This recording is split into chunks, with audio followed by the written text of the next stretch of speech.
introduce the requested discovery.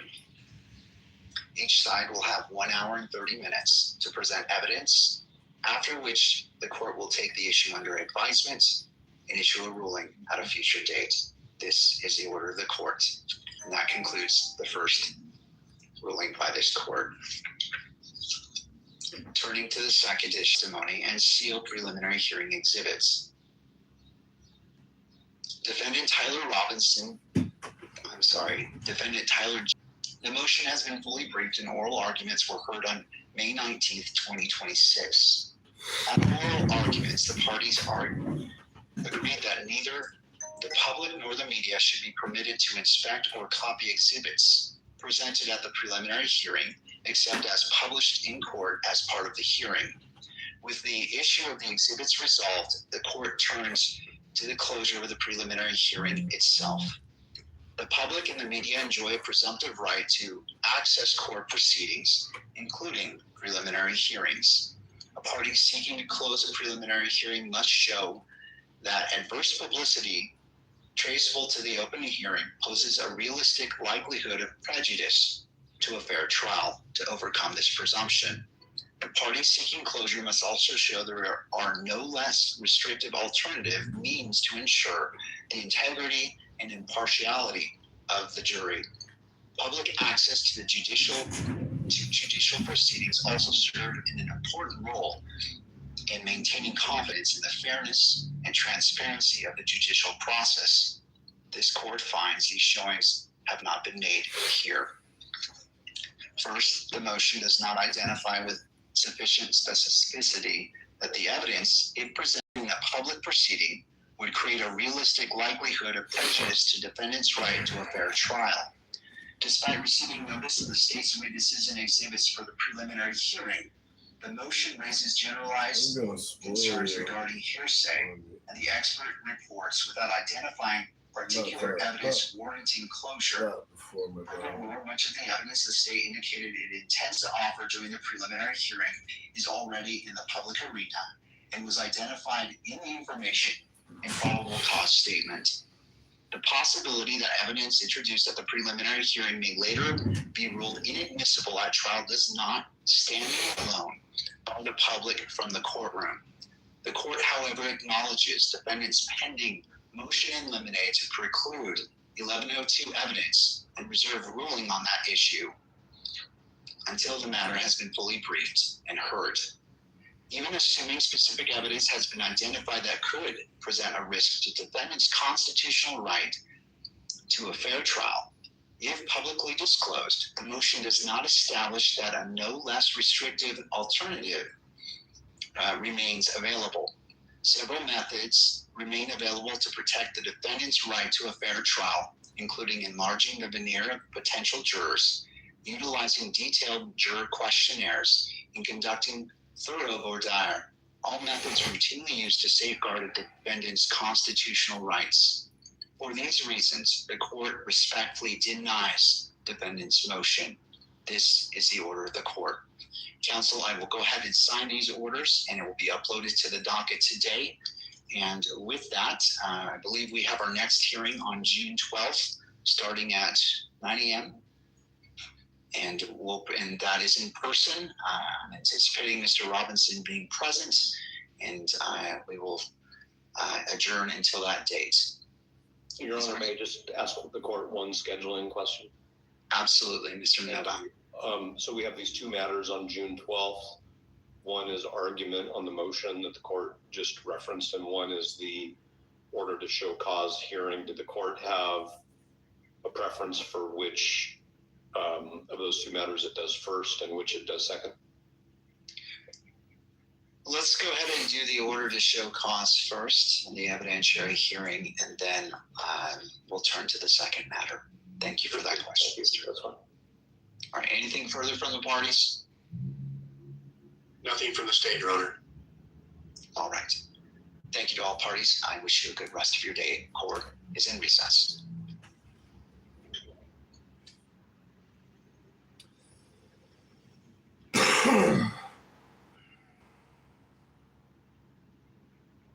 This is an unusual place for a man of your stature.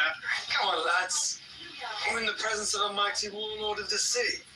Show a little respect. Afraid I'm not in the mood for a duel today, Hawkeyes. A wee bit hungover. I'm not here to fight. Not when you're half the man you used to be. He's not even half the man he I can still take it. fires back safe. And with one arm tied behind my back.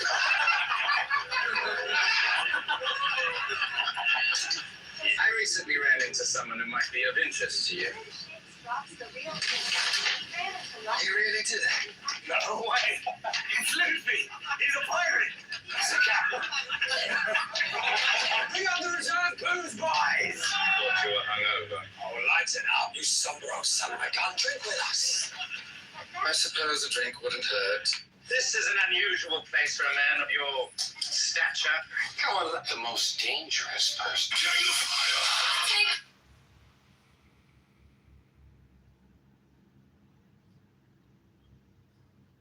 Bro, no way!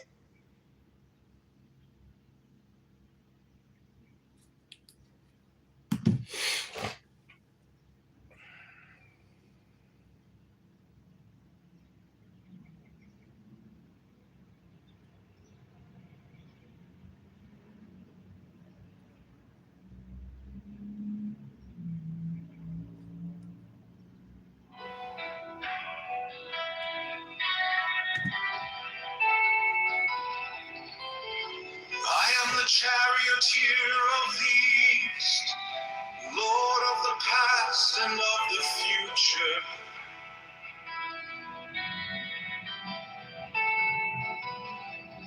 I see by mine own inward light, lord of resurrection, who cometh forth from the dust, and my birth is from the house of death.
By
whatever name I call thee, thou art still nameless to eternity. Come thou forth, I say, and aid and guard me in this work of art. It is a normal kid, a normal deprivation. Just was like that.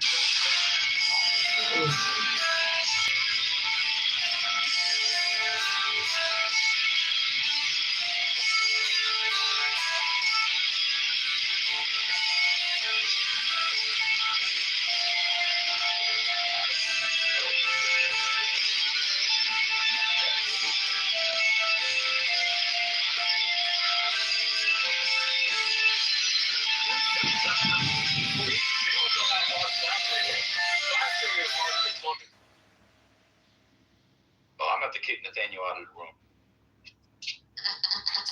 Wait, so Dan, what's wrong with Southwest? Why don't you like it? Everything okay, sir?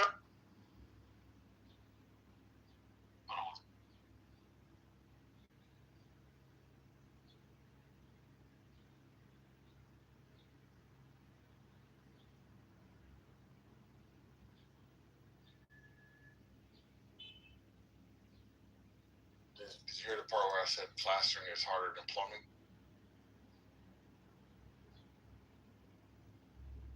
We heard. Did y'all think that would be the case? That sounds a little counterintuitive. No, but thank you for it. No, thank you for the information. That's what we were looking for. Spirit has thought about you. And he said, where's concrete when you need him? Yeah, you asked the question, you answered. It's all good. It's He great. took a plumber and told him to learn plastering. No, nobody did that. I'm just telling you, if Oh, that were the case, just because it's two different skill sets, they might have suicidal ideation. Damn. Is hell. Wow. Versus plumbing, which is easy as shit. I just want to make a record of that's the second time you repeated that. But that's fine. I'm okay with that. Plastering is harder than plumbing is easy. That's the third. I did? Yeah. You know what repetition does, right? What it did. It helps to like indoctrinate. Help you remember. Well, thank you. I remember now. I might do it at a later point in the day. Okay. Unexpectedly, right? And I might have forgotten about that. So, if it shall come up, it'll be the 4th. Okay? All right. I might do it when you're not in the room so you can lose count. Oh, that's fine. Somebody update me. It's okay. But guess what? It still will be my truth. And my truth would be when I hear it, I can count 4. You understand? That doesn't mean that you haven't said it more than 4. All I know, what I witnessed is 4. Okay? There you go. Hurricane, sorry, you asked a question. I was too busy running around as the plumbers nipped the line looking for the main to shut off at my home as my kitchen is being flooded like Noah's Ark. What was you, sir? I was saying, why don't you like Southwest? Oh, no, that's too mean. I can't do that. No, it's not for me. But why? I'm sorry, it's not for the person. I'm sorry? Oh, I said, why don't you like Southwest? Well, you mean the person? No, the area. No, I mean, why doesn't the person like Southwest? It's not the me. Oh yeah, sure. Yeah, why does the person not like Southwest? Oh no, that's not his steez. Yeah, but Steez. but why though? You have to ask him. Send him a text if you know him. I don't know.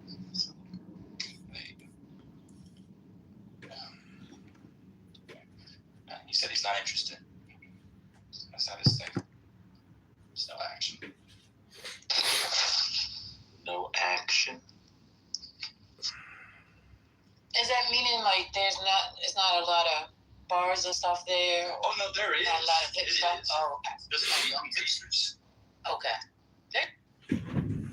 Oh, so it's like Bushwick or something?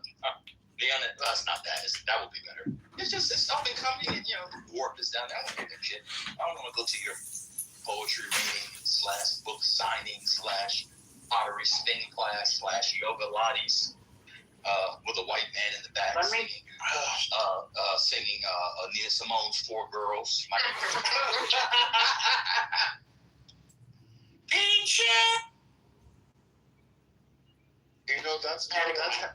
That's happening all over the place in DC now. At the different busboys and poets, including the flagship one that moved from its glorious location to a much less glorious location across the street. They have open mics now. The white boys be up there, doing their little poetry stuff. I've actually been to that place. I like that place. But the best. Do you mean the old one, or I think if I was there 2 years ago, it would have been the old one, right? no? It's 3 years ago. No, I think the old one. They moved from the old location maybe 4 years ago, but don't quote me. The one that you went to, did it have a spiral staircase in the middle, a winding staircase in the middle? I remember there being like a kind of open kitchen in the back that you walk through to get to, I think, outside or something. Was there a staircase in the middle? I don't remember if there was a staircase or not. If you don't remember a staircase, you probably went to the new location, which It was okay. It's still in like DuPont Circle area ish. No, it's it's close to. It's an area called City. It's close to the Mount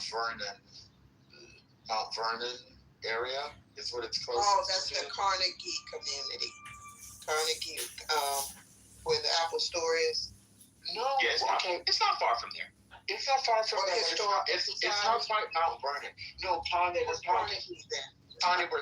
talking about the original Busboys and Poets that used to be at the corner of 5th and K. Oh, it's no longer there?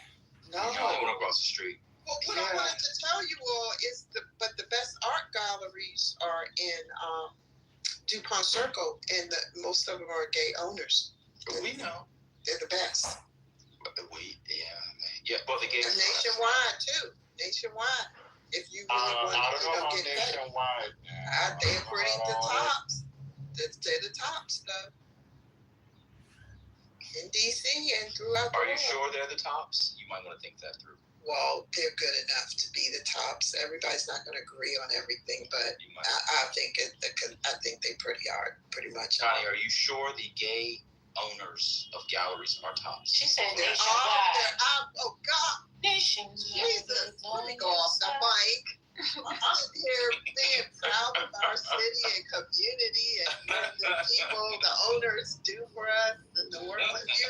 Oh God, I'm sorry, Miss Connie. I apologize. Connie, are you there?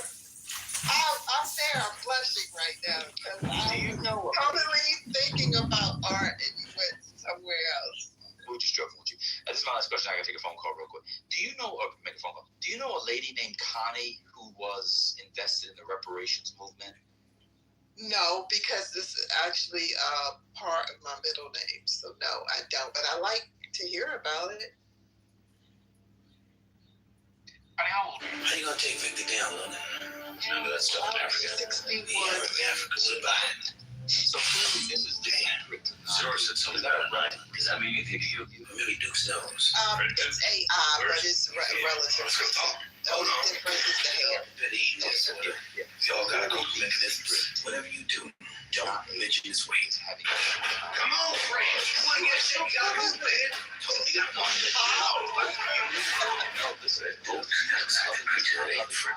Hey, friend. What? You remember that girl when she was about 85 pounds, huh? That was interesting. Stuff like that. Because my mom said that she said your eyes have never changed and you're always laughing about something. So that's the secret. You have to have strong skin and not get too serious. It can bother you. Well, I'm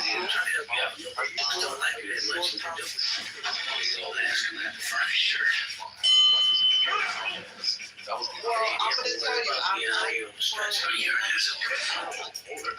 think everybody wants to bring the car, so I try to deal with what's available in America first. Then, when I was out there younger, before I had children, I would go to like Monica Marine Base or Andrews Air Force Base. I would go to Class 6 or Chapter 3, but less than a handful of times in my lifetime when it was open, because then I would bump into people that I know or someone that I knew. So, I never dated any of my friends' ex-boyfriends or my family's ex-boyfriends or anything. I always traveled far away from the house to relax. Do you know a woman named Amanda? If you do, all the men in the world never date your former friend's ex-mate. Yeah. So that's why I never did. I always went out of my way to get far away from somebody else. And it worked. So I dated right now, but I don't ever have anybody coming back to me saying, you did something, because I never got you started. Would you like to have a date? My schedule is horrible right now, so no. But how much time do you need for a date? It's like 3 hours. Well, we just got finished bidding on our contracts, and I had to sift through everything to see what it was I want. So I'm sleep deprived right now, and I'm on a CPAP machine. So that's why I said now it's not a good time. I need that time to go to sleep. If I take you to a date now, No! Stop pulling my leg. what is a Cadillac? It's a Cadillac.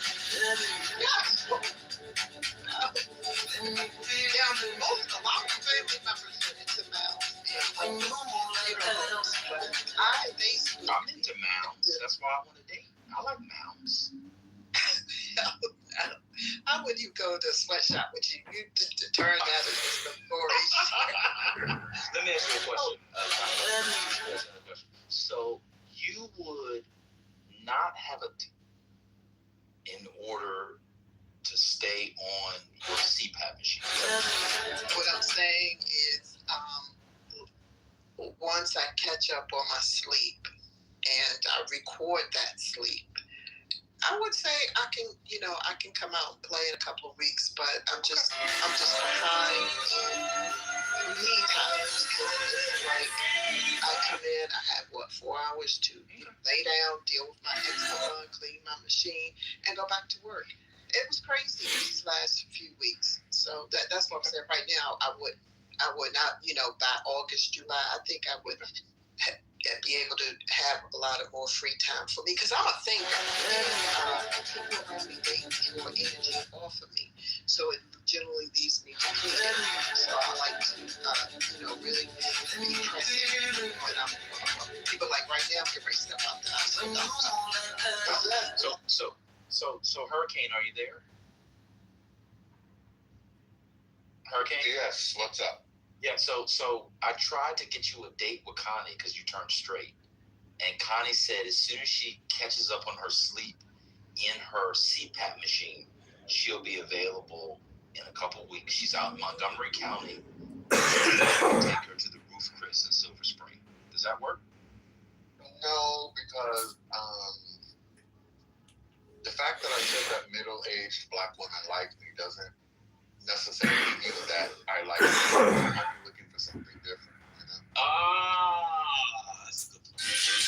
Yeah, you know, now that I've turned straight, I would like to Bro, no way. You found my child. loving parents and grandchild, so I need somebody Bro, older, no you know, way. to carry my seed, you know? And I'd like it to Not be that I in want your to. body.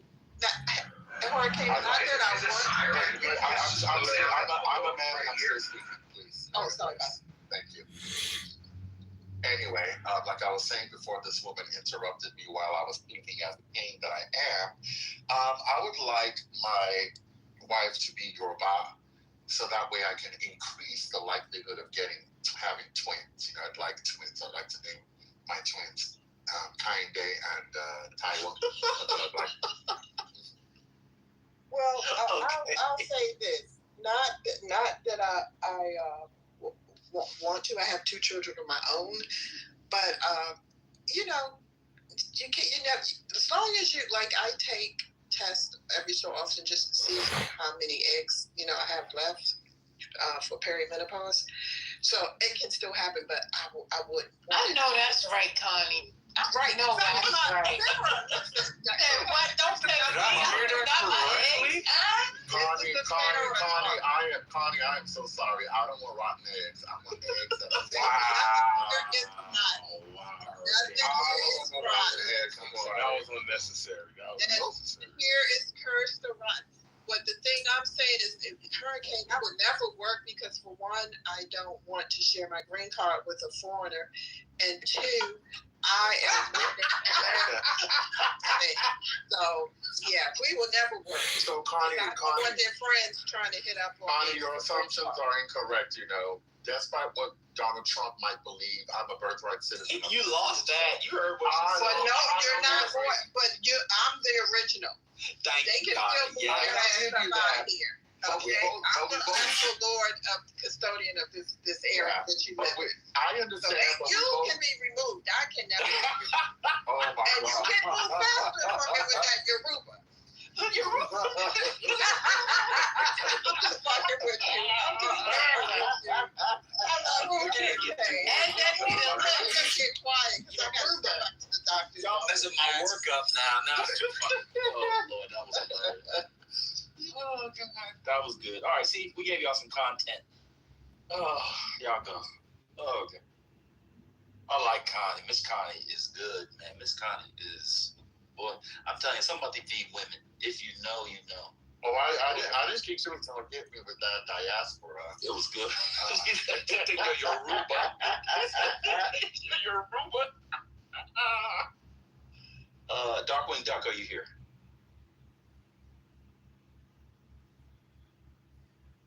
Darkwing left. All right, First Lady, You know, this reminded me of a funnier version of what happened yesterday, where that woman came in about the UBI and Andrew Yang and all that with Brother. Oh, no, that was equally funny. No, that was funny. Oh, that was hilarious. Brother got packed. We enjoyed it. Yeah. That was Chang. That was Miss Chang. Okay, yeah. Wait a second. Somebody packed up Brother and I missed it. Why did people ping me? Well, I sent you the tracking number. You can go online, fedex.com/tracking, that nigga. Just put in the numbers and you'll find it. He got Miss Chang packed his ass up. I am so glad because, Messi's been coming for over a year on this app. And I've been praying for him to get packed up. So I'm happy that he got packed. Oh, he had gotten packed a couple days before. I think he got packed by Ashton too. I think you missed that one as well. Oh my God, that must have been epic because Ashton can lift weight now. Oh, she packed. Oh, you missed all that. She packed Brother and then Britt. You missed that? I did. Oh yeah, bitch. She had Britt crashing. Britt was. You know how you just learned how to swim and you're treading, and if your older brother or your dad doesn't save you, you're gonna drown. That's how Britt was. She was trying to get back above, so she just started talking. So yeah, Ashton packed Britt and Brother up. Oh, something? Speaking of swimming, this is personal, but I don't care. It's not that big of a deal. I'm gonna start taking swimming lessons in a few years at the first YMCA formed by a black man in the United States. I'm very excited. So we had this conversation with you 5 years ago. So it took you 5 years to finally get your swim lessons. At least you did it. Yeah, I decided to conquer a new fear. Conquer a fear this year, and the fear of water. Yeah, it's gonna be a month, two months long, and all adults who don't know how to swim, who are trying to conquer their fear of swimming, and we'll be doing it. It's gonna be fun. I can't wait. It's going to be harder for you than other people, Hurricane, because the density of your silhouette doesn't float as well as somebody who may have a little more fat around them. Because of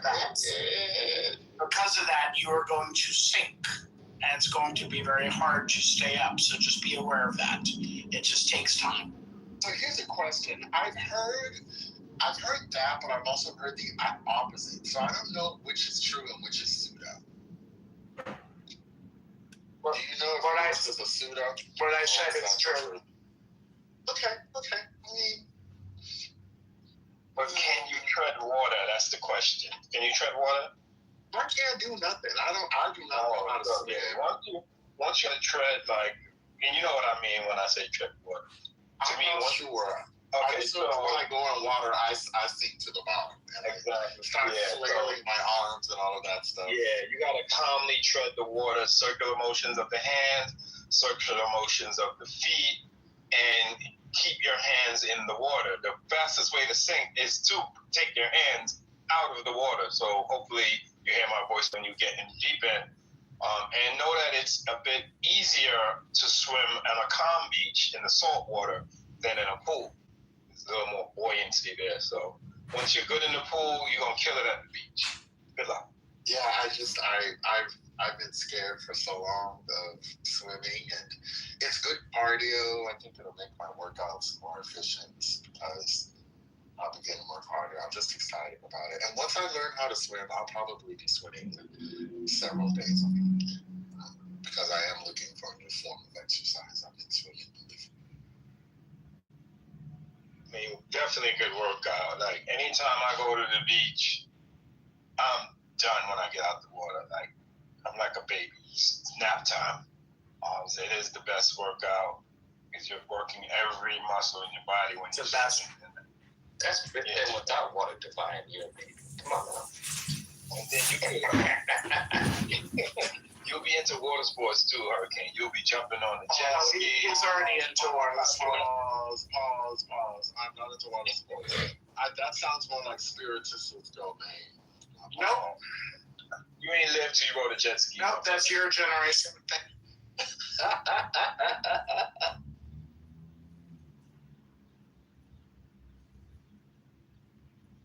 Tell you what, everyone can come down to the Virgin Islands. We'll have a big, huge party. Take it easy. Go swimming in the water. It's aqua blue. Yeah, all expenses paid whenever y'all ready. Politically correct. Have they developed Frederickson anymore than when I was there like 15 years ago? Not so much. Richardson's always been the major town. There's plans that they're putting afoot to try to change it, but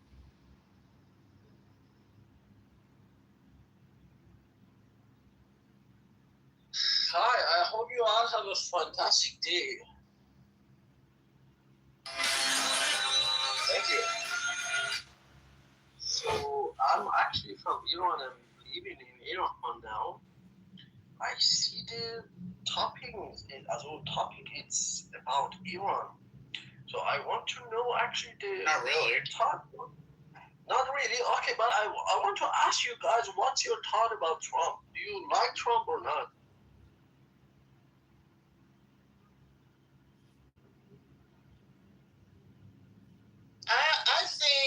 I think that we didn't really have a choice, so we were just like juggling our hands. And you didn't have a choice, huh? I think that's how we feel. Can I tell tell you something. And then also you have to look at the powers that be that actually control the decision making as well. Yes. But actually, you have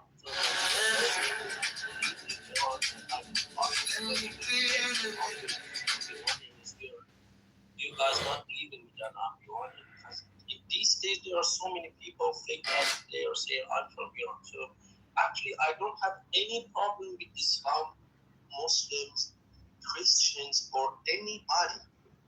As long as you don't have a danger to another person, I love you.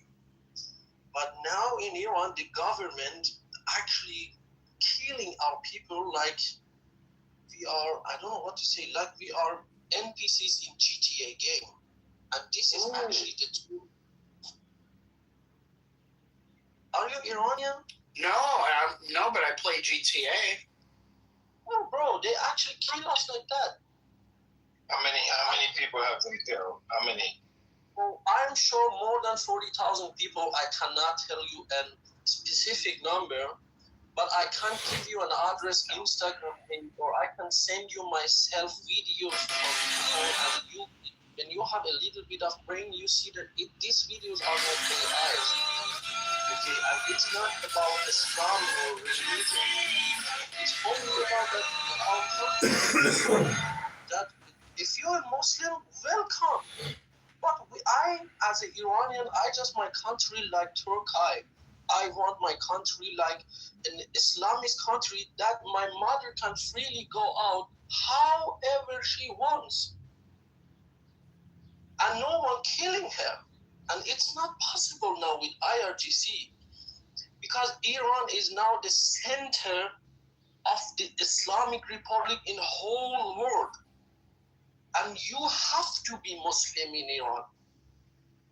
Or other than that, you did. If you talk about government, if you talk about that, we don't have money, we don't have so many oils, we are dead, bro. We are dead. Do you know how many missile cities we have in Iran? Missile cities. It's like an underground city full of ballistic missiles. You can search it in Google. But our people don't have money to eat food, to work. A father don't have money enough to feed his children. The people from audience, bro, your name is Brooklyn. Why are you reacting me like that? I'm an Iranian, من ایرانیم. من میتونم با تو 1 ساعت و نیم اینجا ایرانی صحبت کنم. من ایران به دنیا آمدم. Don't curse her out in Das ist nicht hard. In Iranian, I'm saying now in Iranian, I'm Iranian. My father is Iranian. I'm 32 years. All of my generation are Iranian. I'm Iranian. Why send me in the street? You don't know what am I talking about? Because we were having a conversation about something else. Came in here. You didn't wait. You just interrupted. You could come in. Listen. You could have come in, listen to what we were talking about in the room first, and maybe contribute to that conversation, not just switch the subject like you just did. That's why you got the sticker. Do you understand? No, that sticker. Did you send that sticker? Do you understand that you changed the in the room? You came in here with the propaganda when we were having a conversation. You're changing the tempo of the conversation that we were already having, which is just rude. You understand that? I'm telling you, 50,000 people. That's right. We weren't talking about that right now. I'm talking about that. If you're talking about we were having a conversation. Do you understand? You interrupted that conversation that we were all having. No, I just asked. So if you don't understand that you're interrupting the conversation, you should put it on mute and listen to what the rest of us were talking about first. Can you let me talk? No, not if you're gonna change the subject. It's rude. You are propaganda, bro. You are propaganda. Because I'm telling the truth and you... No one said you're not telling the truth. Okay, but I asked all the people, can I talk? And they are all closed their mic. No, we were all having a conversation before you got here.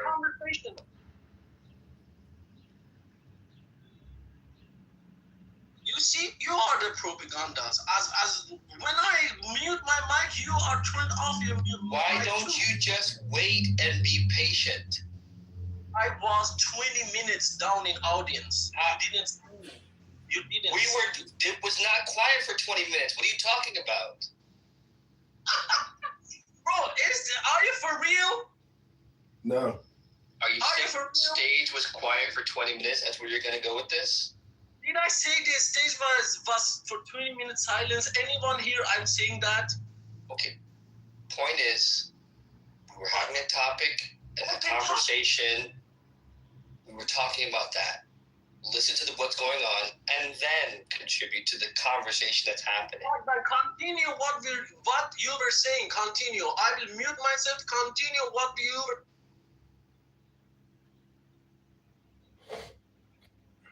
You was talking when I opened my mouth. Are you done? You done? Hey, bitch ass nigga, are you there? Yeah, how you doing? Yeah, let the fellas know, man. I'm in an apologetic phase. Like the woman you made me do it.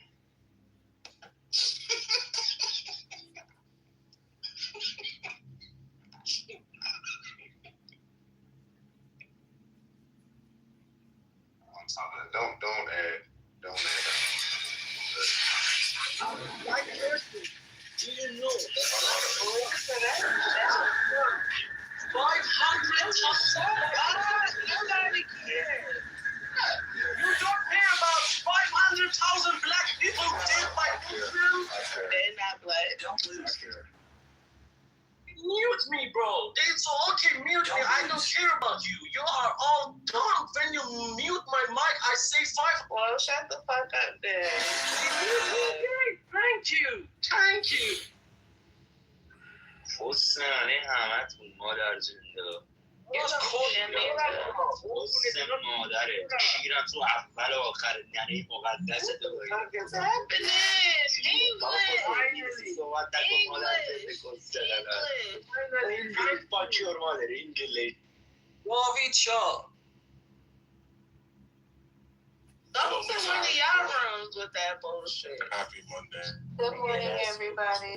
Hi, what's happening? Good to see you guys. I just can't. I say good morning. Hey, Lisa, we say hi. Hi, sweetheart. How are you? Hello, Thank you so Lisa. much, Lisa. Hey, Britt. How are you? Misa. Hello, Misa. That's the new name. I just came on the stage to say that this is an extension of the conversation from yesterday. Hi, Patty. Hey, Lisa. There's nowhere that we can turn and tell people about what just happened in this room that politically correct allows for people to fight. A war online. That's what happened. Now, no one will believe us, but that's what happened. We gonna change what's happening in Iran. We heard you. God damn. You don't represent Black America. You don't either, nigga. Oh my God, I Stop can't speaking stand on behalf of parts. us. You don't represent Black America at all. I do. Well, now no, you You guys don't. just noticed I put hearts around Ben's face. I took it. I'm gonna need another drink. I took it. You did.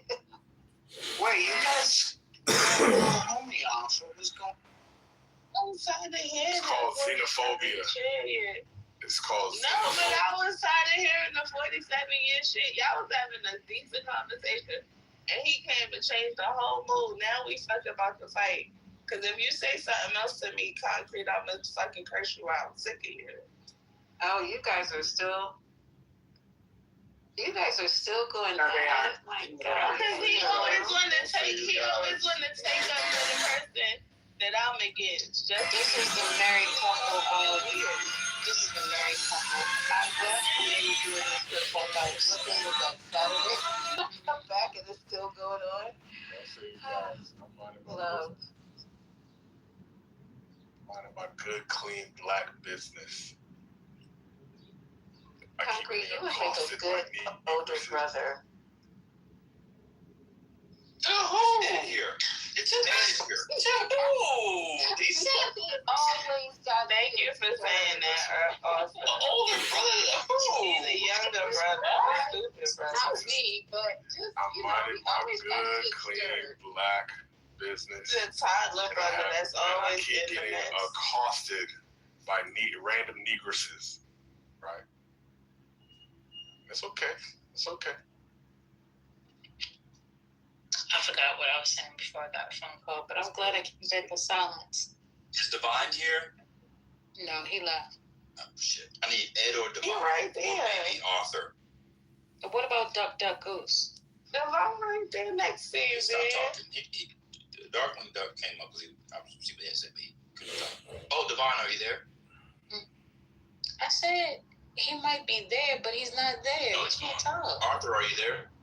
Yes, sir. What's going on? Oh, Ed is here. Perfect. We got breaking news. Everybody, clear your calendars. The Giants back in the Super Bowl. They just re-signed Odell Beckham Jr. That'll do it. An old aging receiver going back to Not the Giants. Odell Beckham. What a bum franchise. Listen, Scottaboo's coming back, man. All right? Scottaboo, help along with Odell. Then we're going to get the red. You're a black man relying on a stumpy white man running. Listen, Stumpy, however gets the job done, man.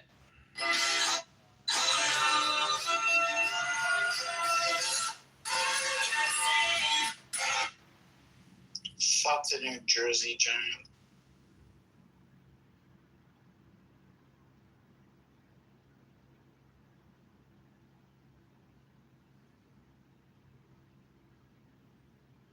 Imagine somebody calling you the wrong name when you send an email with your right name on it, and they respond with a completely different name. Imagine that.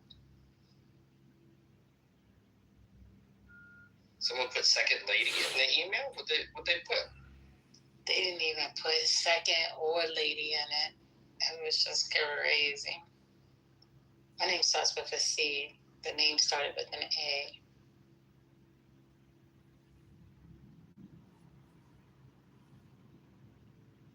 Anybody see Anthropic IPO next week? Or whenever it comes out? How much is it? That's probably, I'm seeing here, hold on, 1,000, hold on. 1,300? $1,300, I think I'm seeing. That's what I saw. Yeah, I'm gonna get a couple. Oh, okay. I think it's gonna be, that bit's gonna be like, hold on, Concrete, you don't know how much it's supposed to be? Hold on. Or CEO, y'all know this better than that. How much is Anthropic supposed to be?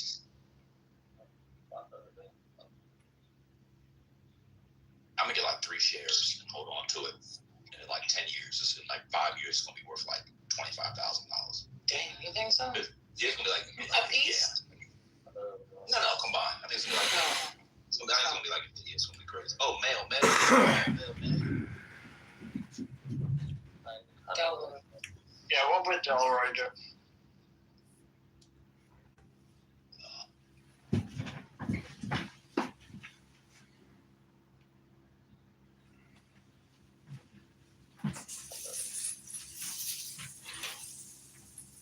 Can you stop saying, hey? What's going on? You alright? बात कर सकते हैं इसमें अंदर ले लिया था Iran के Trump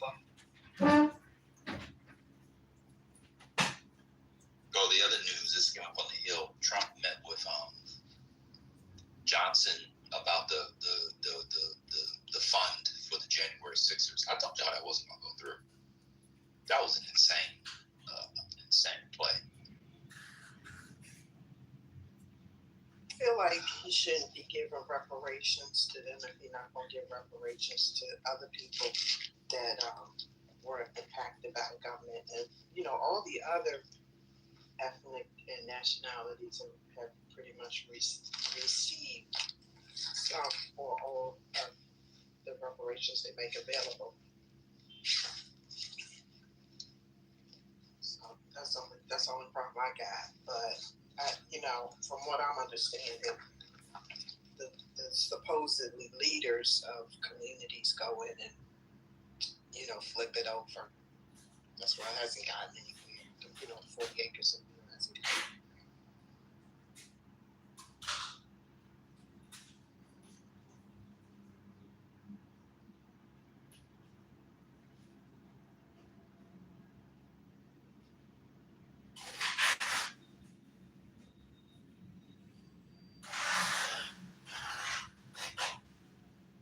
No, let me answer your mama. No, I have not. But my workplace or near my workplace has a 4 or 5 times a week mass. So I take care of business there. But no, I have not been over there. I was over at the Sisters of the what's it called? The Madonna. I was over at the Madonna House. I was over there a couple of weeks ago. The Madonna House. It's on C Street. 220 C Street. I was over there. Sisters, but I haven't been to the Catholic. First lady, are you there?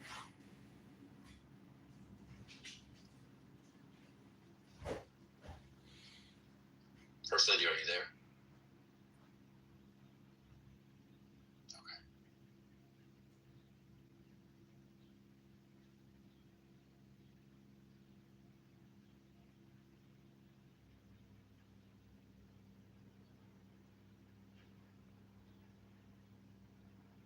Is the stage quiet? Yeah, very. Yes.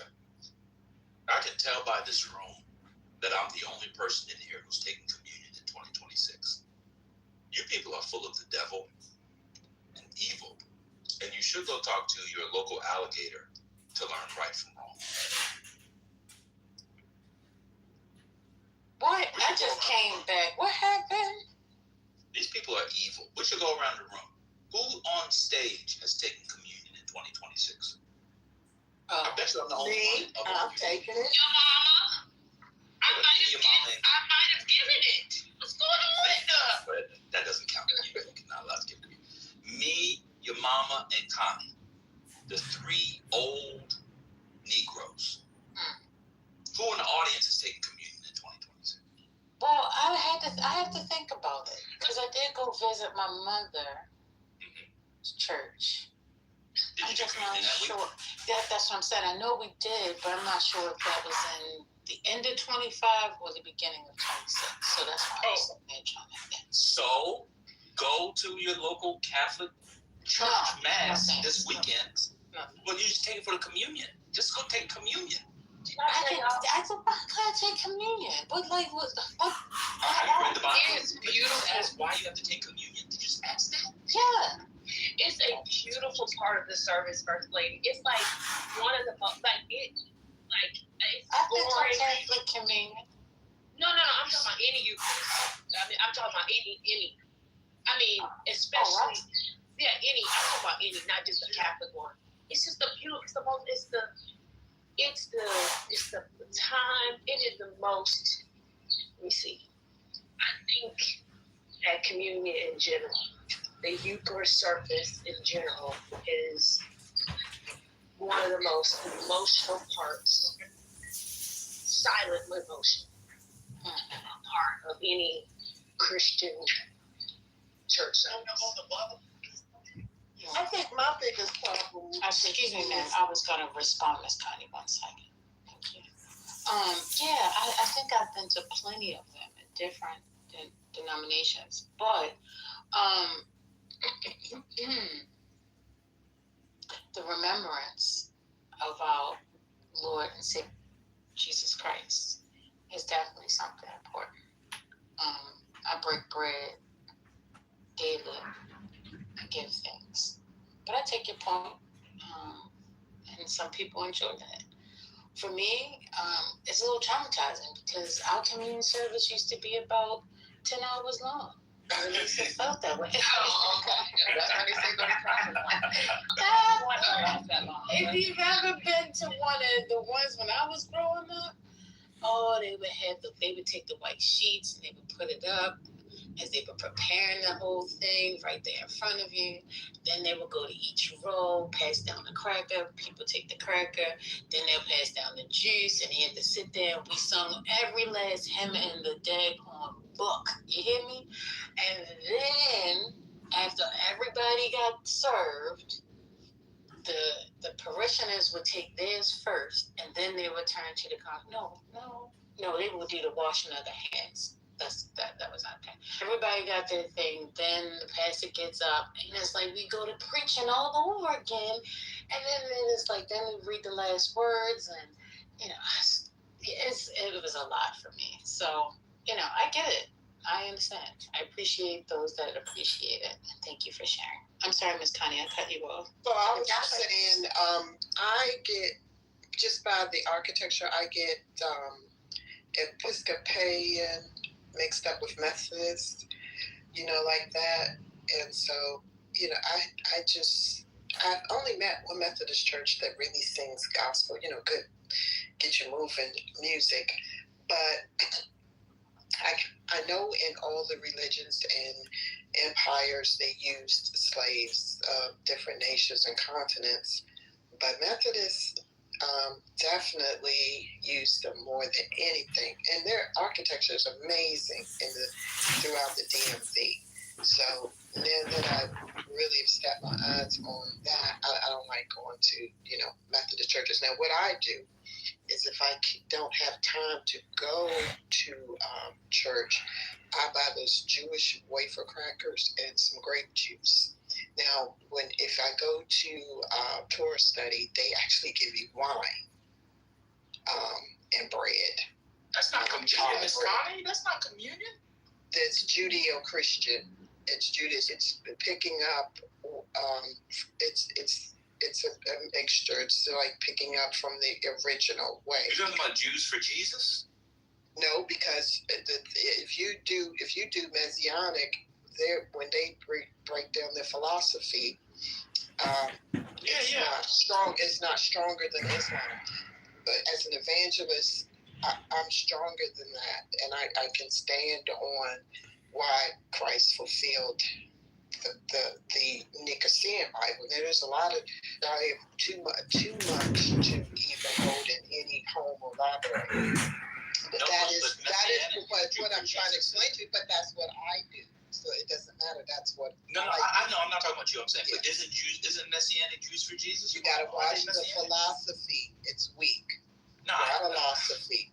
If you're not really strong, listen. I have my bad days. I don't mess with anything that can weaken me. Boy, so that's all I'm saying. But I sat with a Messianic group. They were renting a space in a hall basement of American University up there on Nebraska Avenue. And so it's, you would sing everything in Hebrew. And everybody always complimented me when I did pronounce or read in Hebrew because, I can't translate. When I was younger, I could do well with Spanish, but my brain is not the sponge it used to be. So that's what I do. So I get those Jewish crackers and some grape juice, but if you go into a synagogue, they actually give you wine. And some places. Okay, you said this already. So, babe, the answer is they're sort of, kind of, but it's like they call Jesus Yeshua. It's very similar to what now is the popularized Hebrew Israelite, but more contained to sort of like traditional worship, traditional services, Jewish services. Yeah. Oh, I see. First Lady, are you there? Yeshua. Let me tell you why I asked the question. You're not going to be able to sit up under me and sit next to me on these stages, pretty much going forward for much longer, until you get the body of Christ and the blood of the Lamb. I'm telling you, you're not going to be able to. Not you, Connie. You're fine, Connie. First Lady, you're not going to be sitting next to me, holding court, co-modding for much longer until you get the blood I can hear it and I can smell it on you. You need to be washed in that Last Supper, okay? So I need you to get it done within the next She 2 does weeks. not need the wash. Excuse me, Miss Connie. I'm speaking to the First Lady. You need to get the blood of the Lamb and the body of Christ in you in the next 2 to 3 weeks. Otherwise, I'm just kicking you out of the roast. I'm done. First of all, she doesn't need washing. We all could. She may need to be sealed. That means that your fate is sealed and you are born again and you will have everlasting life. There's nowhere in the scripture where they have to. You have to have a baptism, and then you don't have to do it twice because then you're reaffirming that you didn't get it the first time. But yeah, always recommends being sealed. That means locked tight. You don't think First Lady is sealed? You don't think she locked I up? don't know. I'm not saying You have tell her to information? get washed. I said you should tell her to get sealed. You have information on First Lady? Is she not sealed? What's going on? I can't judge. I can't. Only she can answer that. I can't judge. Ms. Connie, let me ask you a question. Have you had a mikvah bath before from the Jews? Have you had a mikvah bath? No. I won't know because at the time that I was hanging out doing my genealogy study, we were getting constant threats. Like even the Catholic chimed in and said the Red Sea didn't happen. Tell her to come down here because they were about a block away. So we didn't go through with the rest of it like that because I always want to align with my ancestry to a point. But no, we were getting a lot of threats. Where do y'all get these people from? Oh, Miss Connie. No. I came in Wait a the minute, room and I just heard a bunch of shit and I'm just listening. I don't know this. Miss Connie, did you vote for Miss Harris? Absolutely not. Oh.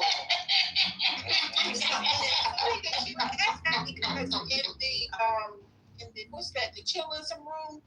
They had a mod who stopped coming online once she lost. Because she was in her sister's sorority. I was like, dang, she took that shit hard. I wanted to, but as that Iranian guy, he's in the National Resistance Coalition probably. And I've been, vibing with them since I was 9 years old as well. That's another reason why I didn't convert because, you could get hurt like that. Yeah. They don't see eye to eye all the time. And I didn't want to be put in a predicament where I had to pick. And so basically what I'm saying is that I told, just like I said, when the Iranian guy came, I said we had to pick. And I just juggled one and one landed in my hand, because I felt like they were both candidates, and that's how I looked at it. I'm gonna just tell you something, Patty.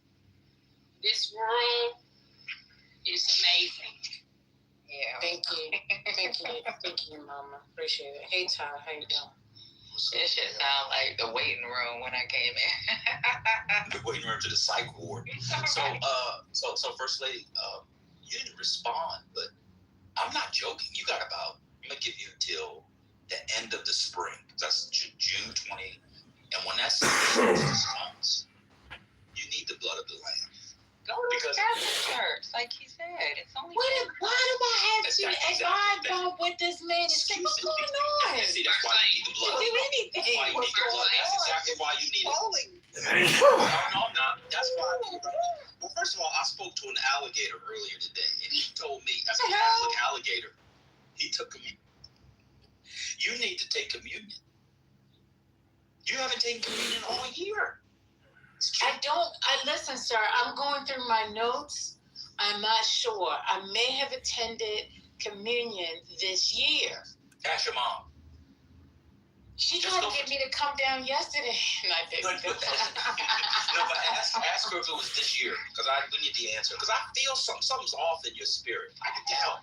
What in the hell is going on? What's wrong with me? First Lady, the first Sunday is this coming Sunday, so it's Listen, I will not be pressured I'm not being. No pressure. Nobody. I was just Ma'am, I'm not. Okay, I'm out. What is no, the stay. No, you body stay. and blood of? Why is it like important to take it at least once a year? I do know like I actually Catholic school. I told y'all I'm Catholic school. But why is it important that y'all have to take that It's once a month. No, it's every week. No, Catholic is every week, but for us, the Protestants is once a month. Well, First Lady, it's not us, Patty. You see, it's First Lady. You see, she has been her spirit has been off, and I can tell that she's just not in a season of forgiveness. She's not in a season of justice. And so what I realized, I've told you I was talking to the alligator down the street. He let me, he said, well, did your friend take communion? And that's what it is. And that's what it is. She needs to give thanks. You know, there was a time when First Lady would say thank you, gratitude. There's a time when she would be nice to concrete. There was a time when she would troll Divine. I said, why is this lady trolling Divine? It's the blood of the Lamb. And personally, she knows she's supposed to do it. What did Jesus say? Do this what? In remembrance of me. And she, in her actions, have not been very remembrance of Jesus. Beautiful.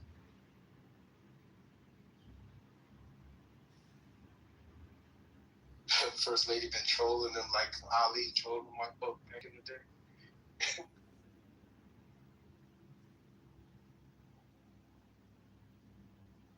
You think taking that body, whatever, Eucharist, you think doing the Eucharist is gonna help her? Patty, I've been taking body since I was 16 years old. It helps me every time.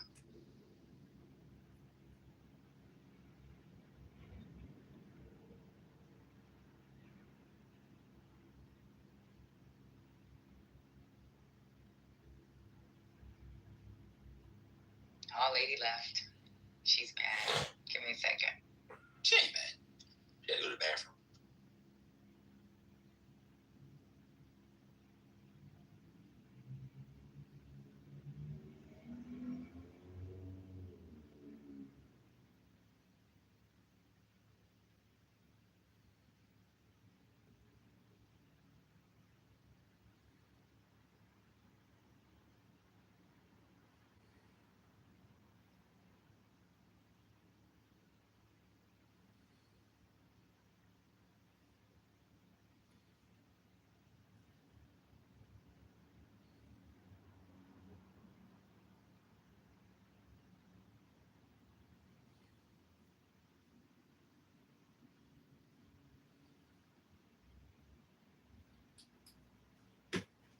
Yeah, but the Catholic one ain't that long. We used to have to do it every Wednesday. Go to church every Wednesday. You went to private school. It's like 45 minutes out of the school day. Hello? The kids go to a Catholic private school, they're gonna make you. They don't care what religion you are. You're gonna go to that church. Yeah, well, they told me to stop doing it. You think I'm here to save the princess? No, you don't take. I'm not talking about taking them. I'm talking about just they have you show up and you see what they do.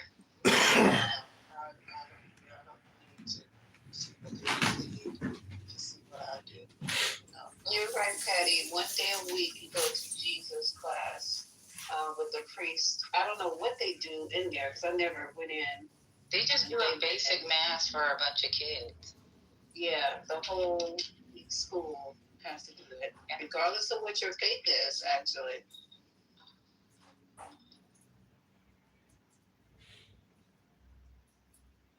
Wait, how did this connect to Jews for Jesus? Did I miss that part? No, we were just saying she should maybe go to a Catholic one because they don't last that long since she doesn't like the long.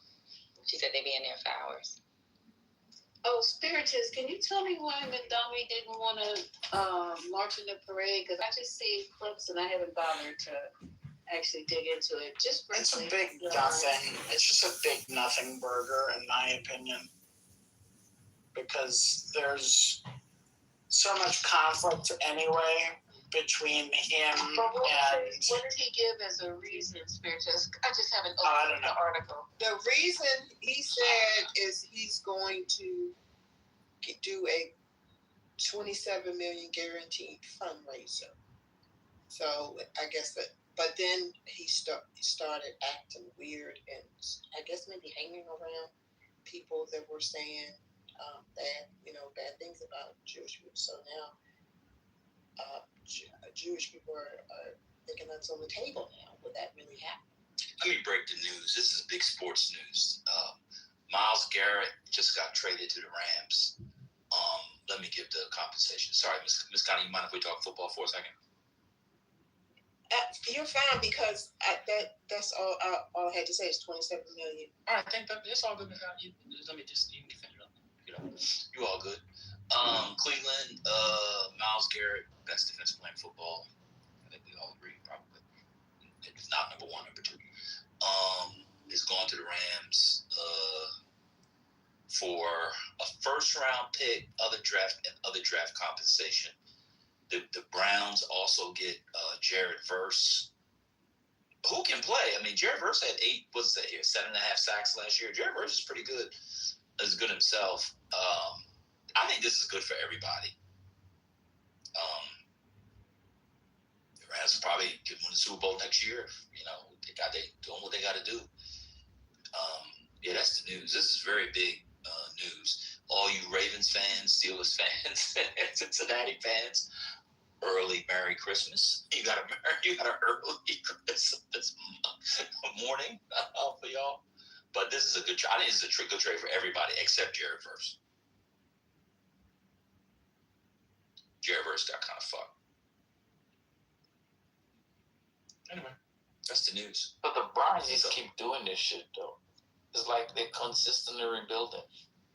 Yeah, they had to get him off the books, though, because I know he cost a lot of money, but they weren't going to win with him. They hadn't won. I think it's a good trade, and they only give up a first round pick. I think it's a good trade because Jared Verse is worth Jared Verse. I'm sorry, excuse me, and they got a first round pick. Excuse me, I don't know what the other draft is, especially if they throw a second in there. I think it's very good. But yeah, the Browns. Well, I've been following the Browns training camp. I don't even know who the quarterback is going to be, so I don't know if anybody knows. we know it's gonna be. It definitely won't be Sanders. I know that. Deshaun's gonna be the quarterback, man. He's a seasoned veteran. When he's on point, he's one of the best quarterbacks in the NFL, especially when he was in Texas. So everybody's leaning towards Deshaun starting, man. That would be insane. Why? Because he's almost a convicted. No, because he's washed. Well, they say he's rested himself so well and his rehabilitation went so well that he's performing like a new man. I'd like to get rested like Deshaun Watson a couple times a year. That's what they say. They say he's like shaved a couple of years off of the wear and tear in his body, and he's kind of healed all wounds. I don't know. We'll see. I think he may have rested too much. He hasn't been good in like 8 years. I wouldn't say 8, but definitely since before COVID. I think. When did he get hemmed up with that whole massage shit? That was COVID? Yeah. Oh yeah, so he has been well. Yeah, that's true. I'm thinking COVID was yesterday. It's been 6 years. He's over 30 years old. Yeah, he's older than he left Houston in 2021. Yeah. Then he had the year off, I guess, and then you gotta go, Shador. I mean, you gotta go. But Deshaun, his cap hit is so much money. You don't want to sit on the bench. Next year, the cap hit is $45 million. Oof, Lord God. And I don't think they could trade Watson until he showed that he could play. They can trade him, but nobody won't take the cap. No, exactly. Nobody's gonna take him. Well, it's gonna be a pretty good season then. I'm pulling for the Browns to actually do something fair. Oh, ESPN says there was a contract restructure where another $86.2 million in 4-year money from this year gets moved to 2027 and 2028. Well, he's gonna be on the Browns forever. Anyway, that's the news. Y'all go back to the room. y'all was saying. But this is in football. This is like a really big football story. So people know it's a really big football story. It's a big trade. Myles Garrett is the best defensive player in football. So, yeah, it's a big trade. But I think it's a good trade for both sides. I think Cleveland got good value. I think getting his contract off the books is good. I think getting Verse, who's a second-round talent, borderline first-round talent. I think getting a first-round pick, getting other picks, I think it's a really, really good trade for everybody. Kevin, are you here? Oh, yeah, cool. Kevin, what you think of the trade?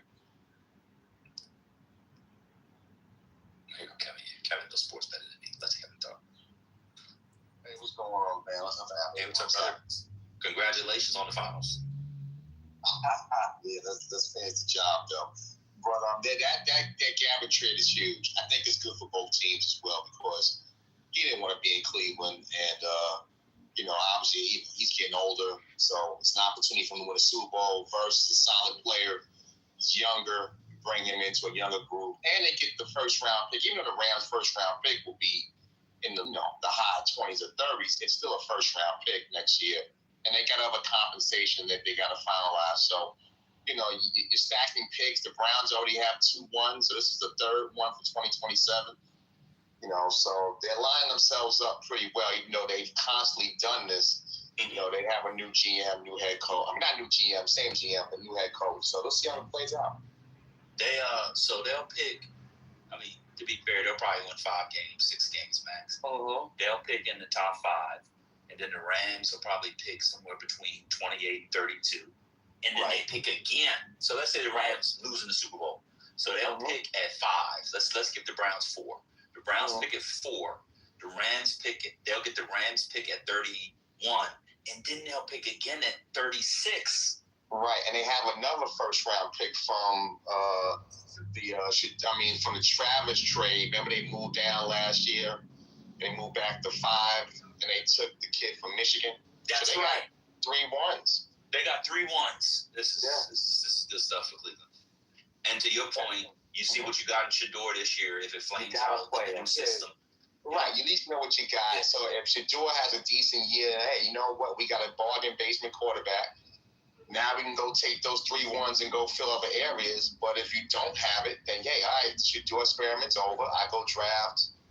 Maybe they can put a package for Manning or whoever they want. They got 3 1s. They can do anything they want. Yeah. Who's the other good? Who's Manning and who's the other big QBs? Let me look at the list. Manning is on there. You got what's the kid's name from one kid from Notre Dame. Can't figure.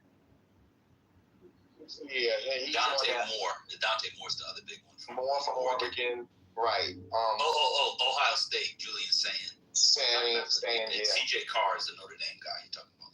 Yeah, CJ. Right. Oh, yeah, it's a big Lenore Sellers and Jay. I love. I like. Yeah, there's actually a lot of quarterbacks next year. Yeah. Yeah. The kid that was at Duke that's now at Miami. He's solid. I mean, it's a big. I mean, obviously, he said last year was a big quarterback draft, so we see how it plays out. But right now, on paper, it's a huge draft. You know about Mensa? Mensa, yeah, Damian Mensa, yeah, he's solid. He's good.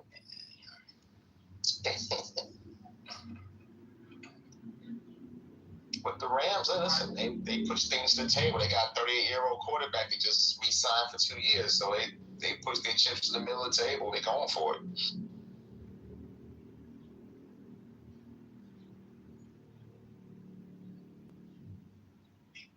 Anyway, that's a sports break. Y'all can move on. Y'all want to move on from sport. That's a sports break. It's really good, man. This is really good stuff, man. I just like Shador Sanders, so I watch the Cleveland games now. So, but the NFL. So the Rams are the favorites, right? Yeah, they're their favorites now. No question about it. I'm sure the odds have already gone up. They did. Oh, big time. Oh my God. Yeah, I can imagine. What are they? Oh my God, they have plus 650. The next closest is Seattle, Buffalo, Baltimore at plus 1,000. Wow. Yeah. You don't really have any weaknesses anymore. Yeah, they don't have any real glaring weaknesses. They can rush the quarterback. They got the offense. They're scary. They got one week. Coaching staff. What's that? Sam Darnold and Michael McDonald. I'm telling y'all, Seattle's only going to get better. I do not think that's the best Seattle can play. That defense, I just really think Seattle is really, really good. Yeah, I think Seattle's really good. Who's the other West team I'm missing? The 49ers. They passed him. Yeah, done. Yeah, they're done. And the Cardinals wasted their pick on that poor boy from Notre Dame. I don't know why they ruined that boy's career. That's crazy. They got to sell tickets. They ruined that boy's career. That was just awful. I was so. Yes, I wanted him for my team, but I knew he wouldn't get there. But they ruined that boy's career. They ruined that boy's career. I don't know what they were doing. Yeah, from a business perspective, it doesn't even make sense. Because what are you going to do after this rookie? Are you going to pay a running back? Yeah, well, it don't make sense. You know, they trying to say got to sell tickets. You know, it's a business move. It's bad, yo. That's bad. But anyway, yeah, man, the odds jumped up. So Buffalo, I don't know how Baltimore's still at its house. But the bookies just take people's money on Baltimore. Baltimore's no for. Like KC is 1,500. So so it's the Rams and then Seattle, Buffalo, Baltimore. They can't see Philly, Green Bay, and New England. Those are the top. 1, 2, 3, 4, 5, 6, 7, 8. Brown might be going to the Pats. That hasn't, today's the day that everybody's been waiting for. So we'll see what happens with that. Odell went back to the Giants. Yeah. And Russell Wilson retired. What? When that happened? Today, he's joining CBS as a broadcaster. Who? Russell Wilson. Oh, he was pretty young. How old is that kid? He was like 35? Something like that. But he couldn't play no more. This is the best move. He'll do well on TV. Yeah, he does have that TV thing. Mm-hmm. But you know what I'm rooting for? I'm actually really rooting for Andrew Berry. I think he's showing that a black man could be a general manager because he's made some pretty astute decisions. So hopefully this decision pans out. He seems to be good at drafting people. If you look at it from a win-loss perspective, even though Myles Garrett's the best defensive player in the league, it didn't help him win any more games. So you figure hey, he doesn't want to be here. Let's go get a younger guy, get that money off the books, and add another first-round pick. I mean, it's a business move. Cleveland's not going to Super Bowl, so I think it's a good move. Yeah, it worked out because when they signed Garrett, Kevin, how many he been on the contract so far? Just one or two? He signed it last year, right? I think it was 2. They restructured earlier this year. That's when you knew something was up, when they restructured so they could make the trade. Yeah. So he was on it for 2 years. They paid him for 2 years. That's good. They got good. And he hadn't reported at all. He hasn't even he didn't even meet the new coach. He never came back to Cleveland. So you knew that. So they knew it was gone. It was a wrap. Yeah. I didn't know that. He was in Korea. He didn't even come back. So they knew it was a wrap. Oh, I didn't even know that. Yeah. Mm-hmm. So they just finished the OTAs, and he didn't show up for that. He didn't meet the new coach. It was a wrap. It was already been worked on. Oh, yeah.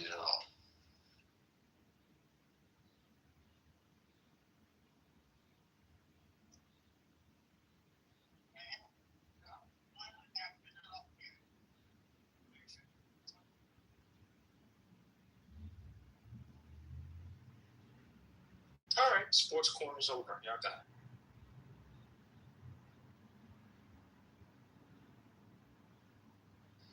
Hello. There's one more. Hey guys. Hello, man. Hello, nigga. Hold on, bro. I have one question. Go ahead, Ty. Giannis got traded? Yeah, Giannis is with Cody now. Ben, What? Yeah, that happened. I saw that yesterday. And somebody's in Timberwolves with what's his name? Wait, what'd you say? He went to the Warriors? Yes, sir. He's at the Warriors now. Who? Giannis. That's fake news, bro. Nah, that's fake. Nah, that ain't happened, man. That. Oh, you just. Yeah, that's fake. My heart jumped. My heart literally jumped. There ain't no way they gonna make a trade like that on finals week. No way. No, let me double check. I'm gonna send the link because I saw yesterday. Because I was watching I was like, yeah, nah, I don't know about that. I know the talk was that way, but you know who I blame for this, don't you? Dr. Carr. Let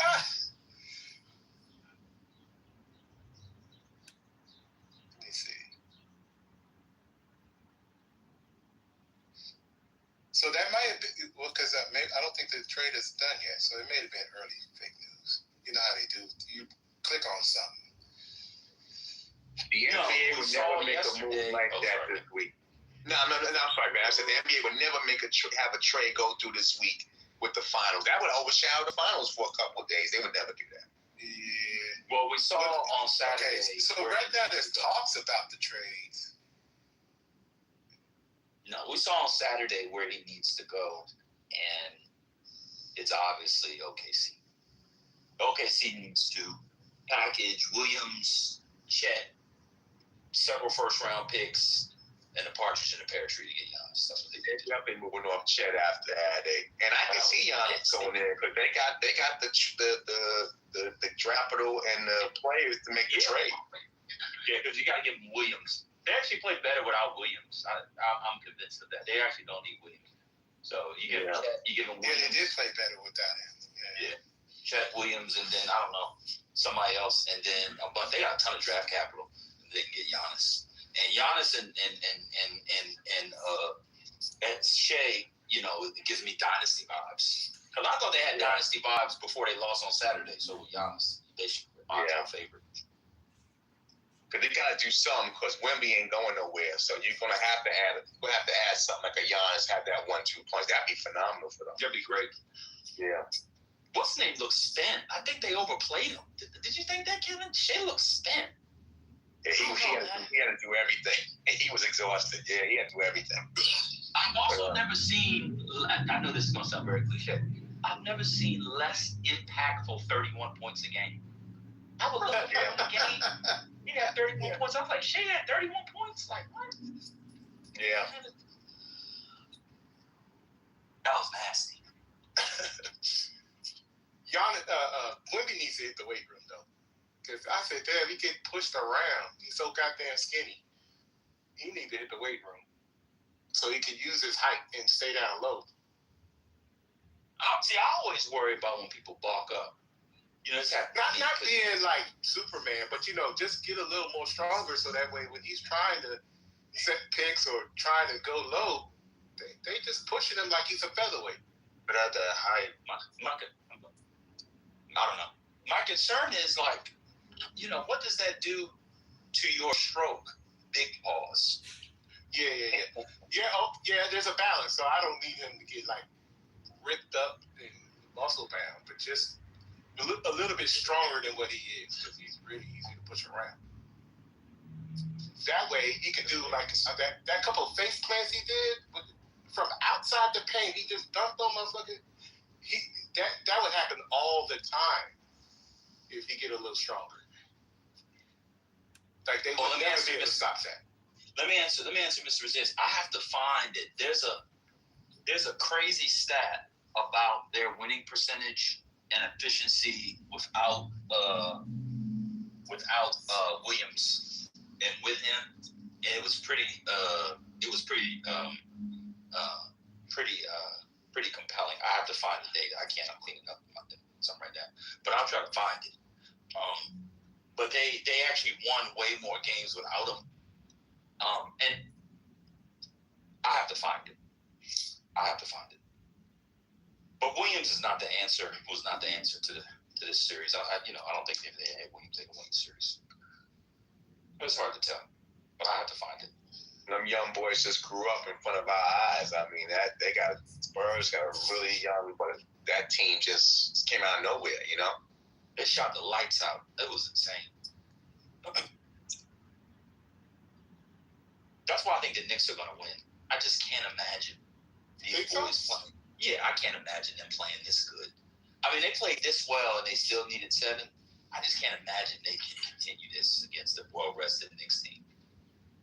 And Cat is really balling too. I know y'all don't like Cat for all that, but I think he is really balling.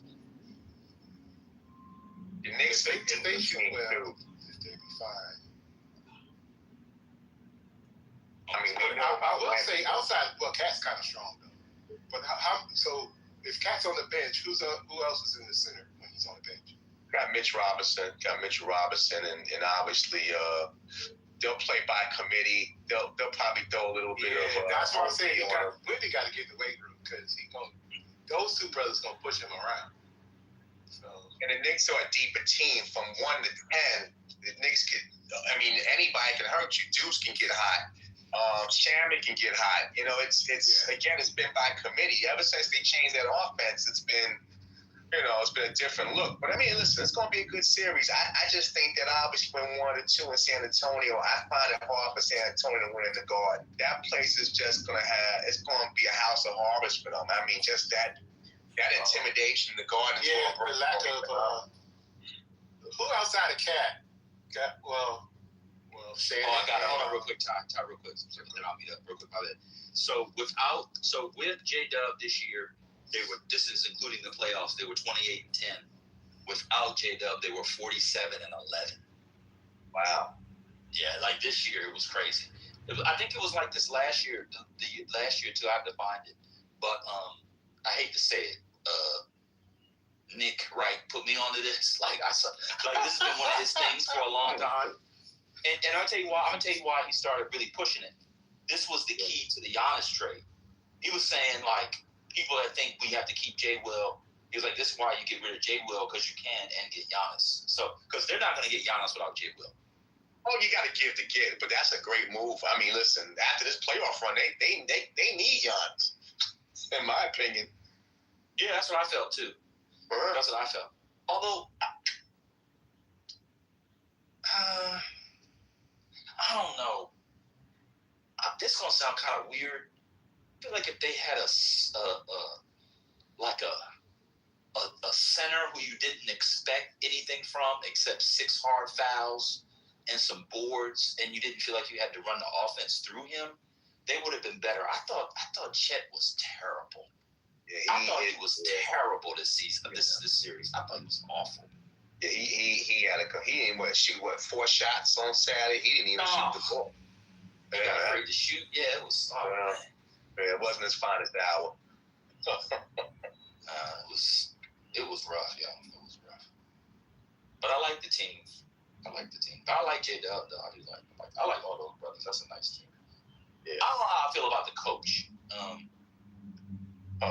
Dingwall, whatever his name. Yeah. So if he goes to Golden State, who's Golden State giving up to get him? What's the package for him to go to Golden State? I don't know. They have enough from the money to make that work. Nobody wants Draymond. What are they going to give up? That's what I'm saying. People, Sam just said the thing, and then Ty said it. But what would the package be? I don't even know. Package? Or Kelly, we can't do that no more. What would the package be? Yeah, I don't.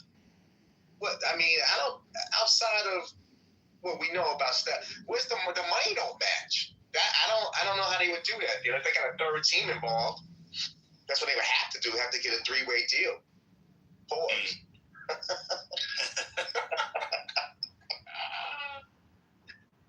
So what you're saying, Kevin, they have to get other men involved? Is that what you're saying? They have to get other humans.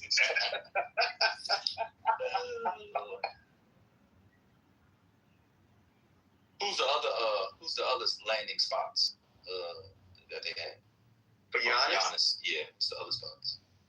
Well, they always, even I don't know how it works, they always say that, every great superstar ends up in LA, right?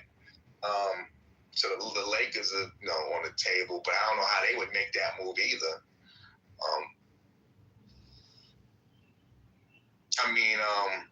They said Cleveland's trying to do some things, move some money, but that's a dream scenario where it will not happen.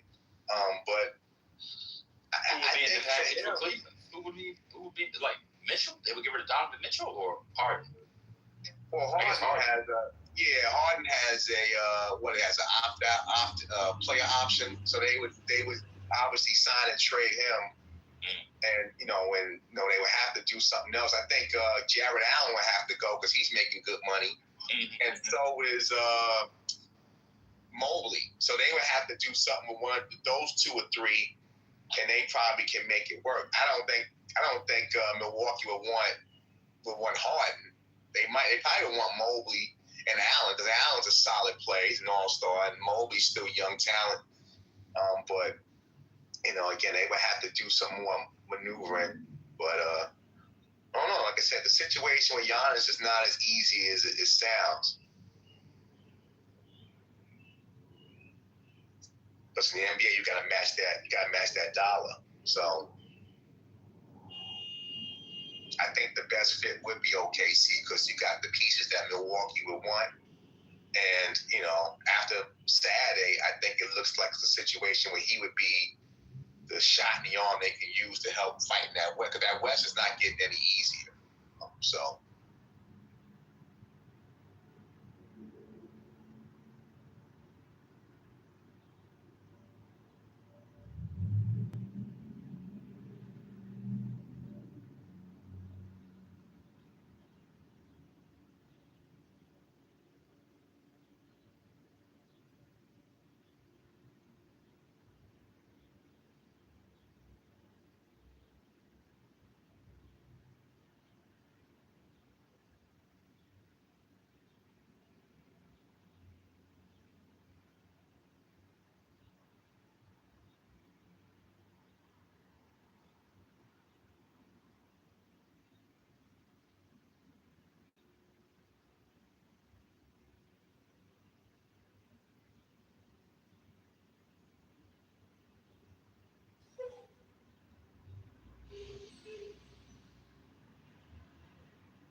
Y'all went quiet?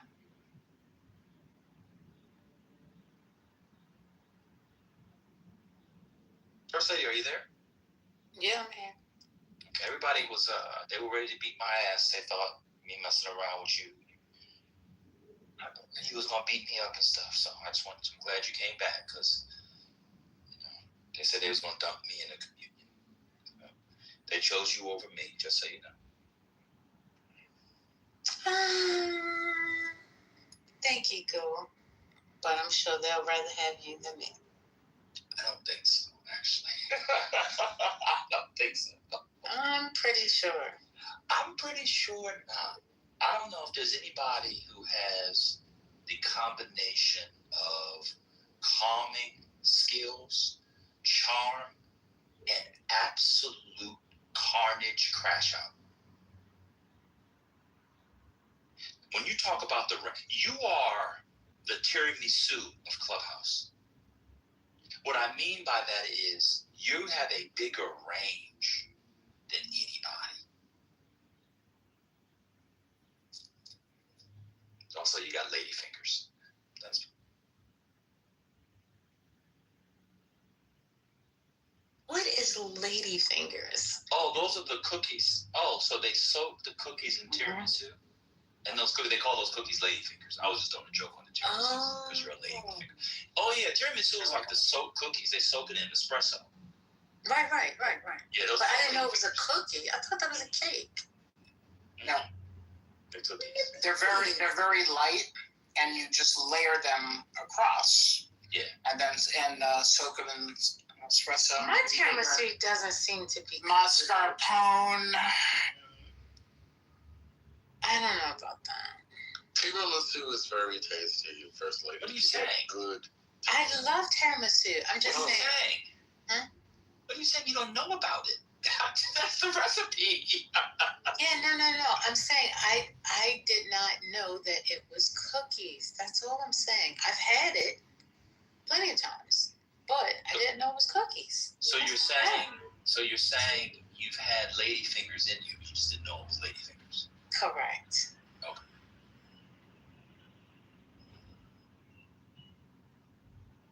But they're not really cookies, though. They are. They're like They're closer to wafers, to be fair. wafers, yeah. As we're going back to communion. Wait, the same type of wafers that's in No, don't listen. banana pudding? Don't listen to a Jew. Oh, now if we said that, we'd get fired. Oh, there's so many things I can't say in here that you say. That's fair. That's true. That's true. true. You're allowed to have That's a few. a fact. That's a very good That's point. a good comeback. I tell you, That's a good Spirit is comeback. he always matching tennis. That I'm was telling you, very it's a good. tennis match, You man. won that point. I guess I got packed up. Let me go to UPS.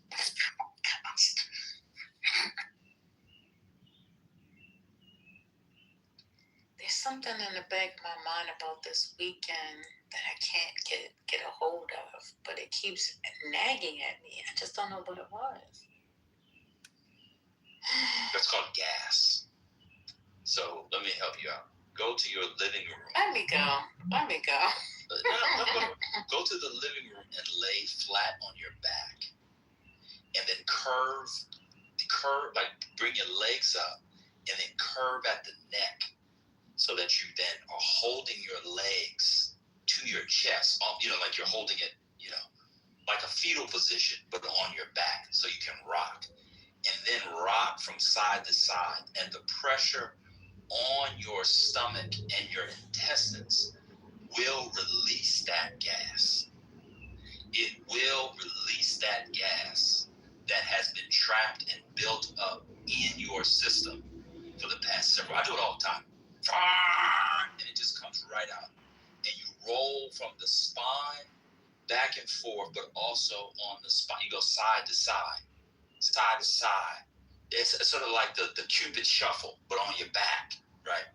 And then you have to squeeze your legs to your chest. You have to squeeze them in tight, because what that will do is that it will produce a almost like a vice from the outside, and then you'll be pushing down on the torso. The torso will then squeeze out the gas, you see. Can I add my bands gas in? will come, hold on a second. It will also remove gas that's in the back. Not the back itself, but that is hiding in the recesses of your intestine, of your stomach, of your colon, you see. And that's why when you do it, we have gas in us that is trapped. It's called trapped gas. I'm done. So I'm just saying, can I add, can you give me a recipe to add band to it? Like the bands? What? You know the bands. Like the weight training bands. exercise boots. Oh, so she was talking about me. I'm like, why you want me to smell your farts? No, the exercise. Oh my God. I'm talking about farting, and you I said know. we add bands to it, and I said, A why do you lot want of me people to saying smell yoga your gets fart? you moving. So Because I was saying that you were saying hold your legs up, and I was saying like, can I add the bands to it? No, don't add the bands. This is what middle class people, especially middle class black women, do. You all think that if you have equipment that you buy from some black female influencer on Instagram with tight dreads that smell like patchouli oil and skin look like it came right from God, that it makes it a better workout. You think that if you get it from Amazon or Temu or from Dick's Sporting Goods, no. You were born with the bands. Why? Because bands will make her dance. Bands will make her dance. Dance, bitch, dance. Bands will make her dance, right? And so you have the band. You were born with the band. It's called your arms. So you take your arms and you squeeze them at your knee and bring it to your chest. Now, some of y'all got big titties. So you take the titty, you take your right titty and move it to the side. You take your right titty and move it to the side so that when you bring your knees up, there's a nestling position right in the middle. Now, for the brothers that like to lay on titties, you don't want to lay on the chest area between the titties because that's a particularly bony area. You want to make sure the titties are squeezed together, but not squeezed so much that if you're taking a nap, one, it reminds you of titty fucking, or two, you get lost and smothered in the titties. But for this exercise, you take each titty and move them to their respective side. You then take your legs up into your chest and squeeze. And it produces not only a fart, but a low fart. So you know how you fart, you walk in, this kind of fart is a lower fart. It gets rid of trapped gas. I do it all the time.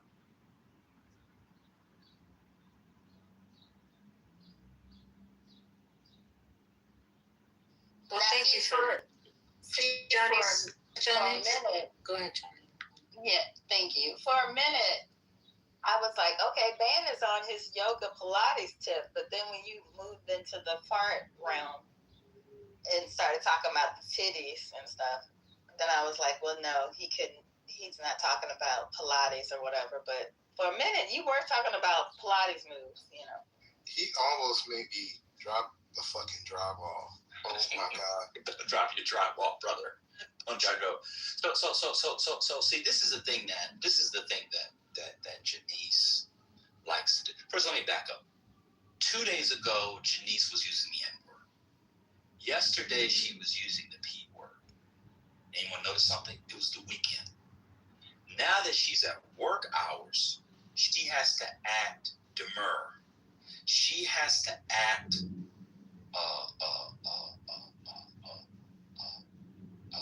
decorous.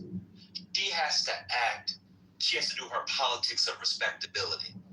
Everybody knows that there is not more farting than in a fucking Pilates class. The amount of farting that one does at Pilates is worse than a chili contest. That's all people do at Pilates is pass gas. Those core movements, the deep breathing, the squeezing of the organs, all of the trap gas comes out, and she knows it. And what Janice was just doing, she was telling you that she's a fart queen. She was telling you her own way that that's where she goes to get rid of her gas. Everybody knows that Pilates is for getting rid of gas. That's one of the benefits of Pilates. Now, Catch COVID there. Now, Papa, if that's what gets you through your nights, thinking about me as a fire queen, that's on you. That is not where I was going with it, but I'm gonna let you have that fantasy if that's what helps you sleep. What fantasy, Papa? Let me ask you a question. Janice, do you go to Pilates? Are you there? Oh, wait, hold on. Janice, are you there? Yes, I'm here. Okay. Do you go to Pilates? Yes. Do you fart while you're there? No. Now you're lying. And see, this is why Dr. Umar's program ultimately will be unsuccessful because the black woman is a liar. I'm done.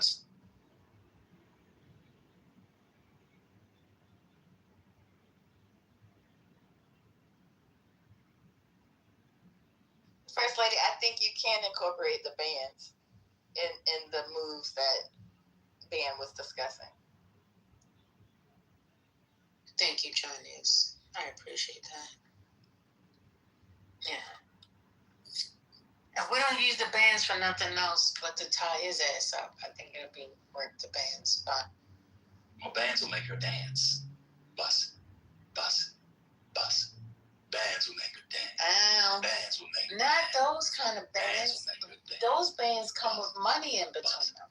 Bands. These bands come with legs in between them, or arms in between them, or thighs between them. What's the difference between thighs and money?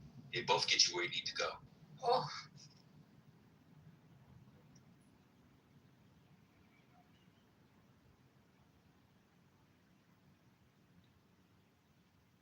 Spirit is I needed backup on that one.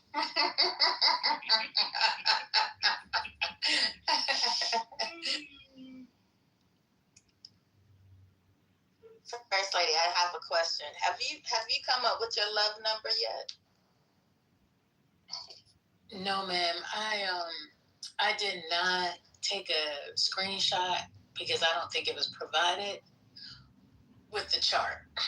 Because I haven't purchased the book. I can provide. No, it's okay. It's okay. Don't worry about it. Don't worry about it. Don't worry about it. Don't worry about it. Don't worry. I like my excuse to stand and hold. I don't need to remediate my excuse. I'm okay. Let the excuse be the excuse. So what's this? All this talk about Umar? What is he talking about now? Is he like? He's got a new thing going on. No. Oh, okay. Nothing but Sukiana. Wait, what?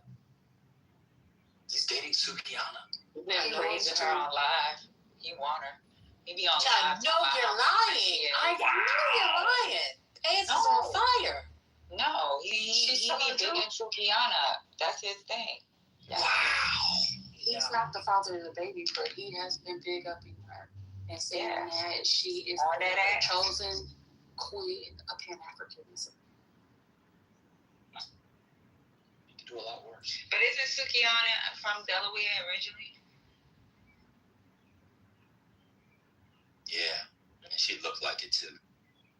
She looked just like a descendant of a Delaware. You know what's crazy? A lot of people don't realize there's a lot of Sukianas in fucking Delaware. It is. Thinking that Delaware, I don't know what, I like Delaware got it from the hood. It's a ghetto hood country place. It's a hood country place. That's exactly right. Oh my God, I just Googled it. They all over here together. Oh, damn, dude, her shopping. She got her some Chanel bags off of him. What? Who the baby daddy though? I don't it's know. My grandpa guy. Wait a minute. Not him signing up to be the step pappy. He signed up to be the step pappy? She cute. No, she not. Yeah, that's you know. I like it. I gotta see what she look like. Let me see. I like it. I want her to be the princess of Pan-Africanism. She be talking about switching. I ain't talking about guns. Oh, switching what? From butt to mouth. Oh no! I gotta go. What's that? You mean cat? No. You hit her in her butt and then she put it in her. Oh, Patty. Please. And she be talking about eating niggas' asses. You don't listen to Sukiana's music? No, but One of my coworkers used to record her lyrics. are you talking about the Dr. Uma? David put the porn category in the chat. It's called ATM. Is what it's called. He put it in the chat. That's actually. And if you see I was trying to figure out what that y'all meant. seen her music videos before, the the ones that are like rated XXX, she be wildin'.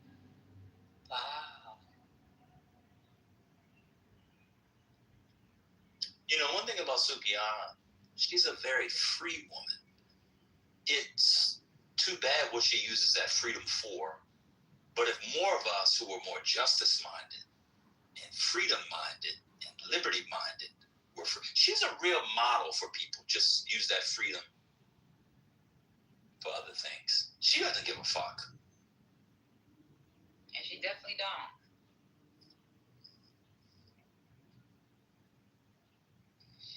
Yeah, but maybe people can't find people to not give a fuck with versus spreading I don't give a fuck with everybody. That's true.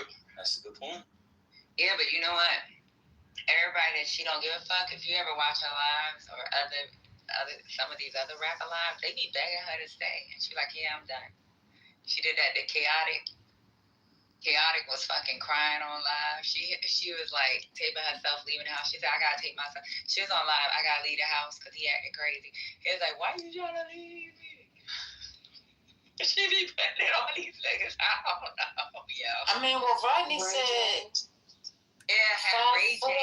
Ray J took her on a crazy Chanel shopping spree too. They say she she said she 5'4", but my throat is 6'6". Oh boy. And she be having these dudes go crazy, and she don't stay I around. bet so. She don't even stay around to get hurt. They be hurt.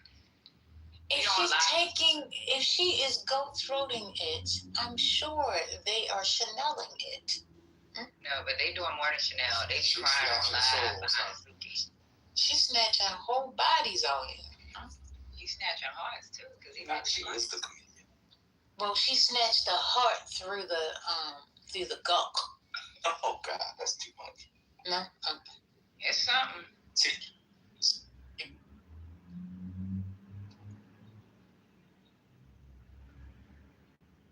Well, what does ATM stand for? Let me look it up. Oh, okay. That's the porn genre. It's a whole subgenre. That's why when Patty said it, he laughed. They put ATM.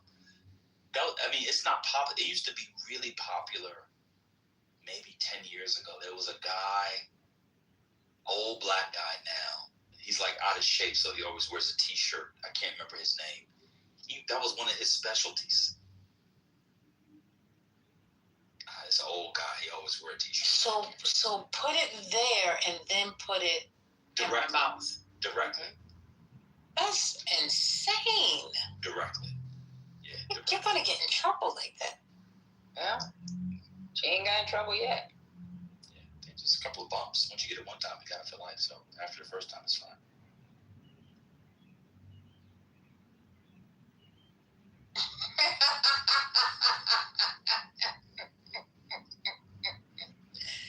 This is insane. Somebody please change the subject. But what is Dr. Umar? Well, do you mind? What is Dr. Umar's attempt like? Why does he like her all of a sudden? She doesn't really say she fucks these niggas, but I think she fucked him or something. I don't know what she did. But he's been on live. You mean pegged him? What do you mean? No. Oh, she just had sex with him. Yeah. But he just all of a sudden started, like, nobody knew him. He was the one that came online talking like, she's a black queen. She's like, he made it seem like she was the most perfect person in the world. And he was coming out of pocket too. She be going hard. She don't be telling on these dudes. These dudes be telling on themselves. They be coming on live acting crazy. He said that she's very smart. That what she has kind of going on with the act. That she's very traditional. That she takes care of the kids that she already has. That she cooks home cooked meals. She serves her man. So that's why he thinks that she can bring forth the prince of Pan-Africanism, and that will be the final child for them both. Child, I don't believe that, because remember, if y'all ever watched Love and Hip Hop Miami, her mother was complaining because she didn't see her kids in over a year. So I don't know about the taking care of her kids thing. But she said she was working. And then her mother said she wasn't giving her enough money to take care of all the damn kids. But didn't she take her sister's kids that passed away too? I don't know. Maybe so. But it's a lot of kids.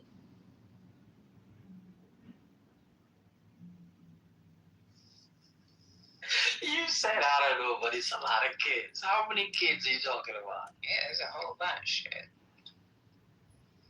She gets taught a whole bunch about TV. She has people to. I prefer her to the other one. If I had to choose one. Who's Sexy Red? Sexy Red. Yeah.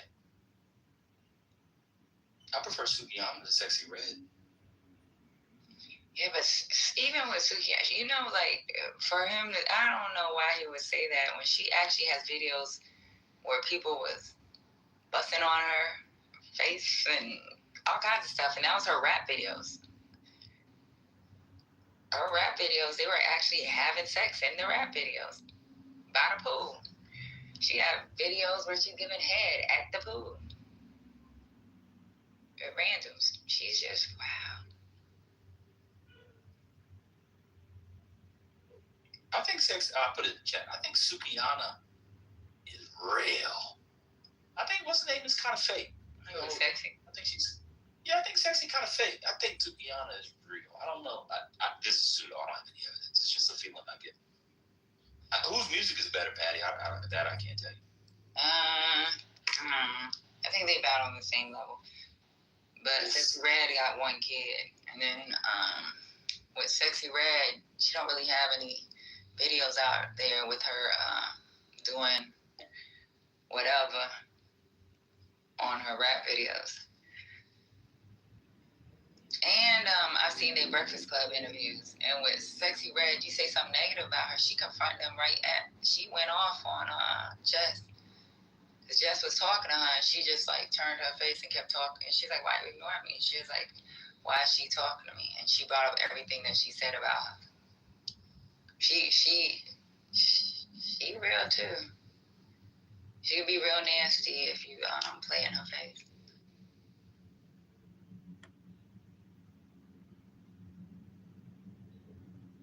I think Sexy Red has better features. I will say that.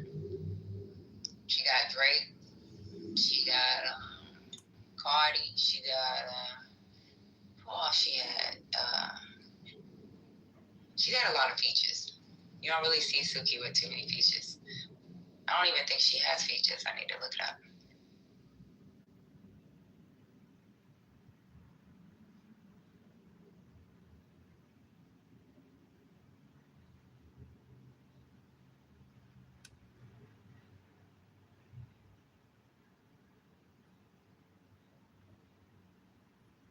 Yeah, but that sex tape was, doctor said something about Sexy Red. Sexy Red's sex tape was her ex. When they broke up, he went and posted all the fucking videos they made together. And they was together for years. Some dude from Miami. It's not like it's videos she actually made for fucking public. No, she did. Because she had an OF. Yeah, she was doing OnlyFans. Who, Sexy Red? Oh, I'm sorry. I thought we were still talking about Suki. No. So I was remember when Sexy Red had that sex tape come out, and then come to find out her boyfriend released it, and he was saying it wasn't him. Somebody must have stole his shit and was releasing their videos. That's how ex-boyfriend released hers. Yeah, but that's going on what Van said. That's the freedom that Suki would do coochie. Yeah, that's what she got herself. Compared to, that's the freedom that she has compared to Sexy Red. Sexy Red is kind of performative. No, I'm not saying that like she's a bad person or anything. It's just not real. Yeah, I can say that. But Suki, man, she be wildin'. I think she got some trauma going on in her life because she just can't stick with one man. When she tired of you, she move around and cuss your ass out while you on live crying. Which one? Suki, she be like, she act like a real nigga. Yeah. She's She's a a little fake to me. Sexy Red began to feel fake to me when she started doing the politics stuff. That didn't feel right to me. I was like, why are you? Sumi said, I'm in England and I'm about to eat ass. Remember she told them white ladies she was outside the museum? Yeah. I was like, oh my God, what is she doing? And she probably was going to eat some ass for real. She probably was. And then he got Thai food on the way. Thai food does sound good. You like it spicy? Medium spice, yeah. If you do Thai too spicy, you can't taste the flavor. They put too much chili peppers in it. Mm-hmm. Let me get some green curry. Have you ate Y'all like red curry? Thai food in Thailand? That shit's spicy. Yeah, that shit be sucking you up. Well, I looked at both of them, and I'm gonna say 6 in one hand, half a dozen in the other. They look the same. Sticky is a little heavier than Sexy Red. Sexy Red more on the thinner side. She got nice tatas. But both of them look like that breast was in their throat. So. Oh wait, Sexy Red got. Well, they look inflated. They look bloated. It might be the dress, or it's because she just had her baby. Oh yeah, she just had the baby. This is definitely not 6 in one hand, half another. This is not even close. What you mean? But who you got your money on? Way more attractive than Sexy Red. This is not even close. You know what? Attractive? You gotta see Sexy Red without her glasses and all that other shit. So Sexy will wear them glasses and whatever, but when she takes some glasses off and she does like her little makeup, she's actually very pretty. Oh, you're right, Patty. Oh my God, this lady's unrecognizable. Right, she's very pretty. She just hides behind them fucking glasses, and she wear them glasses looking like. Well, that's the porn star glasses. That's the glasses that people bust on in porns. Sorry, but it's true. That's a particular job. Zoe Sin wears those glasses. Let me go to work. What am I doing? Fuck. It's too late now. I'm back. Too late to apologize. It's too late. You know, my daughter sang that to me one time when she was little. I was like, what the hell is going on? I said, I'm sorry. Come to find out, my dad had bought her, I guess, One Republic, or he ordered it on Apple Music, and she would play it on, it was some Timbaland album, and that was the last song on it, a hidden track.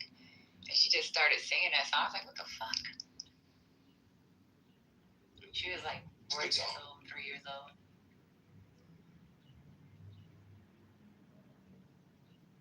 Y'all don't know Zoe Sin? She's a very good content creator. I don't watch that. My algorithm must be dry as hell because I don't know none of these people. Well, she's trying to transition from porn to just like quirky content. Her videos are very funny. Britt knows her. Bring up Britt. Britt knows her. Bring up Britt. Britt watch her content. How you know what Britt be watching? We talked about her. She has funny content. She's got TikTok. She's billing right now. Oh, okay.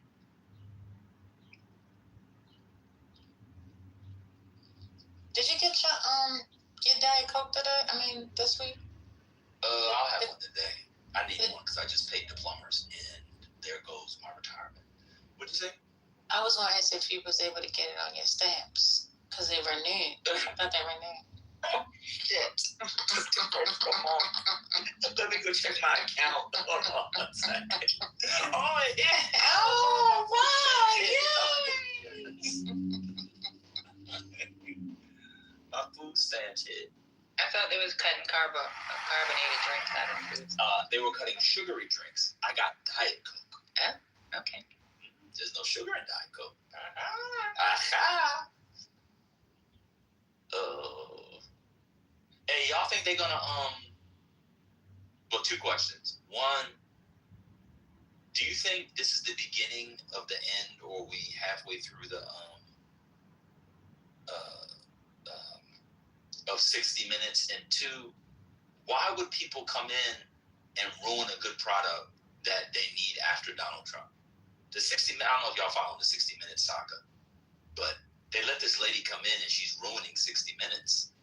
And I didn't know 60 Minutes was watched by this many people. A lot of people still watch 60 Minutes. I didn't know that. Yeah. So. Yeah, I think they are ruining it. What's his name?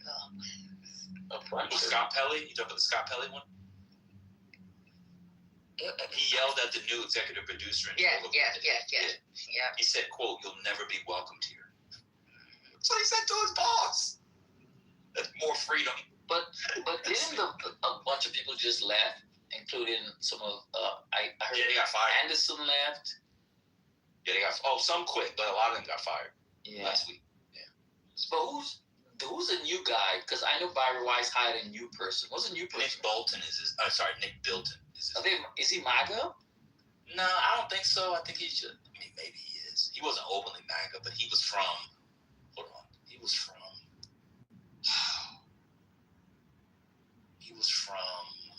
I just read this last week. I can't remember. Nick Bilton. He was from. He's British. He was from. Hold on. He was from.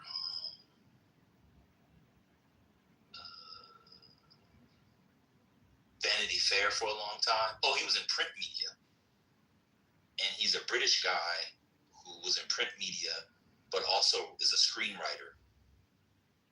He's writing a film for a new Martin Scorsese film with The Rock, Leonardo DiCaprio, and Emily Blunt. He's written a couple of books. Anyway. Yeah. So the beloved franchise is done. Actually, I like watching 60 Minutes Australia. They've done some pretty good shows out of 60 Minutes Australia. Because I don't know. Yeah, that's one of the few shows that I watch. Yeah, but 60 Minutes out of Australia is like the waiting room. The waiting room. Or the 40 Acres. I be watching that shit too. That shit be like, what the fuck? Y'all doing too much.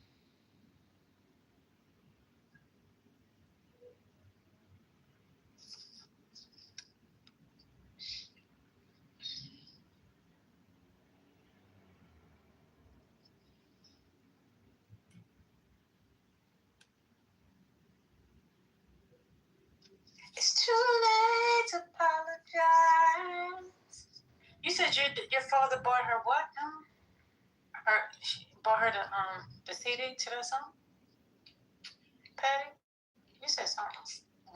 Yeah, my dad bought some. He bought something on Apple Music. Like with my daughter in the room, he plays music at night when she was little, while she's asleep. And some Apple thing, he made her a playlist. And some, I don't know what, Too Late to Apologize was on, I think it was on Timbaland's album. Mm-hmm. And he bought that. And when she was little, we was in the car, and I said, "Oh, I apologize." And she just started singing. I was like, where the fuck is that? I never heard of that song. And then I was in her room one day, and when Timbaland's album was over, it was like this song came on, and I was like, oh, God. I think that was the introduction to One Republic when he first was being released. Oh, okay. Off the topic, now I know you said you like that Topeka sparkling water, but it didn't hold the carbonation like you said. You bought it in a can? No, I bought it in a bottle. I bought a case of them from Whole Foods. When? Just recently? Nah, back in March. Right, March. Huh? It holds. It's really popular in Texas. No, but I'm gonna tell you one that's better. Trader Joe's Italian sparkling mineral water. Now I opened this bottle Saturday night and Sunday, and this thing still got bubbles. Yeah, I'm not drinking something that's been sitting out since Sunday. Really? When you open it, you pour it, and you open it, and you pour it. Like, you don't drink it all at once. It's a big bottle. It's not small. Yeah, I do Screw the top on. Pellegrino. For the big box. Yeah. Pellegrino. But I'm telling you, this Trader Joe thing ain't bad at all.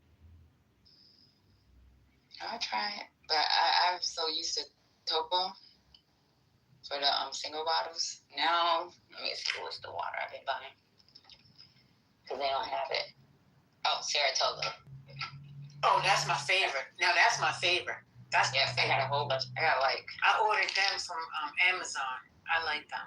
But they have the plastic bottles. I don't have the glass bottle from them. I only get glass. Yeah, when I got it from Amazon, it came in the plastic. But in the restaurant, they give it a glass. But when I ordered from Amazon, it only had the 6-pack plastics. But yeah, I like Saratoga. Saratoga is delicious. Yep, I got that little my wine freezer. I have I buy packs of that shit since they don't have no Topo. Oh, you haven't been able to get it? No, because they put a pause on it because something's going on in Mexico with that water. Oh, shut up. I'm going to Whole Foods to see if we got any here. I didn't know that. Don't buy it. That's why he was asking. Aha. Oh, no, I'm not going to buy it anyway because I still have a few left downstairs. I didn't drink them all. But okay. They said we acting like Ashton now. Let me be quiet. Hey Patty, I just Owen just posted in that Hagsap blocked more people from being promoted again. Mm-hmm. There's a New York Times article that says he blocked officer promotions and it appears that block is driven by his anti-diversity stance rather than based on merit. So if you're black or female, somehow there's no merit in you. Yeah, I heard that too. The original merit in this country is whiteness. 22 nominees for 1-star admirals. Wow. He moved 2 of the officers, a woman and 2 a black man. Wow. Oh, but he also removed some white men. An additional 3 were white men. Yeah, okay. They must be there's something. They must have voted Democrat. They must have voted Democrat. Or they're promoting what's in the DOD regulations already. That's the problem that they're having right now. A lot of the senior officers are like, the regulation hasn't changed. And that's what they're promoting to the soldiers. There's no change in the regulation, so this is what's going to happen. If, like for the Army, if AR 600-23 hasn't changed, just because you hear something on TV, this is how it goes. You have to follow the regs. So didn't the Navy Secretary resign? Yeah, he did. Well, that's right. I mean, he struck every female off the 1-star list. And female officers make up 20% of the Navy. And they didn't have no one on the 1-star list. Yeah, every new frontline manager in the NFL is good. And there's not that many black and colored folks in the first place, but. And they said this is highly unusual because the secretary was never involved in any of our promotions when I was at the Pentagon. Because I worked promotions when I was at the Pentagon. I worked general promotions because I worked for the Secretary of the Air Force. And general was not. We never had to send stuff to the SETDEF for people for clearance. That's not how it works. He's not part of the promotion process. Now, if you go in for stars for Congress, he has to bless the list, but he wouldn't. This is crazy. It is crazy. So, Patty, you know when you go, does the Army do that for general officer? Your promotion recommendation is handwritten. Do y'all do that? What do you mean? So for your promotion recommendation, it's typed your PRF. Mm-hmm. It's typed all the way to colonel. Right. To general, it's handwritten. Mm-hmm. Yeah, it's Word. So you normally add to type up all what I want my boss to say based on, I would go over the person's entire record. Mm-hmm. and then I would pick out all the headlines, summarize all these number 1 strats, number 2 strats, the awards they've won, the schools they've gone to, the jobs they've held, blah, blah, blah, blah. And then I would type it up like a regular PRF, and then my boss would choose to pull what he wants from there and write it up. But the main thing he would write is promote now or promote ahead of the field, blah, blah, blah. Whatever recommendation he gave would be the one that pushed the person over the top. It's kind of what? Yeah, so one guy. they said the 3 Ps are important: your peers, your physical, and your performance evaluations. Weak years make a lot of weak leaders, they say. Yeah. If your peers are all weak and you get promoted out of the weak leg, sometimes the weak people get through. Yeah, I'm number 1 in my peer group, so there's no way. That's what I'm talking If about. something happens and it's time for me to, if it was time for me to get promoted, if I don't get promoted, then I'll freaking raise hell. Yeah, but he looks like he's speaking on the Navy. I don't know what the Navy did to him. Because all those guys in the Navy, I haven't seen the Army or Air Force say anything about their officers not being promoted. That's why it's confusing, because this is where I'm confused. Like, he's making these decisions. I get it. He's the department. He's the Secretary of Defense. But it's Congress. It's like, I don't know. It's so confusing. It's hard to believe and accept that this is what's happening. It's hard to accept, because if that was to be me, let's say in the next 4 years and I'm up for promotion, and they say no, I'm going to lose my mind. Because you know what? Stupid ass. So, Bobby, what are you below the zone? Are you in the zone already, or are you still below? No, because I had made the list like a year and a half ago. So I just got your line number. Yeah. And when I got my line number within the last year, that's when I ended up coming to where I came. And then, it's like the list comes out for you to take command. But because of certain jobs I had, the list for me is to do something else. They try to keep... Yeah. It's kind of fucked up. You don't own your career. They try to keep you in strategic. It's like they don't want to give you anything else. Yeah. But these are the kind of things that, in my mind, came up in 2024 when people voted. Like, this is not a surprise or a shock. This is par for the course, and this is motherfuckers finding. It's HRC. I think that's the problem. HRC looks for people to make it easy when they do their conference. They say, oh, you already did this, so we'll just put you right back in that spot.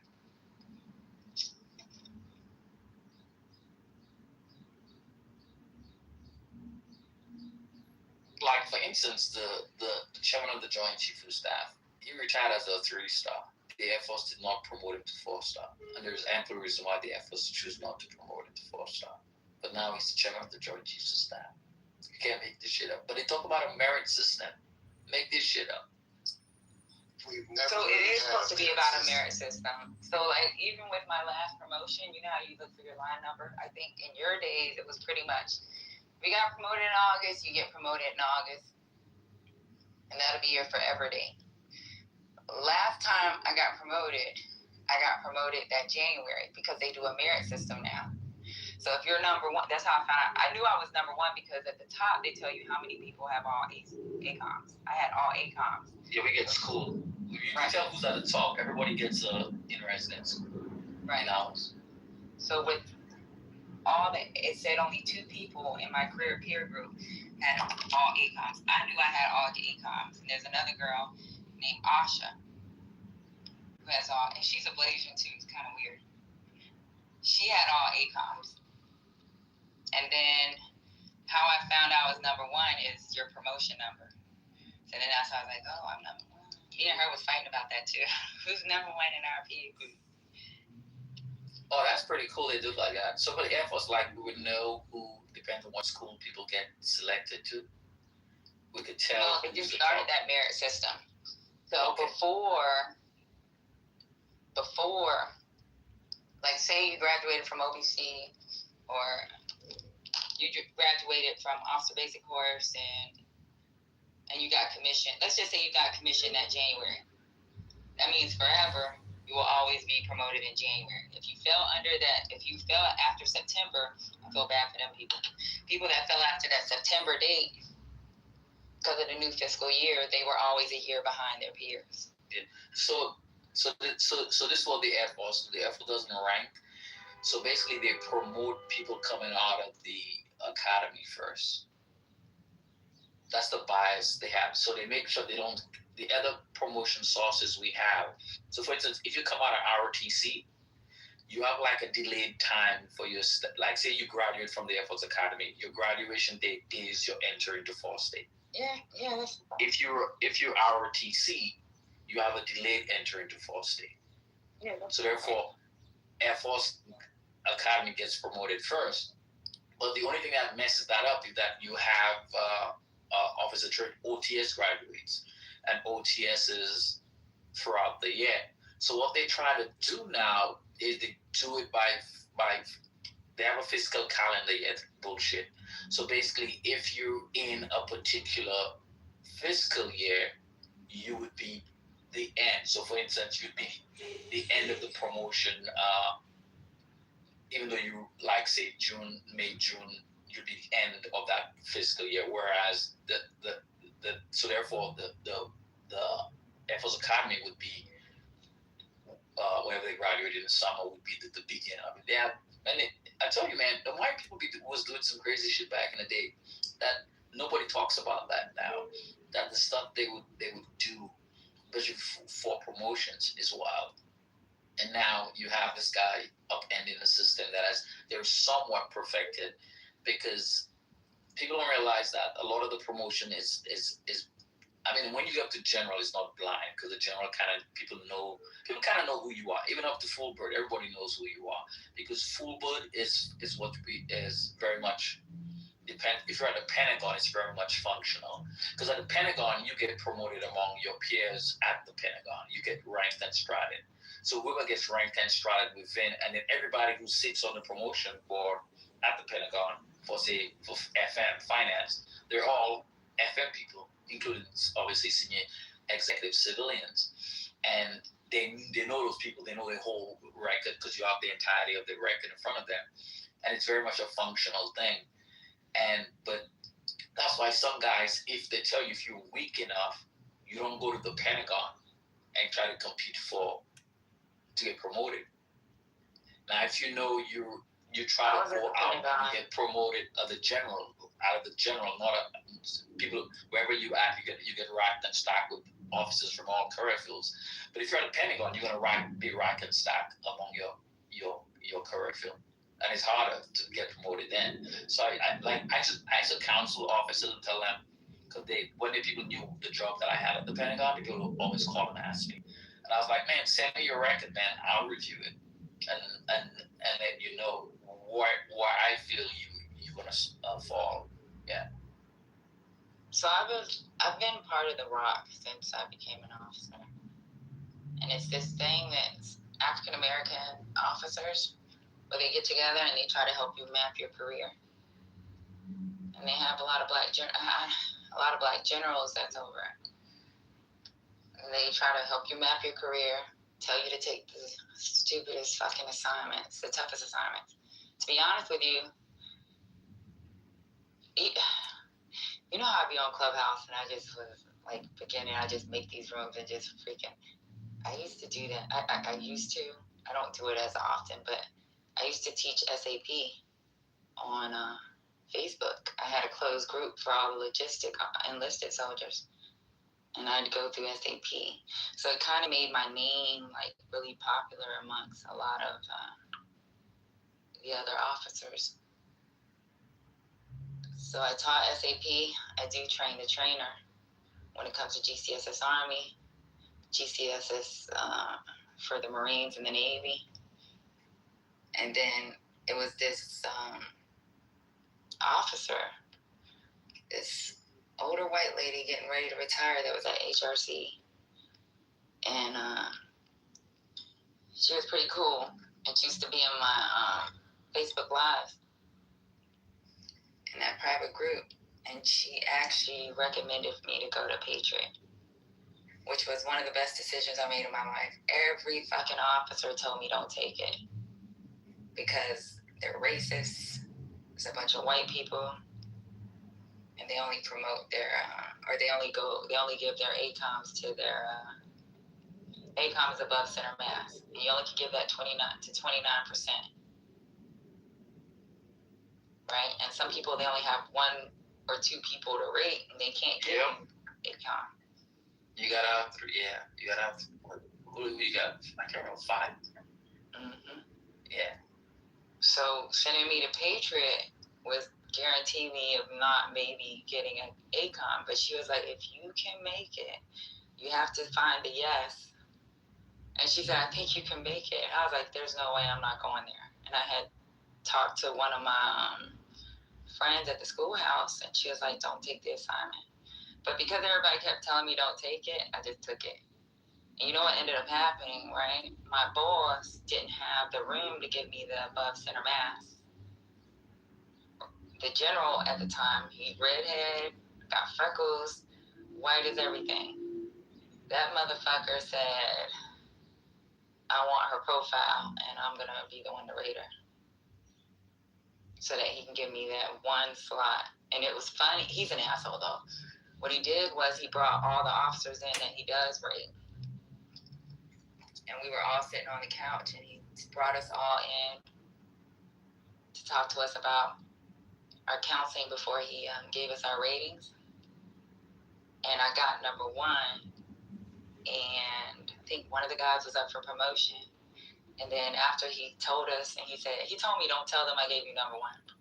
So then when he came out, he told me to go back to the couch, went back to the couch and waited for everybody else. And they all was sitting at the couch. It's like he wanted us to fight or something. He came out and he said, he pretty much gave it to me. He said, I gave her my number 1. I know you need to get promoted, but I don't give number 1s to people that come begging.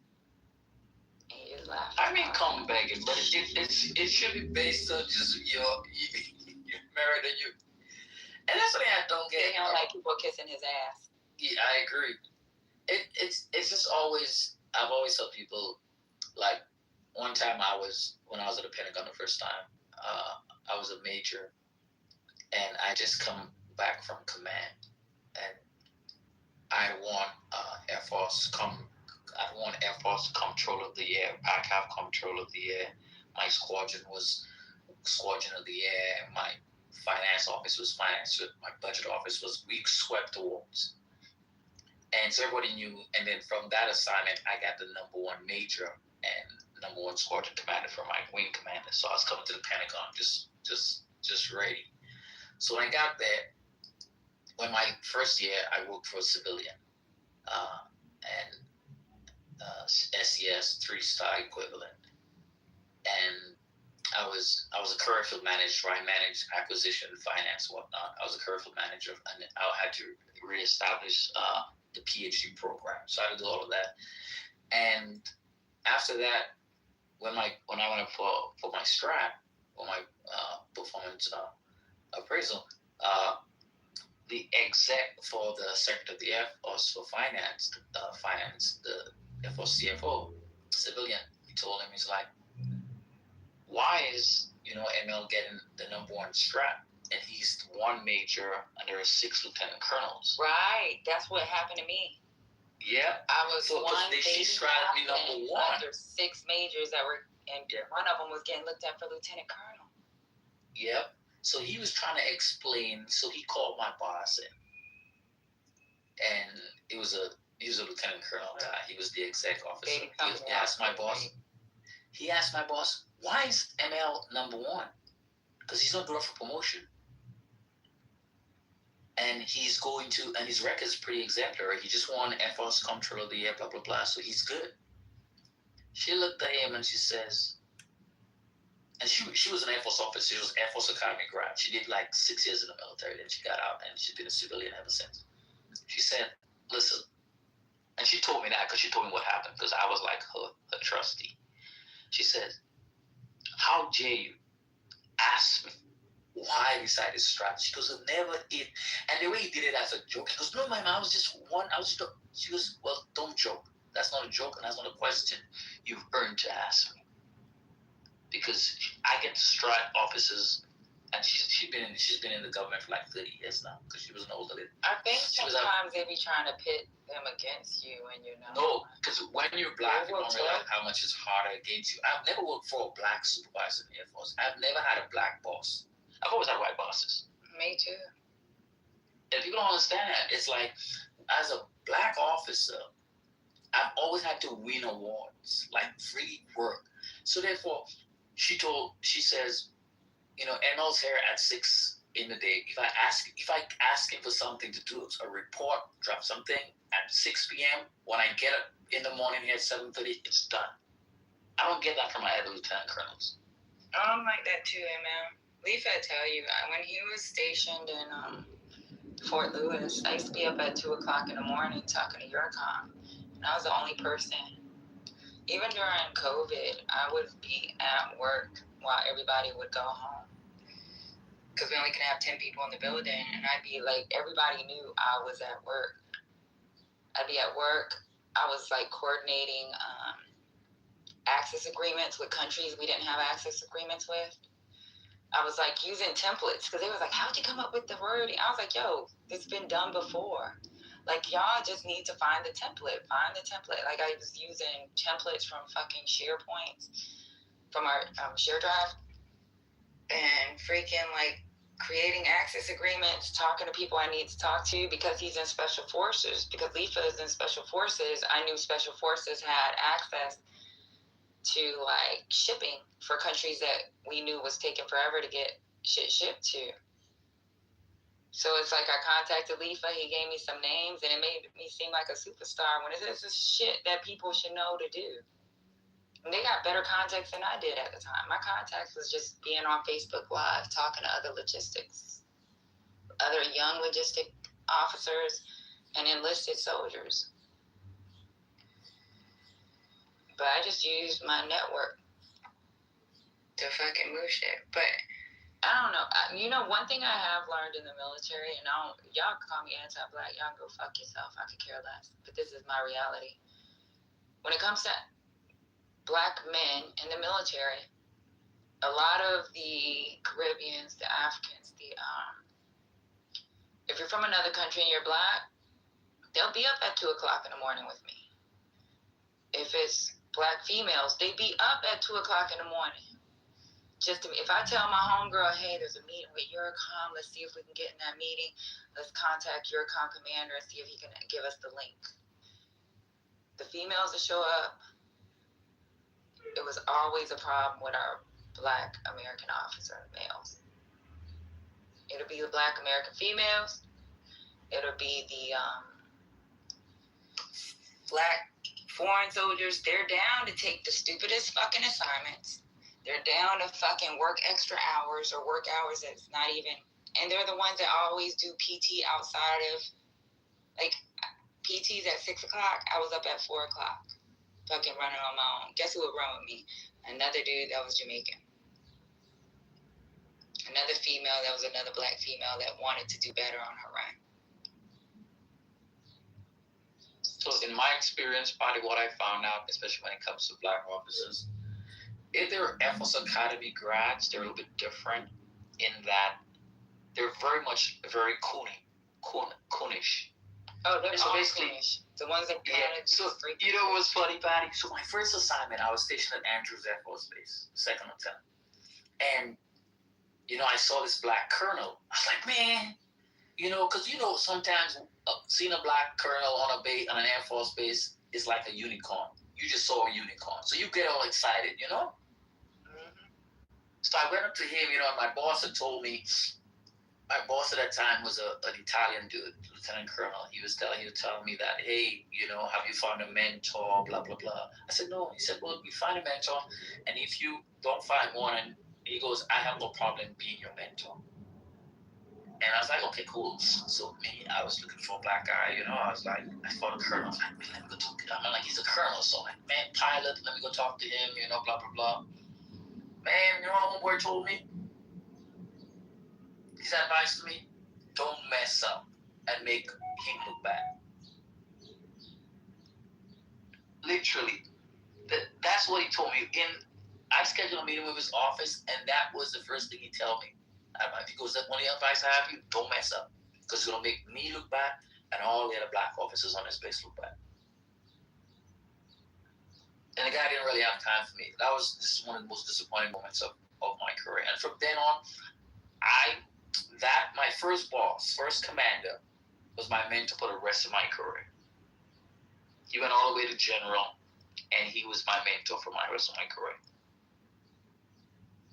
Not even a black person, a white dude. Yep. An Italian dude. So you both have typical stories. One of my wives is she happened to be in the Coast Guard. She got a little few declaration, but I'm saying they tell the same story. It's a weird world if you plan to gain rank in it. So-called Uncle Sam's Army, the bunch of bowing and cowing that I know you must do. A bunch of hoops of fire you must jump through if you want that rank. If they see you there, then, as in Colin Powell, you have earned that goddamn rank. And which is good. Black soldiers are tough soldiers, but most of those black soldiers have a desire to be in their own army, their own black military, to be straight up with you. And a few of them are coming in, they're coming on to the Black Panther. A lot of them attaching themselves to giving us a stronger military ranking, and better training is coming to Panther. So you've always had your own army.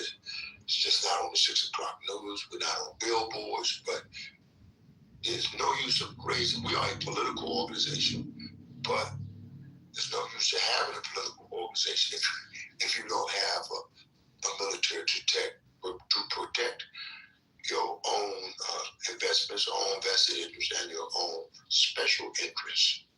And that's why I always say, bye. All right. Okay. Cool. Anyways, yeah, I think that's I think it depends on what corps you're in, because I think a lot of the personnel that's in the Signal Corps is very black dominated in the U.S. Army. So I don't see that the same with the brothers that's in Signal. Are you talking about enlisted, or are you talking about officers? Oh, officers. Yeah, I'm just telling you my experience with the officers. The enlisted, I ain't gonna lie. When it comes to the black male enlisted, them motherfuckers hold me down. If I say cookies and ice cream, they'll be like, "Didn't you hear the ma'am? It's cookies and fucking ice cream." And they will fucking go hard in the paint, especially for another black woman. They don't play that shit. When you fuck with they black officers, they don't fucking play about they black officers. Now, black enlisted will fucking take care of us. I don't have to do shit. You know what? I had a black sergeant major. He had all the soldiers, and a couple of my soldiers had to go to their formation. I showed up to their formation because they told me. He told me, "Ma'am, you need to go. This is enlisted business." But he called me and told me what was going on, why he had to do what he did. When the white officers do it, they just be like, "Stay out of our business." And they don't give me no information. I have to get it from my soldiers. But when I had that black sergeant major, he'll tell me, "Hey, I got to present something. You up there, you outrank me. Sometimes it's a problem." Because they think, "Oh, my man's here to save me." If you use my formation, I'm going to give you no information. Besides, see you later. Yeah, but most of the black officers give me black enlisted give me the information so that I won't be stepping on their toes.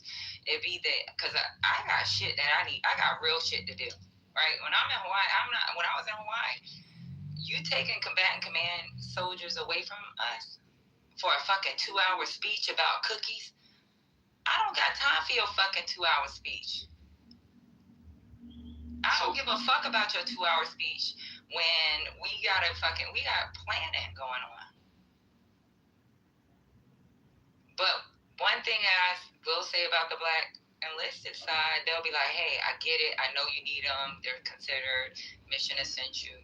But this is what happened. And if one fuck up, all of them fuck up." And they'll explain everything. When it comes to them white officers, "Ma'am, get out of our business. Move around."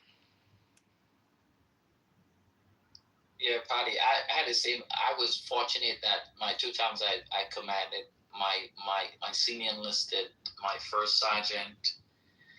My first sergeant was American Indian one time. She was from Colorado, and then my E9's chief master sergeant was black American guy from DC.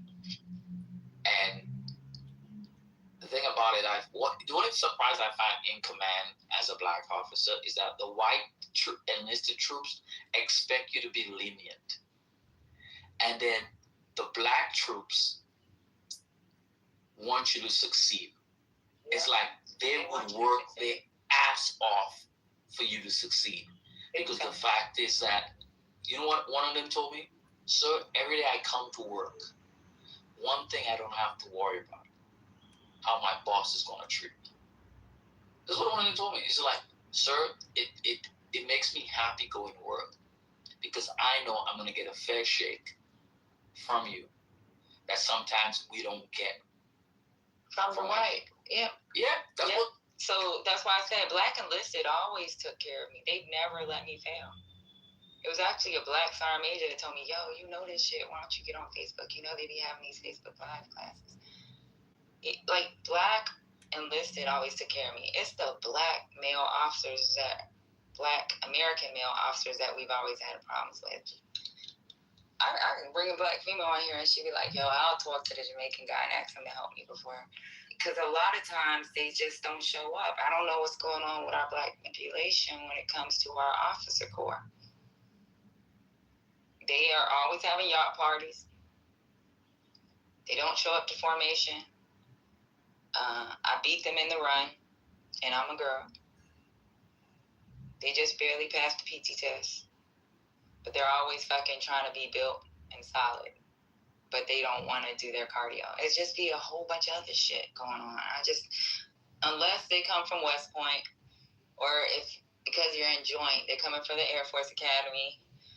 But then those guys are married to white women and they're coons. Yep. Yeah. That I found the most interracial per capita in the organization I've been to. In the Air Force, especially if they're a pilot, white one.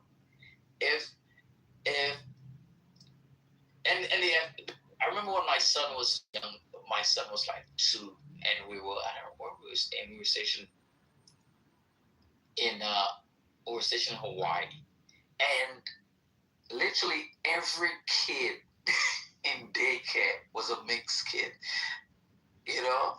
And when I go to daycare, it's like, yo, every kid in here is mixed except for my son. This is what the world is turning to. I never have a problem with that. But the military is definitely you have a lot of interracial marriages. But it's at a higher clip than in general population. On the officer side. Especially on the officer side. Yeah. You would not see an officer. Yeah, when you see a black officer married to another black woman, you're like, whoa, what? That is different. Yeah, a lot of black officers. But Patty, here a joke.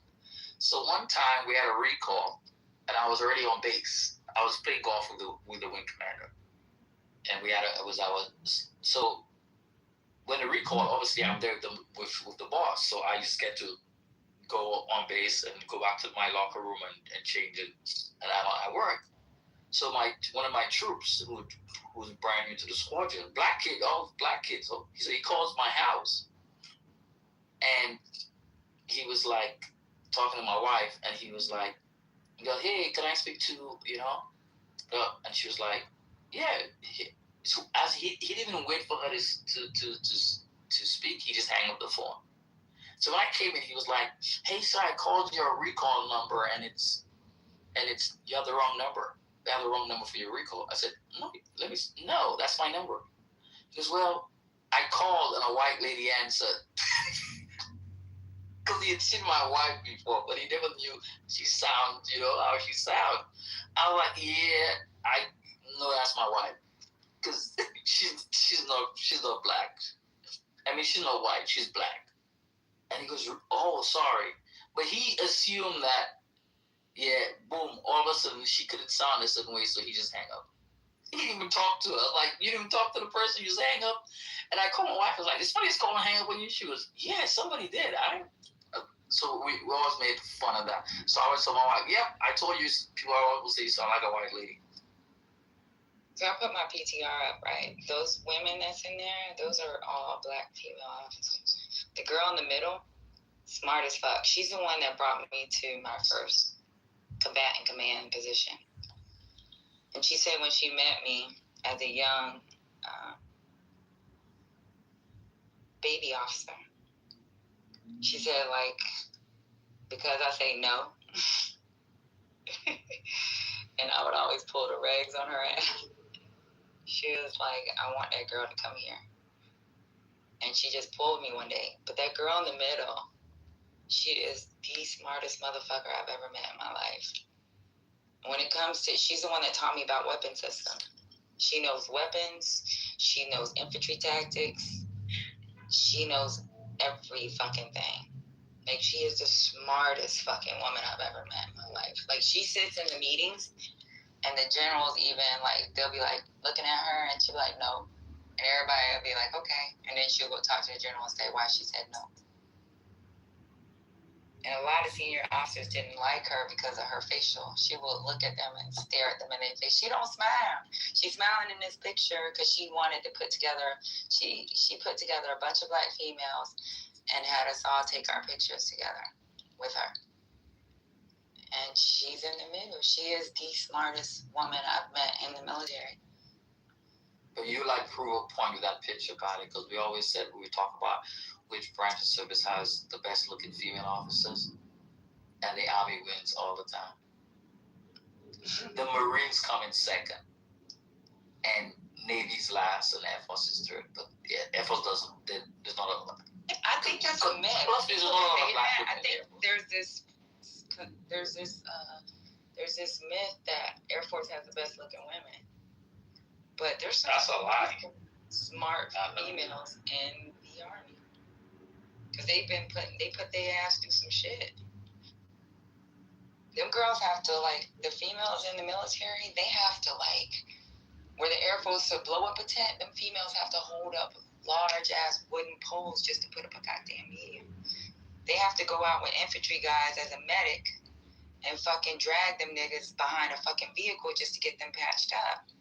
They have to sleep in tents which smell like piss and fucking underarm with a bunch of fucking men that fucking pee in a bottle, and they gotta dig a fucking cat hole. Yeah, something you alluded to earlier. While the obviously like the high-end pilots and the high-end of some parts of the military, and they have the snow bunnies at home, etc. Because they announced that the woman, the vanilla chocolate, is the trophy they have. And especially if she has a blonde hair, blue eyes. I would have enlisted in the Air Force. I was on the way to San Antonio, believe it or not. I was out of my mind. But I was on the way, and they offered me a job at USA Today. I took it. So you could have been aim high, Ambassador. Yeah, I could have been. Oh, wow. I mean, because I was going for pilot. I was trained by a pilot. The pilot for the Nation of Islam, his name is Sultan Mohammed. He flew the presidential jet for Elijah Muhammad, and he only had a Muhammad's education. Muhammad University, all those guys like Malcolm and Sultan Muhammad, the son of Muhammad, the manager of Muhammad Ali. So we flew around our own presidential jet right there. And because of his knowledge, because I got the incentive from, I think my entry was at William and Mary College, and from there I was on my way to like San Antonio. I'm going on in somebody's Air Force here, and I'm already. And I said, man, I'm gonna take this goddamn job. I'm not going in the Air Force. But I studied a lot about the Air Force, and one of my captains now, in fact, my man here in Washington is a high-ranking guy in the Air Force. His name is Talib Sharif, and he's a great guy to learn from. The Air Force, they just have a way of putting things that makes it understandable. I'm used to learning from pilots, and my niece, believe it or not, she trains pilots for American Airlines. So I've been kind of just having them in my life somewhere. And I got very always tip my hat and kufa to all the pilots and those Air Force type people, including Miss Patty here. Because she's on point life. She, like you say, she's here at 6 a.m., 6 p.m., and holding the line. And how many can be consistent and live not just clubhouse, but just in your duties that you have to perform, and then performing those tasks at the top of your game, and bring your A going to the court every day. And everybody in MJ, but still good to have a Patty around here somewhere, because the Air Force gave her the training, but she had to do the work, and that's the thing we find out here on the front line. Trying to get these houses together for people who don't have a clue, not easy, but somebody has to do the work. Yeah, I will say this. Black female officers, whatever branch they're in, a lot of them sacrifice a lot of shit, and that includes their kids. It'd be sad as fuck, but they do a lot of crazy shit. That girl in the middle, her husband retired, and she's still fucking in. Her ass has gone to Korea. When I had to do the logistics warehouse issue, I had a problem with waiting for my mom, because my mom couldn't come until the following week. She went forward, and she's not a logistics officer. She went forward, left her kids at home, and told me, watch my goddamn kids. And when your mama comes, she's going to watch the kids, and we both bringing our ass out here. And I was like, okay, I'm down. But she sacrificed a lot, and she's smart as fuck. She be fucking going off on them white folks.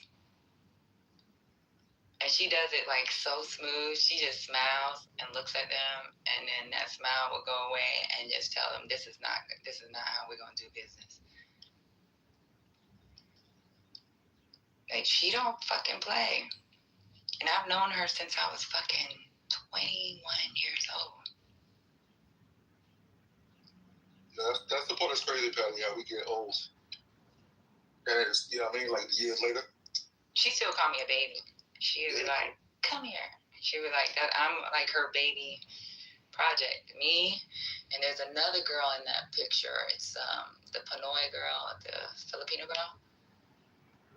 Me and her is like her kids. She calls us her kids. But she's been taking care of me. She takes care of her. She's that girl, that Filipina girl. But she's been doing nothing but taking care of black females. And when she see them and she thinks they're great, she'll talk to a whole nother general if they want that fucking job and try to get them where they need to go. But if she needs you in her area, she gonna talk to the general to get you pulled. That's how the girl with the bushy hair in that picture got pulled. She got pulled to Korea.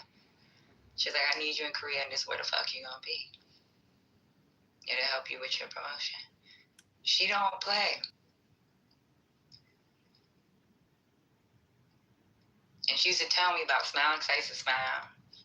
And be like, you keep smiling in their face, that's all they're going to expect. You smile, and then you get your face straight, and you be about business. Your smile is with your hello. After that, the smile goes away. Fix it. And I was like, yes, ma'am. This is when I was a young-ass officer. You smile for the hello. Once the hello and all the greetings is done, business, the smile goes away. Because they got to know you want business. Because you're black. She kept telling me, you black. They don't take us seriously, and they think we're stupid.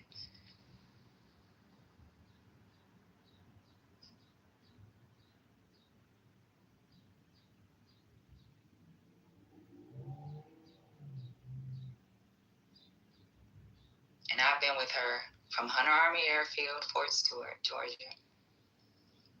She pulled me over, and I was in Fort Hood with her.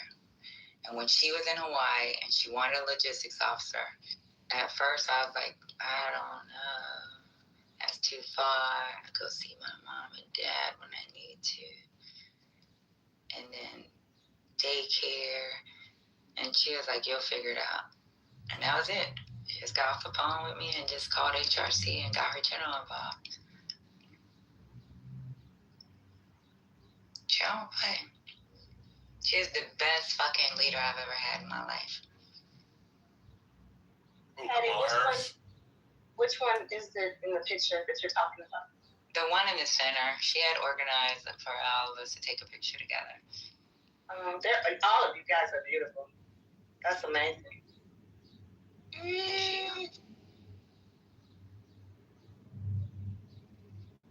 And you know what she's an ordnance officer. If people know what ordnance officers are, they're the ones that do ammo, those Patriot missiles, those missiles that we're talking about. She knows what the stockpiles look like everywhere. That's why she knows infantry. That's why she knows logistics. She knows the whole procurement process. She knows finance. You tell her there ain't no money, she'll tell you how to figure it out and give me my motherfucking money. She knows equipment. She knows maintenance. Somebody say something crazy about maintenance. When I was her young ass baby officer, she'd be like, look up the regulation and figure it out, and I want it in yellow. You know what she used to tell me?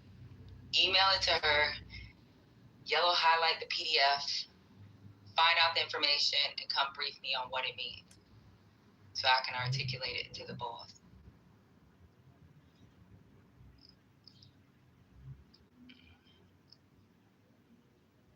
Hey, Patty and Lisa, Mel's there too?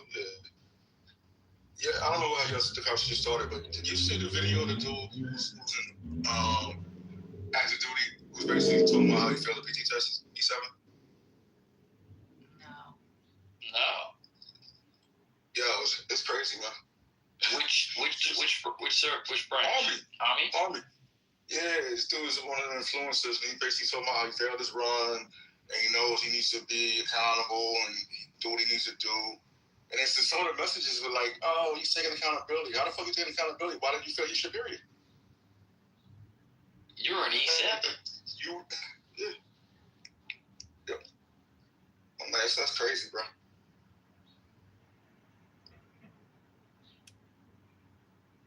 Yeah, I don't have a problem with black enlisted.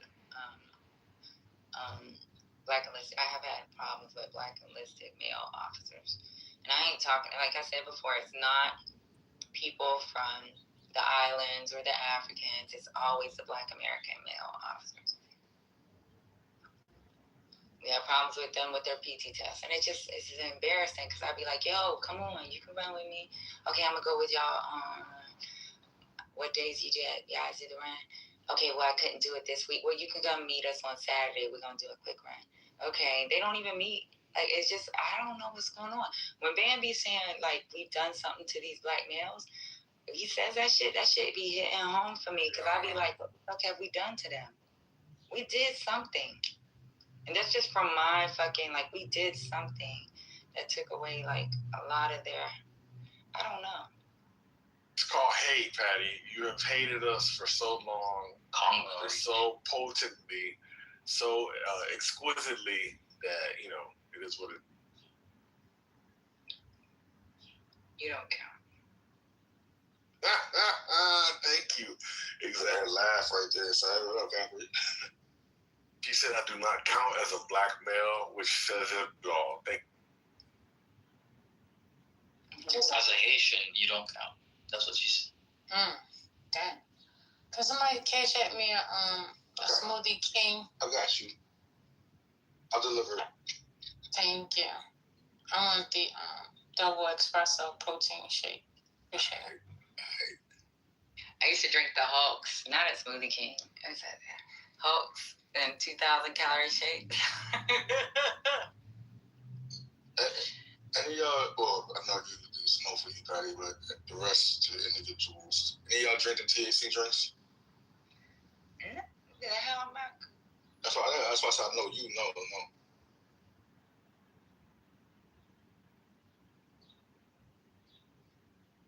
I have not. I'm afraid. How are you? I'm afraid. You afraid? Afraid of what? If God told me to redeploy, I would say not as a Negro, not as an American Negro, not as a male. What are you talking about, man? Not as a male Negro of the 19th or 20th or 21st century. Yeah, but you go to Starbucks. You go on the Starbucks kiosk, so you good. Listen. Oh, I was thinking the same thing. I was like, damn, Conky ain't got no background noise today. Where he at? He at home. He off today. No, I'm in the coffee shop. I'm working. I got my screens up, working on my invoices and my change orders. I'm working. I'm always working. About to go to work. You a hard-working black You don't man. have an office, Concrete? You a hard-working black Haitian man. I want a caramel macchiato.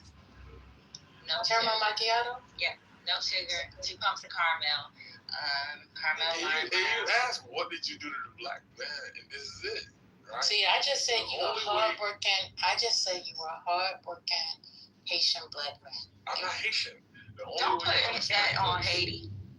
They said that's what ML said. ML said he Haitian. I'm just going by what ML said. Listen, I go back to Concrete in season 1. Concrete's Haitian. You need to I don't beat know up how your to mouth.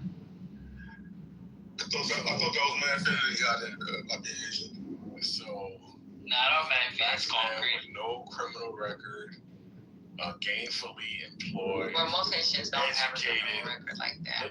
Look at this. They have like 10 I years. want to say that, Patrick. No, a lot of them are really sneaky. At least the ones Most that black get- men, period, don't have a criminal record. What the hell? What are we talking about? I didn't say nothing about black men. I was talking about Haitians. You're always talking about black men.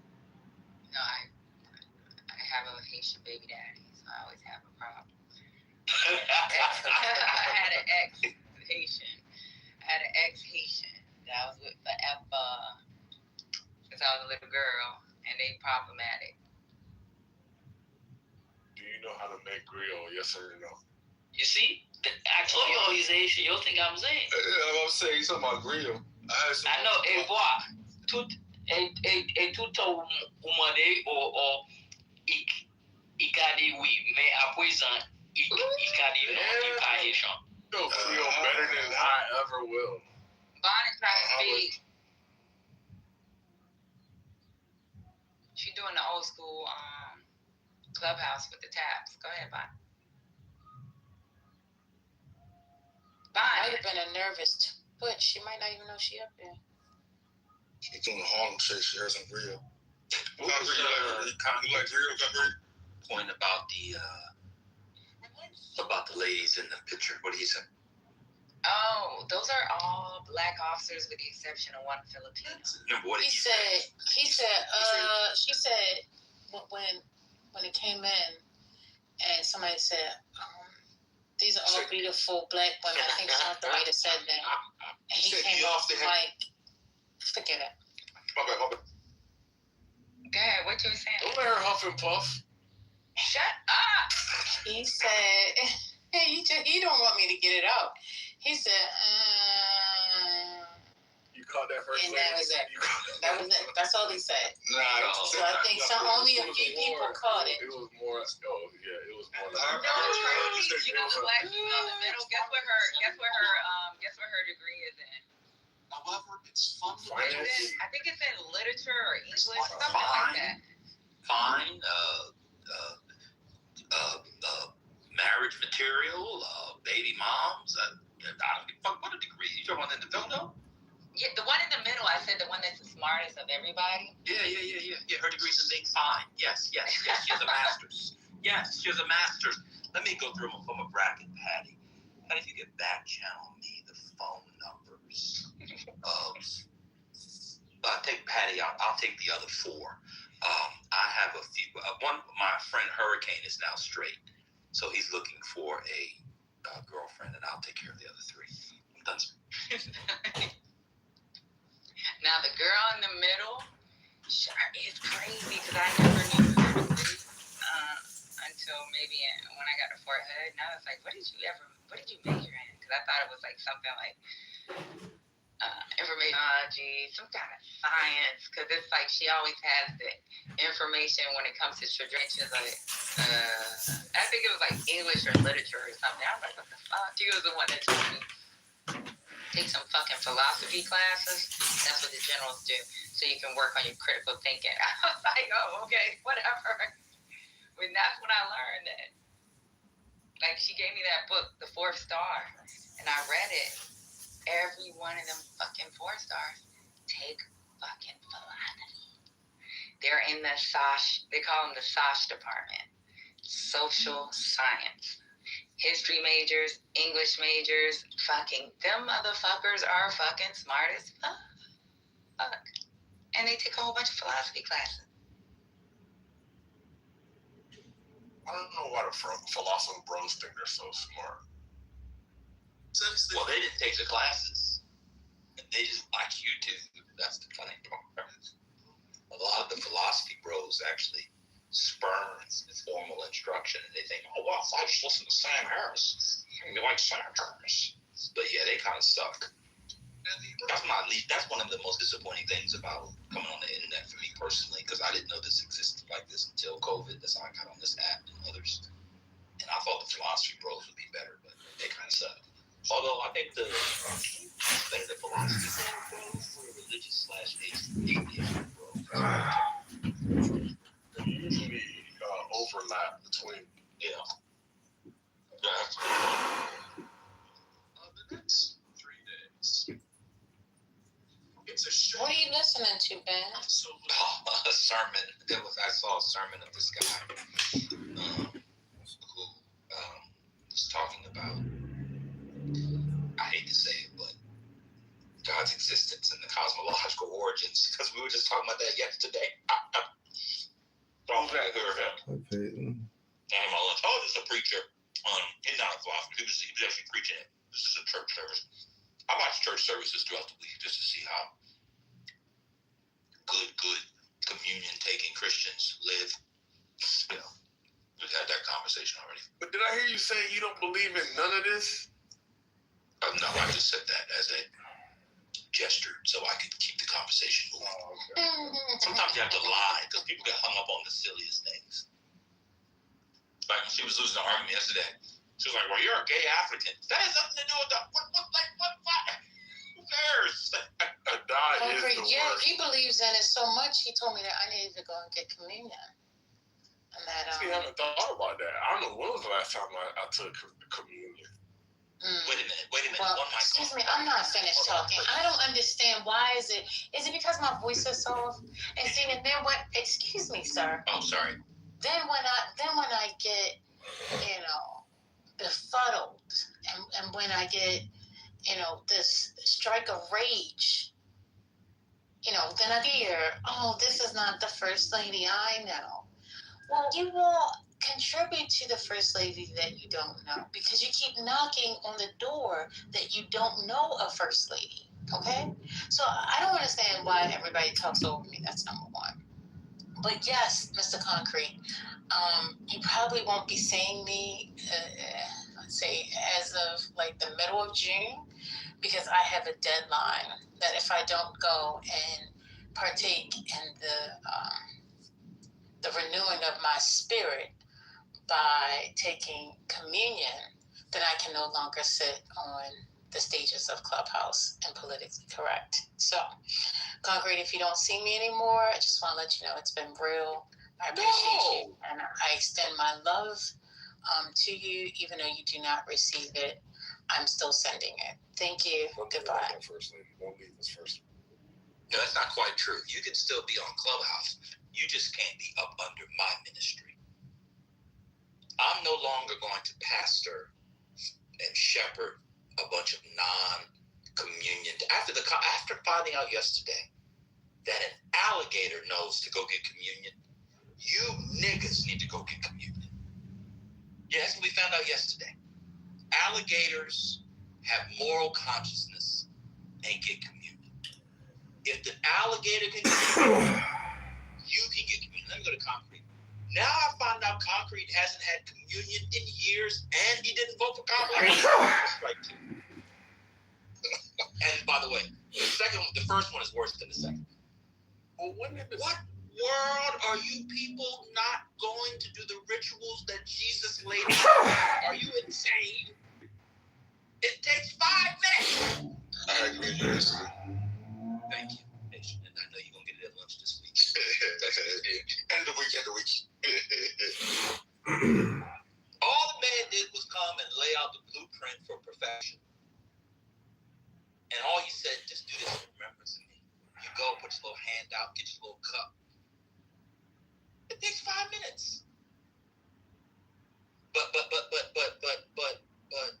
we can go to the Green Turtle or TGI Fridays or Buffalo Wild Wings and get beers for hours. Hours. Oh, I'm gonna watch the Buffalo Bills game. Let me get the Thai wings and the medium wings and beer. But you can't do one thing, a ritual, even if you don't believe it, it brings us together as persons. It reaffirms our humanity. We are focused on a singular object, the body of Christ. But just look at that as a symbol for our bond as a moral community. That's what Durkheim says religion is, huh? It's people that come together around an understanding of the sacred and bound in a moral community. You don't have to believe in any of it. Just go. I don't believe in black women. I'm around them every day, all day. I'm done. So to respond to this, yet again, monologue, I would just say that I believe this is what's wrong with the Christian gods. Y'all think that because you go and you partake in eating this cracker and sipping the wine, that all your sins that you've committed and continue to commit some kind of way gets washed away or something? I don't get it. I mean, how do you partake in the feasting of his flesh and the blood of Christ and then get up and cuss your brother and your sister out or bear false witness against them? Yeah, so, excuse me, sir. Especially the one that doesn't like to be interrupted. Throws a hissy fit. God damn it, I wasn't finished. That didn't. Selena. No, I can't even do a monologue. Like, man, I can't even work on my monologue because all of you just want to join in. You want to be on the. Well, fine. You can have the clip. That's it. I'm done. Oh, keep going. I was just trying to answer your question. That's it. You don't have to answer the question in the middle of my monologue. But it's okay. Don't worry about it. You can answer now. Do the monologue. You're not a man, lady. You're not allowed to do a monologue. That's a fact. That's a fact. Especially uninterrupted. I am not allowed. First lady, do you need to borrow my backpack, First lady? Oh, Jesus, sir! You're not a man. No! Come on, bro. What happened? Backpack on this. It's been in the closet for months now. You gonna put more weight on her back if she already got big tatas? What's going on? Oh, not the backpack. Oh, God, help me. Let me go pray. Your mama, she's not a man. You're not a man. This is true. But when I pulled the backpack out, the silence go. Well, yesterday you pulled the tongue out and you silenced the whole room. Okay, First lady. Okay. First lady, I'm sorry you didn't get to finish. I'll be very quick. But I said, even if you don't believe in the meaning of it. Get hacked by a crane by her balls. Stop looking at me. This is real life. I didn't say. Listen, I didn't say. I see somehow they're the most kind people. They're very kind. I didn't say that. Understand? Yeah, but I'm talking about the third war. I'm talking about the current. Trump is the best enemy we have got so far. The best enemy. He said he was Negotiating with them. He's constantly going to negotiations with them, trying to get to a deal over and over and over. Fucking get it over with. Weaken the fucking regime. The Iranian people themselves will stand up again and they will take over their fucking country again. Take back their country again. Get it over with your fucking negotiations, and you're talking about, but he tweeted this. Yes, but he's not doing it, is he? Who is doing it? The regime is. I'm sorry. Blue, is that your name? Yes. Fucking the bastard who was an IRGC guy. Listen to me. You go to your nose. Even to that. Just that. My name is Arashi. I want to ask you a question. You'd rather fuck him up the ass, you IRGC bastard. You said you put candy. Hey, you don't have to be emotional, understand? We have to deal with the laws. He's not valuing life. He's putting candies in someone. He can't even say he's putting bullets. He's calling them candy. They're bullets. What the fuck? You're killing people. You IRGC fuckface faggot. You Ben-showed cocksucking asshole. What does that mean? I don't know. You fuck your sister.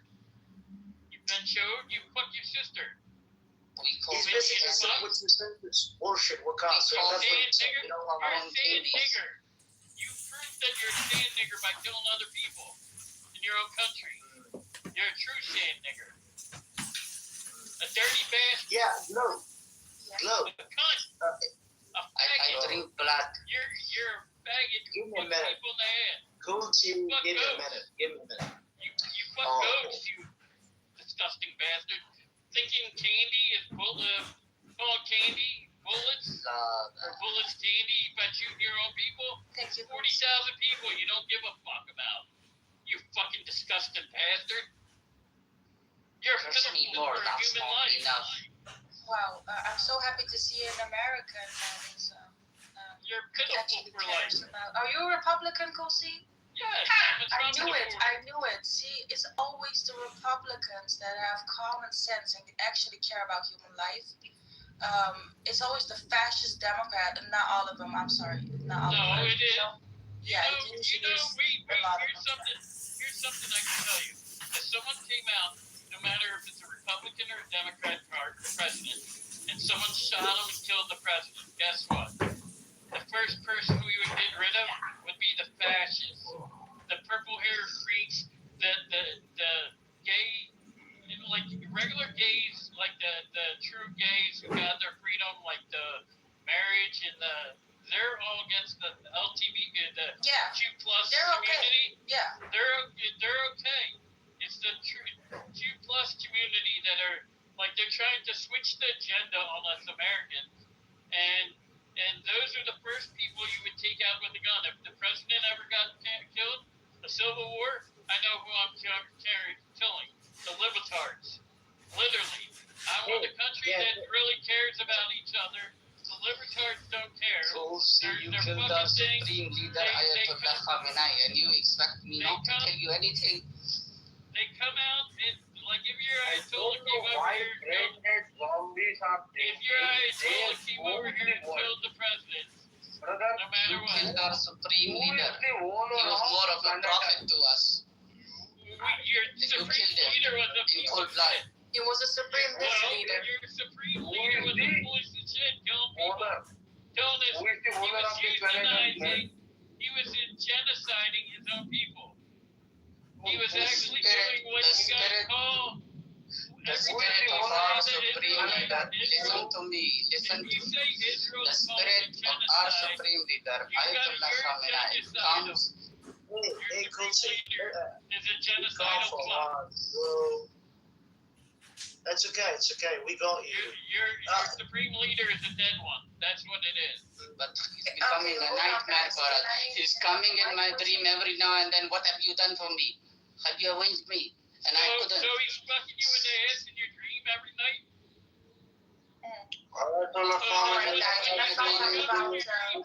When he comes in your dream, he's actually fucking you. That's what it means. You're homosexual. Attention. You're homosexual when the leader comes in your dream. Please, Kefayat, I sense some, I do sense in your words some kind of... He's an IRGC guy, he said. Yeah, he it's like you... Kefayat, it's like you are kind of, like you have some sort of empathy for the IRGC? Is that... He is IRGC.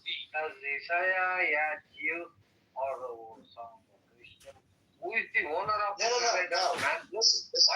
Why are you assuming Earth belongs to you? Who are you, man?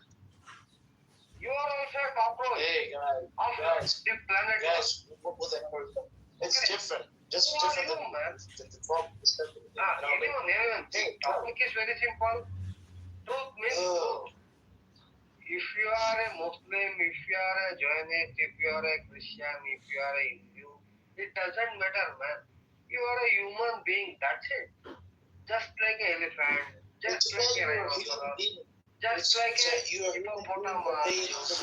How can you be a human being just like an elephant? Elephants are not human beings.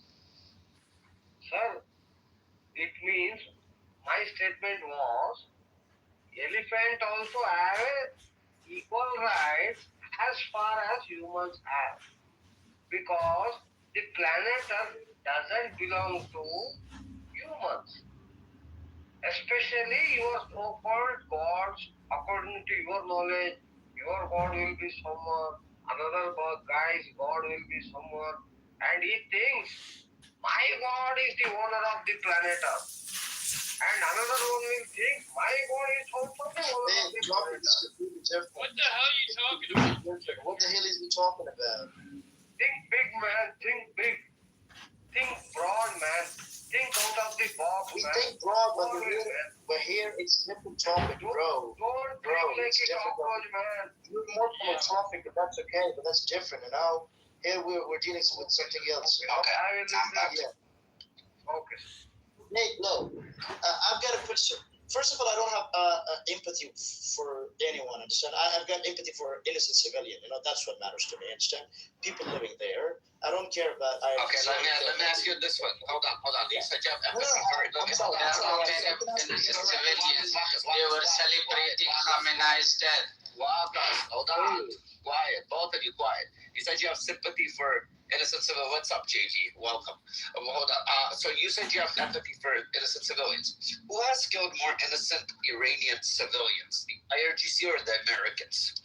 IRGC. Hold on. I wasn't asking you the question. I'm asking Rafael. Who has killed? No. That's a question I need you to answer. You just made a statement.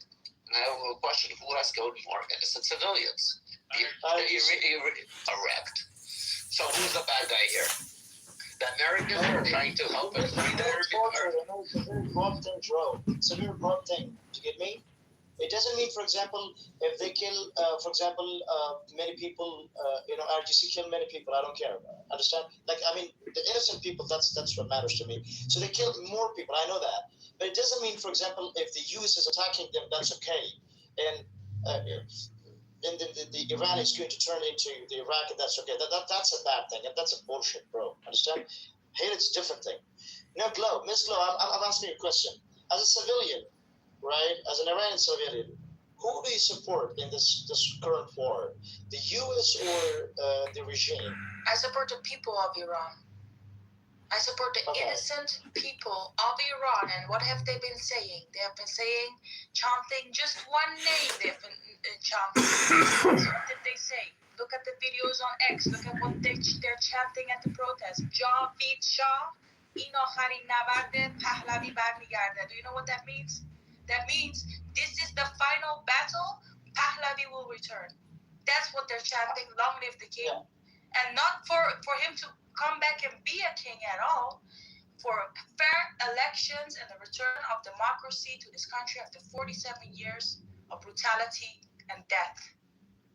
Hey, as much as I know about the history of Iran when it comes to Pahlavi, the Pahlavi was overthrown by the Iranian people itself because he was brutal, you know. He was a selfish man. Actually, you know? That is incorrect. Yeah. Actually, that's incorrect. I lived under his rule. Yeah. I know his family. I know him.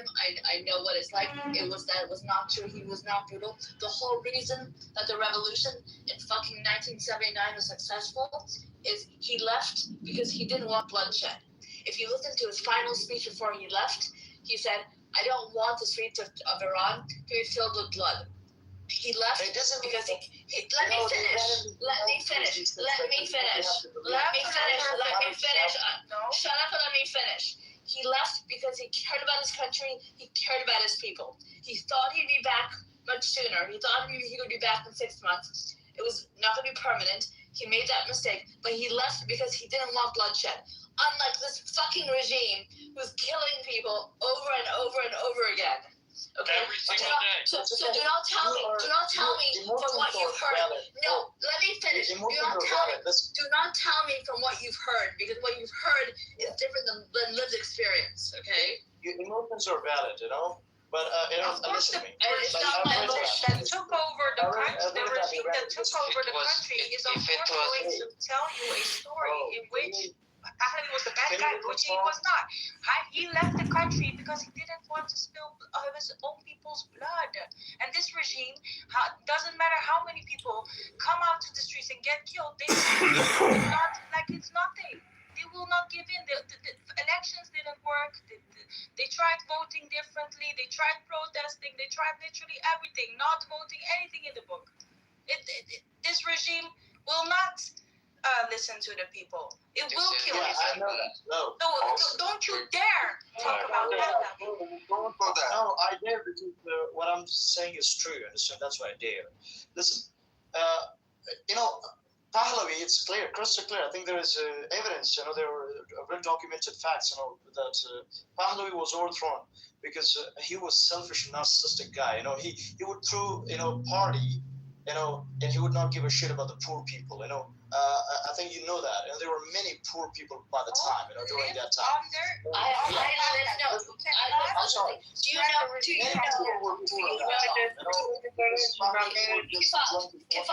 Be quiet for a second. Do you know?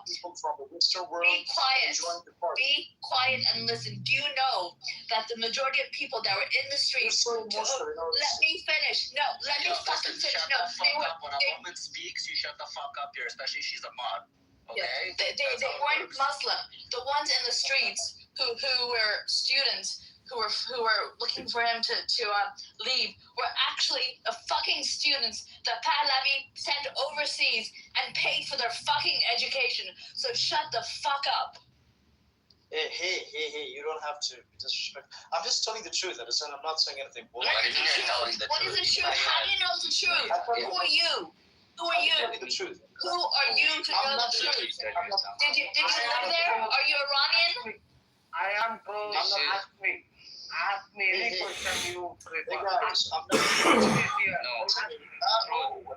was being right now. Let me speak. Let me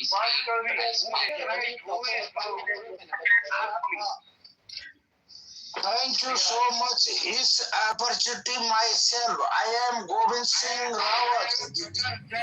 I will be Thank you so much. I belong to India.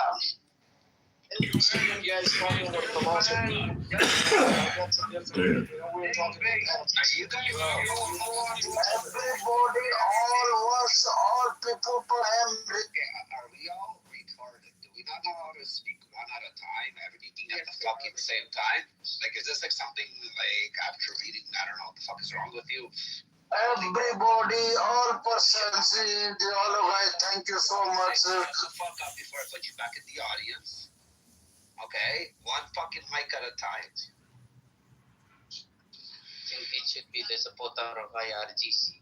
I should speak because I am the only one here. IRGC. Yeah, GC. Yeah, talk for us. You're a sick fuck, you are IRGC bastard. What up? Is this Ali? This is the dumb cunt Ali? This is the dumb cunt Ali. Yeah, this is the fucking one that supports fucking rape before kill. This is the one that fucking actually. My main came up. He's here again to say, no, I do not support this is the one that supports rape. And then when I think about Khamenei being in pieces, he would cry, Ali. the genocidal maniac. End of the day, all this fuck, whole world, all rich people are getting kidneys, liver, whichever organ they want, they are getting.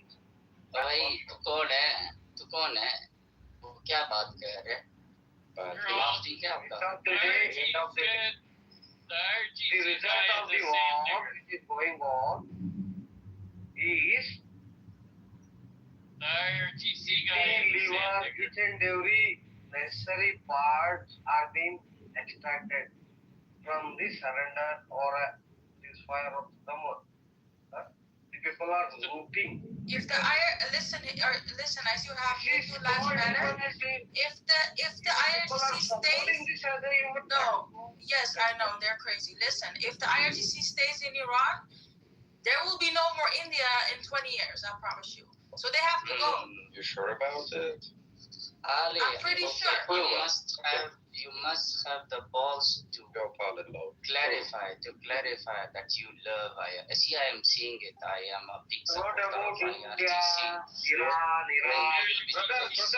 You and people we'll are be defeating the United States of America, and we'll be enslaving all the women of Iran. Are you people living in a lava land? Are you people living in a lava land? Wake up, man. Wake up to the reality. Understand the truth. What's happening? Rafi. Wake up to the reality, man. Wake up to the reality. Wake up to the reality, man. White man. Worms. You IRGC fuckface faggot, nut-eating faggot asshole, cunt-licking Hey guys, This is Gucci, I'm sorry. Wakas, I'm sorry. Look, you can't have a debate like that. First, I was trying to make something else. Because you guys keep lying. You can't have debate like that. There will be no debate with IRGC. Because you're always supporting a bunch of pieces of shits that are genocidal to their own people. Well, I don't support their own people. The people in the whole region and beyond. Hey, Glo, I don't support that. Understand? Actually, special place in hell for those people. I understand more than you do. What I'm telling you is, what I'm trying to tell Gucci, be cool. Understand? You're cool. See, look, what I'm trying to say is that. They're bastards, they're fuck-face faggots, they eat ass, they fuck up, they live. Those IRGC fucks, they don't give a fuck about the human life. I know that. I think one doesn't give a shit about the people. Oh, you're going to compare Trump to IRGC? Are you fucking kidding? That's the problem. That is the dumbest shit I've ever said to you. The civilian life. You might not even like Trump, but there is no fucking comparison. Sorry. Something wrong with it we have to discuss here. Do you understand me? No, I don't understand. It's not to the point here. Do you understand? Listen. No, I'm not listening. Not fucking listening to dumb shit. Not here to say dumb shit. Well, you literally can't have a. Nobody really follows what you guys talk. Listening. I've been listening for a while and I don't know what the hell you guys are talking about. The IRGC called it putting candies in. They're shooting candies at people when they're killing their own people. We're not doing that only. Let me tell you something else. I will be honest with you guys. This debate is very one-sided. Who cares? Like you all Nobody is going to sit here and listen to IRGC. You have to be honest as well. I'm going to mute you. That's what I'm going to do. I'm going to fucking mute you, and you're going to listen, okay? Because the truth of the matter is, not a single person sit here and listen to garbage from either IRGC participants or the cucks that support this bullshit. I'm sorry, you don't get to have a talk. It's not a debate. Go fuck yourself. Yeah, okay. We've been doing this for 3 months with you guys, and you come up with the same bullshit, ideological bullshit. Alright, well, innocent people are dying and being executed as we speak right now in my home country. And you're on here spreading fucking idiot propaganda. Nobody fucking believes you guys, except for some LGBTQ plus leftist Democrat fucks that are retarded. Exactly. Alright? Exactly. They don't even know what they're doing. They can't even stand up for their own human rights. That's a nice point. It is a very one-sided debate, Exactly. This is a debate, fuckwad. This is debate. I don't know what you're talking about. That's why I thought you said. No, Yeah, you know what I love? We're not debating that. You know what I love? Strong woman. I love it. putting these men Yeah, in place. that's great, Robbie. Can we talk? Yeah, talk about. Thank you. Thank you. Yeah, first of all, I didn't know what you guys know about, except the idea that one is supporting IRGC and the other one is against it. But I mean, you guys are talking about these innocent people are being killed and innocent people are being killed all over the Middle East. That's not new. But you know, let's say we all hate the Iranian government right now, right? It's just a terrorist government. I think that's what you're missing. There are a few on stage who don't. That's the problem. But they are. Anyways, but okay, guys, Globe supporting Pahlavi.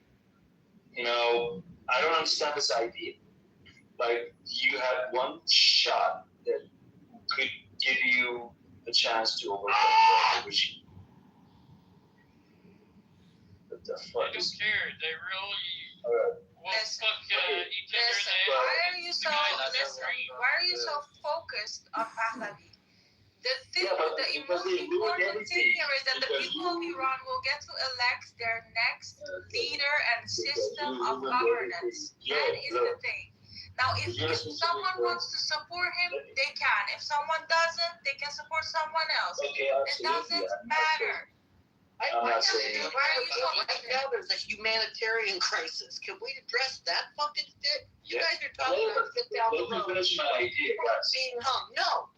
You're being hung right now. Ahmed El is right. Right now, there's a humanitarian crisis in Lebanon. We should talk about it. Fuck that. Yeah. And Ali, I'm gonna have to put you into the audience because, again, you support fucking Roman. So He supports Hezbollah, he supports IRGC, he supports fucking Hamas, fucking piece of shit. I made him a fucking mod by accident. Oh my fucking god. I rewarded him instead of kick this dumb cunt. That supports fucking rape of. This is my point. No, Ahmed. The problem is Ali goes around and he would support women, young females that are virgin before you execute them so they don't go to heaven. That's what he supports. So take this person serious in whatever he says for nothing. So you go on. I am going on. Everything is scripted. Why can't you people think in a bigger way? What's happening in reality, man? What's happening in reality, man? Iran is in a safer side. Brother, Iran is in a safer side, but Lebanon is destroyed. Gaza has been occupied. Hold on. Fuck Gaza. Truth. You people are thinking only Iran. Truth. Fucking retarded. Are you retarded? Truth.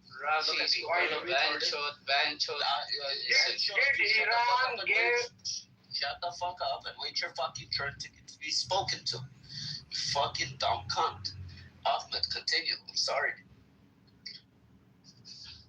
Ahmed, it's you. You can unmic. You're mic'd up. You are speaking. Yeah, I was. I just want you to land your plane, but try not into the building, okay? Okay. Okay, that's good. Go. Well, I was addressing the Pahlavi movement, which I have a lot of questions about.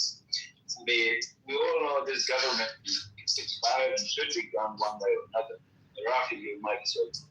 But these Pahlavi supporters are ruining everything. They got one shot in a long time. That was a very serious opportunity for Iranian people to finally overcome. But then this guy comes and just separates everything and just really ruins the only chance that you have. You think you can do it? You think Pahlavi can actually overcome this state? Does not. Okay. Hold up. Let's go step by step. So you're saying if Pahlavi comes, he won't be able to rule? Is that what you're saying? No, he cannot even unify. I mean, to overcome a regime like this, you need to be unified. And by the way, whose name did they chant? One second below. First of all, the people aren't the regime. Let's start with that. The regime and the regime supporters is probably between 10 and 15% of the population. The other 90 to 85%, let's say even 80% of the population, they're not for pro-regime or for the regime. They're against it. They want to be free. I've never, I don't know if you've seen videos. Okay, so you're here. You're a Kurd. Okay, beautiful. What have you ever seen a country in the Middle East to get bombed and people to stand, clap, cheer, and say thank you while their country is getting bombed by the populations, people screaming off the rooftops and balconies? Have you ever seen something like this, Ahmed, in any Middle Eastern country? Did you ever see something? The people on the field that are cheering. So no, hold on. That's during. Let him answer, please. Have you ever seen this? I'm talking about America and Israel actually came and did the strikes after they killed Khomeini in the first 42nd, their holy leader. Have you ever seen people cheer while their country's getting bombed? Have you ever seen something like that? And be honest, Ahmed. Yeah. And I know you've seen those videos. Yeah, I have seen it. I've seen it when for example, America hit Iraqi military in 1990. Most of Iraqi Shias and Kurds were celebrating that. Yeah, I've seen that. In the Middle East, that's very popular. It's not a new idea. To be free, I don't remember that. Again, maybe in the 90s it wasn't recorded so much as it is now, easily to be put on Instagram, book, and everywhere else. But I've never seen this in history that I remember. Do you know they've come on this stage from Iran with freaking expensive VPNs that are fucking botchy and cutting off all the time, and they've told us, you don't know what it's like to wake up at 5 in the morning hearing a bomb drop right next to you and be relieved and happy, not because of the bomb dropping on my country, because of the possibility of freedom after 47 years of massacre, of pain, of poverty. Well, listen, you don't need to tell us what happened. We know, we see everything's happening. We actually see more than probably you saw as a Kurd. But it's not going to solve the problem, just continue victimizing ourselves. We need to do something about it. And that is to work together. It's not about like, oh, you know what, Iran is, they're doing it. They don't care whether we do it. And you guys missing a lot of points. I know. Can I ask you a question? Can I ask Ahmed a question, please? Yeah, so you said basically Pahlavi doesn't let people unified. Is it not Mujahid and the lefties that are doing this at the moment? Because majority of Iranians who are having a lot of influence on media are Pahlavi supporters. I know, but mostly, who's stopping this situation to be unified? Is it lefties and the Mujahids, and even some court element or you're represented, right? Listen, the one dividing us, Ahmed, are the Kurdish separatists and the Mujahideen Khalq, the MEK, that are dividing us. Because Pahlavi has been in conversations with many of you guys that are good people and do unify. But unfortunately, it's you guys always turning your backs against the Iranian people. And the same lefties as the never Trumpers, basically. Yeah. Okay, you said your point, and this is exactly what I'm talking. You don't know what's the dangers when you say Kurdish separatists, because Kurdish people are the only people who carry guns, who carry weapons there, and they are the only one who have. If there's any small chance to overcome this regime, is going to be the Kurdish movements because they carry guns. You think religious regimes will just go without war? It's crazy. You guys don't understand the fact that there's no religious government in the entire history that was gone without war and killing. If you think anything other than this, you must be crazy. So why the Kurdish people stop basically the gun that Trump sent it, so they stop the spreading?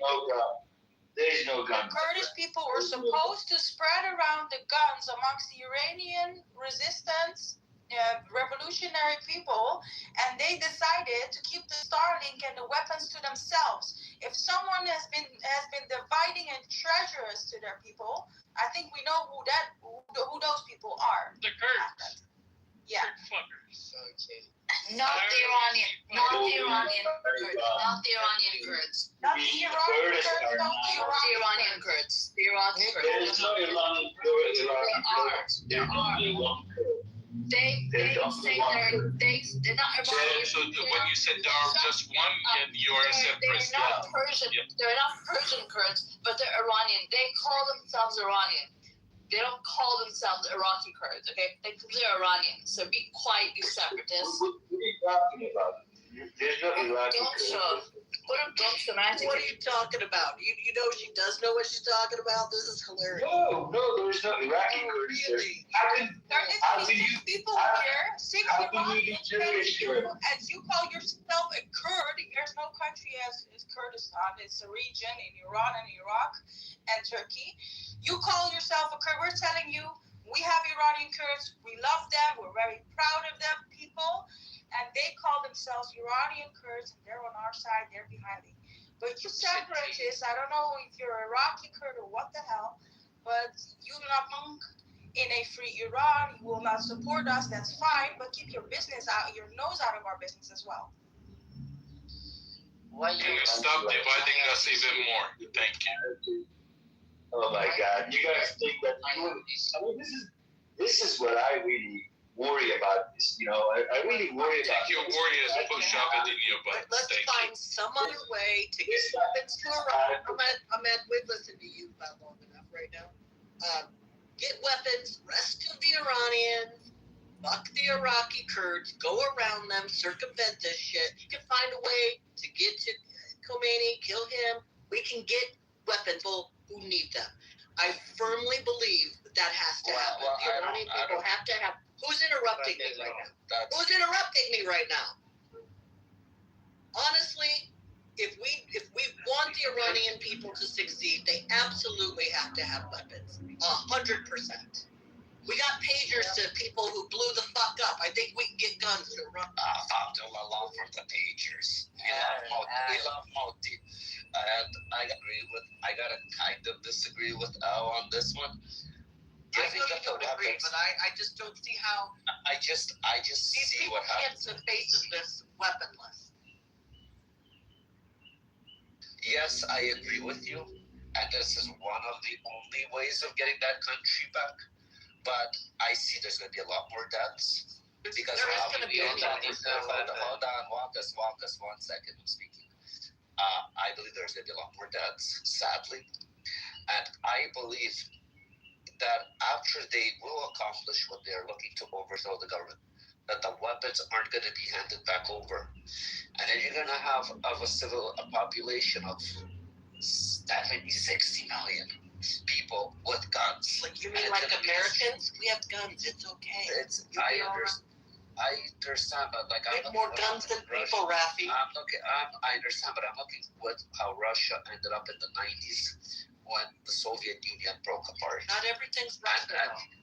These people have been so brutalized. I don't know, but I can't imagine a time when if you're faced with what they're faced with now, I would rather hope for we can get along after the fact, but right now they are going to be slaughtered. This I agree with you, but like in the 90s, business, because everything was communism, businesses were all belonging to the government. People started coming in, strong manning factories, facilities. It became organized crime like crazy, took over. With the weapons and the freedom, I believe it might end up worse than it is. It might make the country inside dysfunctional, which is what I'm afraid of. If you don't arm them properly and you know who the fuck you're giving guns to. You can't just give fucking people that never had guns before. Especially once they taste that freedom now. They're gonna always be running. They're gonna be hungry. If you don't get weapons, some other piece of shit will come in and they will do the same fucking shit. To me, this is a no-brainer. And Russia, to me, is a different animal. It was a vast, vast place. I just don't see the same. But I think I see the Iranians as largely wanting the same thing. And I don't think Russians, you still had holdout Russians, lots of them, who were fighting for communism. I just see this very differently. These are not, to me, comparable, but I understand why you might see it. Eli and Rafi, one of the big issue with those people that they call Pahlavi dictator. Pahlavi start with Arab nationalists, like it was stopping Arab nationalists. Right. It start with the Marxist, Iraqi Marxists, basically, and socialists, and then with the communism, and then these mullah that crazy like ISIS and then crazy madness. So same people that they say that Pahlavi was dictatorship, these is the same problems right now, forward facing thing. This man has hardly got to speak. Are you serious right now? Yeah, it's always the same ones that criticize Pahlavi. It's always the MEK, it's always the separatists. Okay, fine. Rafi, may I go now? Yeah, you can go after I make a statement. Kifat. And I agree with you. A man shouldn't lead Iran. You know who should be the next leader once they fucking take back their country? I believe a woman, because Iranian women have bigger balls than most men I've been hearing on the stage. We have Princess Pahlavi, I'm sorry to say. I think that should be the next fucking leader. And I think it would be the most amazing thing to welcome, to bring them into society by a woman leading. Because that's going to be a 360. That's going to go further away from that fucking Quran that they all believe in. They are pushed to believe in. This is going to go against everything that society and the IRGC held over their head. This is going to be a fucking 180 for I think that'll be the most beautiful fucking thing. And then we have Princess Noor, which is a Noor Pahlavi has a terrible mic. I don't know who's in the shitter trying to talk, but it's fucking.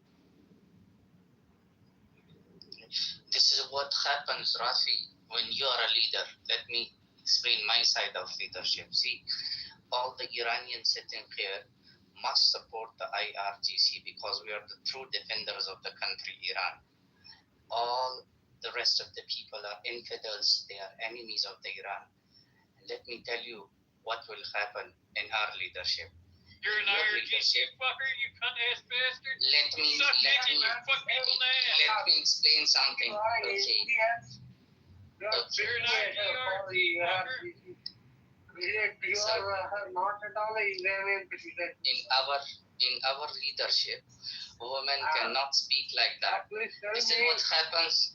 This is what happens when you Your leadership sucks. Leadership needs to be extinct. Your leadership needs to be extinct. It's louder than men. It is prohibited. Fuck yourself with your own hand, you full-on asshole. go fly kite, dude. Yeah, I'm not gonna let you talk. So every time you open your fucking mic, I'm gonna do that. Okay? I'm not listening. I need to back channel you something. Just take a look at back channel. Can I share my point? This is what women do. This is what women do in your leadership, Rafi. You know what women do? She would have never been able. You know what women do? We shoot fucking guns. You know what we do? Come knock on my door, you little bitch.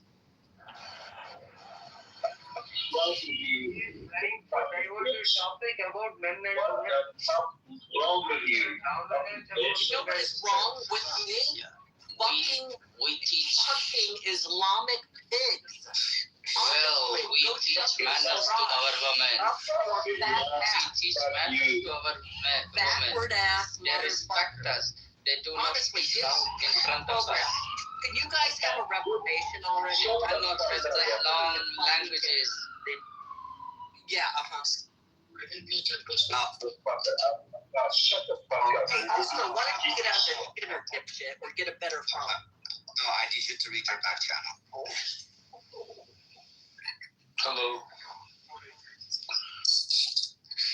Okay, and I'll not speak about women. I'll speak about Iran generally. Just shut up, okay? See. Hello. Whom you are paying to shut up? I'm telling you truth. Bancho.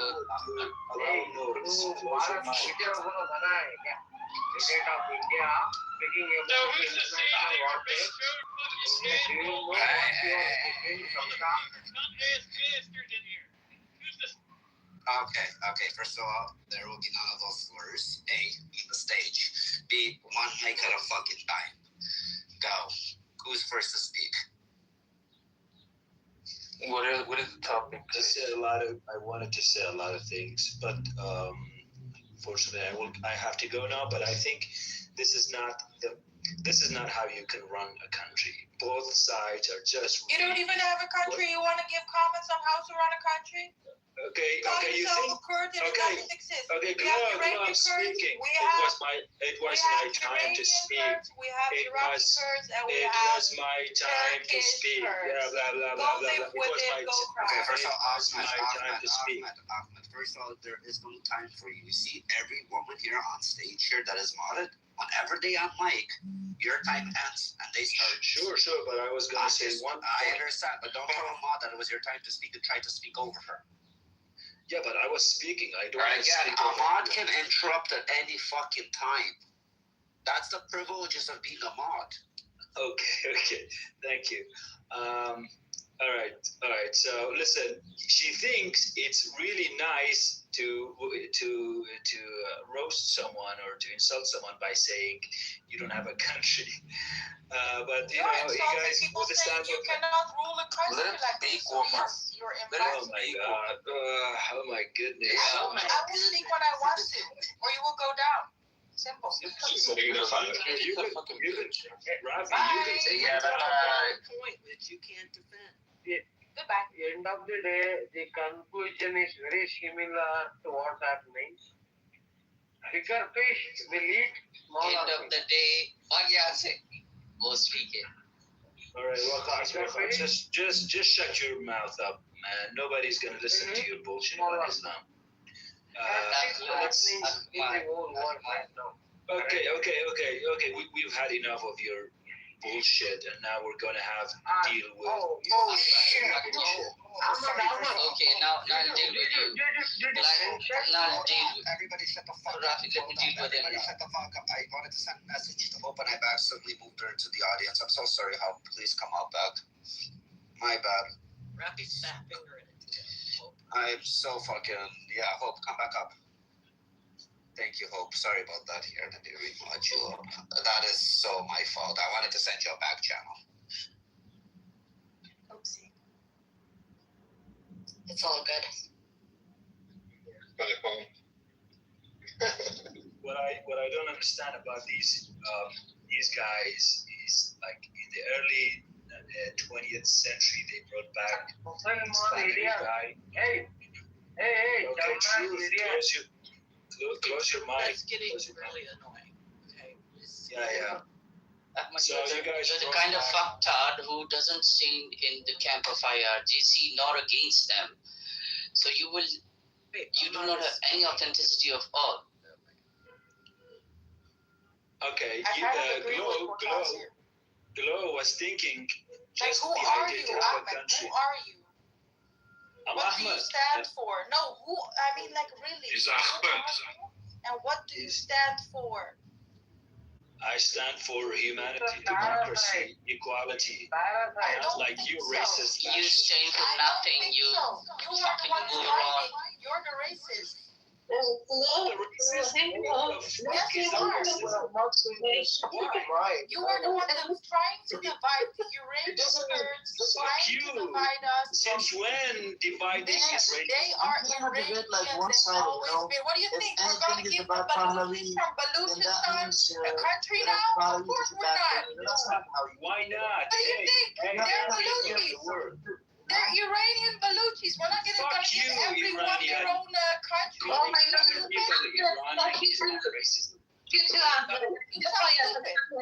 Just see who is supporting you. And literal IRGC support hurting you guys. Like IRGC. Okay. Fuck IRGC. The thing is, the Kurds, the whole of the Kurds and the Baluchis actually don't want their own state. They just want more autonomy. They want to remain with Iran and their regional states. So these guys are delusional. Actually have an Iranian Kurd in the comments. He's saying, as we expected, I'm Kurdish.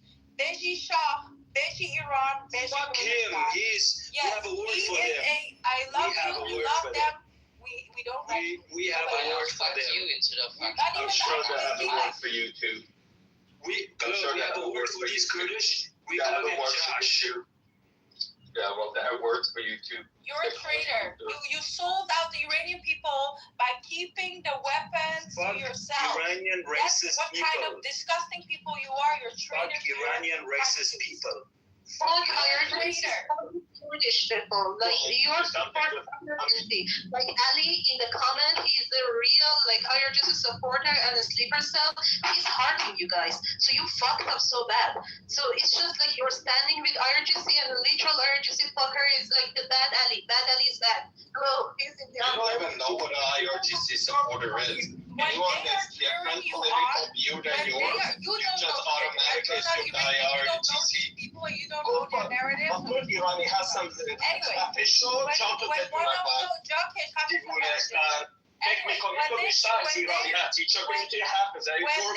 fuck up.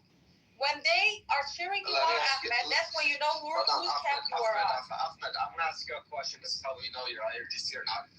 What do you say and how do you feel that you have to rape a young woman under the age of 18 or even a little over 18, a young fucking woman, to make sure before you kill her, you rape her, you fucking piece of shit? How do you feel? You feel like about having a pedophile at a head office in the United States and mentor? Okay, I'm gonna put you in the audience. I wasn't fucking speaking, I was speaking. So how do you feel about raping a fucking young woman before you kill her? That is the law that the IRGC put out before they executed young females to the heaven. How do you feel about that? Rafi, are you calling me? What? Are you asking me this question? Yes, that's exactly. Because you see, like, hold on. Like, Ali, the person that keeps giving you thumbs up and hearts and everything else, okay? He's pro. He's for it. He doesn't mind it. You see, like, I asked him that question. He pivots and avoids and fucking beats around the bush. How do you feel about that, Ahmed? Rafi. What's your stance? No. Rafi, what's your stance? Don't beat around. Don't be an Ali right now. What is your stance on that? Okay, fuck Ali. Okay, let me talk, okay? First of all, I'm the biggest enemy of Islamic worship in the world, okay? There's nothing, if there's anything I can do against these Islamic people and their way of ruling, I would do, okay? That's the idea. But I am also really worried about the mentality of these. Listen, sometimes I just lose my emotion because I hear these people speak with this language and thinking that having a country is more important than the type of country. It's bullshit. Okay? It's our country. Do you understand? Yeah, but it's your country. You have a sense of belonging to anything. So for you, nothing matters. You just want to have an AK-47 and you want to fight for nothing. We have a land that basically trying to say is that he doesn't support IRGC. He doesn't support IRGC. He's clearly saying indirectly support the IRGC by going against any brink of freedom, possible freedom for the Iranian people. They do. Indirectly, they do. They're the same shit. Because indirectly, they support that shit. They will try to divide us, and they cannot. You are the parasites of Middle East. You are the reason of thousands of people. You call yourself a Kurd, all right? Why are you in this discussion about Iranian people? You're a Kurd, right? Well, you just said what you want to have to go fight for your country. Why don't you go and fight for what you want? Because you know that you will not succeed on that mission. It's a suicide mission. Go ahead and try. Go. Let me answer. Okay. What's the problem? What's the problem right now? The building is on. You're deciding what kind of material you're going to use for later, for the building a building. So building is on a fire. you do like first thing we need to turn off the people's inside of the building that are burning. So we need to save them. Then we can decide what the heck is the element you're going to use for the next to build the building back again. Yes, sir. Now, please tell me, Already decided who is going to be. if you are trying to build a building, That's a question. property, who is the owner of that property, sir? Which you are trying to build a building, who is the First of owner? all, your mic, there's a problem with your mic. Okay, we'll simmer down. Because all of them are speaking. I know, simmer down. Each other. Okay, somebody please put this guy down. And there's some motherfuckers in the comments saying that I am an IRGC supporter. Is fucking crazy. It's fucking crazy, man. You're retarded. Because you're the people fucking that bitch. actually That's have a what you are. movement. You go against the people that actually are the majority of the country. Shut the fuck up, okay? Will you Okay. shut the fuck up? I'm actually going to remove you from the room. I meant I would. You remove me. I don't fucking give a shit. I do give a shit. I do give a shit. Why don't you understand that? He just said that. He's not supporting. He cannot. I will not. He is indirect. No, Either he's retarded or he doesn't know that he is indirect. Separatist. I am a proud Kurdish separatist. There's no Kurdish in the world that does not want a Kurdish country. If you think I will support unified Iran, which is retarded, fuck you. I am Kurdish, okay? I'm not Iranian. Thanks for admitting that, Ahmed. Thank you so much. right now Please shut the fuck up for a second. Be quiet. Thank you so much, Ahmed, for speaking the truth, being honest with us that you are a Kurdish separatist and you think we are crazy for thinking that you will ever support a unifying Iran. Thank you for being honest. I already knew that. I just wanted everyone else to realize what's happening. That's why Ali was giving you all the hearts, Ahmed, because Ali doesn't want a unified Iran either. That's why Ali keeps giving you hearts. He wants his own people. He wants to see a bad idea. Unified Iran. fucking people. Actually, Guys, I have to Iran is a bad idea. because I listen a lot. You guys don't even let me. What Ahmad was trying to say is that he's not supporting IRGC. He doesn't give a shit. He says that I'm the biggest enemy of IRGC. What he's trying to say is the mentality that people are having, that they are Yeah, because they're leaving them alone and they're shooting Iranian people. Of course, they don't have the same.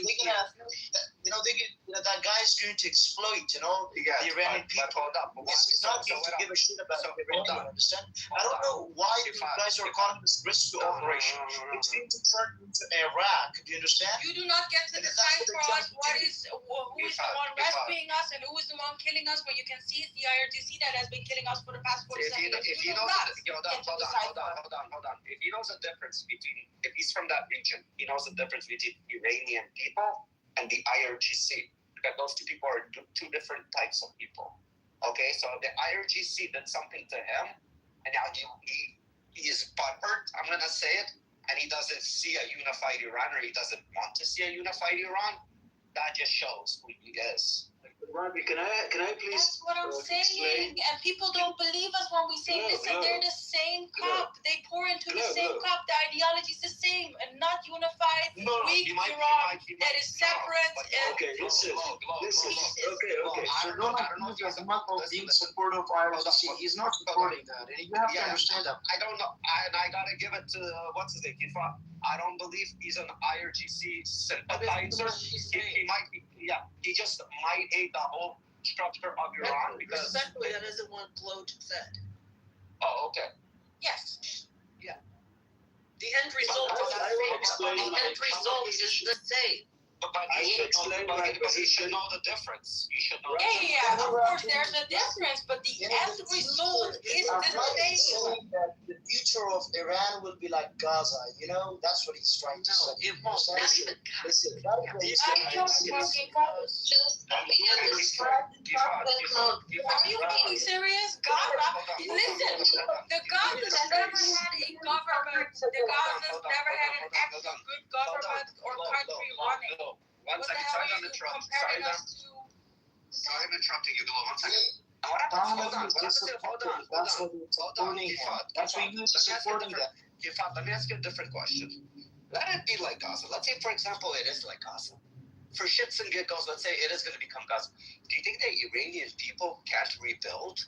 The Iranian people are strong, they can rebuild, but it's better to be live like under Gaza for a certain period of time than to be in prison for 47 years under IRGC. Because one prison is better than the other prison. Because you can rebuild. Right. You're exactly right. Living under the IRGC is like being under Gaza. You wouldn't let that happen, you know? Kifayat, can you give me a space, please? Would not let that happen. Do you understand me? I know that the Iranians are strong. You know, if we look at the history. I like Iranians actually. I hate to say it, but Iranians are far cry from Gaza. We all. The current mentality we have. Can I have a space, please? And the difference is, Kefayat, hold on one second. I have to correct you on this because the Iranians do not support the IRGC like the Gazans. A lot of them support Hamas. We are not the same in any way, as you can see. But we support someone who supports democracy and wants to bring peace and democracy to our country. His name is Reza Pahlavi. Okay. Listen. When the father of Reza, can I have a space, please? Just give me. Actually, what I'm gonna do is make space for Mary, who's been trying to speak, but all the dudes. Yeah. Right after me, I will. Time. And we've heard you guys speak enough. So Mary. Okay. I'll just say something. Mary, I'm trying to get in here. You've been talking nonstop. Yeah. So learn something about this room, Ahmed. When a woman speaks, they're more powerful than a man on this stage. And I made this clear multiple times. They're like Muhammad. They have more power than Muhammad, the woman here on the stage. I'm just letting you know. Go, Mary. What's everyone? First of all, it's a crazy room tonight. I just wanted to say that, first of all, Iran is not like Gaza. Iran is the 17th biggest country in the world. It shares different neighbors. It has a different history. The groups of people that live in Iran are so different. And I mean, unlike Palestinians, you call Palestinians, everywhere that you go, nobody wants you there. Like Turkey, Syria, Jordan, all of them, they threw you out. Don't even compare that. Iranians, whenever they go, they just make the best of themselves and the country. They don't think to other countries. So the culture is very different. And the second thing, when an IRGC guy is hurting you, that is a very bad sign. I don't care where you're coming from, what your agenda is. When your agenda comes in the same, let's call it funnel idea, idea of funnel. And I don't know. It becomes same with the IRGC, the Alliance Bill, with the IRGC agenda. It's a bad time. So yeah, if I were you, I would recalibrate. I would rethink everything that I said, and call it a day. So don't come here, argue or anything. Just look and listen to other guys who are supporting you, which is Ali and another guy who is Red. Both of them share the same agenda, and there are IRGC supporters. And that's it. Thank you. Can I explain my Kifayat? Can I please? Look, what we are saying is not the support of IRGC. You understand? We don't support IRGC. We see that from. Do you understand what she's saying? First of all, before you reiterate that, 15th. You know, they're hanged. You know, they're hanging people. They're brutal. The government is brutal. I understand that. Do you understand me? But what Ahmad is trying to say is that mentality right now, they are supporting a bully. I mean, U.S. is a bully actually. You have to understand this. They're bullying you right now. They don't care about dignity. They don't care about anything. This is entire situation. This is a very important tweet actually. That is from the president of the United States, the one you're supporting. Understand? That guy is crazy. He's not saying, "Oh, the entire civilization will die," because if they don't do what I'm trying to say, make them do. So don't you think that to support in the current war the U.S., then I don't say that. Iranians hold on. Okay, do you understand that Iranians wanted the support of the U.S. and Israel? Do you understand that? No, they were on a 20%. No, you don't understand that? Ask Iranians here. Because I do understand that. The fact that you deny that makes me question every fucking thing you've said. Everything. And actually who you really are. Can we have a minute, please? You guys are the mod and you speaking the whole time. I've been asking I don't give two fucks. Ahmed, Kifayat was speaking. Ahmed, we've heard you speak no, he was not speaking for the attorneys. You should have accused him. Oh, do not explain on behalf of me. But you weren't doing that. You weren't doing that. Please give what Kifayat was saying. Okay. I'm not wasting your time. I'm just telling you, shut the fuck up when he was explaining for the sake of you. I listened to you. For me, do not try to become my mouthpiece. When you were not saying anything, it means that what Kifayat was saying was totally fine. I got your idea, man. I got your idea. Okay. See, I'm an IRGC supporter. You're not in my camp. They're against us. They're against us. They're my enemies. You're not in their camp as well. So who are you? All right, fine, man. Just clarify your position. I'm trying to understand. Okay, we're going to do a room reset. How you doing? Welcome, everybody. Hold on, I'm talking.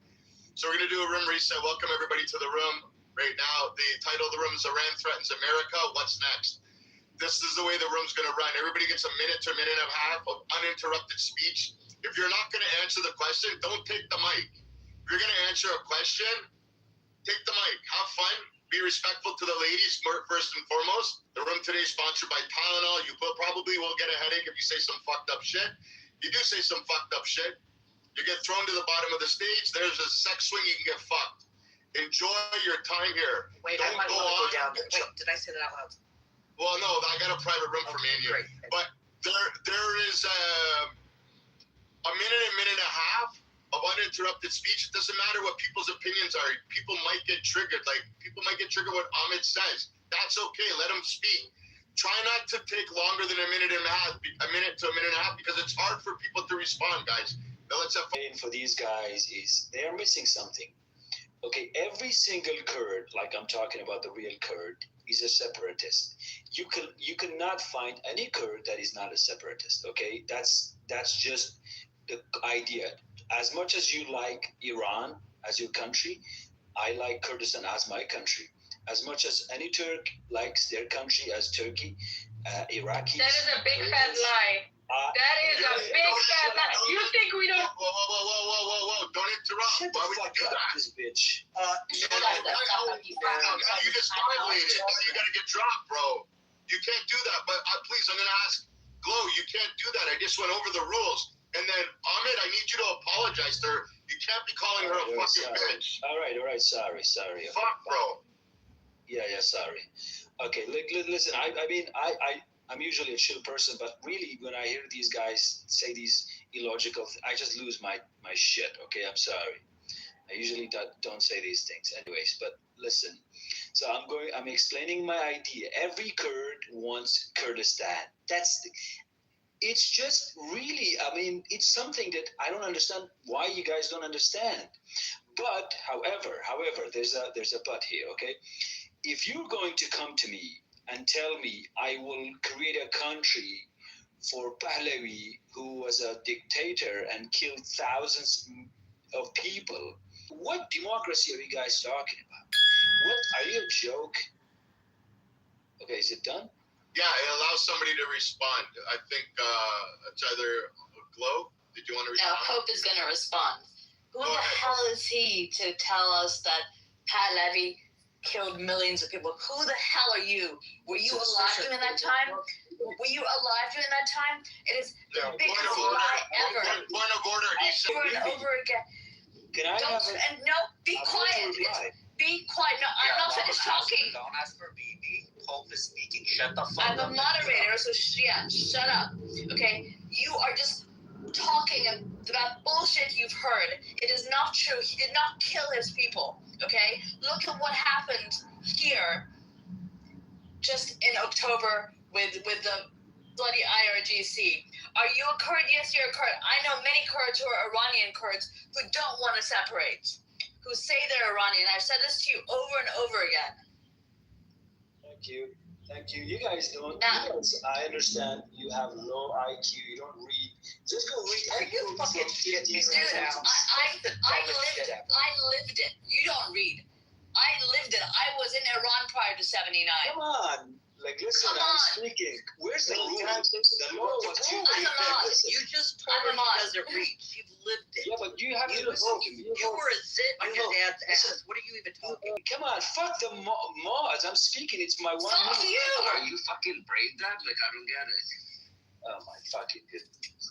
Ahmed, you made a claim and you were told that let somebody respond to you. So Hope started to respond. Okay, she was responding. You lost it. Can I continue now? Didn't. No, you finished and she hasn't responded yet. I didn't finish. My main idea. Over a minute and a half. I have one idea. Swap waffle. Shut the fuck up. Let the lady speak. No, now shut the fuck up and let this whole Just speak. shut the fuck up. Yeah. Shut the fuck up. This is a conversation. Get the fuck out. Fuck out, You dude. dumb shit. Baby, Get out of here. congratulations. Fuck you, dude. This fucking room temperature retard over here trying to act tough. Look at this shit. Yeah, you dumb shit. Get out of here. I'm not patient. Are you guys? I don't have the same set of rules, and I will actually escort you. I had one idea. I wanted to share one idea.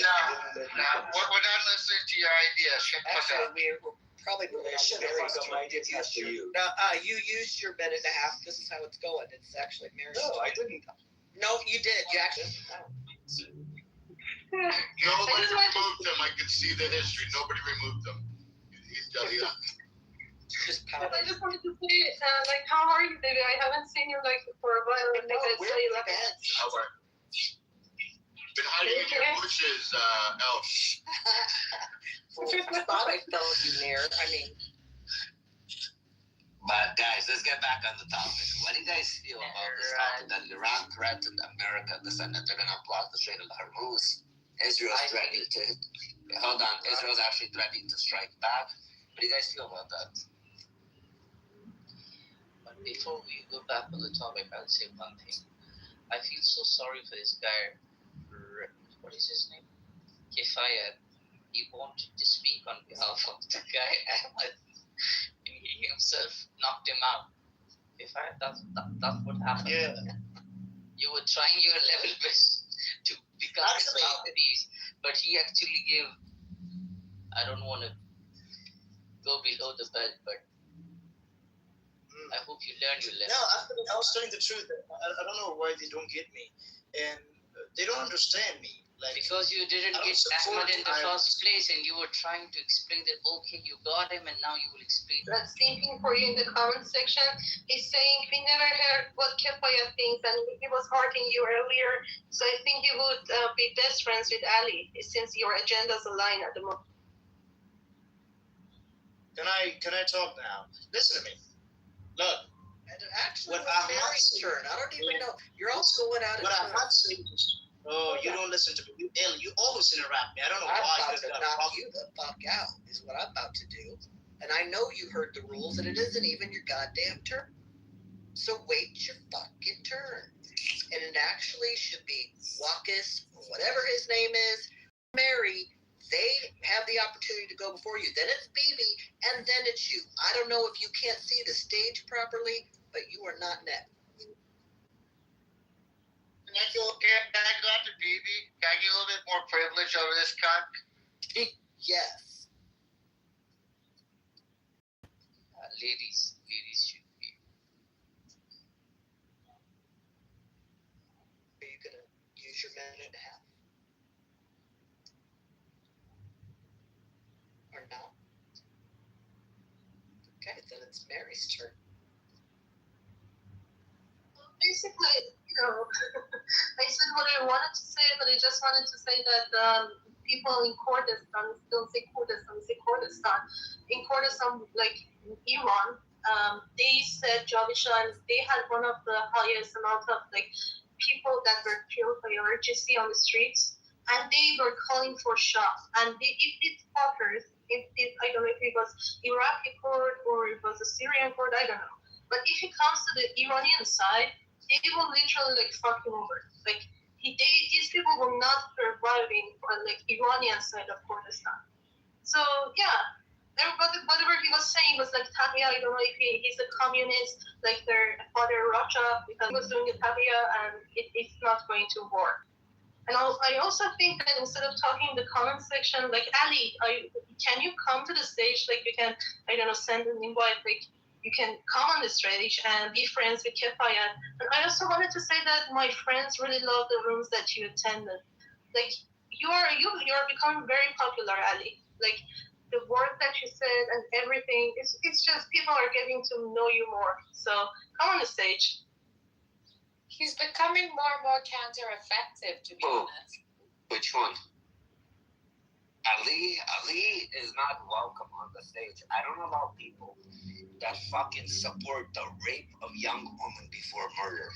Okay? Whatever you guys want to fucking say. I think he's hot. I think he works for them, to be honest. But I think he... After I asked him a question. Don't fuck that. I got a question. Ali. But anyway, it's fun to listen to them, like make a fool of themselves. If you want here, Ali, come. Go make a fool of yourself. Come. Rafi, I got a question, Rafi. Yes. So the IRGC, they're okay raping a woman before death. What happens if I take the booty before I kill one? You know, do they still go to heaven? You know, why not? Just saying, like, go on, fucking rape them before you kill them, so that way they don't get to go. That's what we're gonna talk to Ali about. Ali, come on the stage. And tell people, share your opinion on Iran and share your opinion on women getting raped before murder. How would you feel about? Yeah, Ali, come, please. Let everybody hear your opinions. Guys, bring up Ali. I don't want to bring up this. I'm not much. I can't bring up nobody. I don't think so. He's ready to off for his EWTY at the moment. Well, if you didn't know, people use it as a debate. If any of the females want to bring him up, that's on you to bring up a piece of shit like this. But yeah, guys, you guys can decide. I think he needs to be. Just bring him out. Now, Ahmed is gone. We need somebody else. I think he needs to experience what he wishes on other people. I think he needs to experience it tenfold. He and all of his loved ones. And then you can talk about what he thinks other people. Yeah, I'm much more curious about the bad Ali, the attitude Ali takes care. You have your listen to your help me say hello to your. He's a pedophile supporting superstar goat fucker. He supports the IRGC, guys. Listen to this voice. Listen how he speaks, everybody. Go, Ali. Yeah, my name is not Epstein, guys, so I don't support pedophiles. No, you just support the Iranian regime, right? The ones that are actually acting out on it in 2026 till today when they're catching young women protesters. But go on, Ali. They marry 9-year-olds still. So I don't know why you talk about someone who's dead. Epstein's dead. Yeah. He's actually living in Turkey, and Turkey was part of Epstein's files. Like they were trading $250 million with the kids who were like seeking shelter like in Turkey. And happy by living there, you're actually giving money to the money regulation like in Turkey. Usually you help with this thing. But what is Turkey, by the way? What is Turkey? The word Turkey. Turkey. She means fucking Turkey. You idiot. All this time, instead of Turkey, she says Turkey. Of course, Epstein, Turkey, or Turkey, it doesn't matter. It just means that you have no argument there because you use Epstein, but yet at the same time, Turkey gave $250 million. Like they earned that much from Epstein's supply chain. So yeah, don't live in Turkey. You guessed that I'm living in Turkey. It's fine for me. Yeah. So I'm much more curious. He's not in Turkey. He's in Iran. He's inside with a white SIM card. I promise you. Yeah, of course he is. So I'm curious what Kefaya کارشه از صبح تا شب همین کارو میکنه from room to room. Yeah, this is his job. He does this like 24/7, as BB says. We've been seeing you, Ali. Everyone knows you by now. Okay. What you're on. But I love it because it's becoming so counter-effective now. Okay, well, continue, Ali. What about the turns, you know? Like, everybody should be given turn. Where's that? Well, let's listen to Ali and then we go. Hey, listen, douchebag, shut up, thank you. Ali, what's up, my biggest cocky little cunt? Get fucked, Hey, Ali, what's up, my little douchebag? You still cuckish? You still enjoy getting fucked in the ass by Daddy Trump? Because IRGC is pretty much fucking losing, you little cunts. Just tell me, Ali, how's it feel knowing that the U.S. dick and the Israel dick is slapped me across the fucking face? Listen to me. Shut up. You never lost a damage. So that's what I'm basically saying. I'm not saying. Listen. I want to talk to your mom and tell her to raise your kids better. What the fuck you gonna do, bro? What you gonna do? Nothing. Wow, you go to Ali, my little Ali, tell me, how much are they paying you to be a fucking cunt? Tell me, Ali. Tell us, how much are they paying you to be a little cunt? Come on, tell us. Not more than $200. Not more than $200. Wow, he's cheap as fuck. He's cheap. He is a cheap man. I bet he sucks dick for that. Right. A whore. When the prostitute makes more, I mean, prostitutes have a decent, you know. Yeah, they even have fucking. They have more shit than him. I've seen prostitutes with pull up, you know.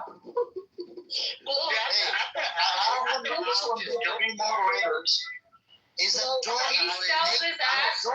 He sells his ass for nothing. A prostitute has more dignity than a fucking IRGC. The truth. Where are you from? Kefayat, where the fuck are you from? Pakistan?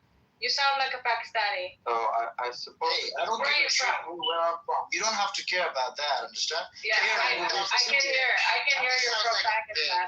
You should worry about your own country. Sounds like a bitch. Listen, you should worry about your own country. His profile, and it seems that his friends are like Iranian, so maybe he's Iranian, maybe he's a friend of Ali, but he's more shy. I don't know. But I found Ali's in the comment section. Like, there's this guy called Taha. Taha is, by the way, a very Muslim name. Like in Iran, even normal people don't name their kid Taha. But there's this Taha guy. I think he's Ali's boyfriend.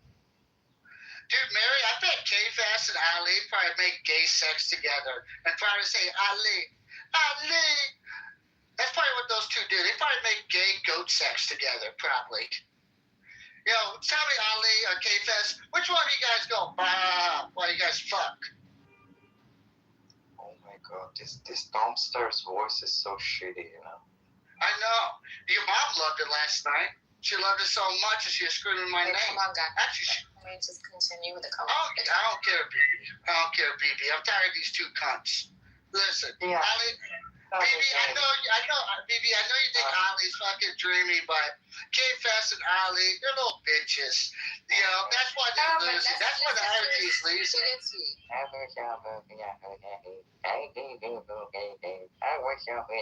This is. Dude, you really do sound like your mom last night.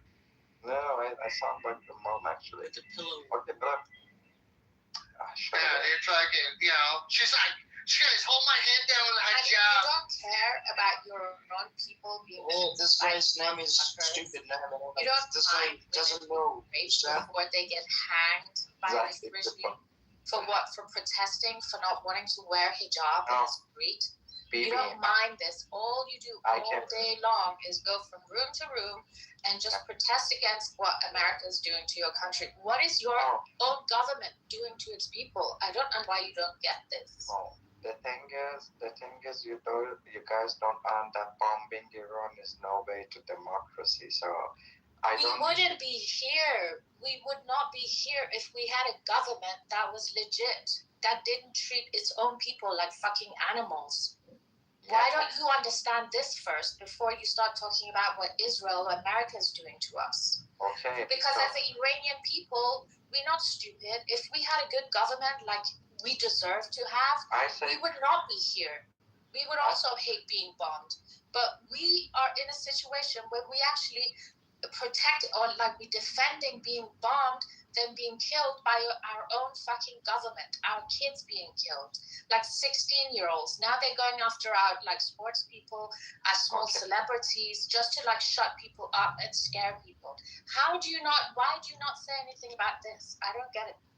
I do say many times. I said many times that I don't support IRGC. No, you just support because you want them clearly. Well, by you saying you don't support IRGC and you're telling the people that you don't believe America should come and help rescue the people there and to free them from imprisoning them, meaning that you know for a fact that people cannot do it themselves because they were never able to do it in 47 years. And now the fact as soon as there's shut the fuck up, you piece of shit scum. Okay, like you, I'm gonna speak to you like a piece of shit scumbag. So, but now that there's an opportunity that America is, okay, now I'm gonna put you down. Now that America is finally there to help free your fucking people and give them an opportunity of fucking freedom. You go around fucking Clubhouse telling people, oh, but Iranians should free themselves naturally or organically, the words you use, which you know this clearly doesn't work and it never worked before when you guys tried, meaning you want them to continue doing the same fucking thing and failing, and you like that bloodshed that the IRGC is doing to your own fucking people, you dirty scumbag. Exactly. Do you know what is called, hold on, do you know what is called insanity? The definition of insanity is doing the same thing and hoping for a different fucking outcome. You're to do getting fucking raped and murdered. And that's what you want them to continue doing, you fucking piece of shit, Ali. So now come up and defend that. You dumb fucking scumbag. I've been asking, are you dumb? Are you retarded? No. When I'm speaking, first of all, as a mod or any other fucking mod, nobody's gonna interrupt. Okay? So don't tell me this is bullshit. And when a person is trying to speak something that I heard already many times on my stage, that he comes into my room like a little simp, I'm gonna fucking call him out for who he is, because I know his whole fucking story. Kifad, I know where he's going with his fucking headlines. I know his story inside out. What do you bring him up? Yeah, ask him how you want the Iranian people to free themselves. He's gonna say organically. Or by themselves. But how did the Iranian people succeed? Freeing themselves organically or by themselves or naturally. Organically. Yes. So I asked him, okay, Ali, why aren't you in the streets right now? Right now. Why aren't you there? Bring up this piece of shit. And you're going to hear the exact same thing. There's no other story to it. Ask him how he wants his people to free themselves when they already tried what he's saying. They failed. Females got raped because of this. Females got killed because of this. What I see here. So let's go and ask him a question. Here, I'm going to turn off hand raising because he can't come up because I can't send him invites. But let's ask him how he wants. You guys make the rules. You give turn. Yeah, I'm giving him a turn, but I'm going to tell you what he's about to say because I already heard it 10 times. Okay, I'm not going to let people in my audience to sit and think he actually means something good when he means only that he's a piece of fucking dirty shit that wants death upon his own people, fucking rape upon women, and fucking murder them so they don't go to fucking heaven because the Quran wrote it that way, okay? So let's bring this piece of shit back up. Ali, you're welcome to come up on your own now, you piece of shit. And defend. How do you want the Iranians to free themselves? Come on. By the way, this room is not... It's just like Iran is a dictatorship to the people of Iran. It will be a dictatorship. Yeah, you shouldn't say Quran brought that. Understand? That's a bullshit. That is not something That's not in the hadiths. To rape the It's a very racist thing you do. Understand here? And that's not a discussion. That's like it. You're insulting each other. I can say bullshit to you too. You do that. But that's not But you know the problem? Why the people are At the end of the day, there is no result. Hold on. You know why the people are imprisoned in Iran? Because of Quran. They follow the Quran. They force them to be fucking Islamic. You know why women lost their fucking life? You don't know that. I don't know that. I can ask any fucking. You don't have information about that. Really? So let's ask Iranian females why women lost their lives, why women got fucking raped and killed because they didn't wear a fucking hijab. We're only 20% Iranian, understand? 70% are still supporting the government. Iranian. I'm just. They don't want to bully. I'm 100%. They don't want the US to bully them. You understand? They don't care. No. I'm 100% fucking human. You know what the US did to listen, Rafi? Yeah, you don't listen, son. You know what they did to the Ukrainian president? They bullied them. Okay, amazing. That is bullying, you know. They're trying to bully me. I'm a bully, amazing. Right now, let me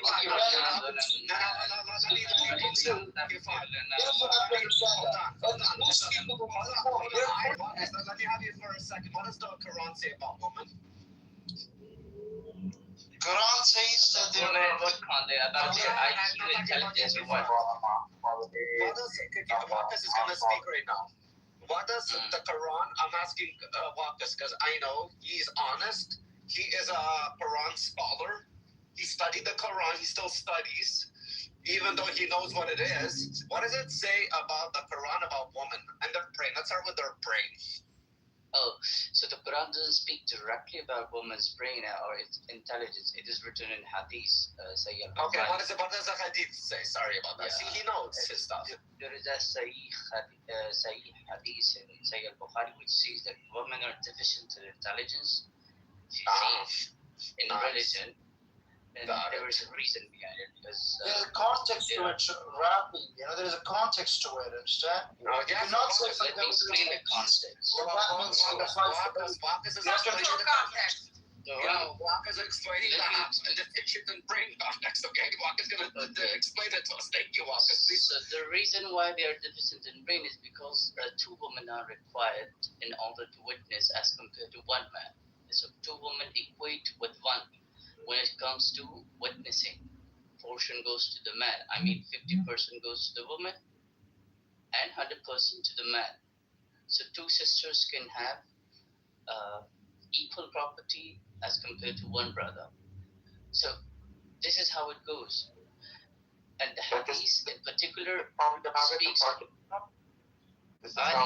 Ali, you should check my PTR. That's specifically for you, right?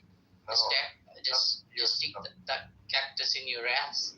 No, that's yourself. That's for yourself, boy. He likes that, Wakas. Did you know he actually likes cactus? His scratches are deep. It's so nice. I would have given a challenger. Hold on. Ali, listen, you got to Wakas saying I would fuck you up, dude. I would fuck you both up. I'm going to two women. And just let you know, Dumpster came to your playground and played with your alhamdulillahs and put a lot of them in bags. A lot of your people are in bags because of I swear, Dumpster played in your backyard. Dumpster went to the Middle East. Iraq and Afghanistan. You don't have to say that. You shouldn't justify like you know everything. Do you understand? Again, I don't know nothing. You take one hadith. Listen, you take one hadith. One second. You don't have the context to it. You say, oh, that applies to everything. That's not something. Okay, amazing. Then I say, I'm not letting Wakas speak because I don't know exactly. So I need Wakas to speak. Okay? That's why. I said, Wakas, please guide us because you're more of a scholar in this than I am. So, again, and when you said I'm 20% Iranian, I'm not even fucking 0% Iranian. Not 1%. Did I give the wrong context? What was your question? No, you did a good context, but the problem is they don't listen to you. Understand? They just want to listen to the things they want to hear. You know, they will not listen to you. And this is not a discussion. You know, they say first, who will give you turn to you? Understand? Please, when is that turn? The fucking turn. You know, the main thing. You know.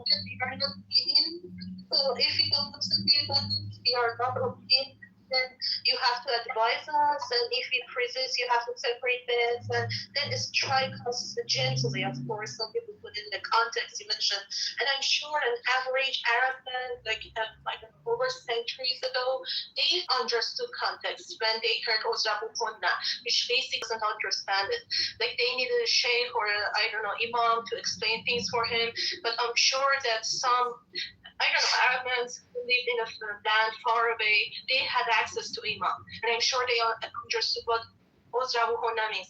And for context, for people who don't know, Ozrabu Hunna basically is from verse in one of the Quran's chapters called Nisa, which basically means women. It mentions if a woman is not obedient to you, you have a right to strike her. So yeah, go on, explain that. Yeah, that is Surah Nisa.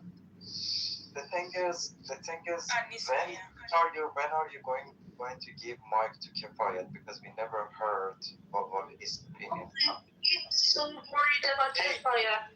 Why aren't you so worried about Taha? Like Taha was worried in the comments. Why are you so worried about Kifayat? I'm not here to be this bullshit, understand? Oh, if I don't like something, I say, oh, this is wrong, this is bullshit. And then you just, moderator has a right to just put you down to the listener. Okay, let me tell you something very Look, can you give me 30 seconds? I'll need my mic in 30 seconds, right? I really want to say something. Just want to hear what they want to hear. They want to listen to up? Jesus. Okay. Kifayat, for you, I'll tell you, when it was your time to speak, you were speaking on behalf of Ahmad and not on behalf of yourself, right? You were given chances multiple times, but you were explaining what Ahmad is trying to say, and he just wanted this, that, and the same guy kicked you in the ass as a person. So try to clarify your position. I just came here.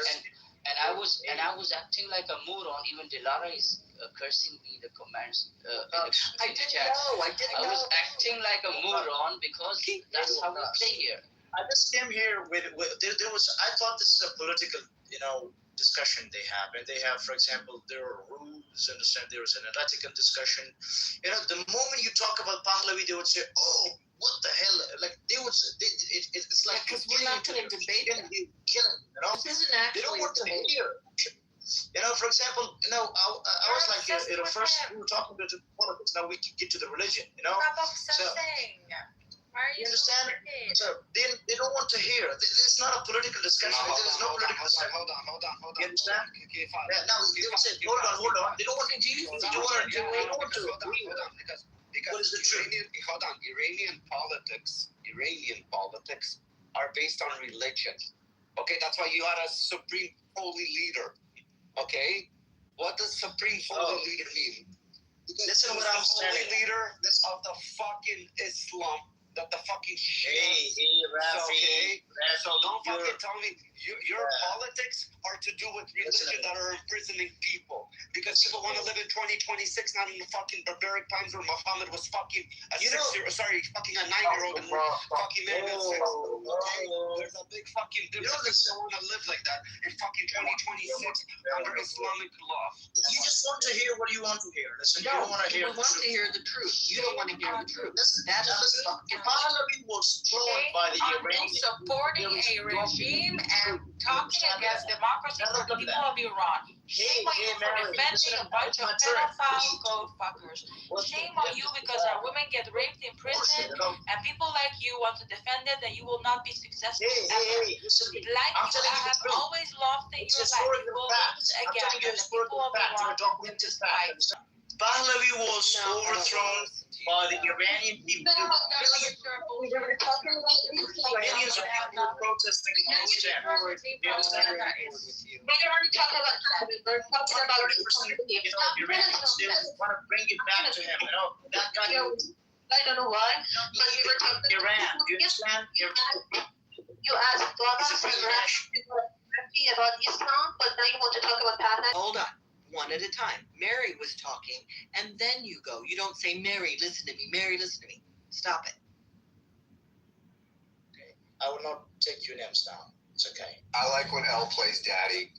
Yeah, it's okay. Like, no, it's not okay. When you started talking about Pablo, we say, oh, everybody's attacking me. Oh, my God, they're like this, they're like that. But we were actually talking about it's the sentiments run through the most intent. It's not run through logic, not through the analysis, not through the facts. No? And your boy are an issue. Whatever you have, you say, oh, this is what I've been telling you. The problem was actually answering your question, and then I answered your question, and the Giraffe was talking about like Iranian side, Iran, and about the Sharia law and what do they do to us, or the honor killings that are not part of like Quran exactly, but there are like shortcomings inside it. And yeah, people of Iran are tired of it. More than 60% of us are ex-Muslims. We are not practicing it anymore. We are fucking tired of it. But the laws and the reinforcement is still based on that fucking Islam. So yeah, if you want to talk about it, let's talk about it. And I mean, yeah. I have a question, Kafaya. Wait, hold on, Kafaya. I got a question for you. So you're complaining about. Listen to me now. No. You've taken the mic way too long. And here's the thing. You're complaining that you're not giving. Look, I can give two rats ass. I'm an asshole and I'm Mexican, and I'm ready to fucking step on your nose. Look, I'm gonna be a real prick, and I'm gonna light the room up like it deserves to be lit up. Because it's fuckers like you that whine and bitch that you don't get equitably heard. But here's the reality. You go into a room called the War Room, and you have a pink ticket next to your name, then guess what? You're just like any Joe Schmo. If you don't know the moderators and they don't know you very well, you're trying to pour your full cup of information into people who probably already fucking heard it. But the reality is that you're suffering emotionally, and the current position you're in shows that you're a little bitch right now. So either man up, stop complaining, or host rooms that you can invite people to actually listen to you, because more likely you're acting like a little bitch. You're acting like a little bitch from the Middle East. And I'm a fucking big dick Mexican that loves to thump his fucking drum with his cock, listening to you rant and rave. That's right. I'm that asshole. You know? And I love the glow points. So you are, who doesn't even allow to think himself, and your mullahs, I love your guys' spirit of your ancestral intellectuals who still kill people indiscriminately. So here, just you don't turn your mic off with mine. You know why is that? You don't want to hear. And I'll feed it to you. That's right. So moderators, I've done my duty. Thank you very much. You don't want to hear the truth. In about 10 seconds, you're going to be escorted out. How about that? Good news. Breaking news: Trump just held a call with Israel. Fuck that. I don't give a shit about this. This is bullshit. I wasted my 2 hours. Now, bullshit.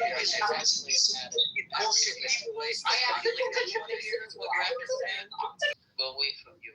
So, breaking news: Trump just had a phone call with Israel. Israel has been begging to hit Iran again. Their hands are really itchy.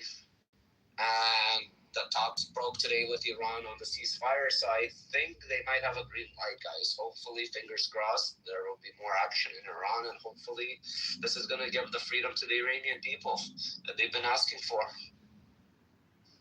God Almighty, I want to make a prayer today for the people of Iran, my family, my friends, and all of reclaim their country. Of course, after the bombs will be dropping. Amen. Okay, Rafi, I just want to tell you something. I want to welcome Jason. Jason, I love the big dog swinging there. Yeah, it was nice. I did my cock ups this morning, so yeah, my dick is feeling pretty strong. Nice. I love it. Nice, Cookie. And to all the feminists, I'm sorry if I offend you. I'm not trying to offend you, but I like offending myself and my friends. So yeah, I'm gonna keep. You keep going, Finding Booth. You keep going.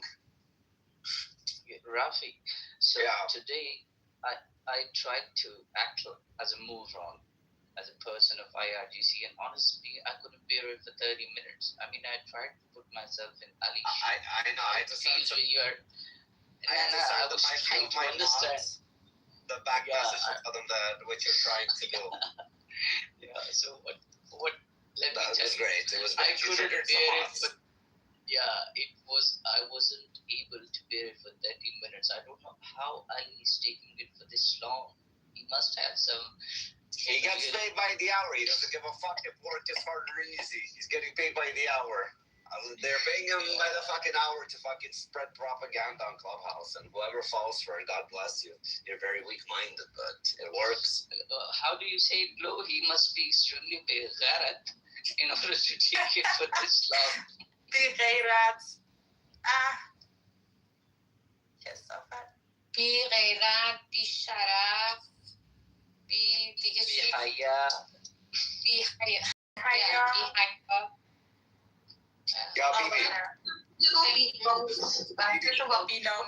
BB, bring your friends over.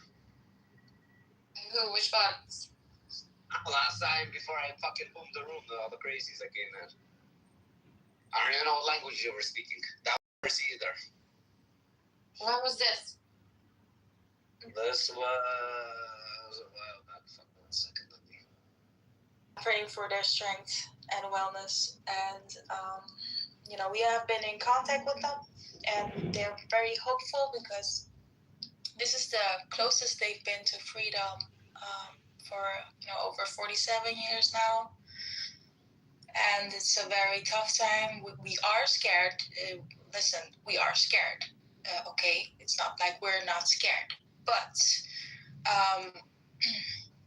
there's just something much stronger than fear, and that is existence and the well, I kind of like your disrespect, so it's our favorite kind. Yeah, our favorite kind of like rudeness. I'm just praying for cheaper gas, okay? Just give me the fucking gas. I'm in California. It sucks here paying $6 plus, okay? We got you, Jason. We got you, Jason. I just paid $3.85. Are you praying for Jesus? You help us survive, and you got it.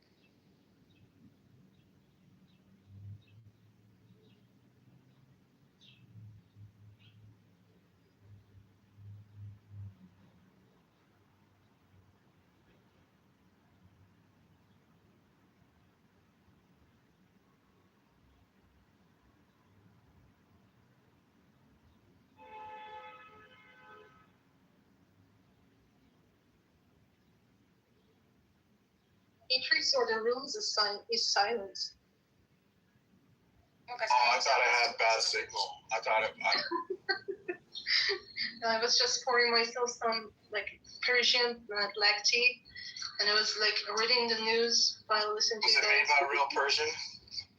Yeah, it is. My parents gifted it to me, and let me tell you, I drank it and I poured milk in it, and Iranians don't like to pour milk in it. They usually drink it all black, but I drank it and I stayed awake till 8 a.m.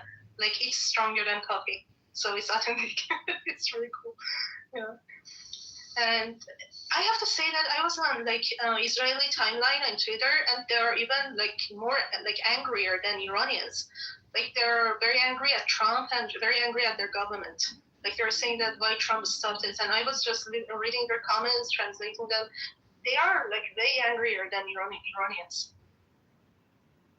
Well, they're also fighting for their existence, and I think they're angrier because of Hezbollah and all these proxies around them attacking them with missiles, which I can totally understand. I speak to some of them. They say every day they're being hit by Hezbollah in northern part of Israel, and yeah, Israelis are dying.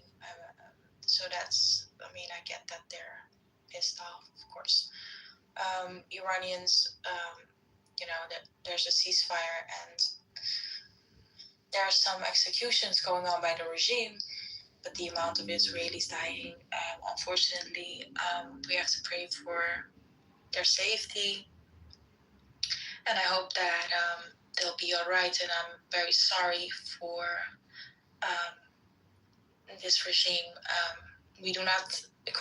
We condemn it. We do not. You guys already know. We do not hate Jews or Israelis at all. The regime is another story, of course. So we will pray for their safety as well. I was talking to her, I was asking like if the Khatam al-Anbiya is part of the militias of the IRGC. They actually had this like evacuation warning sent out about I think on northern Israel. They say, oh, we should evacuate. Mary and Blue, can you pick that guy up, Mr. Sahil? He wants to speak something. Sure. Persian. Oh, he's saying anyone can speak Persian? Yeah, sure. This one? Let's see. Yeah. Mr. Sahil. I did it, but I don't know why he's not coming up. I sent him one to something. He's stalling. He changed his mind. There he is. Go back, mister. I'll also send Sep. Sep wants to come up. Hello. Good evening, everyone. Good evening, mister. Good evening. سلام خسته نباشید. چه کسی فارسی بلد است؟ Oh, you're Afghan? Yeah, we speak Farsi. Hey, Mr. Sahib, you speak Persian, so you can speak Persian, right? صحیح است، درست است. من انگلیسی شما را میفهم ولی من فارسی هم هستم. چه جالب، خوش آمدین. خوش باشید، خسته نباشید. وقت شما بخیر. اینجا خانم گلو فکر کنم درباره اسرائیل صحبت میکرد. توجه مجال کرد بستیم چند ما با شما صحبت میکنم. I will try to understand. The dialect of Afghanistan is a little bit different. If I have some questions, I will ask you. Go ahead. That's I guess. Yeah, نمیتونم مشکل کنکشن از حال چطور بهتر است صدا؟ This is a bit better. بهتر. Can you speak English or only Persian? فارسی بهتر است برام صحبت بکنم. الکه پښتو درځي که زه پښتو کې ترجمه کوم. پشتو هم مشکل دارم متاسفانه، اما شما اگر پشتو صحبت بکنین، انگلیسی صحبت بکنین، ترکی صحبت بکنین. من متوسط هستم، میتونم اگه باشم واقعا چرا کنم، اینو برگردونم به زبان انگلیسی چون دوستانم اینجا انگلیسی زبانم. We can do a short, very, very quickly, Daddy Farsi conversation. پښتو درځي خو چې زه ترجمه کوم. I'm asking if he can speak in Pashto. I can do that. He doesn't speak Pashto. He speaks Dari, which is close to Farsi. But they do have Pashto in Afghanistan, right? They do, but he doesn't. He's a Dari. Dialect or dialect. اونایی که در ایران زندگی میکنن ممکنه بترسن بیان اینجا صحبت کنن در مورد رژیم که میکشندشون. بعد الان توی ایران ساعت 1 شبه. الان خوابیدن. The only ones who come on here to speak are the ones that are pro-regime because they have like the white SIM cards. And they get them for free so they can come and spread their propaganda. مستر ساحل، شما IRGC یعنی از کجا حمایت از ایران یا سمت آمریکا و اسرائیل تو این جنگ؟ دیدگاه ما مردم، خصوصا مردم افغانستان، همیشه در طول تاریخ، البته ملت، حکومت یا دولت ها رو صحبت نمی‌کنم، ملت افغانستان با کسی یا با اطراف یا با کسایی طرف میباشن که مظلوم باشن. بالای چی کسی کلتون بهتر میفهمین که مردم چی اسرائیل باشه، چی فلسطین باشه، چی ایران باشه یا حتی ملت امریکا هم بعضا میتونه که مظلوم واقع شه. تصمیم‌های اشتباهی بعضی قدرت هاست که باعث ملت ها میشه جور و جفاش بکشه. شما آرمان فلسطینی داری یا آرمان ایرانی؟ شما الان فارسی صحبت زبان ایرانی من خیلی ساده. شما آرمان فلسطینی داری، آرمان اسلامی داری یا آرمان ایرانی؟ در کلام من ایرانی رو بده که اومدی با من هم طلا بشی، میخوام شما را بشناسم در بحث اول. خواهش میکنم. اول بهتره ای است که بفهم هدف از آرمانی که میگی چی است؟ من آرمان اسلامی یعنی چی؟ چرا که توصیف ببخشید یه لحظه جفتتون یه لحظه توجه داشته باشم. آقای ایران صداتون خیلی بمه، میشه یه کاری بکنین صداتون از بمی در بیاد بشنویم چی میگی؟ ببخشید مرسی. Low translation. Yeah, his voice is very I can't hear him correctly. Iran. Yeah, actually we are talking like I asked him what he thought about because he was talking about like normal people, like the ummah of Afghanistan, like there is like people of Afghanistan, and he didn't really answer my question, which was which side of the war are you like supporting, like Iran side, like IRGC side, or Israel, America? And he said that we are on the side of people who are oppressed. And I asked him whether the oppressed people are the Iranian people or like Palestinian people, because I have seen the argument too, like Iraq and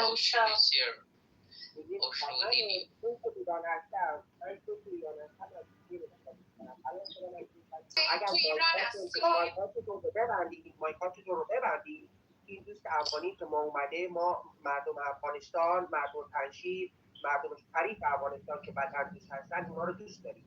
منتها بازی مولا رو باید این دوست افغانی من بدونه و امروز تصمیم خودش رو بگیره. ایشون با آرمان مردم ایران یکی هستن یا با آرمان قاتلین مردم ایران که اتفاقا دارن از فلسطین و غزه و آرمانهای فلسطین رو دارن دنبال میکنن. امروز ما مردم ایران به دست جهاد اسلامی، به دست این آرمان فلسطینی کشته شدیم و امروز شکوه کشورمون رو در نام ایران پیدا میکنیم. شریکای ما کسانی هستند که امروز با مردم ایران دست میدن، نه با قاتلینی که بچه مردم ایران رو کشته. جاویچا پرنده ایران پیسپور بورد آل بورد. جاویچا پرنده ایران، خیلی ممنون، خوش اومدین آقایون. This man is from Iran. Iran is from Iran. And he is saying, are you with the people of Iran, to Mr. who is an Afghan, or are you with oppression of the regime, which kills innocent Iranians and funds terrorism in Gaza, in Yemen, in Iraq, in Syria, and even Afghanistan. So are you with Mr. Do you support Taliban, which makes your children, girls, not go to school anymore? Are you with them? خب یک چیز براتون من کارزاده دارم 13 سالش است. باید که مکتب بخونه و صنف 7 درس بخونه، اما متاسفانه امروز هم به ما گریه کرد که ما من نمیتونم مکتب. این درد است که مردم افغانستان این یک بنگاهی هست خصوص طالب که اگر باید بیشتر واضح شود. مردم طرفدار امنیت هستند، چرا که بسیار در 40 سال گذشته افغانستان زیر تهدید جنگ بوده، همواره نسل‌ها قتل شدن اینجا به عنوان به خاطر بازی‌های سیاسی که کشورهای منطقه داشتند یا امریکا داشت، روسیه داشت، هر کشور دیگه، پاکستان. متاسفانه مردم بود قربانیشان دادن. هیچ کسی طرفدار همچون رژیمی که نسل‌ها را از بین ببرن. فعلا درست است که قتل و قتال در افغانستان کم شده، اما مشکل اصلی ارزش عقل بشریت در افغانستان فعلا زیر تهدید است.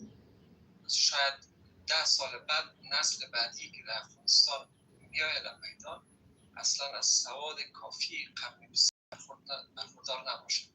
قرنی که به هوش مصنوعی وصل است، ولی عقب ماندگی که در افغانستان روز به روز زیادتر میشه. تا 10 سال دیگر نسلی که فعلا اصلا با دانشگاه و مکتب و چیزا سر کار ندارن، اینا همش بی‌سواد به جامعه تبدیل میشه و این است که تمام ملت رنج میده. طبعا که شاید فهمانده دانسته باشم که ما طرفدار سیاست های رژیمی که فعلا حاکم افغانستان است نیست، به عنوان تبع افغانستان.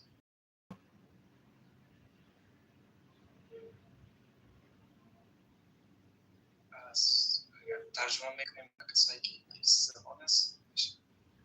خیلی ممنون. کسی هست که بتونه ترجمه کنه؟ مری جون شما متوجه شدین که بتونین درست ترجمه کنید؟ To like sum it up about his daughter and how like Taliban is making like for girls to pursue education, and he was worried about the newer generation that is yet to come because the newer generation would know nothing of like universities or schools, and they have schools called Maktab, and he was talking about his girl who used to go to Maktab and she cannot do it anymore, and such a fucked up like position. And he was saying like you talk about politics, but like they care about safety, like the normal people care about normal life and about safety, and he was talking about his lived experience. But he didn't answer the question like the world is a very good place without Muslims in it. Do you know? Yeah, Mr. Iran, what Mr. Iran asked, he didn't answer it, or like my question, but it's okay. But it's so fucked up, like what is happening to the girls in Afghanistan. And اگر اسلام نباشد دنیا یک جای بهتری است. یک گفتنی دارم تا زمانی که همینه جناب مستر بودی 50 سال پیش Can we get away from the travel talk? Can we get away from the travel talk? You know, it's not, hey.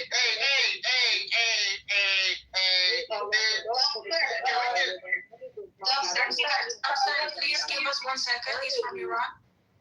من امروز به عنوان یک ایرانی من جناب انترپرس یک لحظه اجازه بده. من به عنوان یک ایرانی از برادر افغانم انتظار دارم تجربه 50 سال پیش من رو نخواد امروز بیاد بگه نه من فکر میکنم اسلام خوب است، من فکر میکنم اینجوری. How's this fucking beneficial to anybody who doesn't think?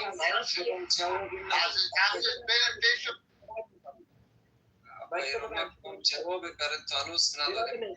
میخوام چیزی بهت بگم جناب مستر، میخوام این رو امروز از برادر ایرانی بپذیرید که راه اینا 50 سال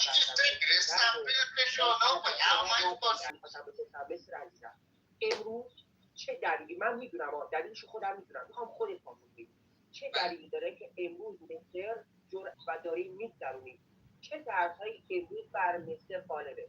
این چیزی که امروز دنیا باید بدونه، نه تردیدهای منوطه درباره اسلام و مسائل دیگه.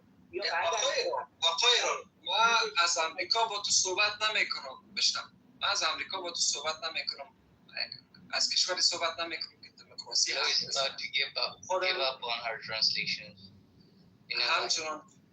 همچنان ما اینجا اگر تو 40 سال یا 50 سال درد کشیدی، زحمت کشیدی، عذاب دیدی، افغانستان ملتش همچنان یک تاریخ سیاه 50 ساله داره در عقب خود. ما و تو همتراز هستیم. به این شکل صحبت نکن گویایی که ما آمدیم از یک چوکی بالا با تو صحبت میکنیم. اگر میخوایی که درک ما در حال استخراج شدن است. فعلا جنگی که روان است در داخل افغانستان تمامش به خاطر ازی است که ملت در یک غفلت بگیرن و این معدنات تاراج شود توسط بانک‌های بیرونی، کشورهای بیرونی بین خود تقسیم بکنن، چین باشه یا Okay. Thank you so much, guys. We're going to be switching back to English now. So only have conversations in English because this is an English room. We will be having Persian rooms. The room is called Amplifying Iranian Voices. I repeat, Amplifying Iranian Voices. You can, if you're a Farsi speaker, you can join this room and we will be glad to have you, and we will be speaking Farsi in between, but also English. We're going to switch back to English now. Go ahead. Yeah. Hell yeah. Yeah.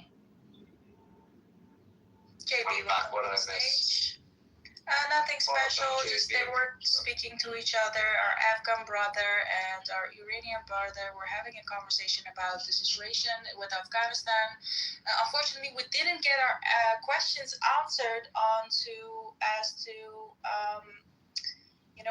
who is he, Mr., and what does he stand for?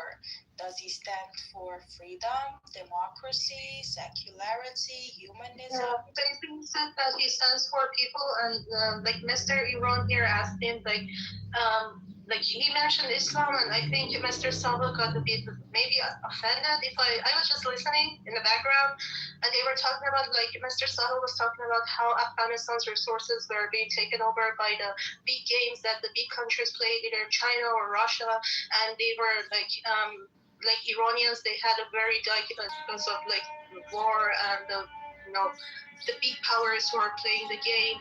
So he didn't answer the exact question, but yeah, I guess he's avoiding talking about politics. And you're Muslim, right, Mr. Saf?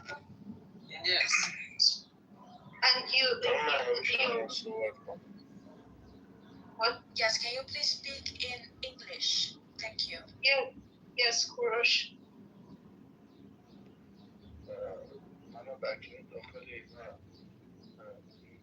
Yeah, Kurosh here is also from inside Iran. Kurosh, can you please join amplifying Iranian voices if you want to speak Farsi? Because people here speak English. Can you speak English? درود بر شما. من میخواستم فقط اگه لطف کنید ترجمه کنید، من خواستم شرایط ایران بگم. هر روز حالا خود آقای ایران که خودش میدونه یه بچه ایران، ما هر روز داریم زیر این فشار له میشیم. ولی اگه But if President Trump at the end of this road یه معامله‌ای بکنه که فقط به نفع خودش باشه و به نفع مردم ایران نباشه. If he makes a deal that is not in the interest of taking down this regime and only in his own interest, then ببین الان از 70% ایران 70%.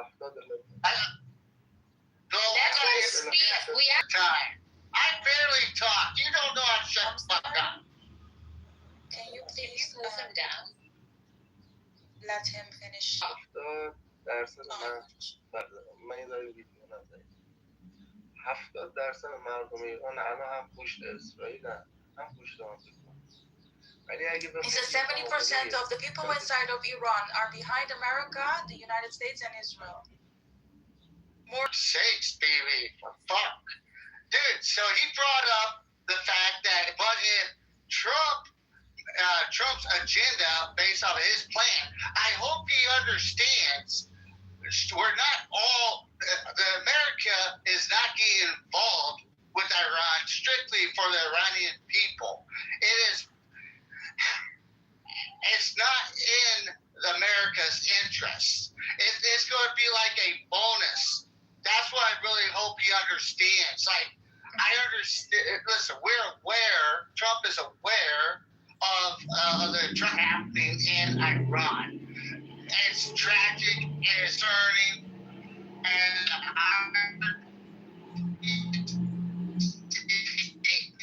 crazy. I'm fully aware. But unfortunately, if submits 100% to the United States and Israel's terms, unfortunately, and this is what the Iranian people might get upset about, is they might be still around. So that's something the Iranian people really need to understand. This whole operation is not fully spiked off because the it's because how loud, but that's what I was trying to ask before. Drunk ass BB, move him the fuck down, bitch. I barely fucking talk, and it is fun. But yeah, that's my fucking question. Yeah, thank you, Doctor. Yeah, so we all know that, but you have to understand he's speaking from a point of existence and being, crushed under this regime. So I understand his point of view as well, but we have to be very clear to him, and I'm going to say this to him in Persian. I'm going to tell him They're there for their own interests, as you may know, and we have to fight for our freedom ourselves. And the time will come where it will be in your hands, our hands, to take down this regime. Sorry, I just got off the phone. It's on the explain it. You have to explain to them this way that they are for their own interests. Yeah. The opportunity at a certain point that the government and the regime is going to be weak, that they're going to have to pick up arms or whatever they're going to have to do, and to take back the country. Like, Trump is not going to fully take back the country unless the Iranian people themselves on the ground are willing to finish off the job. The ones who are going to finish off the jobs are the Iranians, not the American people. Americans are going to do what they need to do for themselves. Yeah. ایشون میفرماین آقای کوروش گوش میدین و آقای ایران، مهم اینجاست که آمریکا واسه منافع خودش داره حمله میکنه به جمهوری اسلامی و این رژیم رو میتونه به یه جایی برسونه که خیلی این رژیم یا میفته، میتونه موقعیت بسازه واسه ما که ایرانی‌ها کشور رو پس بگیرن خودشون، ولی کار سخت رو برای ما نمیتونن انجام بدن. آخرین ضربه رو مردم ایران خودشون باید بزنن و باید پیش بینی کنن روی این موضوع، چون ممکنه اون لحظه بیاد که اون لحظه میاد که وقت پس گرفتن ایرانمونه، حاضر باشین واسه همچین لحظه ای همتون. و ممکن هم هست که سلاح به دست باید بشن ایرانی‌ها واسه این لحظه. ما هیچ ترسی درباره آینده نداریم. ما مردم ایران انتخابمون مشخص هست. اگر اینا فکر کردن مثل 57 یک بدبختی میتونن در کشور ما را بندازن، خوب بودن. منتها چیزی که ما رو نگران میکنه این گروه‌های آتش بسیار، این گروه‌های اجنبی هست که از ما بارها تکرار کرده که اصلا ایرانی نیستن و مردم ایران رو دارن میکشن. مردم ایران سلاح ندارن. مردم ایران حتی ارتش و نیروی نمیدونم سپاه و این ارجنگ‌های بیشتر هم ندارن که ازشون دفاع بکنن. یک مردم بی‌دفاع هستن. ما مردمی درباره انتخاب آیندهمون راسخ هستیم. با اینکه گلوله خوردیم انتخابمون رو فریاد زدیم، درباره آینده کشور عزیزمون به درستی کوروش کبیر رو انتخاب کردیم، صلح در تمام دنیا رو انتخاب کردیم. اون انتخاب ما مردم ایران مشخص هست. اون چیزی که نگرانی ما مردم ایران هست این هست که ما مردم ایران در مقابل گروه‌های تروریستی ما بی‌پناهیم. ما امروز نیاز به کمک داریم که ما مردم انتخابمون رو کردیم بیاید در روزیش میخوام. این مشکل ما همینه. حالا بحث نیست که مثلا نمیدونم 57 این مسخره بازی ها نیست. این چیزی که ما انتظارتون میتونین که دقیقا انتظارتون چیه؟ بار دیگه ما مردم ایران به جهان آزاد اثبات کردیم که با این شرورهای جهاد اسلامی یکی نیستیم. ما بیشتر از تمام جهان آزاد کشته دادیم. مثلا خیلی از کشورها میتونن بیان بگن جمهوری اسلامی 10 تا ما رو کشته، 50,000 ایرانی رو کشته. پس ما مردم ایران نه تنها بهترین شریک این جهان آزاد هستیم بلکه بیشترین هزینه رو دادیم. امروز جهان آزاد باید انتخاب بکنه. امروز مردم ایران انتخابشون رو انجام دادن. ما نیاز به ساپورت داریم. ما شرکای جهان آزاد هستیم. اونها وظیفه‌شون هست که ما رو ساپورت بکنن. در نظر تسلیحاتی ما باید بتونیم از جان خودمون حفاظت بکنیم. نمیگم بریم کارهای تروریستی بکنیم چون ما هرگز تروریست نیستیم. منتها وقتی ما می‌خوایم کشورمون رو آزاد بکنیم باید ما جانمون در امنیت باشه. من فردا می‌خوام برم تو خیابون. من دیدم 50,000 جوون دوستای من رو کشتن. من این بار نمیگیرم کشته بشم. من دیدم پیروزیمو به دست بیارم. He said the next time we get out on the streets, we have a means to defend ourselves. Of course, President Trump said himself, we will be covering you from the air. We will be watching over you from the air for the next time you come out. But it's not safe right now. Stay inside because there will be bombs dropping everywhere. But when they come out, they need some kind of fair fight with weapons to defend themselves. Now he's saying that the humanitarian aid or this rescue mission is they're very thankful for that, and they think they really need it because they can't do it alone. We already know that. And yeah. Hello. Hey, I understand where he's saying that they might need assistance with weapons or whatever, but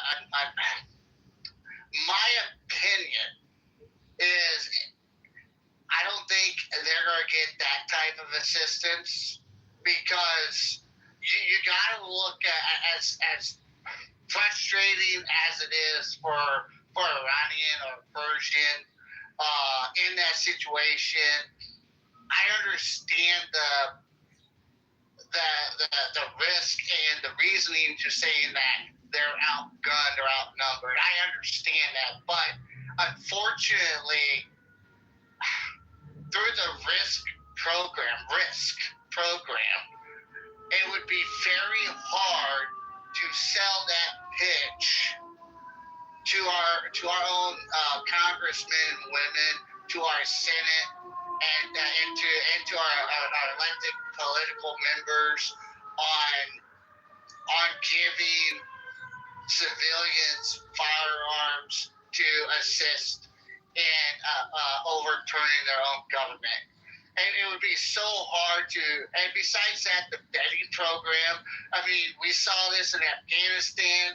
I mean, I was one of many hundreds of thousands of troops over there that were training Afghani civilians in becoming police officers and becoming soldiers, same thing in Iraq. And the vetting program takes a lot of time. So for the reality of, I could be wrong, but this is just my opinion. The reality, in my opinion, of actually dropping firepower or weapons to civilians to overthrow when that time comes up it would be very impractical. Because let's say hypothetically we did do that, and let's say it went completely opposite. It's a 360 of what we expected. Because there's a risk of not having insurance that the people are fully wanting to disband from the IRGC. Now, you can say this on any platform, clubhouse, wherever, or you can say it in the street that this is what we want. But when you drop firepower, when you give weapons in a bulk like they're asking, you're taking, it's like flipping a coin. You're either going to get lucky and it's going to happen the way that they're projecting, or it's going to go the opposite side and end up backfiring, and now you're forming more of a multiple tribal situation. You see what I'm saying? So the reality, in my opinion, the reality of that actually executing and happening it'd be very minute. I understand why they want it, but it could cause more harm on the U.S. side internationally than it would beneficial to the Iranian civilians. لطفا بک چنل من یه گروه دیگه واسهتون بک چنل میتونیم جوابتون رو بدیم که ایشون چی فرمودن. من خیلی I didn't follow the news, guys. Did anything new happen today except the Iranian president basically stepped aside from his role or what? Yeah, actually Trump offered Hezbollah some deal, but they rejected it half an hour ago. It's going to get very interesting. That's good. I hope Israel crushed the shit out of them. Sir. Did you pray to Muhammad today? Fucking Muhammad? Yeah. Or no? You did? every day. Every day I feel like you're gonna get away from this shit, but every day you What's up? Yeah, I'm back. He keeps unrolling that rug. Mr. Dumpster, I have a question from you if you have time. Yeah, what's up? Dumpster. Yeah. As one of representative in Afghanistan, you have been in my nation in the military, yeah? Yeah, the Afghani guardsmen, yes. I helped train with them. Well, Do you think Taliban is a good regime or a bad regime? Just yes or no. I need to continue my question. I have something else. Is it a bad regime or good regime, the Taliban? He watched them fucking goats and donkeys. Do you think he thinks they're good? Okay, if they are not good, then why America in Doha agreement in Qatar handed Afghanistan to Taliban? Because you guys wanted them. It was you didn't survive. Because vast majority of your people wanted them. No. You gotta get rid of that fucking. Who wants torture? In any nation, who wants torture? Who wants to be killed? No one. Yeah, but vast majority of your people are Muslim, very hardcore Muslim. So when vast majority are hardcore Muslim, they might disagree with certain things Taliban does, but they don't. Turkey is also Muslims. Kazakhstan is also Muslims. So what? They don't want to be killed. No, I never said that. But because that force doesn't mean you want to be killed. But because that force is also Muslim. We're talking about a force who's a Muslim, which is Taliban. Okay, maybe that is Muslim. I am not at the point of Muslim or not being a Muslim. It's a bad regime or a good regime. Afghanistan was in hand-to-hand with America. فارسی زبان ها لطفاً تشریف بیارین به اون رومی که میخوام اینوایتتون کنم. Yeah, but you guys, hold on, let me ask you a question. بابا یک روم درست کنم فارسی صحبت کنیم. Okay, go guys. During the time, right, before Taliban come back and all that bullshit. Yes. Do you think your country was developing in a lot of many good ways? No, there were so many corruption in government. They made so many good. They made decisions in a good way, right? Oh shit! Can I join on this? Yes or no? Sorry for interrupting, Ocean brother. I gotta put it out there, dude. Mister, you gotta understand, dude. The corruption was atrocity over there, dude. They exploited their own people. The elders, the tribal elders, would extort their own people for personal gain. They were not good people. Who you believed, who you gave money, who you helped them with the military, anything else. They would if they got a dispute with their neighbor, they would bring the bodies to the base and claim that claim, hey, we need money because mortar rounds killed them. Dude, they would extort their own enemies and then try to extort from the U.S. political side, saying, "Hey, we believe that you guys killed them, but if you pay us, it's okay." You know that they would extort their own people. They would commit major atrocities to their own women, to their own children. So I'm gonna dial back a little bit, but dude, that whole country is about embezzlement and extortion to its own people. We would have to go out and fix water wells so towns can have running water, dude. And then Taliban would come in and destroy it. Yeah. They would come in and destroy it, and then we would have to come back in, fight off the Taliban just to rebuild it again. Do you have an exact account of how many Taliban were available when USA were in Afghanistan? Do you have any expectation of count?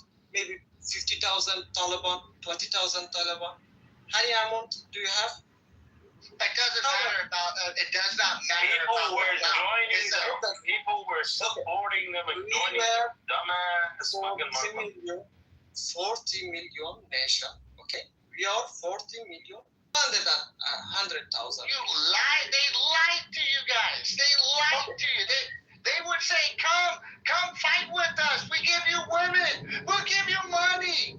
Dude, they would do. They would come. Hold on. Shut up.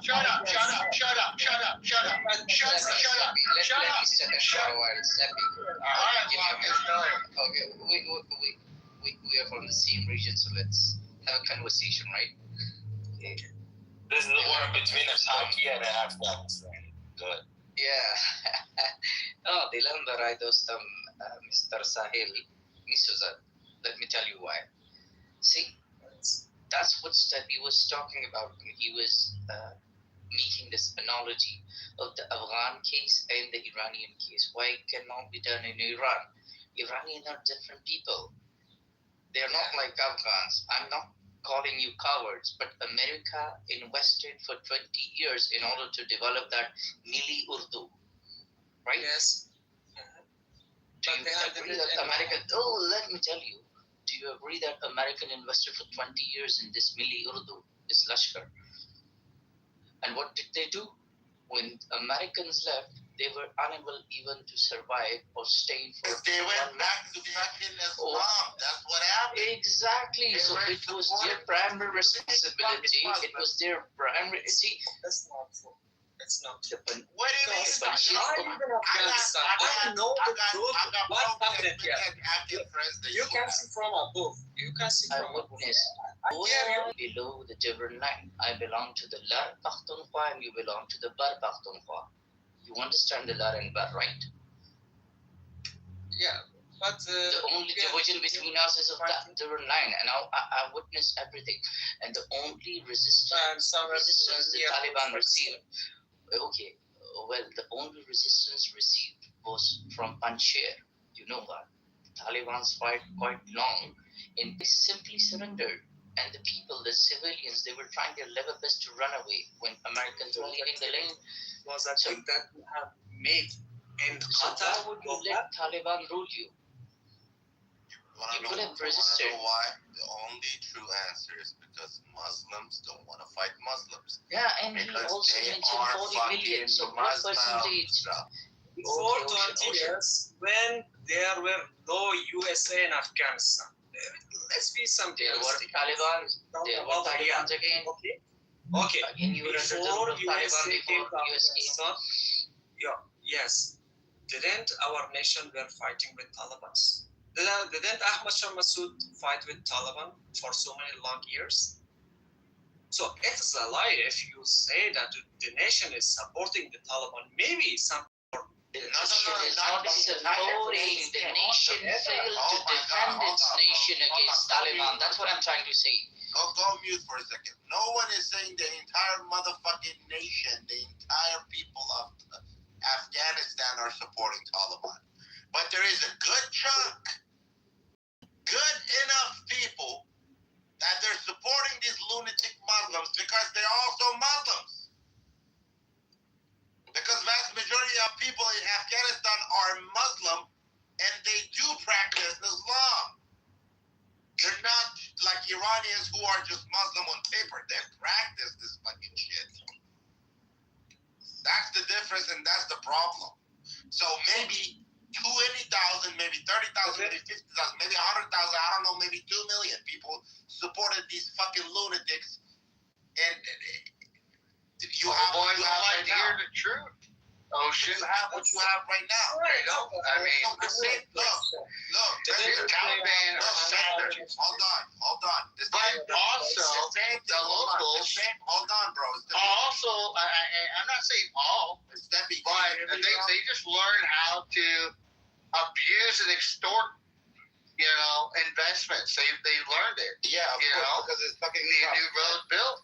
But look, freaking get the Taliban to destroy it, and then go to a political liaison for the U.S. military, and they'll send out Army Corps engineers, and they'll rebuild the road. You need wells drilled because Afghanis knew about the humanitarian aid that the U.S. pivoted in 2016. They were really focused on humanitarian aid, wells, infrastructure, roadways, schools. You know, tell me, mister, how many schools did the Taliban go after and destroy that the U.S. built for a lot of Afghani regionals for the kids? You know, you would build them, and we would build them. Americans would build them in humanitarian aids, and then they'd turn around and destroy it, and then elders and okay, so Steppy, hold on, Steppy. Look, mister, the same thing is happening in Iran, right? The only difference is vast majority of those people who keep supporting the regime are not hardcore Muslim at all. They're doing it because the system is corrupt. They're gaining so much benefit out of it. Why did Rafi get kicked down? Rafi is up here, bro. I don't know. Something's wrong with your phone. How you doing, Mountain, by the way? Mountain, did you want to say something? Because I know every time, Yeah, sure. I mean, I guess last time I came in here, you were all talking Persian or something, so I couldn't really understand. So I was just seeing what you guys are doing, pretty much. You know what I mean? So I just have a honest question. It's not blaming USA or any other nation. I just had an honest question about didn't USA have any other choice above this regime that handed Qatar to have with an agreement that they handed Afghanistan to this regime? Did the USA had any other regime or any other option in hand to make that?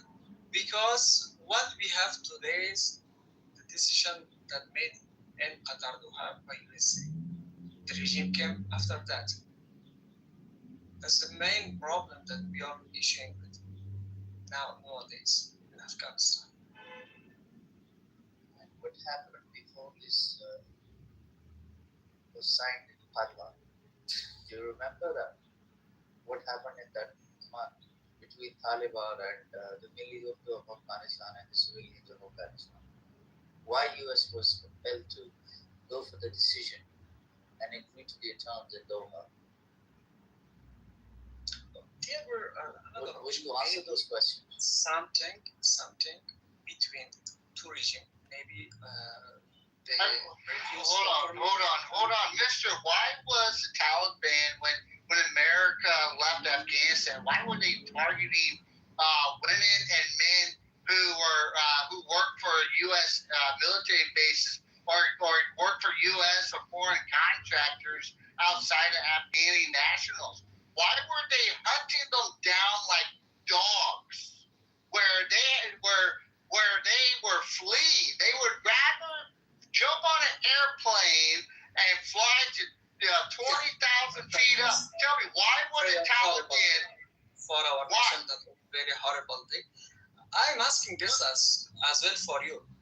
If you knew this, that will happen to our nation, then why you handed the nation for this mission? Why can't you? Why is it after 20 years you guys can't police your own nation? Why? On that, why can you guys not police or protect your own nation against an organization that wants to hunt you guys down like dogs because of your guys' choice of employment or coalition or workings with? Why? I'm being so respectful to people. No, BB, it's a real question. Why can you guys, you sir, a proud Afghani that you are, that at least you claim to be, why can your country not defend your own country without America being there with you? We do what we know. Which you do what you know, which is coward down. Let's not compare Afghanistan to USA or other nations because it's a big gap about knowledge. Afghanistan nation is very, very backward from the knowledge. About the knowledge, they are very backward. For that, they are falling the trap. The Islamophobia, maybe other terrorism. It's not Islamophobia. It's not Islamophobia, sir. I've been to rural parts of Afghanistan. Their focus point is not education. Most prime Afghanis that get a really good education is because they flee and either go to Pakistan or they either flee and they go to Turkey and then they come back home. I'll explain. Yes. Simply give me a minute and I'll explain something to Sahil that will respond. Sahil. Yes, sir. The 20 years that the United States stayed in Afghanistan, there was no chance of Talibanization. And it didn't take even a month for the Taliban to completely take over the whole of Afghanistan. They were getting higher education in Pakistan, in India, in Europe, in the United States of America, especially with the democratic government in the time of Karzai, in the time of Ashraf Ghani, they were facilitating all the men and women. So don't give me this argument that they were backward education. No, they were not. The only point that Sticky is raising, that regardless of the massive training and investment that the United States did on Afghan people, preparing their own military, they could not survive for even a single month against Taliban. You mentioned yourself they were 50,000 or 60,000 or 100,000, no matter what. But the whole of Afghan nation could not protect themselves from this regime to take over. Marcus, hold on, Mr. Patience, Marcus. I want to Marcus. I'm addressing this to Marcus. Thank you, dude. Think about this. America left. All right, they left, and we left military grade weapons. We're talking machine guns. We're talking artillery. We're talking trucks. We're talking billions of dollars. JATVs. Light armored vehicles, in some cases helicopters, in some cases troop transport cargo planes. So, dude, the Afghanis completely polarized opposite from the Iranians right now. The Afghanis had the Taliban coming in, and they were on these fire, and they were still not able to fend themselves, to even defend themselves or choose to defend themselves. And what did they do? They sat back. Massive ammunition dumpster. They only had rocket launchers, AK-47. They didn't have tanks. They didn't have artillery. They didn't have aerial support. Thank you. They didn't have jets. Thank you. And the civilians still chose the Afghanis, and a lot of the Afghani guardsmen were in Bagram, Qatar, Kabul, okay? And they were there. These are individuals that 82nd, 75th, 3rd Marines, 1st Marines, and many other National Guards and Reserve units in the United States military for the last 8 to 10 years have been training civilians and their Afghani National Guardsmen to be able to deter and police and secure their own country. They lowered their weapons. They were cowards, and they fled. Okay, listen to that. 100% accept what you people are saying. You slaughtered, dude. The Afghanis let their people get slaughtered. I have another question for you. Okay, I accept. You as a military person, you know that the command chain of command. I excuse for my English because it's not my first language. So I'm speaking as second language. Sahil, yes. No, I can't speak Pashto, but I can speak Turkish if you want, and a little bit English like this, and just Persian. Because I'm Persian pupil of Afghanistan, not Pashto. Can you go to Urdu? No. You can't speak Urdu even? No, unfortunately, because I live in Afghanistan. Let's stick to English then. Anyway, there were a command of chain command. I mean, government, president, then his ministries as well. So maybe we take them all. 500 people were in command chain of Afghanistan. Okay, and those were supplied in Doha, Qatar. The USA told that we did the agreement. We are leaving Afghanistan. It's your nation. You may defend it or you may leave it. It's your choice. You can defend what you know, but we don't support you from today, and we leave Afghanistan. So those who were in supply of America, especially the government people, 500 people, they were like a rat, as we know as a nation. They were like a rat. They just loved USA dollars. They just liked to make villas and other houses and foreigner passports for their families and their selves. They didn't even work one day for Afghanistan nation.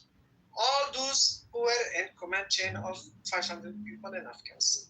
When USA said that they were leaving Afghanistan, the command chain exploded or it's teared.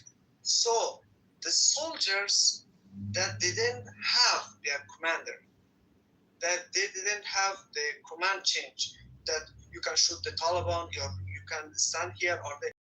All over Afghanistan, you know that someone is leader left the country, leader Ashraf Ghani as well left the country, and others in north of Zur as well. Sadato. I gotta stop you there. You're incorrect, sir. I gotta stop you there. You're incorrect. The reason why I say you're incorrect, sir, is because your statement that because the chain of command fled, the Afghani soldiers did not know what to do. You're incorrect, because I've been in countries what we call in the United States of service personnel when you go to a deployment of the Afghani guardsmen, and we would never rely on them as a true force. Why? Because 8 out of 10 times when an Afghani guardsman unit or company or even a squad would get in contact against basically either Taliban or opposition, they would basically drop their weapons and flee. And to be honest with you, sir, there are multiple reports regarding the fact that most of we would not trust them a lot of times.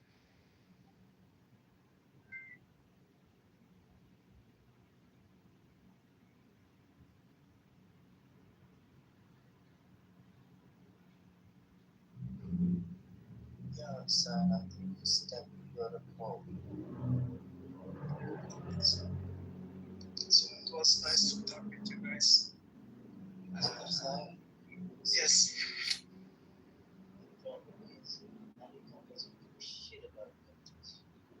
The United States of America is a global job. It's not their job. They have their own nation. They have their own people.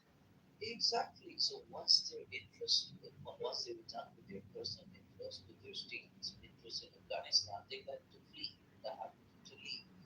But you cannot take away the credit for them, what they have done for Afghanistan in 20 years, bringing in democracy, training the people, establishing a whole military and policing for Afghanistan.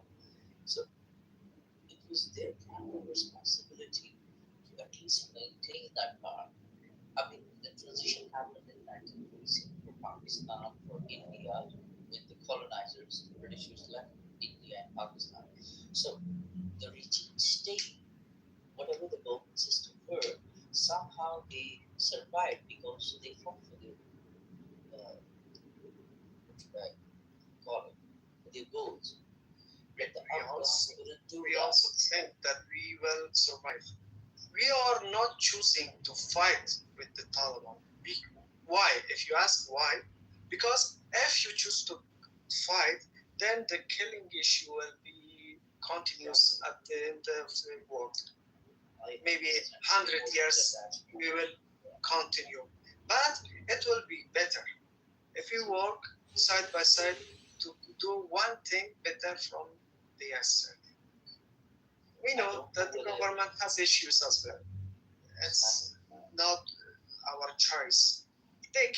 They use force, they are doing bad things. When any in Afghanistan, maybe for that, they are going to do better. But as I'm an Tajik in Afghanistan, a Persian speaker, I don't have any place in governmental areas. They don't give me any work here. Because I studied in Law University. I have a good degree. I know about 6 languages. Maybe my age is not much. When the USA were here, I was about 14 or 15 years old when the USA were in Afghanistan. No, yes. I'm not and the other brother was a Miliurdu, right? So there were certain cases where the same family members, the same siblings were serving for the oppositions, some in Taliban's camps, others in Miliurdu. So there was lesser chances of confronting each other. We do understand that emotional element why the Afghans denied to fight against Taliban. But they knew what would happen to them. They already knew the Taliban regime from 1996 to 2001. So they were aware of it. History just repeated itself. So the whole question is, why did Afghans let the history repeat itself on their own name? And now it's repeating itself again. Hey, Marcus. Hey, I was going to tell you, my guy, I have no ill will towards Afghani, at least the Afghani guardsmen. I have no ill will to them or to the Afghan people. I do got a butt, though, okay?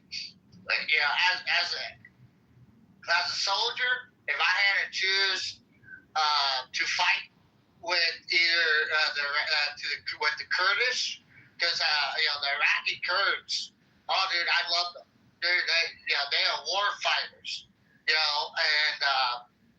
especially, but I'd rather fight any day with the Kurds than with the Afghani guardsmen, because a Kurdish warrior will fight till they die, because they believe in their country. They believe in what motivates them. Whereas in the Afghani Guard, and I've witnessed this, sir, Wakus and Mister, I've witnessed the Afghani Guardsmen getting paid the U.S. dollar to fight, for their country, for their women, for their children, for their freedom. Still, after a few pop shots, they will throw their weapons down and run away like a kid who got his ass whooped. Where Iraqi Kurdish, they would not. They will fight for their women. They will fight for their children. They will fight for what their love is at their country.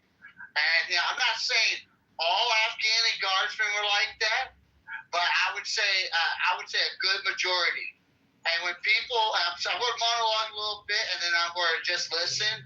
When a lot of Afghanis come on here and blame the U.S.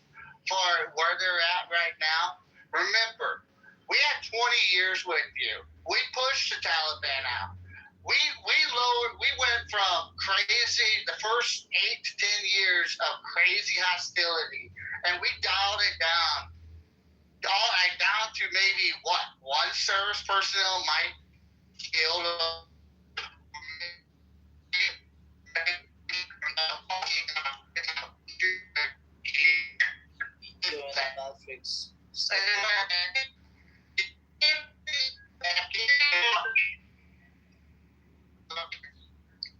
But in the end in the end of the giving guard.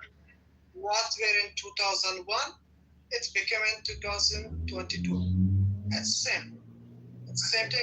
Why didn't the Afghanis? Why didn't you guys maintain that security for your country? When we left you the country secure, you chose to bring Taliban in. You chose to allow Taliban to be here. You're correct. You're correct. Absolutely, 100% about everything. You're correct. But at the conclusion, you failed.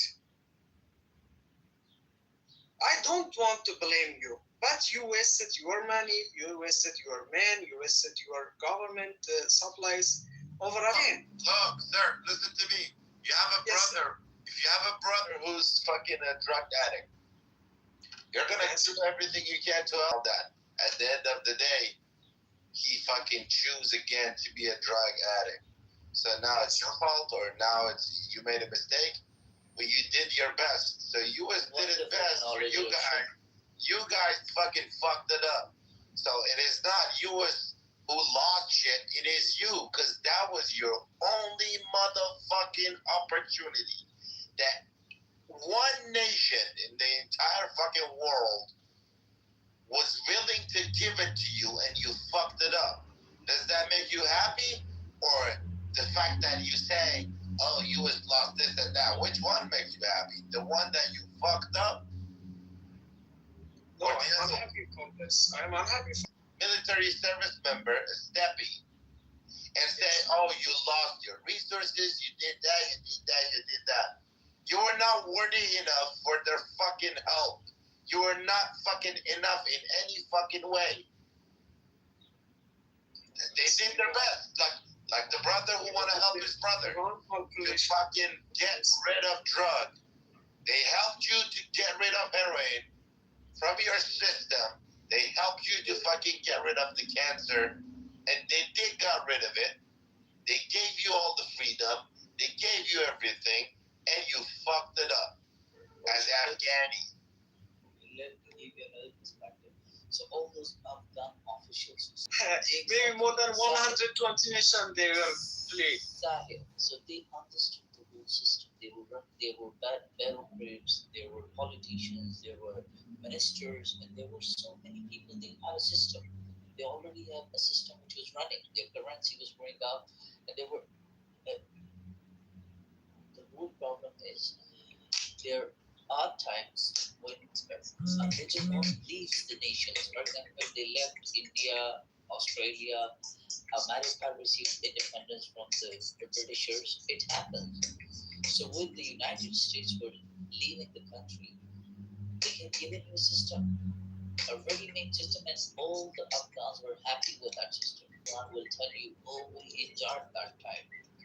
We never had the freedom before. But once they left, you let Taliban take over. So you cannot blame America for what happened. You should be blamed yourself for failing miserably. Yes, I always blame myself. I can't blame myself because I was so young those years. But I blame my father. But you can't. I blame 2001, the whole generation they before are me. exactly the same. No, they are not exactly the same. 2022. 36 months away. The whole generation. He took 46 months away from my wife and my daughter. Think about that. You took 46 months. It's almost 4 years.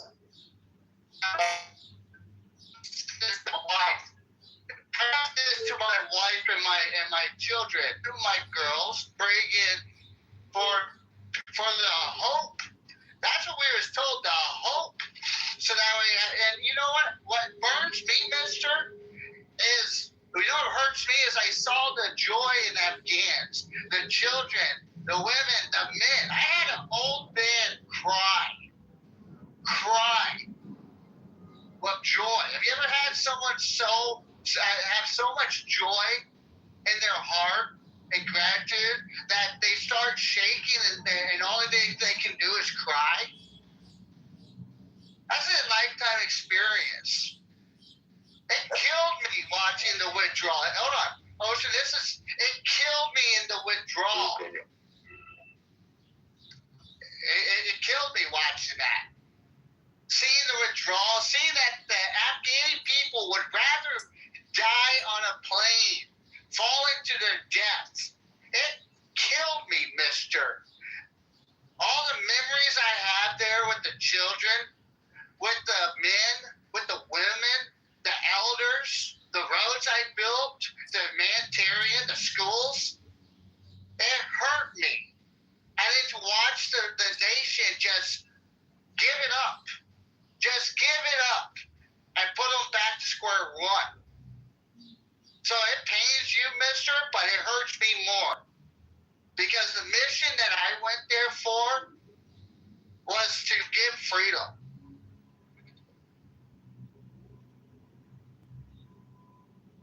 Well, you did. You guys did, but they fucked it up themselves. Yeah, fail at it. Very sad.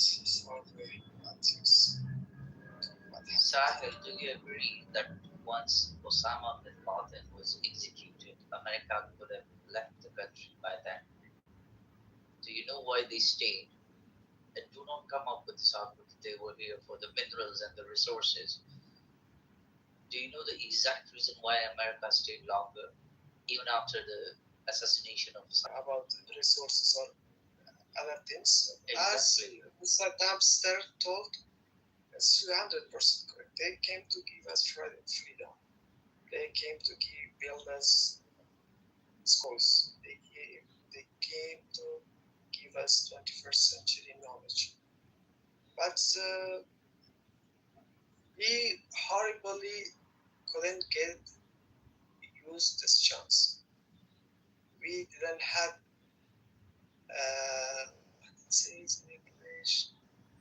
people from their hearts, especially our leaders.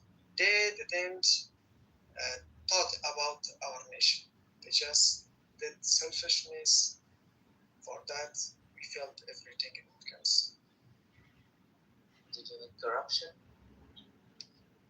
Corruption is just one small thing, as they did. Well, I don't know, man. Don't beat yourself up too much, I say, because, I mean, while the individual soldiers and the men were valiant, putting their life on the line, and listen, I'm a conservative on the right, but that was kind of a fucked up war, you know? I mean, I just remember in Iraq, like Halliburton, which Dick Cheney had huge ties to. He was like the president of Halliburton at one time. Well, then Halliburton gets the #1 contract in Iraq, you know, in Afghanistan to haul fuel and supplies for the military. And the military, or the Halliburton, there was so much money just being thrown over there. If they even got a flat fucking tire, instead of changing it, they would burn the whole vehicle down and build the United States government. So it was crazy what was happening over there. We could have been a lot more effective for sure too, you know. I mean, but Afghanistan especially is like, that's where empires go to die, you know. I mean, Britain's tried 4 times, the Soviet Union's tried, you know, America's tried. Obviously, it's not a great place to go if you want to survive, you know. I'm just saying. But I think that the objective was, initially it was going good, you know, like because we had special forces in there and we joined forces with the Northern Alliance and it was going pretty good. But then we, you know, brought in conventional forces and drug it out. Forces now. Yeah, exactly. But they have, you know. But what I'm just saying though is that, you know, you got to hand it to them, man, to where they were not willing to give up their way of life, and it's sad. I agree. I was sure hoping the Afghanistan people would stand up and keep their country. You know, there was lots of brave men and, you know, and women that were willing to do it, but not quite enough. And, you know, it's a real fucking shame what happened there. But we shouldn't even have been there in the first place, I guess, right? It's crazy. Mounted, just Google Afghanistan in 1960s or 1970s, and you will find out what was culture, what was Afghani culture, and what happened next. India is really like us, like Europe. I mean, it was so fun. I mean, the before and after pictures is shocking. Like, I just don't think, like, I don't know, politics destroyed it, but I also think Islam also destroyed not only Iran, but also Afghanistan. Oh, yeah. And what's scary is that I've talked to a bunch of Turks who are afraid that their country is going to go the same way as Iran. You know, where they have, even though they're Sunni, they're just afraid of hardline Islamic groups taking over their country. And these are Turks talking about this shit. I believe them. You know, so. Turks, but also Emiratis. Like, did you know the Muslim Brotherhood is banned? Hamas is a terrorist group in Emirates. It is very interesting. Like, they were warning. I have some Emirati friends on Twitter. They were warning Europeans, like, don't allow these kind of animals inside Europe. They call them animals. Like, they call them, like, hayawan. Hayawan means animal in Arabic. You call them, like, these very wild Muslims. You know, I don't call them Muslims. They're like extremists, like Islamists, because they don't even believe in their own religion. So they're just Islamists and they're terrorists. And my Emirati friends were warning them. They said that these animals are not even allowed inside the United Arab Emirates. Why are you allowing these guys inside Europe? I don't understand the culture, but I'm just wondering if maybe a lot of these guys are actually a bunch of like Muslim incels. You know, shit's not going good for their lives. You know, they're not fucking, career's not advancing in the relationship department. They're not getting laid. They're not getting paid. Fuck it. We'll join a terrorist group. I wonder if the same thing's happening like to these Muslim dudes as like a bunch of the people in the West. Because we have a serious incel problem in America, right in the West. You know, like a lot. I swear to God, like if you look at it, man, the Zodiac killer was an incel. They've never been able to prove it, but he was obviously mad at kids getting fucking laid, and he wasn't. And he went and killed them, bro. He was literally, a bunch of these serial killers are like incels. So I'm just wondering, like I said, a bunch of these fuckers are like pissed off incels that just said, fuck it, we'll join a terrorist group, you know? I'm just wondering that. Saddam, sir, do the USA have authority on Taliban regime as well for now, after the Doha Agreement? What? Do USA have authority on Taliban regime? I mean, if USA asks something from Taliban, do they obey or not? No. Taliban doesn't obey. I mean, they kind of showed us what they think of. They showed us after 20 years of what, of what they think of our rules. I mean, they were able to be such a pain in the ass and such a problem to where it became no longer, feasible to try to even stay there and subdue these people. So, I mean, I hate to say it, but I mean, I wouldn't say that was necessarily a win for America. And Joe Biden leaving a bunch of weapons and equipment for the Taliban so they could basically become a legitimate military was fucked up too. I just have one small request from all nations around the world about Afghanistan. If in any case, in any place, if they can do anything for Afghani people, they may ask Taliban to open schools. That's very, very sad point for us for now. We don't think about the economy, about other things. It's very important for us to get knowledge, to get higher schools, to get our schools to be open. Yeah, but the Talibs are fundamentalists. 70s, early 80s in Pakistan before they bled over into Waziristan. Like the madrasas in Pakistan, they educated more fundamentalist believing Muslims rather than more moderate believing Muslims. And so the Taliban that took over, they're much more fundamentalist about their faith in ways that don't allow things like education for all Afghanis, unfortunately. I'm not sure how the United States changes that culture. Right? We can't bomb that culture out of existence. We can't invade that culture out of existence.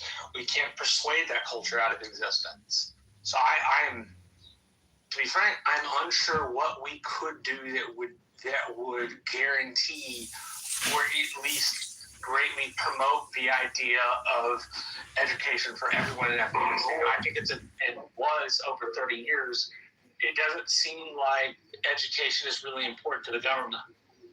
Well, Marshall, let's be honest. They have conservative values, meaning they want to continue their way of life and conserve it, right, I guess. And they look on the Western, the Western world. And, I mean, listen, there's a lot of things to envy about the Western world, but there's also a lot of things that are kind of fucked up. I mean,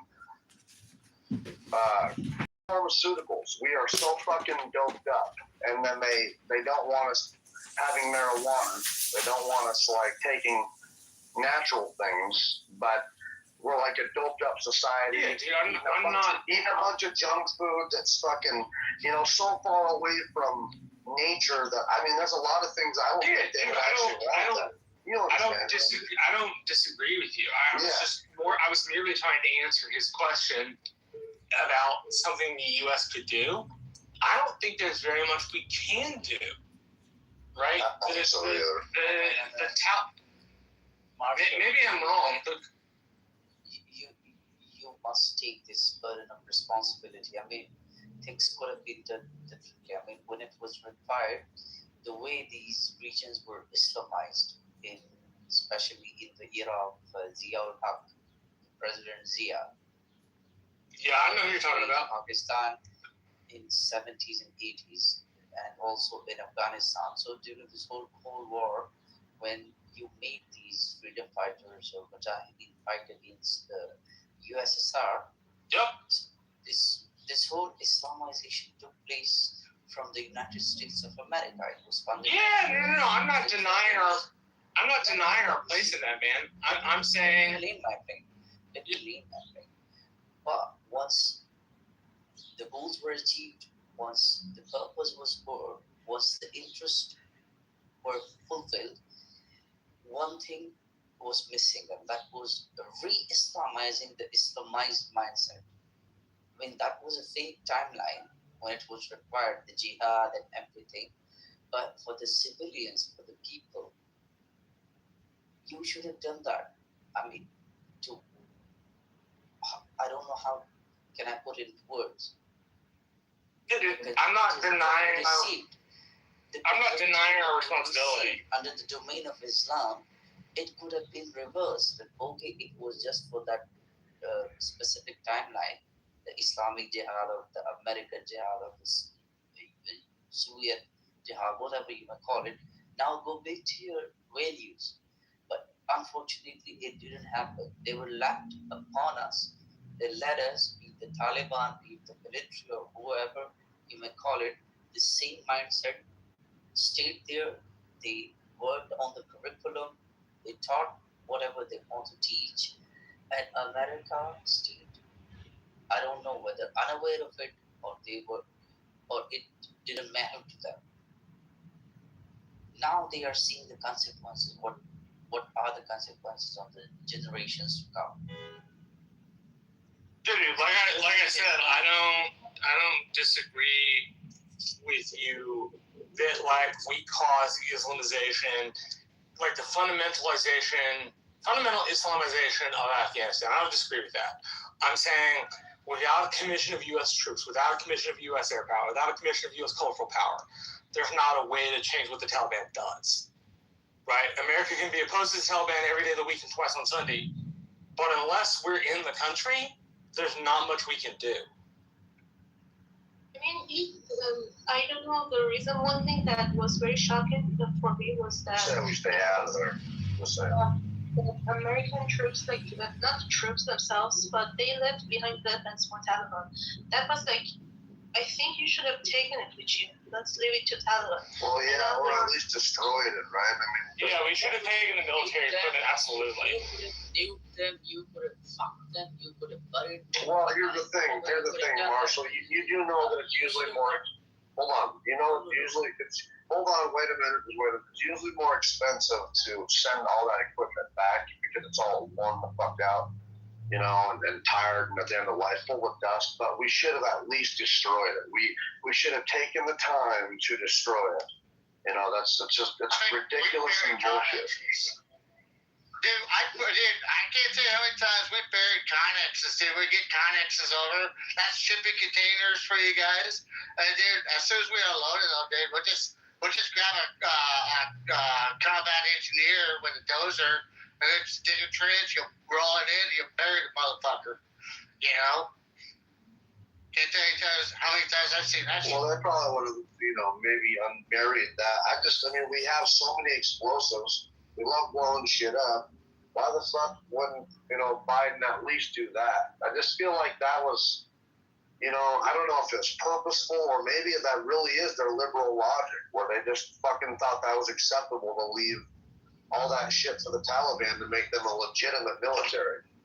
A third rate, but, you know, they were able to beat it, you know, fend off NATO, a unified NATO alliance. I mean, not a full invasion, but let's be real, it was quite a concentrated fucking effort, and they still were able to prevail. So, you know, I think it's a big fucking pain in the ass that, you know, it's just, yeah.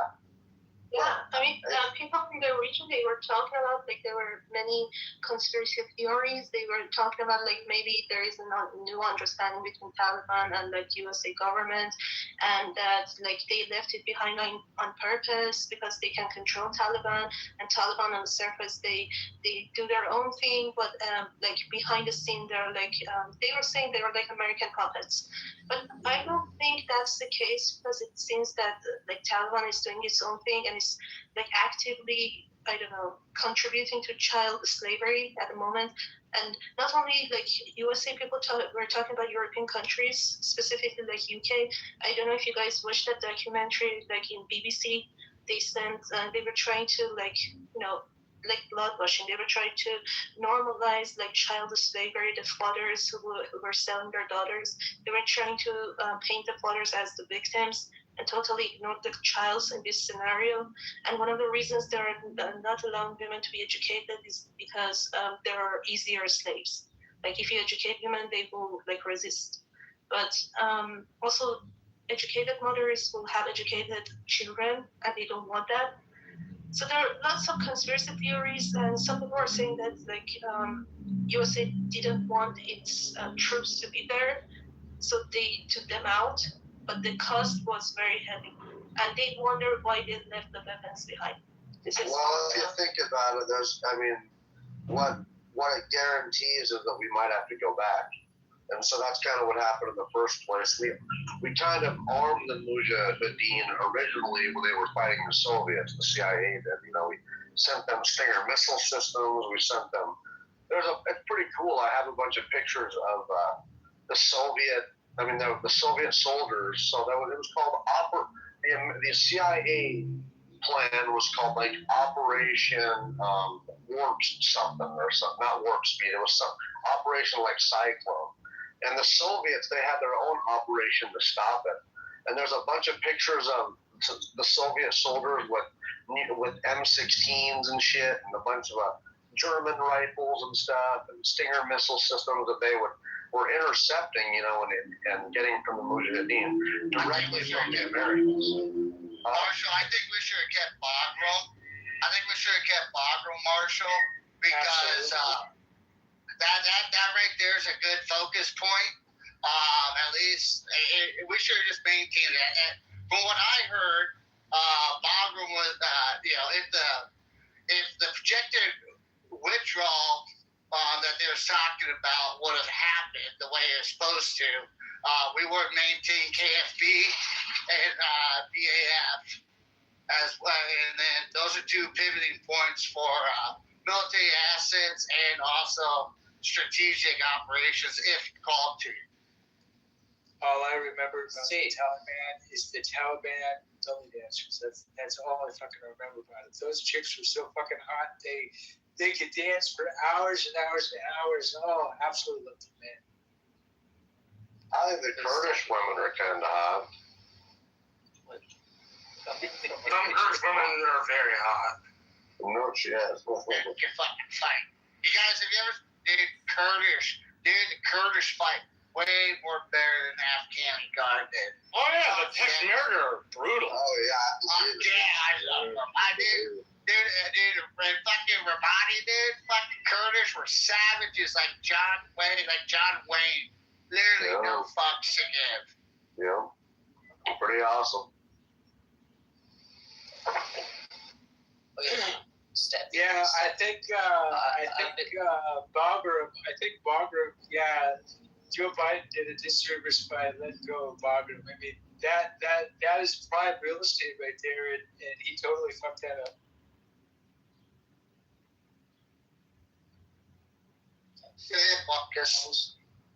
Yeah, Stephanie, I wanted to tell you. See, I belong to the region and witnessed this for at least.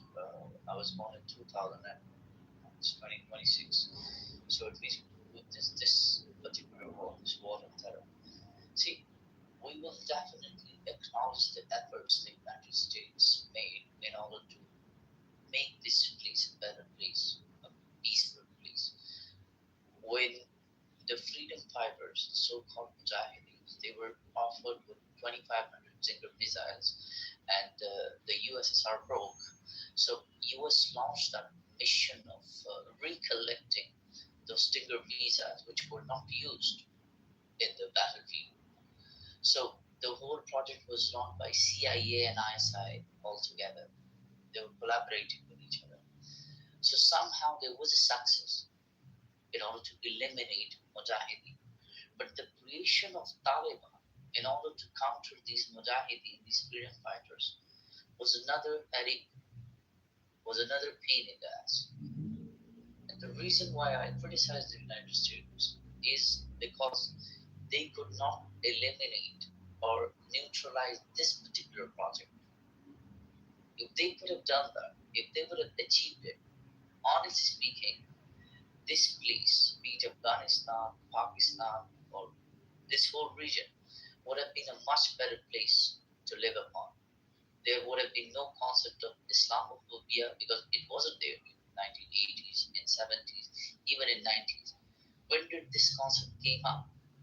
Because of these stupid 2 or 3 regimes in these 2 or 3 countries. So directly or indirectly, I'm just trying to highlight the mismanagement of the United States of America with regards to these people. This is the second time that I have heard the claim that this was a Biden. And look, I have no love for Biden, but I'm just gonna call it out like I've studied it because I have. This was a Trump deal. It was supposed to happen in 2021. So let's not get any. Let's stop with the whole liberals are fucking great. I mean, yes. Hold on. Yes, but pull out. It was a free to. Hold on. Yes, of course. You don't have to repeat yourself. We get that it was agreed upon the timeline. That's not the issue. Hold on. That's not the issue though. The issue is that he left the weapons and pulled out of a fucking shamefully. He left the weapons, he left the equipment. That was not part of the plan to leave the weapons. That wasn't planned. Okay, I'm not mad about we're not mad about him leaving at the right timeline. It's the weapons. He left in an embarrassing way. That was so there was this conversation between a State Department liaison. My little brother knew this because the DOD liaison at Cruz is friends with some of these people who knew these other guys. And a State Department liaison and a Defense Department liaison had a conversation about Apache helicopters. There were something like 45 or 50 Apache helicopters leaving. And the State Department liaison asked the DOD liaison you guys pulled the classified hardware off. Yeah, we did. We got the radars. We got the sophisticated electronics. They're off the platforms. Okay, good. And then the DoD liaison asked State Department liaison, shouldn't we take these things with us? And the State Department liaison goes back and says, nah, these motherfuckers will never be able to figure out how to fly these things. Essentially, like, they're too stupid to figure out how to fly helicopters. I heard something about that, yeah. Not a month later, in a parade in Kabul, there was an Apache on a trailer being taken through, and there was an Apache flying on each side of this thing.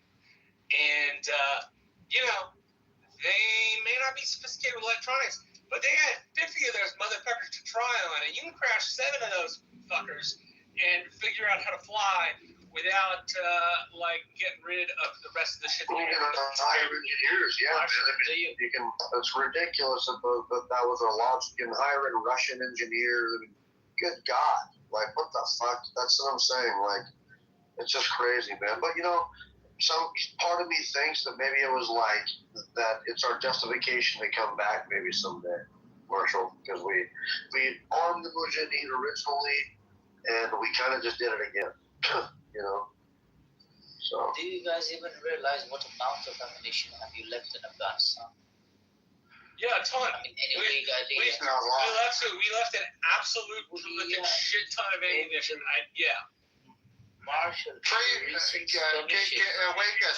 can I ask you a question? We left enough equipment there where technically that day, if the U.S. was to try and take that base back, the KDR ratio on the coalition side would be astro-fucking-nomical. Yeah, it was pretty stupid. I mean, but I don't know. It boggles my mind, man. Even if you're a dumbass leftist. I mean, you can have that.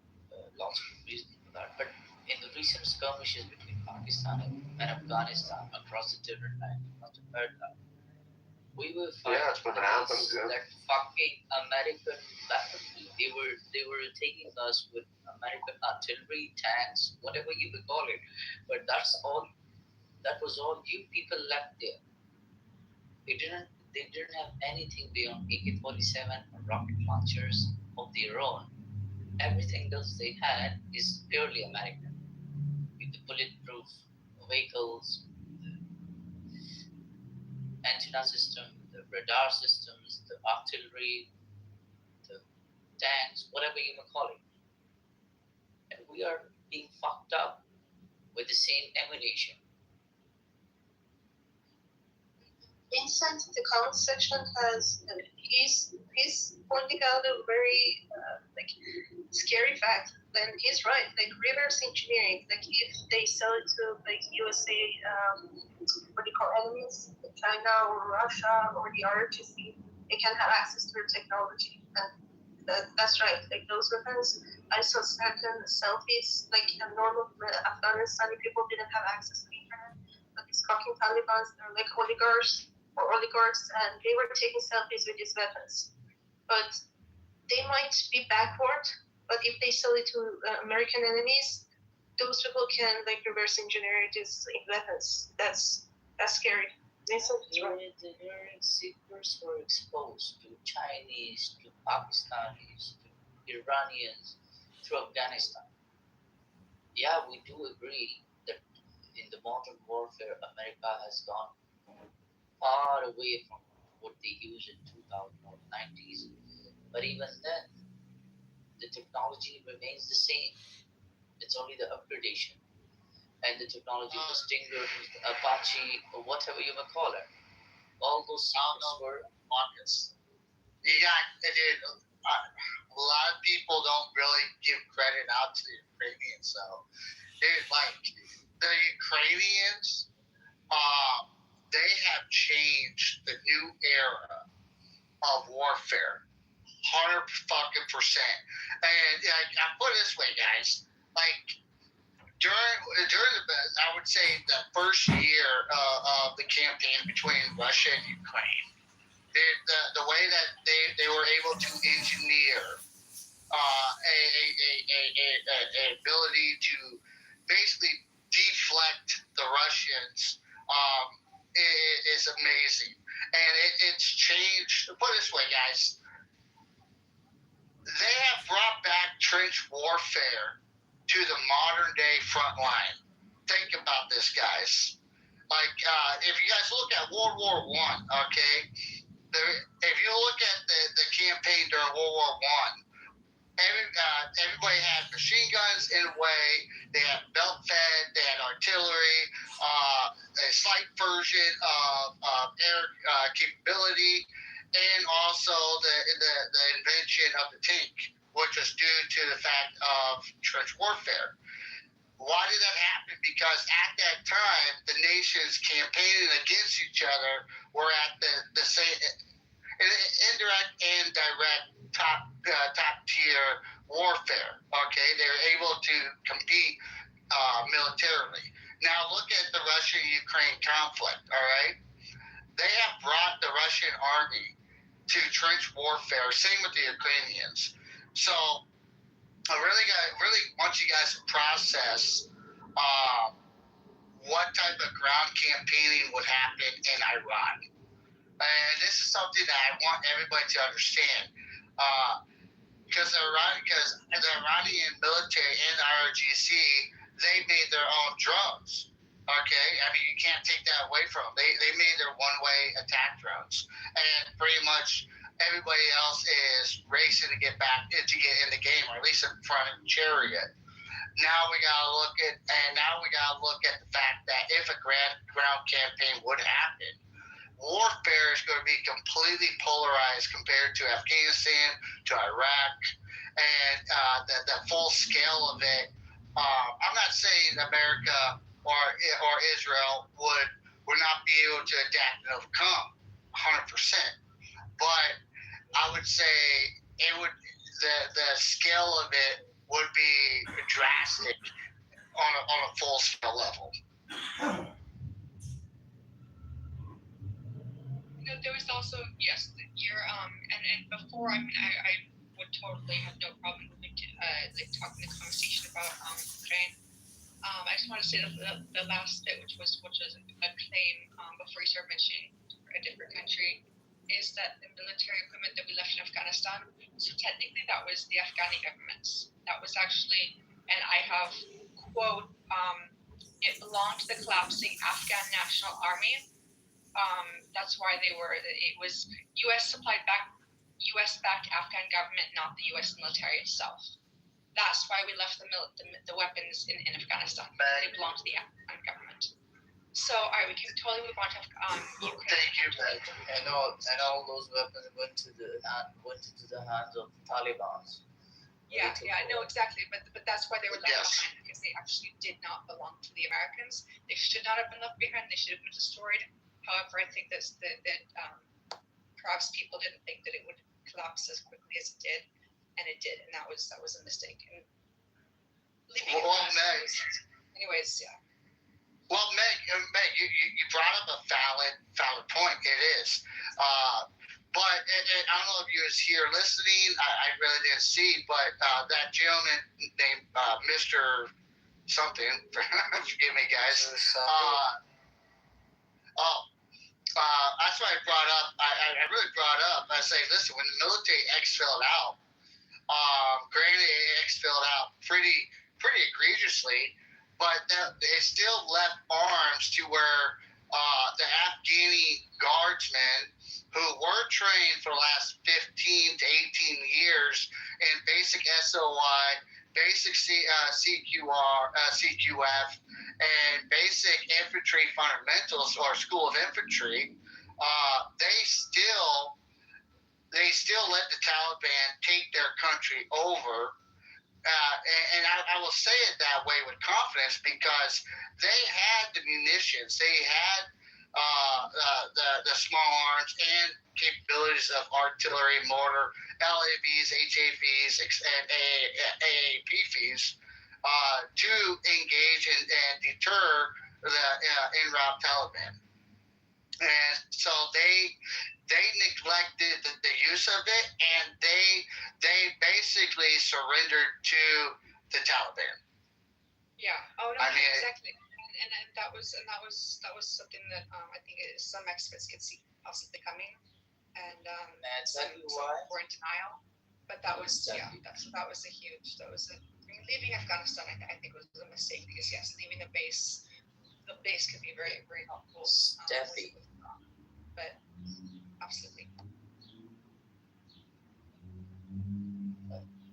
Yes. See, am I audible? Yes, you are, Wakers. My bad for interrupting. People are habitual of taking their dollars all in, abandoning themselves from you, and staying true to their indigenous identity. You must remember that. All the Afghans people that you trained with secretly involved big tours with their brothers, their siblings who were serving in Afghan Taliban. I'm aware of that. Yes, I am aware of that, but I'm gonna dumb it down, Wakers. Can I dumb it down for you, my guy? I understand what you're saying. I understand about their roots. I understand where their subconscious lesion could be. They always had a soft corner for these people. It was the matter of the fact was, when was that moment gonna come when America will leave? They were waiting for that moment, and when that happened, the truth came out. It's not like we woke up one day and said, "Fuck it, we're leaving." I mean, if you look, Joe Biden himself campaigned on ending a 20-year war. Donald Trump campaigned in 2016 to ending the war in Afghanistan and Iraq. I mean, Obama even campaigned in it on his second term. His first term, he said something, but then did the major push, the surge in Afghanistan. So, excuse me. So with that being said, they knew the Afghanis, and like I had plenty of time that I got to speak with some very monumental, amazing individuals in Afghanistan. I mean, I talked to the women, to the men, to the elders. Wonderful people. I mean, very wonderful. I mean, like I said in the past, it's like, dude, when you see a grown man start shaking and start crying with gratitude because you bring him fucking water, when you bring that community fucking water, that it's an amazing fucking feeling. There's things it is, but it is painful on the service personnel. And not just service personnel, but think about the widows, the widows of fallen soldiers that for 20 years have been talked to. They were told that, listen, our mission is to go there for free, to help these people out, to give them their country, to let them, let them choose the route that they want to go. And how many sons, how many fathers, how many daughters saw that day of America leaving, and we're watching Afghanis. They're rather climb on a jet and fly to their death. If it's not from the altitude, it's from the fall coming off the plane. So it's a heartbreaking thing. But we got to remember, and like Maxita, she brought up critical information. I brought up critical information.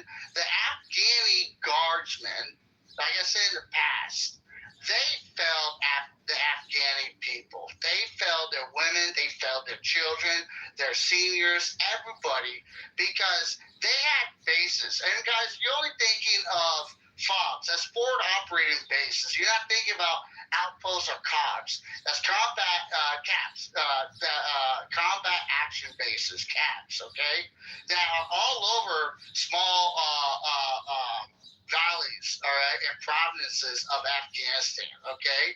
These are all independent resources that could have been, that they could have used as aid to deflect Taliban's full engagement, but they failed their people, and failure is hard to acknowledge. These are individuals that have been trained and for 18 years with the French, with Germans, Dutch, Canadians, Americans. Dude, we even had Gurkhas come in. India, the badass John Wicks Gurkhas came in and were training them. You know what I mean? So it's multiple nations came in and helped them learn their police system, helped them learn their regular military, and Afghani reserves, the guardsmen, and so they were taught a lot of information, a lot of resources to deter any aggressor coming to their country. And when they found out that America is fully going to exfil, fully going to exfil out, they let their people down. Stephanie, you lived in Afghanistan, right? You served in Afghanistan. Do you have any idea about Peshawar, the city in the Pashtun region of Pakistan near the Torkham border? Yes, a very porous border, which is basically ungovernable. Yes. As the Taliban went out to right back and forth. I'll tell you a real life experience. I was 8 years of age. I was roaming around in the marketplace of Peshawar that is called Karkhano Market. And Karkhano Market is famous for these Afghan utensils. Whatever came from the war infiltrated through the borders, we could purchase that cheaply. So we went into a shop and there were certain antique pieces, and there was a beautiful packing of a guitar. And my uncle started negotiating with the guy. So we started from $100, and finally we were able to purchase that on $20. So when we brought that guitar home, we unpacked it. So it was written by a lady, Rosie. She was in America, and she sent that to her boyfriend who was serving in Afghanistan during the war of terror. And she just tried to gift his boyfriend for that guitar so that he could play it in times of solitude or whatever you would call it. So my uncle started weeping, and he was like, look, what she would have expected. She would expect that it must have reached him, but it didn't reach. There were people who would attack all those containers which these American goods and luggages were taken into Afghanistan. But they never received even 50% of that. So all I'm telling you, this area was so complex, physically, economically, psychologically, socially, politically, and it's almost impossible for a person who hasn't lived here to understand the whole nature of it, except for people like you, Steph, being serving here.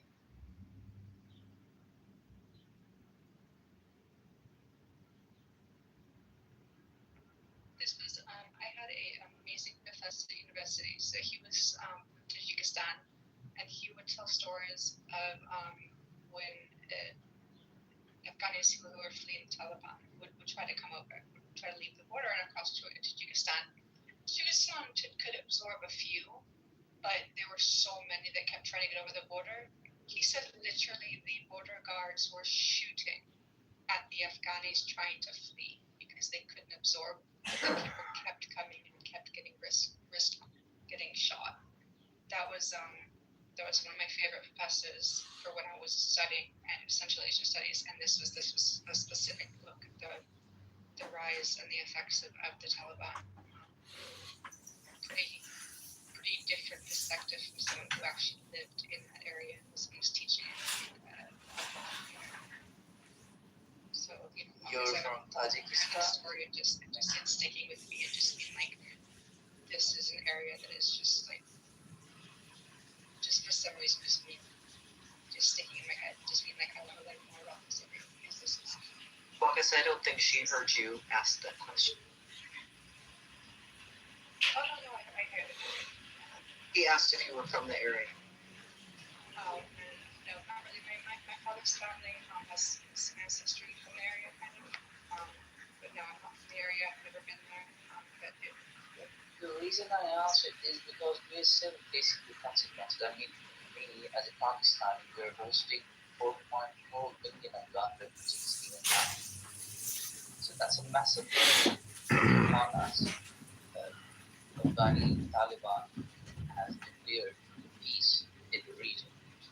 So the immigration policy is changed. Unfortunately, the government is unable to. Can I be a little mean, Marcus? Marcus, can I be a little mean, my guy? I'm gonna be a little mean, Marcus. So, we used to say in base. So in the wintertime, the Taliban. By the way, a lot of people don't realize that winters are brutal. They are fucking brutal. And so during the wintertime, a lot of the Taliban would flee to Pakistan for the winter. Okay. Exactly.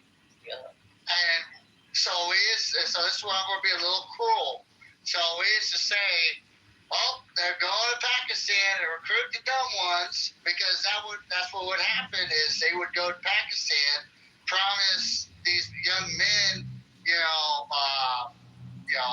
loose women, freaking, Lamborghinis, and all this money, all these wives. And what would happen is in the spring, they would come in and they would come fight us. And I have no experience. I have no experience, and you get fucking smoked.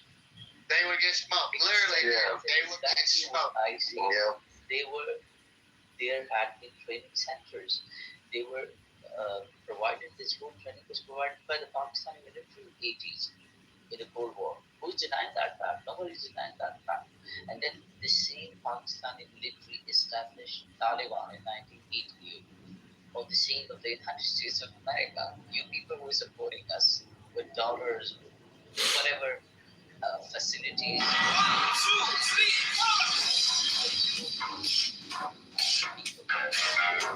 We did it. Yes, our difference. But it was all your fault. You will not run away from that.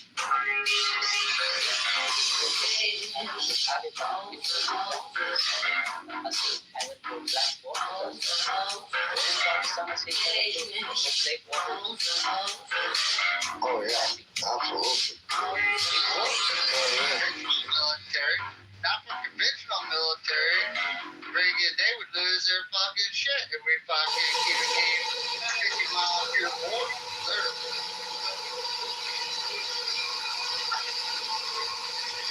Yeah, I mean,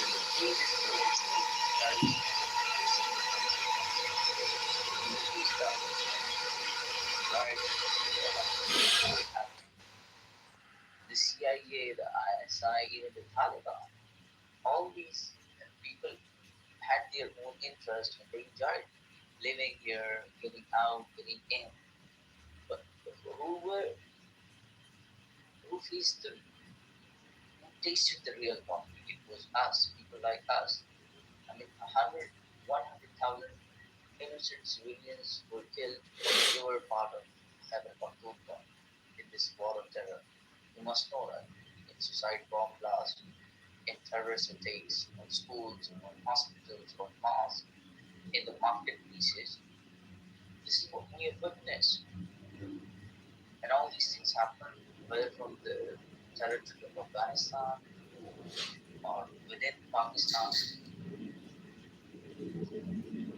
And still, we're absolutely unaware of who the real friend is, who is the foe, who is the frenemy. So, regardless of the collateral damage, you cannot even imagine the psychological damage we people go through every now and then. But still, we're trying our level best to somehow find peace and stability in our area, regardless of knowing the tools, how we would be able to accomplish it. We won't lack a request. Among all the warriors assembled here, choose one. My sniper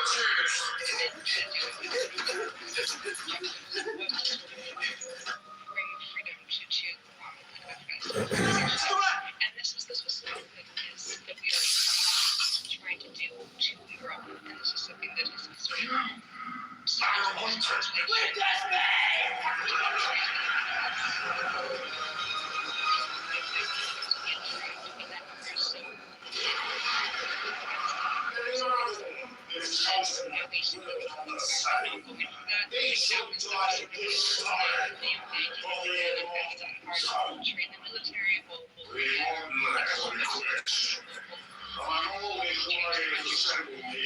This guy said if I used one of his songs in my short, but that didn't. Bro, man, it's high as fuck. For sure.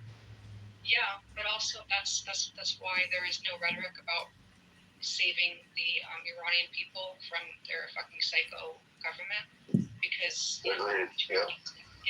20 years, well, 26 years officially in Iraq. What was it?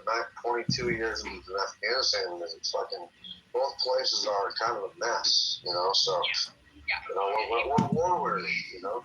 Yeah, Afghanistan straight back to Taliban, but also with Iran, like there's been sort of a little bit of an idea that maybe Americans are coming to help kind of free the people also. And I said, I think this is the reason that we are being very careful not to say that, is because we tried that in Afghanistan and it was okay while we had tons of troops there, and not really okay, but it sort of is something. But then as soon as we pulled out, we just went back to normal. So the other thinking is like, we could try to force this change in Iran, who says that once you pull out, it won't go back, just like it's not.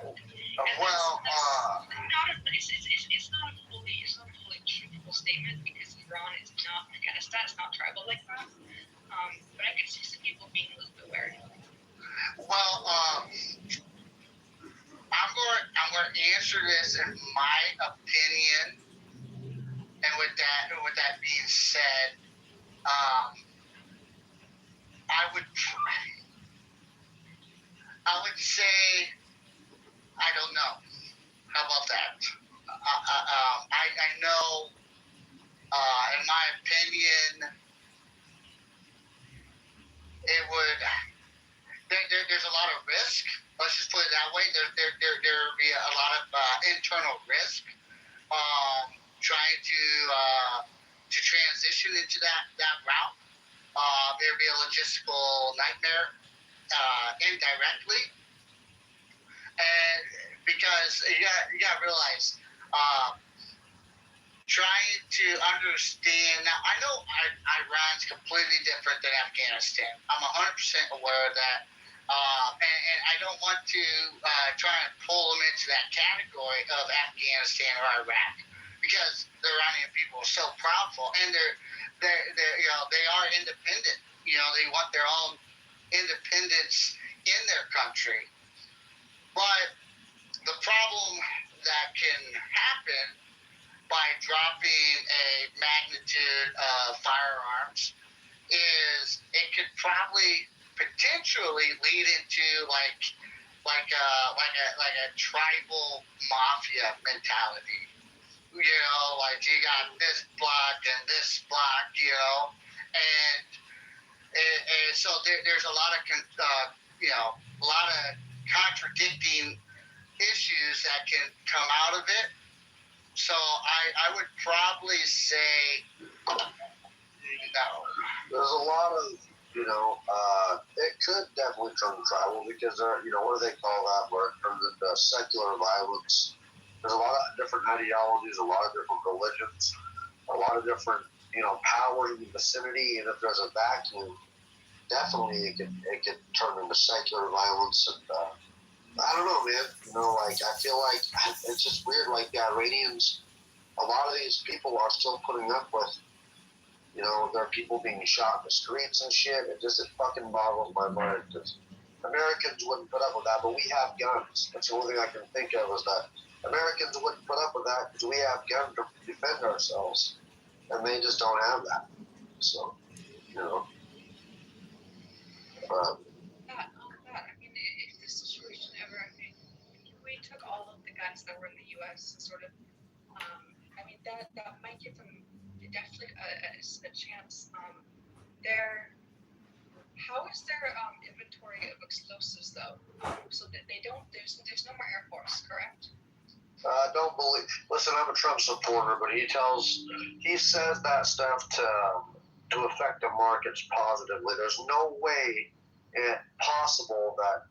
I mean, Iran's lost all of their capabilities. It's just not possible. We're talking about a country that's 2.5 times the size of Texas. So take that with a little bit of grain of salt. Yes, they're heavily fucking, fucked up, but I wouldn't say they're completely annihilated, right? I'm in the same agreement with you, because I think a lot of their fighter planes actually were moved out of country, or at least to places. Well, they don't. So their Air Force. Their Air Force is shit. It's their Air Forces. A lot of their Air Forces, like F-4 Phantoms and stuff, that we sold them back when the Shah was in there and stuff. So we're not concerned about their Air Force. They're all underground in bunkers. But it's shit though. It's third rate. I mean, it's F5Es, exports. Yeah, no, it's not much. And see, what I'm saying is against a modern Western fighter jet, that would absolutely get demolished. However, the same argument is sort of about the U.S. being able to uprise against a tyrannical government because we have weapons. Is also kind of, well, here's an issue: fighter jets. So they only need a few fighter jets who can drop bombs. It doesn't matter if they're pieces of shit old things that would die against an F-35. Well, what they can do is just drop them on the people. So let's say that all the guns, like if Iran had a ton of guns, they might just start dropping bombs from planes. Well, if that were true, we would have. But America's a little different, Afghanistan. But we don't when you have fighters, when you have people with guns, it's not that easy. But we have a basically an all-volunteer army or military, and you're assuming that they'd be willing to fire upon or drop bombs, let alone on their own civilian population, which I don't know that that's really how it would play out. But we have way more people, that actual combat veterans that are civilians now than you have in the entire military. It's not. I don't think that the population would. They can put up I would think put up a hell of a fight. What are they going to do? Just bomb whole fucking cities?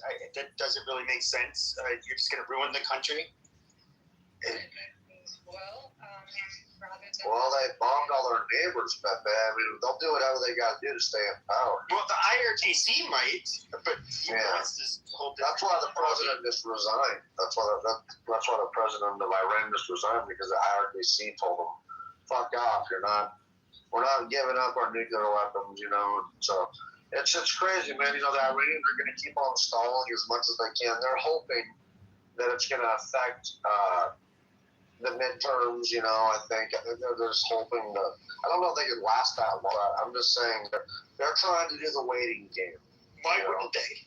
Well, right, exactly. That's the only. We're not going to do shit to them. We can drop bombs, but we're not going to invade their people. I doubt they're going to actually stand up to them. Realistic about the situation. RGC are eventually talking, yes, and they're running out of money. And I think one of their biggest assets is first propaganda, and second is the connections. The European fucking countries want the cheap ass gas. Unfortunately, Cuba's been out of money for fucking 60 years, dude. It didn't matter. So it's going to take the Iranian people to take their country back. We can help along, but it's going to take the Iranians to do it. There are already the talks, like people are being crushed under economic pressure, but that's not only that. Like we used to have great population, like people who were not really political, but now everybody is fucking radicalized and they're fucking pissed. And a lot of people like lost their brothers, sisters, friends, and I personally don't know anyone that hasn't lost anybody in their relatives. Somebody has lost someone. And Iranians are just, we can be patient, but when we are pissed, we are fucking pissed. Like, we don't care about, like, being politically correct or, I don't know, like, goofy, I don't know if you have seen it, but the diaspora that you're seeing outside of Iran are not that radicalized. Iranian people are very courageous, and even us diaspora who are not that radicalized, we have been fucking these pro-Palestinians in the ass. Like if you look at the pro-Palestine movement, you can see that Iranians ruined that. And after that, some Europeans started talking about it. Normal people were saying that they were tired of it, and they were supporting Iranians because they were saying, "Oh, fuck Palestine." So you can see that Iranians, even the diaspora, we are red. Right? But we are I heard, hold on, Walkers. I heard today that after the talks broke with America, that President Donald Trump was speaking to the Israeli president. So is he going to give them the green light to go at them again? That is the question. Well, did you hear the Axios shit that just came out like the last hour or so? No, what happened, Pepe? Trump had told him, "You're fucking crazy. If it wasn't for me, you'd be in jail. I'm saving your ass. This is why everybody hates you. This is why everybody hates Israel." Because when he said the talks were happening, I guess Hezbollah and Israel have been going back and forth, and of course Trump just cares about getting the deal done. He doesn't really give a fuck. At this point, he just wants it, to be over with. Because this is the worst he's ever. I mean, his ratings and approval ratings are. He's lost a good chunk of his base, all the independents. I mean, everybody's sick of this shit. He's not running for a second term. Do you think he cares right now? For him, it's more of a his legacy, of course. Yeah, I mean, honestly, that's kind of true. But really, there's no other person like him, and the Democrats, I don't think they're going to do as good in the midterms as people think, especially because they're gerrymandering and shit. That's what I was referring to. That's what I was saying. So, he's not caring about about re-election. He's caring about his legacy and making sure that America has a future. That's why he's doing this shit, He's also caring about the midterm. You guys don't get that twisted. You guys, it's not about the second term. It's about the other 3 years, bro. Okay, but I understand. But okay, now explain to me, Pepe. You told this all to Trump. To the Israeli President Bibi. Where is this? Is it like a transcript? How do you know? I'm guessing. I know this is just what Axios reported. I'm guessing it was obviously something leaked. Like somebody, it was. I would take that with a grain of salt. Somebody overheard it and said it. Yeah, because if it's leaked, it should be everywhere. Yeah. I'd just be really careful about anything the fucking media says, because they're just so full of shit. Yeah, I would love to. Yeah, I would love to hear the transcript. Remember, I just gotta say, release transcripts of president's conversations. But listen, though, this media that tells you this shit is the same media that was saying that Iran was winning the war, the same media that was saying Russia was losing the war in Ukraine, the same media that told you Kamala Harris was gonna win, the same media that told you Hillary Clinton was gonna win. They're fucking full of shit, dude. It's a pattern. They have no credibility. They can go back. I think they were talking about the ceasefire that it exists, but it technically doesn't exist. They're blowing the shit out of each other. Today, RGC blew up Kuwait, and Hezbollah blew up. There is this sirens going on in northern Israel. So ceasefire is like a joke. And in middle of we are technically in middle of war. And in middle of war, you can do certain things that will, change the narratives to control people's minds and to test out certain scenarios to see the population reaction. So I think these are just... During the ceasefire, it was stated, and remember at the beginning of the ceasefire, Bibi said that Hezbollah is off the table. He's not having a ceasefire with Hezbollah. We remember that was said. Right at the beginning of when the first ceasefire was even started, Bibi said Hezbollah is off the table. I remember this. That's why while there was ceasefire, Israel could have had some time to basically open up a new front on Hezbollah. Hey, Rafi, I just want people to be aware of something. Listen, everybody wants to play a game of checkers, but Israel and America is playing chess.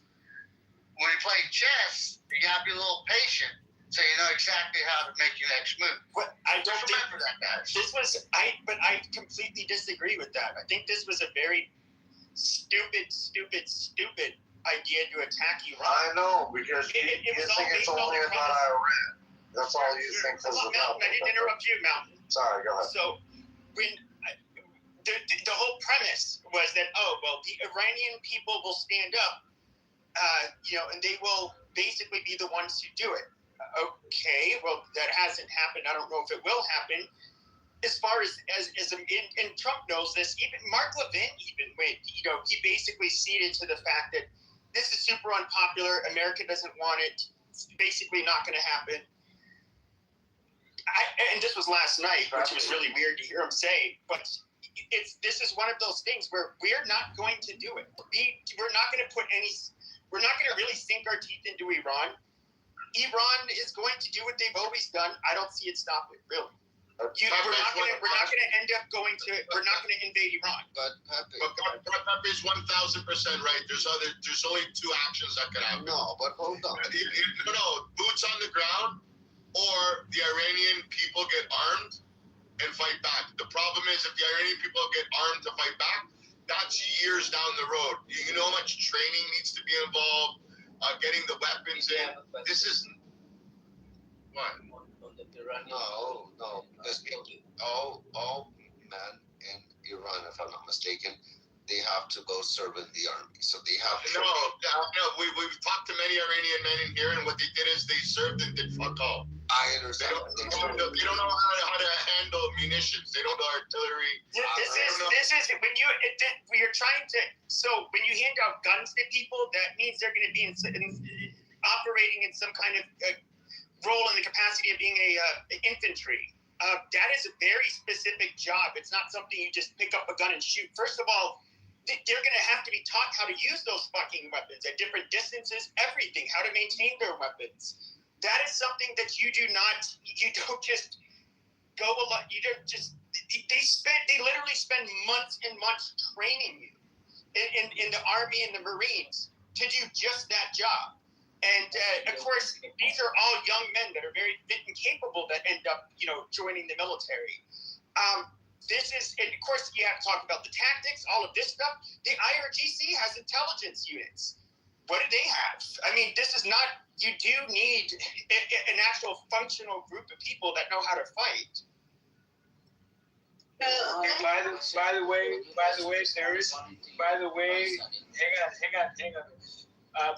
there. I don't know if it's an agreement or whatever, but Hezbollah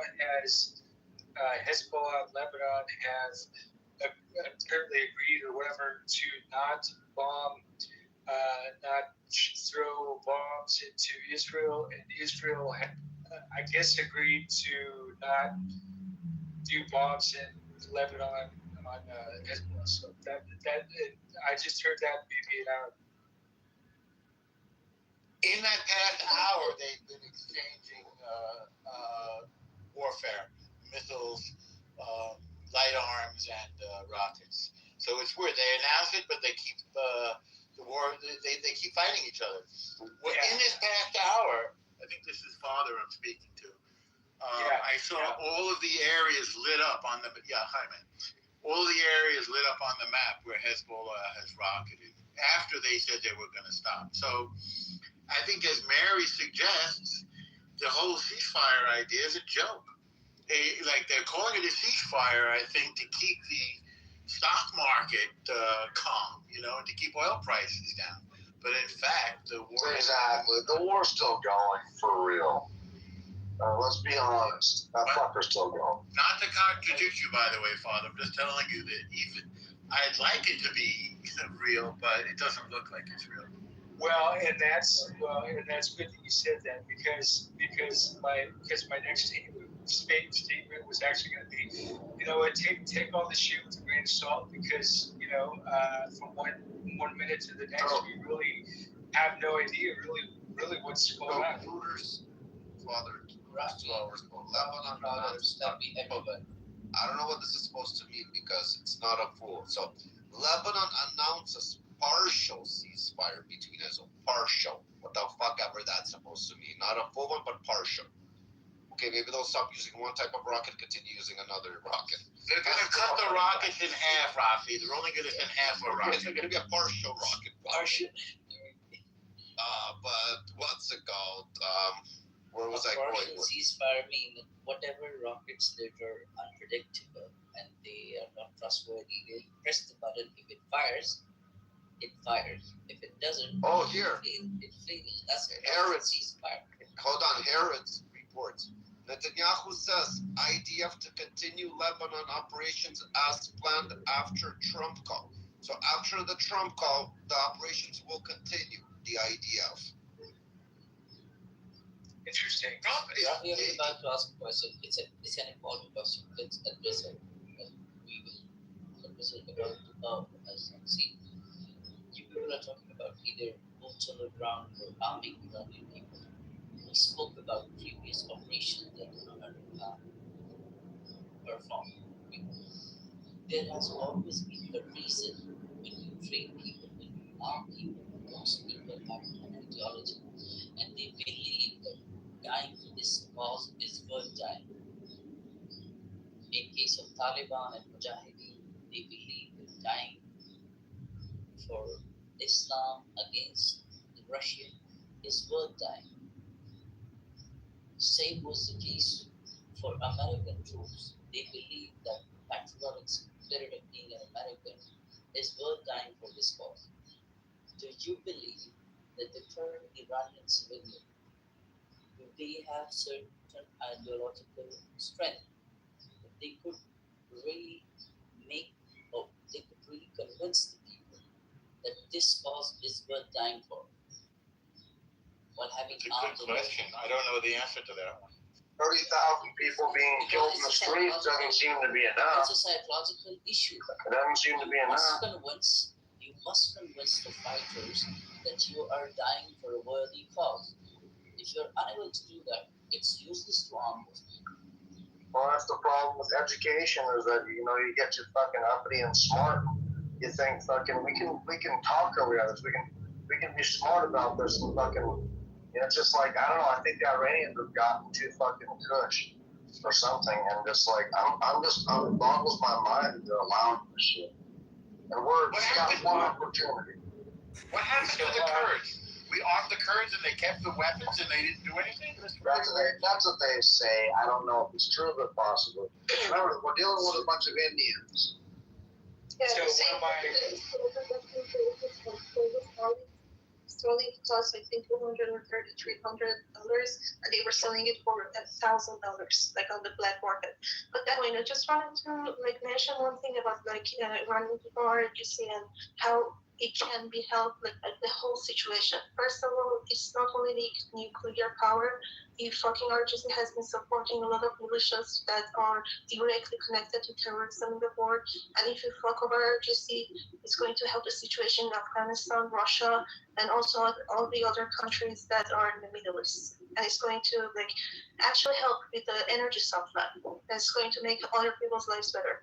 But one thing that's clear is that I just wanted to mention that things are very hard for IRGC. Like they're using their last arm, like what do you call the sleeper cells, like the type of sleeper cells that they're using at the moment.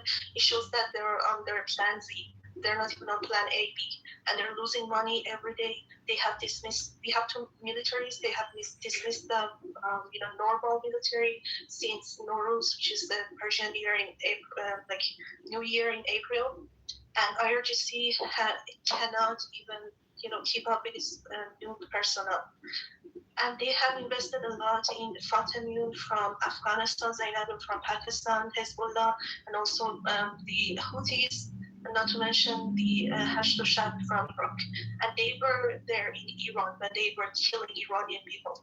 So IRGC is getting fucked over, and the first that is going to flee the situation is those militias. So they're lonelier than ever. And I think one problem is with the weapons, because for years they have been controlling the gun industry, I don't know, import, export, and how this whole supply chain. But during the time that Israel was attacking their weaponry or those storage units and everything, they were fucking gas. And when the war stopped, they had the time to kind of revive, and that's why Iranian people were so much sadder when the war stopped. because they were being fought in gas. And now I was like looking at timeline on X on Twitter, and like Israelis are very angry tonight. Like they're very angry. They're saying, "Bibi, why did you listen to like Trump? We should do our own thing." And there is this like fight going on in the like Axios and saying that Trump and Bibi are fighting, but I don't think they're fighting. I think they're fighting just for the media outlet, but I do have a feeling after these talks broke down, they're gonna strike very shortly together again. I think this is just a distraction because I do believe Trump is a great troll. He likes the surprise attacks. He thinks, well, everybody's going to be arguing. They're not going to focus on Iran. Well, I think everything is being focused right now back on Iran, to be honest. Here's Padre. Can I jump in after you, Padre? Because so we already had a moment where Trump kind of went off on Bibi and Pepe. You're right. Yeah, I just read that article that Bibi posted. Then they became BFFs. And I think this is part of the thing. I think this is the... Well, so I'm on my app right now, my Intel app, and it's telling me that Trump, there's an article saying that Trump says Israel Hezbollah to halt attacks as Iran talks continue. So, again, we're all just learning about this shit. So it might take a day or two before they actually stop bombing each other. But that's what this. Awesome. Go ahead. Awesome. Thank you, Padre. Hey, guys, I want you guys to think about something. Received the answer from my question. So, you remember, you guys are civilians, okay? And not everything is going to come out, positive. Not everything you're going to read pertaining to a military operation, in your opinion, is going to make sense. But with that being said, maintain the course. Understand what the cause is. Understand it's not, the moment might be chaotic, but the future is going to be in peace. And with that being said, me personally, I have questions about Trump. I might, think it's a little chaotic or, confusing, but I also have to remind myself too, this is all information that's getting passed around, journalists, social media. So you also got to remember too, this is also part of warfare. That's what I'm trying to tell you guys. It's going to come off very misleading, very confusing. In some case, makes you think the illusion that the United States has nothing but a ring of monkeys operating in the war room. But that's all right, because the same information you're reading from the sources that you're pulling is the same ability our enemy, the IRGC, can pull from. So just maintain the course, maintain focus and rigorous, understand the cause, and by doing that, you're going to be able to support your fellow servicemen and women. And I'm not saying it's right. Your opinion doesn't have to be right or even aligned with mine.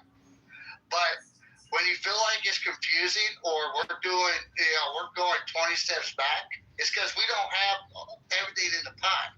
We don't have the pictures or the intelligence to understand why we're doing it the way we are.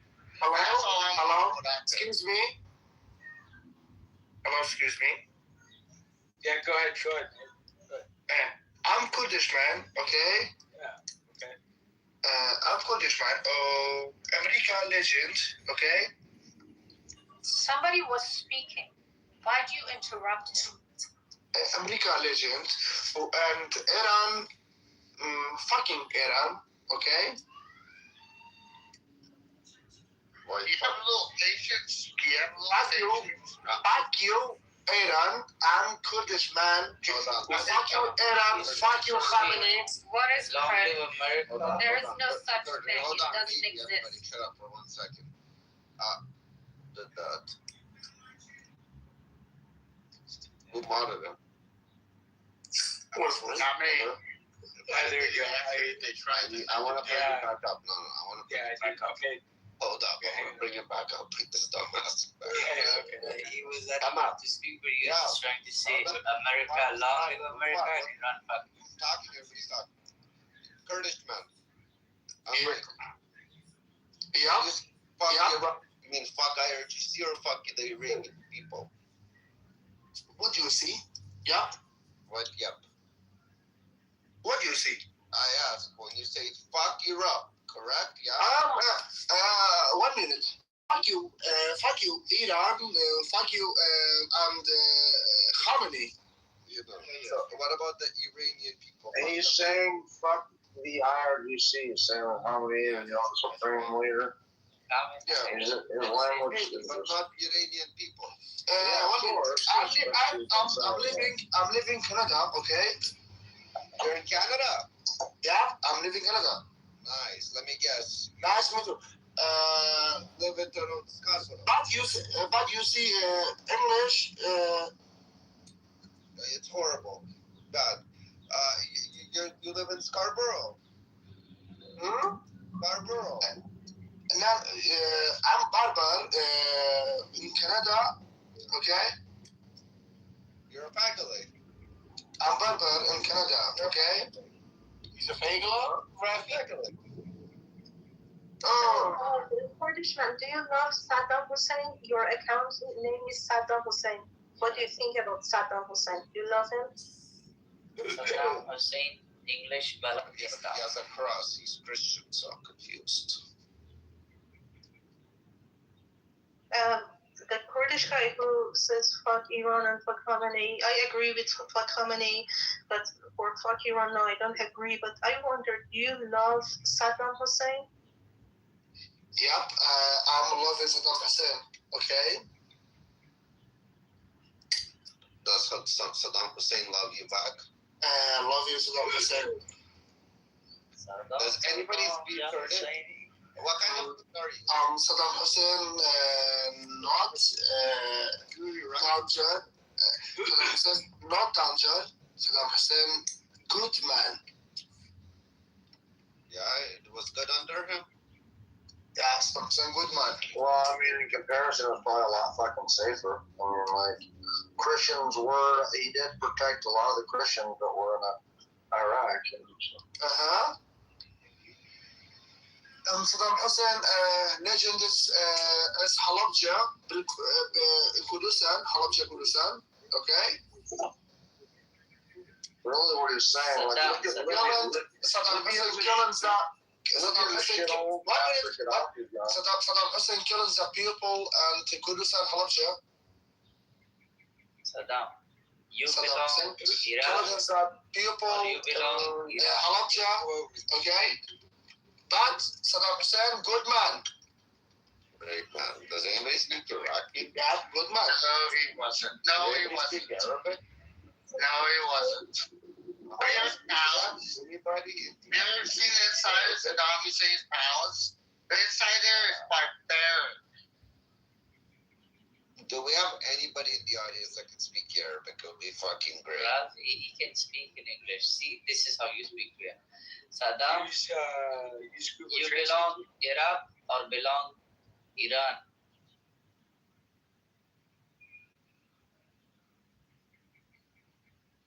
You like IRGC? My brother. I'm see you. Okay, I'm lifting my room. You, okay? You هل kill تتحدث IRGC? العربية؟ سيدي، هل تتحدث العربية؟ عربي؟ هل تتحدث العربية؟ كيف حالك؟ هل أنت عراقي؟ يا أنا كردستاني عراقي مو عراقي عراقي كردستاني. Okay. Oh my god. Okay. So why are you so loving like Saddam Hussein? I'm from Kurdistan, Slimani, okay?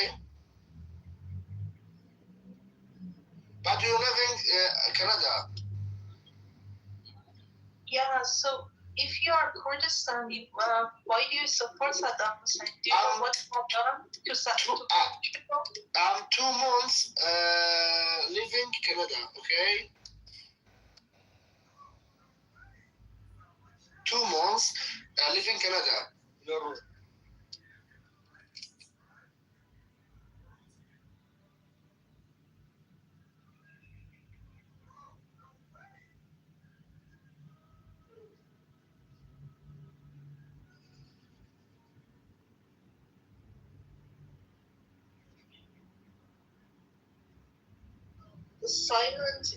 Silence is so heavy. Like he left the vacuum behind. Yeah, Imagine being. I've never heard Stevie Cochran make the most stuff to say in such a way, to be honest.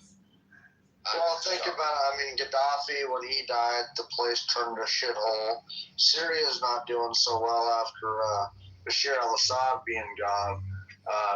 Iraq's not doing very good after he was gone. So I'm not saying these were good people. I'm just saying that it was very destabilizing. So, I mean, you can kind of see, where maybe they thought it was better.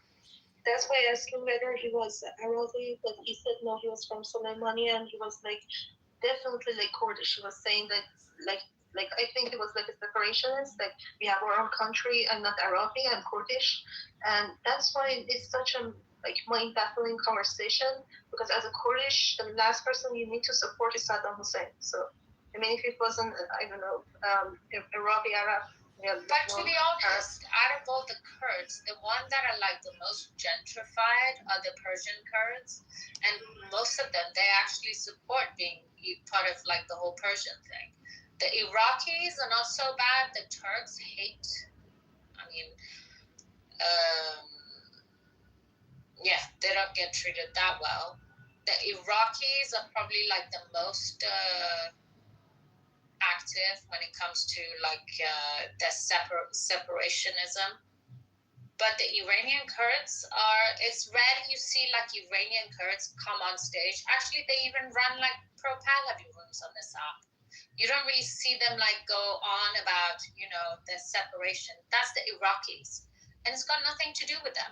If they want to be separated, they should be separated from their own country. They shouldn't come and try and influence ours. And I don't understand the Kurdish thing at all. I know that they have fought with America, and I know that they have fought with Israel. So I'm inclined to be open-minded about them, but I don't understand who they are. I know that, and I first learned this at the United Nations, where they have some Kurdish people in executive roles at the UN, which surprised me. And then the guy said that of all the groups that were promised a homeland after the fall of the Ottoman Empire, that promise was not fulfilled to the Kurdish people. So, for example, the Arabs got tons of countries, right? 55 or something. Or no, let's say of the 55 Muslim countries, let's say 22 are Arab. I'm sorry, I should correct that. Yeah. Dude, the Kurdish, I fought with the Kurds in Iraq, and I tell you what, they are they're humble, but dude, when they are good war fighters. They are trustworthy war fighters. I'll tell you what, I'll break bread and spill blood any day for the Kurdish. Any fucking day. I hear they're fierce fighters and the women fight too. Oh yeah. Well, it depends on which ones you're referring to. When I got done in Sadr City after 11 months fucking with the Shia, I went to a place called Adamiyah in Baghdad, where the Triangle of Death is, and it was mainly controlled by the Kurds. And they were a lot of them were Christian, believe it or not. And dude, they were the nicest freaking group of people. And then after having fucked with the Shia that were they'll smile in your face, stab you in the back kind of style, dude, Kurds were awesome. But then we ended up to Mosul, Nineveh, and then we ended up going north of Mosul, 150 miles, what would be considered Kurdistan, which was supposed to be giving to the Kurds, from the Mountain Turks and then mountain Kurds from Turkey, which were Kurdish, and the women. You're right. The women controlled the villages and shit, and that's why women with AK-47s. Dude, hell yeah. What's wrong with that? No, the Kurds are awesome, dude. You'd be a lot sexier if you were carrying an AK and you were Kurdish. That's why women do that. Say it again. I said there's a lack of education, there's lack of resources, there's lack of economy, there's lack of things resulting in why women run around with AK-47s promoting PKK when they have zero resources. They have nothing. The Iranian Kurds are being subsidized by the Iranian government. They have zero. But yet they run around and they want to be separatists. Even if you let them, they would just become a big fucking problem within the region. And it's they're so spread out around. So it's no point. There's a reason why they were separated in the first place, because they cannot govern themselves. And within the regions, they're like mountain people. They live in the mountains. Even if you gave them those regions that actually subsequently belong to Iraq, to Iran, and to Turkey, what would they make of them? All they do is they push weapons. They cannot be trusted. They are mercenaries. So you rent them if you wanna, if you wanna kill someone. If you wanna have someone assassinated in Iran, you go to the Kurds. You pay them, they come and do the job. These are not people that can be 100% trusted. Yes, in Iran they're somewhat gentrified, but you go a little bit deeper into the roots of whatever the history. They're very, very dysfunctional and very troubled people. And the last thing you want to do is just throw some land at them and then somehow, but also they wouldn't know what to do with it. But luckily also, I'm not finished. But luckily also luckily the Persian ones are actually slowly they've chosen that they're actually fine, rather belonging to being a Persian tribe than wanting to have their own separation. But the Iraqis are not happy with this because they want to create all the the Ahmed guy who was in here earlier. They want to they want their separation, and they feel they cannot get that if they don't get all the Kurds on board. But I don't think that's going to be the case, because outwards you go, there are rooms here, I can put them in the link in this app, where there are actually Kurds, Iranian Kurds, Pahlavi Kurds, promoting Pahlavi for Iran. So I don't think it's going to happen, but they're going to try. I was talking about Iraqi Kurds and Turkish Kurds, not Iranian Kurds. North of Mosul, like I said, 180 miles north. What it would be considered Kurdistan, what it was, Azerbaijan, Armenia, Georgia, all those countries up there. Bro, I'm talking about what should be known as Kurdistan. Yeah, there are very bloody wars between them, and one of the reasons is the religion, because some of them are Muslims, some of them are as you mentioned, you met Christian Kurdish people, and some of them are communists, because Russia, they invested a lot for this separation to happen, because it would weaken the region, it would weaken Turkey, it would weaken Syria, Iran, and Iraq. But yeah, that's why some people say that the Kurdish separationists, they're the sons of KGB. But when they fight, they have a lot of infighting, and that's one of the reasons they cannot align with each other. They have different religions and ideas, and they have had old wars, two families fighting with each other, and those families became each of them had their own cities. They were first town, then they became cities, and those cities fighting each other, then they became regions, and to each other, two different Kurdish regions fighting with each other because of these differences. It's a very complicated history, but they originated from Iran, and they used to be called Zagros people. Zagros is a mountain in Iran, and even their language is based in like ancient Pahlavi. Pahlavi is not the name of just our monarchy, like our king. It's also a language in Iran. It's ancient. So these people are originally Iranian, and the Kurdish inside Iran know that.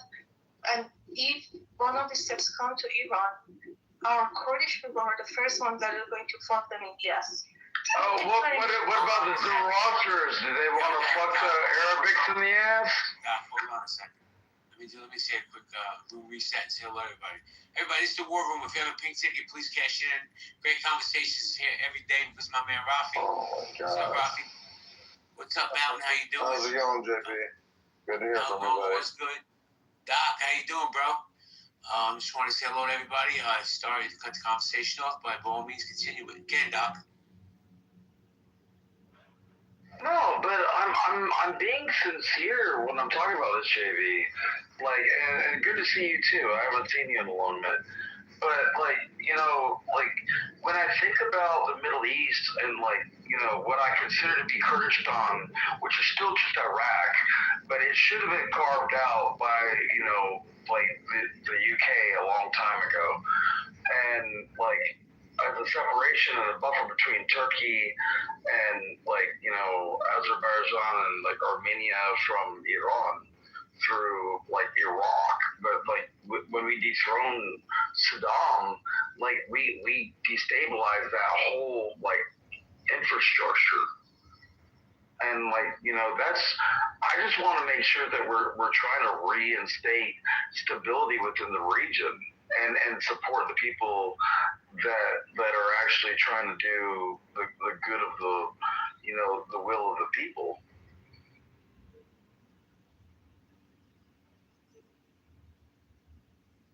I mean, shit, we used to give out like thousands upon thousands of dollars a day worth of microloans. I mean, sheesh.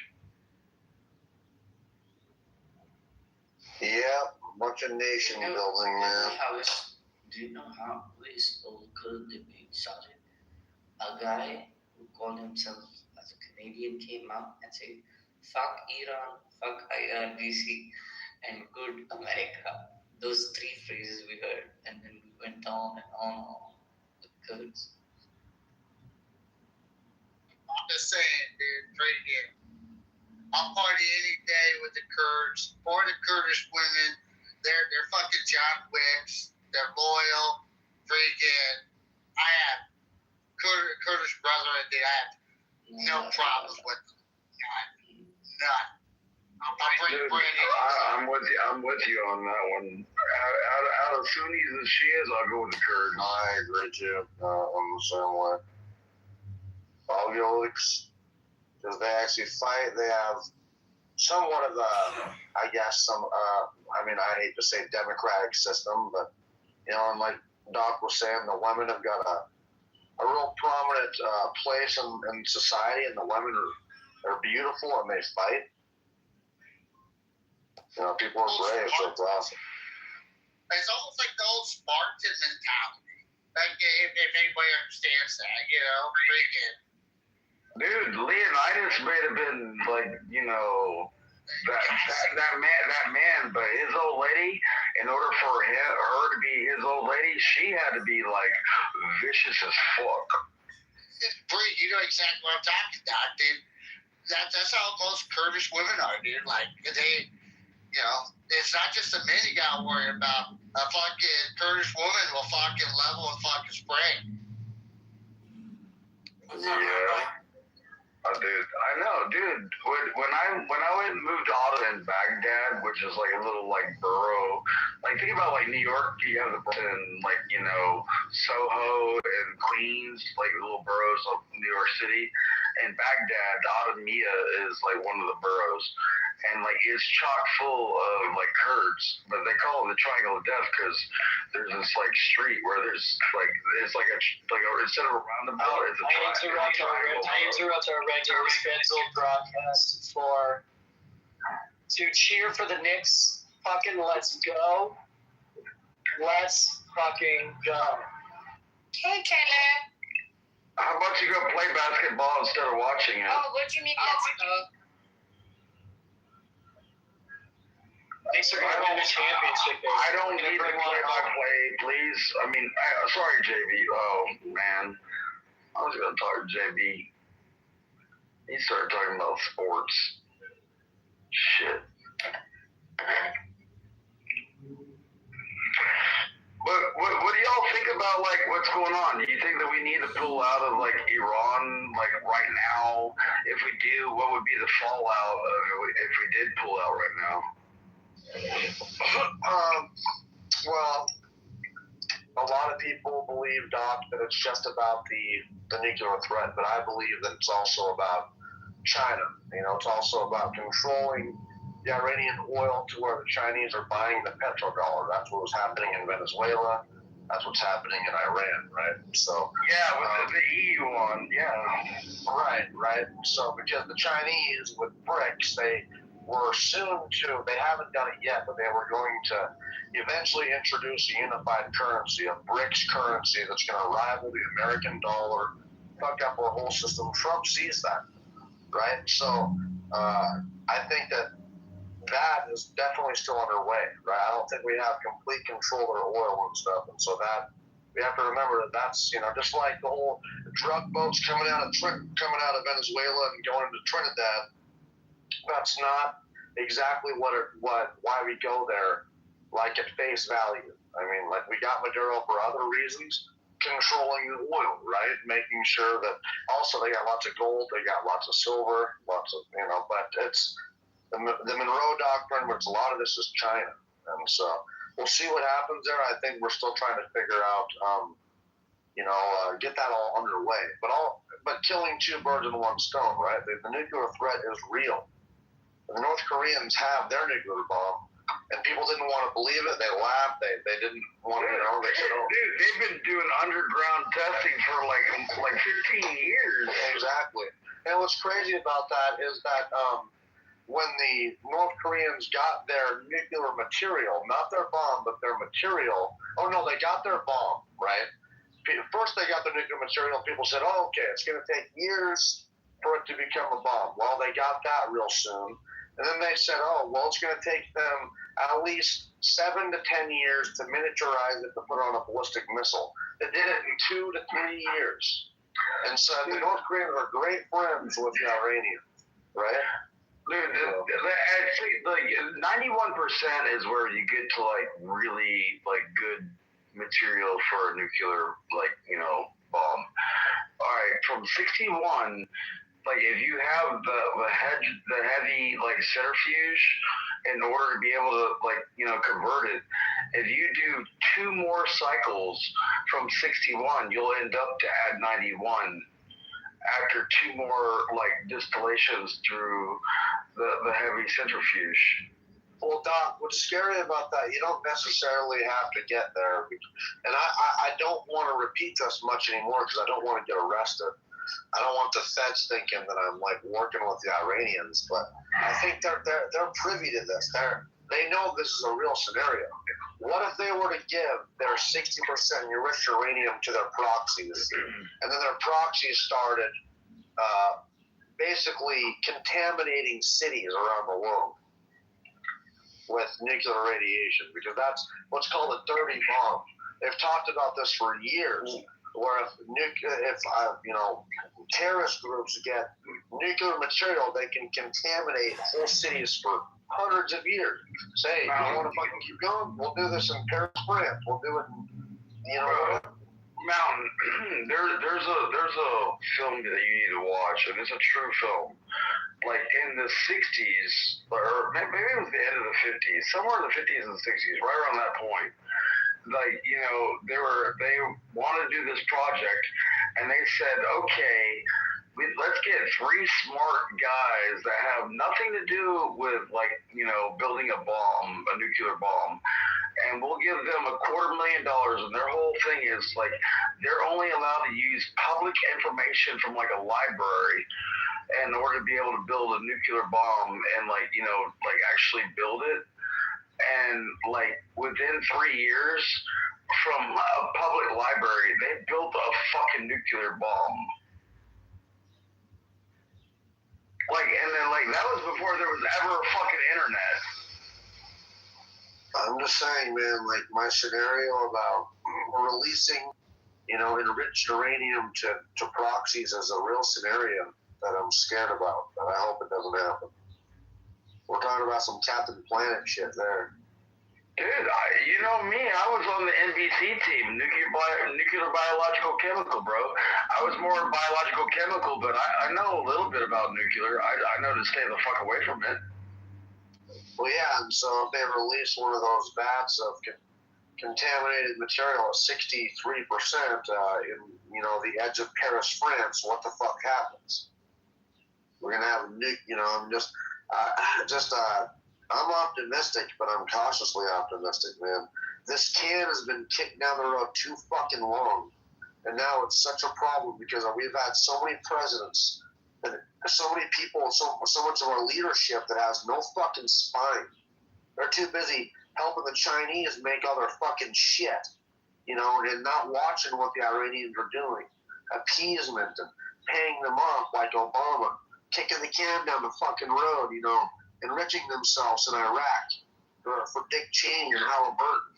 I'm telling you right now, when I was in Iraq and when I was in Sadr City, I did 608 dismounted missions for over 3,000 miles on foot in 11 months through Sadr City. In 2000, 2008, I was there for the uprising, the Jaish al-Mahdi.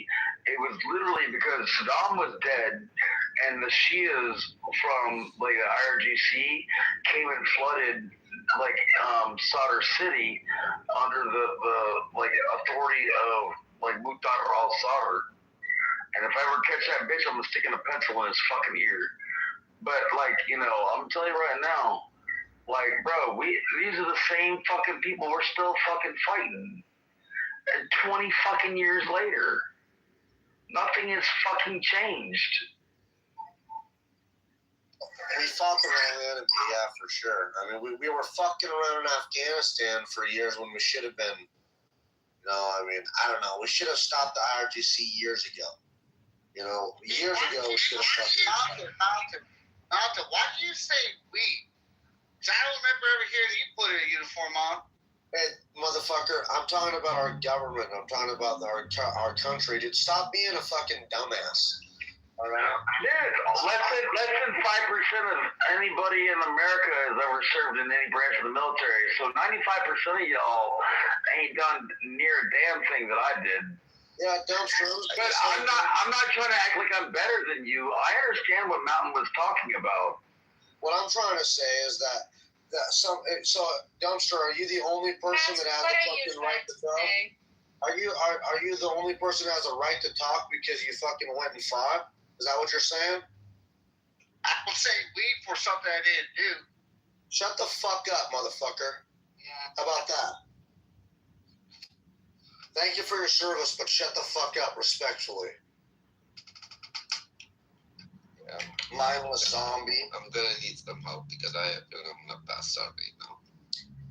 I mean, here you go, dumpster. Well, Iran threatens America. The IRGC. Iran doesn't threaten America. The IRGC threatens America. I've read Zoroastrianism and Ahura Mazda, the duality of God. I mean, Zoroaster was a Parsi philosophy 1,500 years before Jesus was born, and he was known as a prophet before Jesus. Iranians are not our problem. It's the Islamic regime that is trying to make Iran Islamic, but Iran is not Islamic. Well, thank you, and Doc. That's probably the smartest thing I've ever heard you say on this app.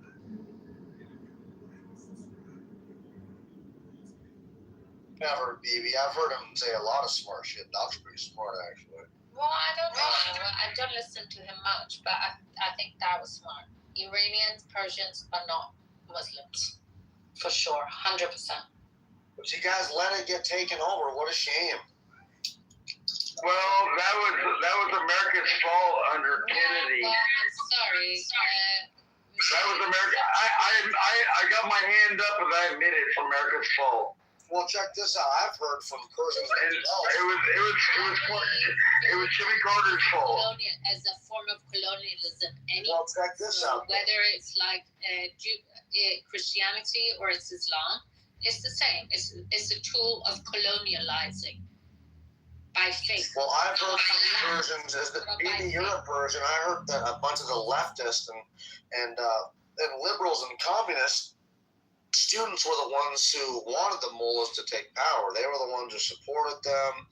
I mean, I've heard it on this app myself, man, where they've said that. Like, and it makes sense. You know, we got a bunch of leftist retards trying to ruin our fucking country, letting every Tom, Dick, and Harry in the motherfucking country who's illegal, cutting kids' dicks out there nonsensical. So it makes sense that the liberals, the educated, the college students would want the mullahs to take over. It makes sense to me. I've heard Iranians claim they have books about it. They still have books from the 70s of the professors, the liberal professors, and the college students, and the liberals, and the communists, all fucking, the mullahs, this is what we want. They'll be great. They'll be way better than the Shah. You also like Christianity, don't you? You're like promoting it even far more than you used to. But it's like religion. What is religion? It's a colonialism. It's a form of colonializing the world. I'm sorry, I love the Jews, but before Judaism, there was no Israel, right? So now, I always thought like religion was a form of metaphorical colonialism. And now here we are, and at the end of the day, now we have an even bigger problem on our hands.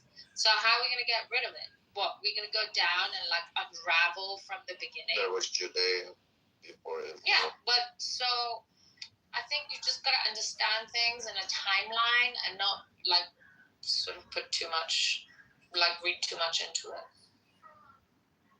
Iranian people, sounds like the Gulf people. What did they have before they had Islam? They had nothing, but we did. Right? So instead of you thinking, how come the Persian people, you invited this in? Well, we didn't. We got somehow taken over. But you had a lot of things before they didn't. Stop with your revisionist history, okay? We know what the fuck happened. Come on. Mimi, can you listen for a second? Oh my God. I just want to say that if you're not careful, it's also going to happen. Like, it's already happening in Europe. And I have seen certain videos, like, from American universities, and it's a very dangerous alliance. Like, the liberals, like, having this suicidal empathy for, like, Islamists, not Muslims, but Islamists, it's a very dangerous thing. We're the ones letting these assholes in. It's liberal. They're doing the same fucking thing to our countries as what happened to Iran. And Bibi's sitting here, it's not our fault. We didn't let it happen. Oh, no. What the fuck are you talking about? You're letting illegal immigrants in. You're letting every motherfucker in your country. And then you lose your country, and you say, I don't know what the fuck happened. To be fair to like Bibi and what you're saying, Mountain, it is right. Like, people should have stood behind Shah. They should have understood him. Our generations understood what Shah meant when he said like toxic, like the dangerous alliance between the black and red, which means that Islam and also the fucking communists. So that generation didn't understand it. They should have stood behind Shah. They should have like protected our position, but they didn't. But at the same time, we shouldn't forget that the people that were on the streets, they had access to weapons. Like they were doing the revolution, Islamic revolution. They had access to weapons, and some of them were trained by Yasser Arafat, which is a fucking terrorist group. Like, he was leading a fucking terrorist group, and he established the PLO later on, and every fucking shit that happened. But those people were trained. They knew how to use weapons. So this revolution was not done, but lack of understanding. What, you had Khomeini at the very beginning in the 444 American hostages at the beginning of the U.S. Embassy? I cannot understand you. Please let me finish then. You better hope they have training, because if they don't, it's going to be dangerous. Yeah. Okay. I'm going to use my mic. No, but like you're talking about like Rabbi, you just got within 10 seconds. You're already talking. I just got in here? No, I'm talking to Rabbi. Oh. No, but BD, like before what you were talking about, like if you look at my PTR, I bought like all those like Encyclopedia Britannica yearbooks, and it goes from 64 all the way to like 78, and like there's no, like you can't change it with the internet. So I mean, I paid like $5 for it, but each one of them books was like $100 back in the day. Like, and like I got a Smithsonian thing about like the forgotten like Native American tribes. Like, bro, service.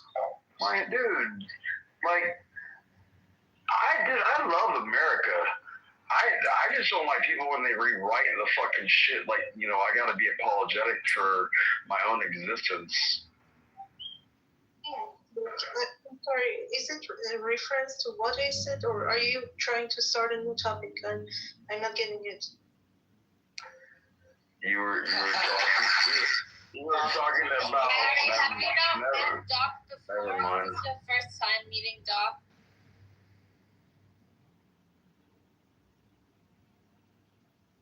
Well, yeah, I mean, Doc is very knowledgeable, but I don't know, I don't understand what you mean.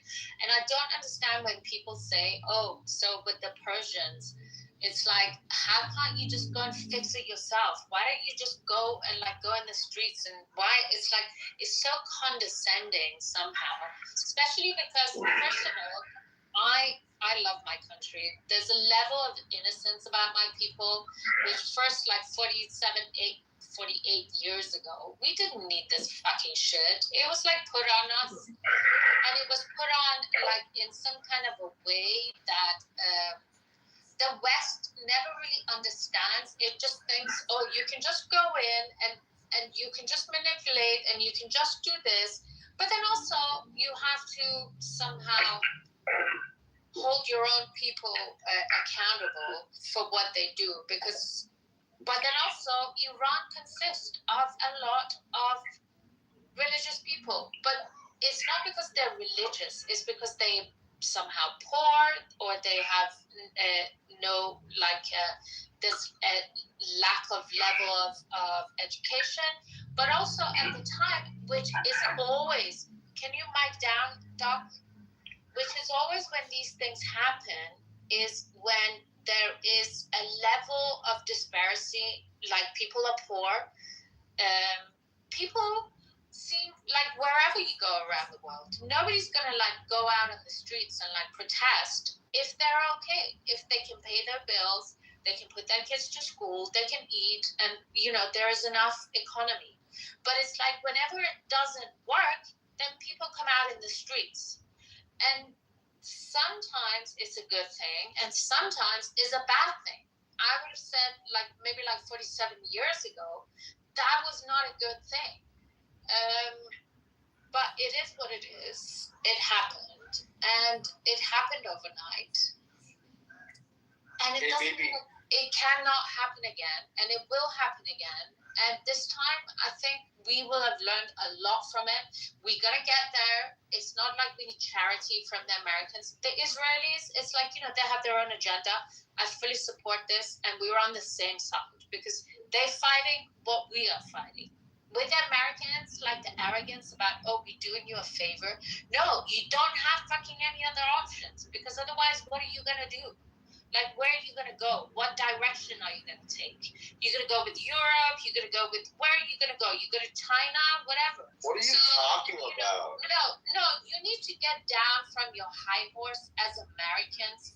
I mean, the Israelis have been putting out a lot, you know, for such a small fucking country.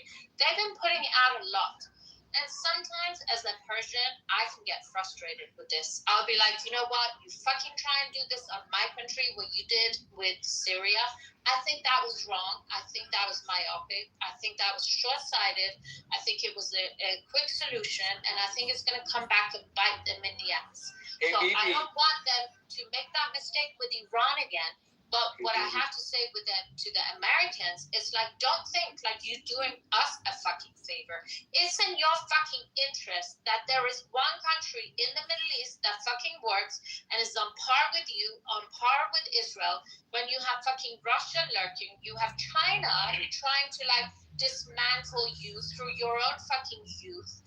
You've got Europe that doesn't trust you anymore. You've got fucking Canada above that just wants to like fucking kill you out of jealousy. So it's like, you know, it's you gotta calm down and you gotta just think like somehow like rationally and don't insult the people who can be your best allies and need more than they actually need. Hello, hey Bibi, I like your dog, by the way. Your dog looks pretty. Anyway, I'm done.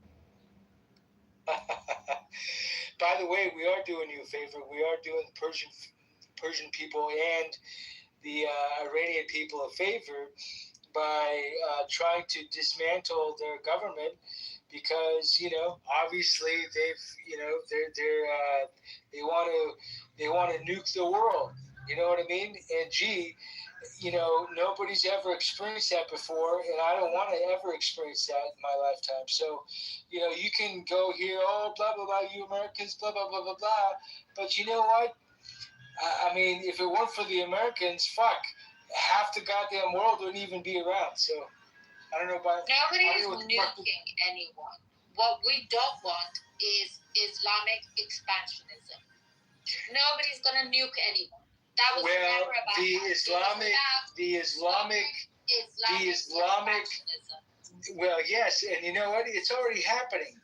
So, that's going to happen whether we get rid of Iran or not, or whatever we do with Iran. Islamic, evolution's going to come around, and hey, you know what? It's over there in the UK, and how is it? How is it for you guys now that it's already there?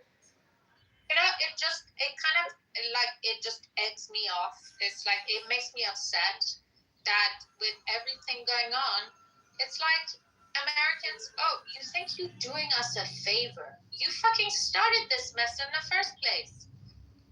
I just admitted that. Iran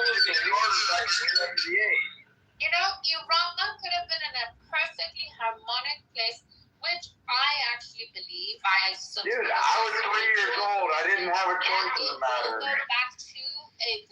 50 years old now. Again. But for me, I'm more thinking, where is America going to go from this? It's, because you already have your internal problems also. You have to also align. You cannot carry on, the people you used to be when you were like fighting the the native, feather-headed, whatever, rain dancing. You talking about the Mahdi? The Mahdi army? Under Sharia law? Anyway, I don't want to be insulted. Well, Bibi, why don't you tell us your experience with the Islamic? Align with the right people, like with Americans, with fucking the Brits, with my Arabic is Swiss. My Farsi sucks. Common sense and logic, and tell us your experience. Tell us your experience with Islamic, expansion. Tell us how you feel about that now that it's in your. Yeah, of course, I hate it. I fucking hate it. I loathe it. That it's, for me, if anybody needed a tribe of people to help them more to get rid of this fucking, I call it a disease. I call it a disease because I feel like there's no rationality to it. It's like, okay, you start with from the top, where even the Jews, they see it as some kind of like a gentleman's club, right? They don't want to let anyone in. It's like a lodge. The Christians, they're kind of like, they're a little bit more, but with the with Islam and where it's located, where it landed, for me, it can land all the way around my country, but I do not want it in my fucking borders because it has nothing to do with us. Well, it might have something to do with some of my minorities or with the level of economical sort of, social economics, poverty or whatever, but it has nothing to do with our borders, with our history, and with our legacy. So if we liberate my country, we get it to where it needs to be. Javid Shah, that's the only way for me, because it's not about the person, it's about the legacy. That way, at least you have like one of the biggest fucking nations within that region that will reject this fully and full-heartedly, and in a way that also it can empower the countries around, because you might go to Hajj in Saudi Arabia. You're gonna have to let someone else talk here soon. You might shut the fuck up. You might go to Hajj in Saudi Arabia, but they are like us. Bibi, why do you think Islamic, the evolution of Islamic territory is, in your country and many other countries? Is because your fucking leaders are pussies. Your leaders can't grab their own fucking balls and stop it. You know what I mean? Well, she lives in Britain. She's talking out of her ass. She doesn't even live in Britain. She doesn't even live in Iran, man. You know what you are? You're a fucking Indian. You're a native Indian. You're not even fucking...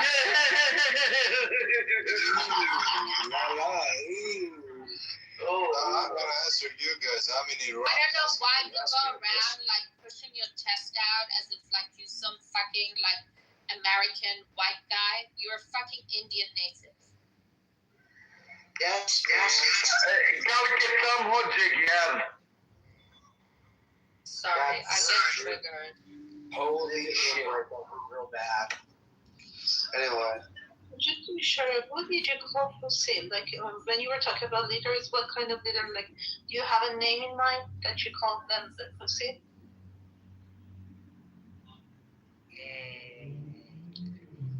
Well, what are you talking about? The government? You mentioned that your people's like leaders are pussies. They are not taking like the power back. I wondered if you were like mentioned the leaders. Who do you mean? Like who are you calling a pussy? Well, like the UK, the leaders of UK, the leaders of Sweden, the leaders that accept the Islamic evolution. You know what I mean? Dude, no. The reality is, in the last 10 years, the last decade, 87 million fucking refugees came into all of Europe. 87 fucking million. You know how bad that displaces, the economy? You're stupid as fuck, as you don't know what is the policy. Well, I mean, when I lived in Germany, that was 2006. So what's the reason that they accept this amount of refugees? Tell me that you knew that you're talking about refugees. Tell me, what was the reason? I said 87 million refugees came across the Mediterranean and the Europe. Okay, what was the reason? Over the last decade. Because they wanted to, take their Islam and, rape, European women. No, you're stupid, because you don't know that they need the young generation, as their young generation don't care about having kids. They only care about having that. So yeah, why are all the rape cases 80% immigrants? Let me hop on that real quick. So the 87 million that you're referring to is actually the whole demographic of refugees. Yeah, 87 million refugees. Legal, non-legal, domestic, and international. But that's also referring to expatriates, international students. So I don't really understand where you're coming from with the 87 million people moving to Europe and what you refer to as a decade. raping and pillaging Europe, I don't really get where that's coming from, because the majority of that over the span of 10 years has been expatriates, people that have moved out of the country and that are trying to patriate. So you're saying that the immigrants that have come in don't rape young women? You're saying that, like, you know, that illegal immigrants don't come in and rape, like, you know, local national women? Yeah, I'd probably call cap on that. Oh, okay. It depends on the European country. Like, I'm living in Germany, and the reinforcement of law is very different. Oh my god, I'm sorry. Your mic is so loud. I just wanted to say that, for example, London and like UK is taking over by a lot of Pakistanis, and they're importing their own culture, and the reinforcement of law changes because a lot of those policemen are Muslims, and they put Muslims above law, and that's a problem. But in Germany, I would say the reinforcement is very different. But I have to tell you, like, the immigrants have changed a lot of things. Like, I'm not even talking about like 8 years ago when I moved to Germany. I'm in Germany at the moment. I'm talking about like 2 years ago. Like, the current city that I'm in is a small city. They were like white racist people here, but for the past months I have been seeing a lot of hijabis, and they were very loud. Like, after 10 p.m. in Germany, you should not talk loudly. That's why I'm like keeping my voice very low, because I'm respecting my neighbors. But like, they play music, they're not respecting anything. But at the same time, raping is a very serious, I would say, law. And Germans are very strict on reinforcement. But unfortunately, in bigger cities, it's really harder to reinforce that law. But in other countries, like Spain is getting fucked, France is getting fucked, and also UK. And the news that you're seeing, the videos that you're saying, they're from those countries. And unfortunately, for example, 2 weeks ago, I read an article about the population of France. It was mentioned that France, like 40% of its population has been replaced. This is what that article mentioned, like replaced. And in next 10 years, next decade, is going to be 60%. And yeah, I think European cities are changing. Sometimes it adds like color, like spices, it's beautiful. Like multiple people coming together, diversity and everything. But most of the times, unfortunately, they also import fucked up people. Like, they don't know how dangerous it is to like import Ikhwan Muslimin, or what they call Muslim Brotherhood fuckers. Even I would agree with that, but I would also look at it. I would question on the sense of like, because I completely agree with that. I would question on the sense of like, would this issue be something to tackle more along the lines of like a blanket statement along the lines of like just complete overpopulation of like the entire planet, like complete overpopulation of the planet, to the point where like every country's overpopulated with people. So like we're seeing this sense of like immigration from country to country or culture to culture, and the cultural differences and the rudeness or the theft or the raping or whatever we may call it is just a byproduct of the fact that there are, I don't know, maybe just too many fucking human beings living on the planet Earth at one time. Well, we need more people, not less. So one of the things I want to ask is Paris still a shithole? Because last time, it stinks so fucking bad. It's so bad they never cleaned it up. Okay. Bro, dude, I was by the Eiffel Tower and it smelled like piss everywhere. You can't necessarily like blame the people living in it. They are a product of their environment. So it's more like a located environment of like, maybe we need to like fine tune the magnifying glass on like the government aspect, the autocracy aspect, when were you fucking like spreading gap between the normal average citizen as juxtaposed to the fucking people in power, the people with all the money, the people that aren't doing anything about the fact that like rents get higher, fucking people can't find jobs, the homelessness is increasing, like drug addiction is going to go up because people are trying to like fucking be copacetic with like what reality is. At what point does it fall upon the individuals that are like raking in the money and sitting in their towers or their palaces or their whatever, and just like completely ignoring the fact that the irony of the fact that these individuals are the people that are put into power in the first place to make sure these kind of things that we're arguing about right now is not supposed to be happening. But also, one thing I actually wonder about this is like, who's letting all this happen? Because although I live in Britain, if Iran liberated tomorrow and it was the government that I wanted, I can assure you I would spend most of my time there. I would go back in a heartbeat. I would look forward to it. I know a lot of Iranians who would be doing that. And so what I don't understand is but at the same time, I love Britain so much because I grew up here. It's my second host country. I would never want to see this country do bad or somehow be diminished, or even whatever it did to my country. I still want to take that ability upon myself and think we could have done better. We should have had not been as proud as we were. There's a lot of things, but now the second time around, we're smarter, we're more resilient, we know more than we did before. That is not the British or the French people's fault or the Americans. So if I'm going to leave here and I'm going to go back to my country and help build up my country or live there or in between, I still want to see this country do well. I don't want to see it like hijacked by a bunch of like Islamic entitled fundamentalists. Because we definitely need I to would feel I would have failed because I'm a Persian. I have this pride. I have this Persian pride. But not many other like tribes just, and then I don't understand how has it come to this.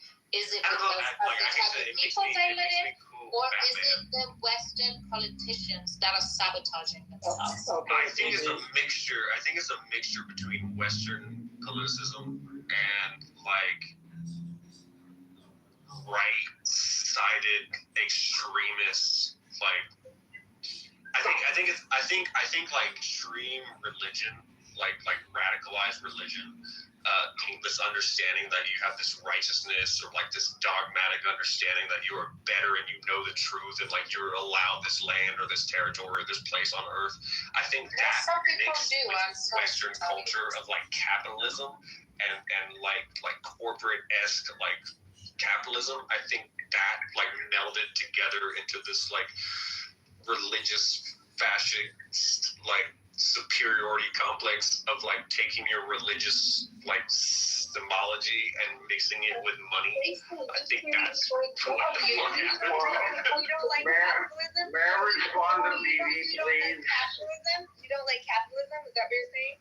So you don't like capitalism? No, I want to respond to BB and her point, please. Say that stuff, but they actually enjoy the incentives of what capitalism has done to society. So you don't like capitalism. So let's just break that down. I think it's the biggest joke is you take advantage of it, you utilize it. You're enjoying life because capitalism has made life better for everyone. And you literally just shit on it. When the reality is you wouldn't be able to be on this app right now if you didn't have capitalism. All right. May I talk to Miss BB, please? Because I wanted to respond to what she said. When it comes to like Iran, don't talk to an idiot that doesn't appreciate. I'm not talking to you, my lady. Please stop interrupting. Well, I was talking to Miss BB about Iran and the Parsi philosophy of Zoroastrianism. I'm an American soldier. I could be put in an American like military like courtyard. I'm a Christian. But honestly, if we could get rid of the IRGC, I would love to be, interned like a Zoroaster. Put me on top of the spire and let the birds eat me apart. Like, I don't want to be put in the ground. I don't want to be burned. I want to feed the birds. You can do that in the United States. You can have yourself a Zoroaster. No. You can die any which way you like. No. That's very No, I mean, but people want to say it's Farsi. There was no in Parsi. Your modern Farsi, stupidity makes y'all sound dumb as the front door. Okay, let me make a couple comments really quickly. This is my comments are directed to baseline. I think the discussion before you started to provide your comment about the cultural clash in Europe between the Islamic ideology and the European culture. That's what we're talking about. Then you took it to this huge, large discrepancy between the West and the United States. And that's the point that we've made there, but it's not related really to cultural issues. That we don't have a problem with Parsi or philosophy. We have a problem with Islam. So that's one thing. I think you conceded that actually you were not saying. No, you conceded that Islam is the problem. Doc, just let him finish his sentence for the love of God. You just bitched for 5 minutes about how you needed to talk to Bibi. Have the grace to shut your mouth and let him talk. Well, thank you. Appreciate that. So we were talking about this cultural, the clash of civilization, cultural clashes. Particularly, we're talking about the last 15 years with the large migrants of Islamic migrants going to Europe because of the war in Syria. And that has caused havoc in Europe. It's saddened to see a country, the birthplace of Shakespeare, Isaac Newton, Charles Darwin, Adam Smith, and the rest of them become degraded and kind of polluted with the culture of Islamic menacing Islamic ideology, which is 1,000 years ago, 1,400 years ago. It's a barbaric. So it's not as much as the individual Muslim, it's the ideology itself is radical and menacing. So there's not much can be done about that, except somebody mentioned what it takes really two movements. One from the bottom up, which is the native citizens, let's say Germany and UK and lots of other places, Sweden, to say, look, we're not going to take this anymore. We're going kind of a revolution from bottom up where people protesting. And it takes leaders, somebody mentioned, with big balls on the top, that they're going to take some actions, pass some policies, provide some laws that puts put this Islamic ideology, at bay to some extent without sacrificing the secular laws that we have in Europe and in the US, which are precious, we want to maintain them. But it can be done, and I think it's going to be a conversion of the bottom up and the top leadership that is going to address this immigration problem in some of the European countries. I'm just hoping it's not too late.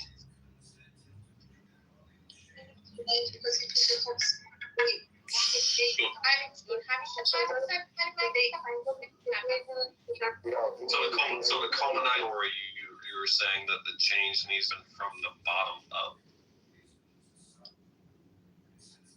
and putting faith and trust in the leaders, that when the changes leading up to the top, that the top individuals in charge know how to.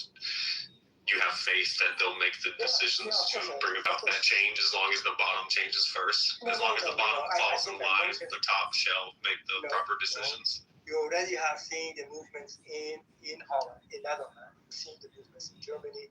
You've seen the movements in Sweden, actually in Scandinavian countries, from bottom up.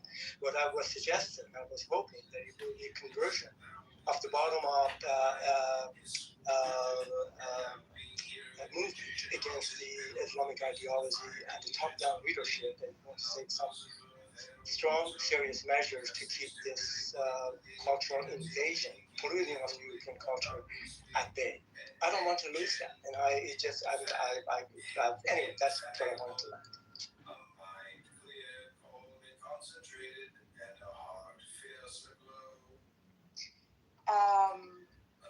Yeah, maybe smartly like all of them. Don't let nobody in. No, it's just illegal migrants that are like. Bro, they just let 5,000 military guys from America show up over there. We just set up a new U.S. base in Poland as of this month. Yeah, but that's like worlds apart from the immigrants. Well, I mean, immigrants in U.S. troops. I love, dude, between Poland and Canada, that's the reason you have the fucking Geneva Conventions, by the way. Because they did some egregious war crimes back in the day. Like, that's why we have the Geneva Convention. Dude, bro, between Poland and Canada, bro, they used to, people would give up and they would still shoot them. Like, once you give up, you're no longer a combatant. You're like a prisoner of war, and you're afforded, certain rights. But they didn't give those rights to anybody. They just killed them all. They also don't it's not Poland. It's not Poland by itself. No, it was Canada. I said Canada. The original Geneva Convention was started in 1864. It became enforced even more after the atrocities of World War I and World War II.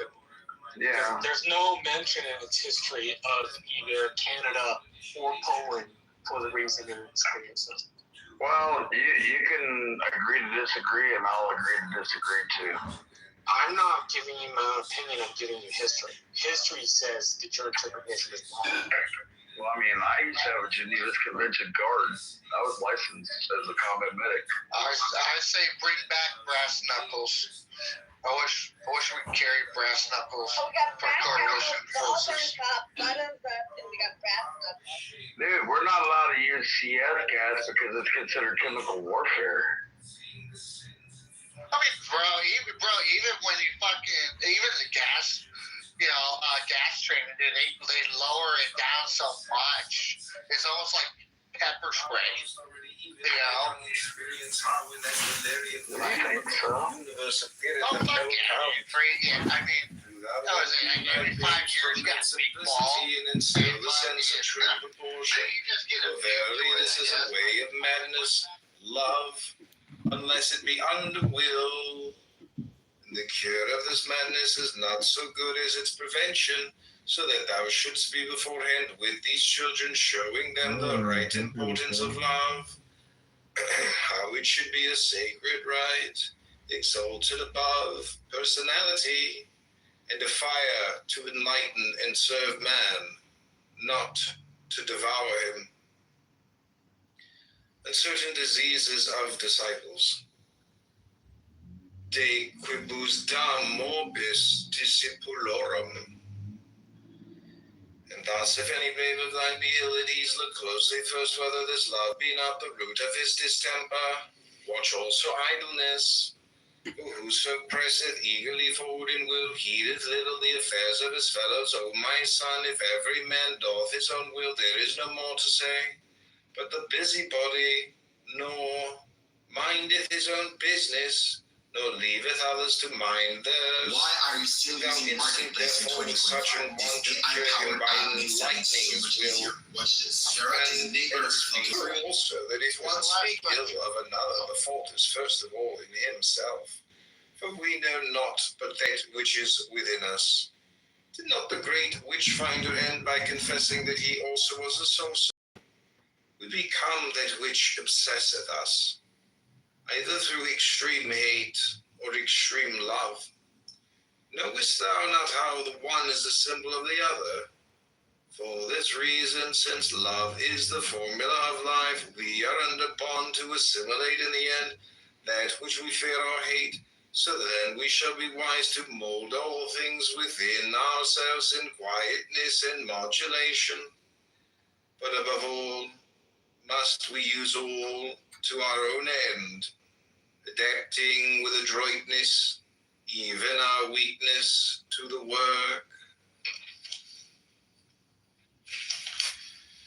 and watching for Savior, and rend him until those who follow him in secret, and it may be unconsciously, prove their virtue and his wisdom by their survival when his persecutors perish in their folly. But we, being secured against all primary enemies to the individual, the common will,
out there, rocket launchers, drama, the same time. But the American military is usually complex military to fight against. And in order to fight in that war, we would have to do something different than what we have been doing over my lifetime. So what was the point of going to war or declaring war on them if they weren't going to follow through? Get Ali, they've been trying to jump in. JB, you're saying they're wrong. It's an operation.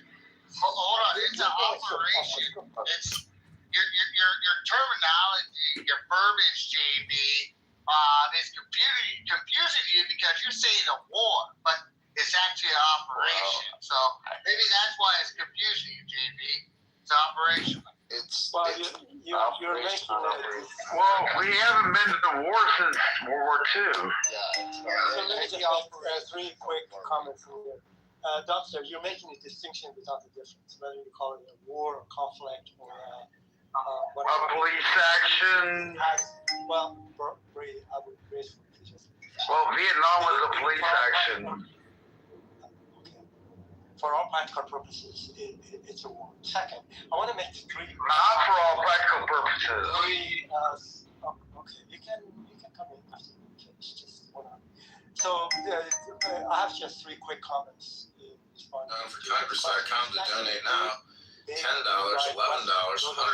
Very good question. Heard that right. I'm John Kitover. But I want to say the IRGC is so important in the entirety of the Iranian fabric in all domains: science, politics, commercial, corporation, and the rest of it. It's just all the government to themselves and corporation to themselves. It's no longer, it's an office. It's not like you can separate the eggs. It's just being there, so it cannot be removed without drastic. It's been a while. The Lord is working in His most mysterious ways this evening. I think I would ever see you in the house of worship again. Yeah, well, I didn't think I would ever see you be running Homelander somewhere, but I guess we're both just full of surprises, aren't we? Take it you're not here to repent. No, I'm here to talk sense into an old friend. You did that for me, do you remember? When Alex and I were going to get those matching tattoos and you talked about it. Next message, especially on a shit-faced 15-year-old, but you weren't so grateful at the time. Yeah, it's hard to hear that you made a mistake you couldn't regret for the rest of your life. You were like a... People would come and beg me to pray for them, heal their illness, look after their children, get them a job. I'll raise my hands in prayer for each of them. Those prayers went unanswered. What they're looking for actually is for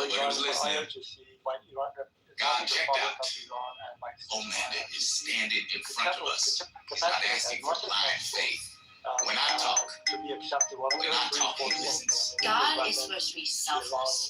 Okay, Homelander doesn't care about anyone or anything outside of himself. Maybe imperfect, but excuse me, Ali. Fights back against the secular forces corrupting this nation. So, Ali, and you're delusional if you think he won't we're in an operational status. We're not in a war. And Bree is correct when he said the last time technicality we was in war was during World War II. This is an operation. But you can see it's not a war. It's a war, dude. That's bullshit. It's a war. I am sorry. It's an operation. Let's use the appropriate term. Let's use the appropriate verbiage. It's an operation. I fully agree. What I said, you're making a difference because for all practical purposes, you have the field made of. When was the last time you were out of the country? You have not. Call it operation. That's called war, dude. Honestly. Yeah, I do agree with you that the Congress has not declared any war since World War II. The point is, I fully understand the process which is involved in terms of declaring war against another nation. So your point is well taken. My point was a different one. It looks like a war. You can call it operation if you wish, or anybody. Or on language. Sure, it's at the end. Saying that what is in the name, that which we call it any other name would spell sweet. Well, let me ask the question to Dumpster, because he's clarifying it for me, and I appreciate it. Thank you, Dumpster. What's the end game of this operation? I mean, to me, if you're gonna interact on a level that we are, there's gonna be regime change. Because otherwise, nothing's gonna change over there. That's just my opinion. Rafi, you wanted to say something? Oh no. It's great to So let me make Dumpster. If you want to come in, just please come in. There could be two objectives. One is a regime change, which would be the desire and wishes of Iranian people, and the second would be Israel probably wish this regime to go away. I wish it to go away. That's kind of one objective. But the objectives the Americans they have, if you look at the 14 points, regime change, I would just go this far, saying they don't particularly care if the regime changes or not, as long as the demand. Praise the Lord.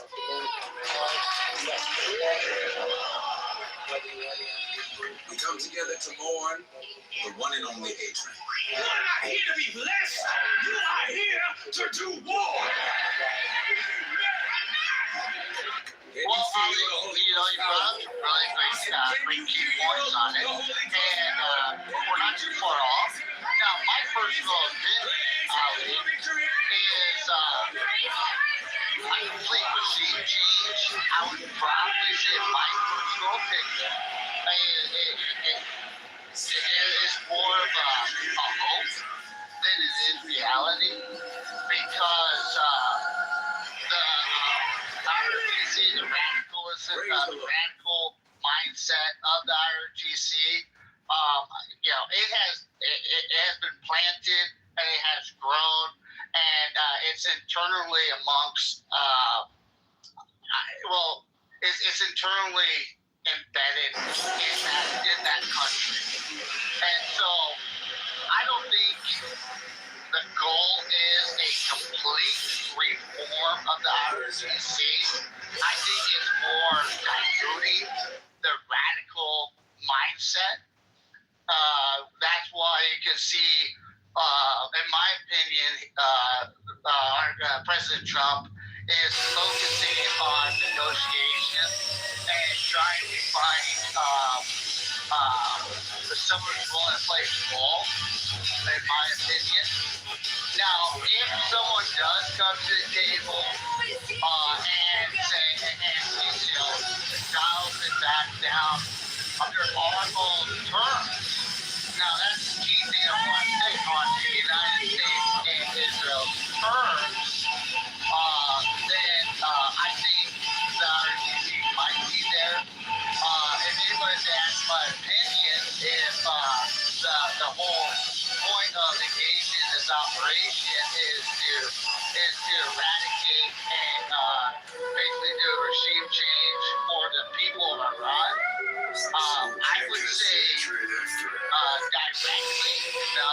Indirectly, there's a possibility of the Iranian people having the ability when they weaken regime to have a higher chance of basically forcing out the radical mindset and taking back their country on their own terms and on their own ability with a weakened regime.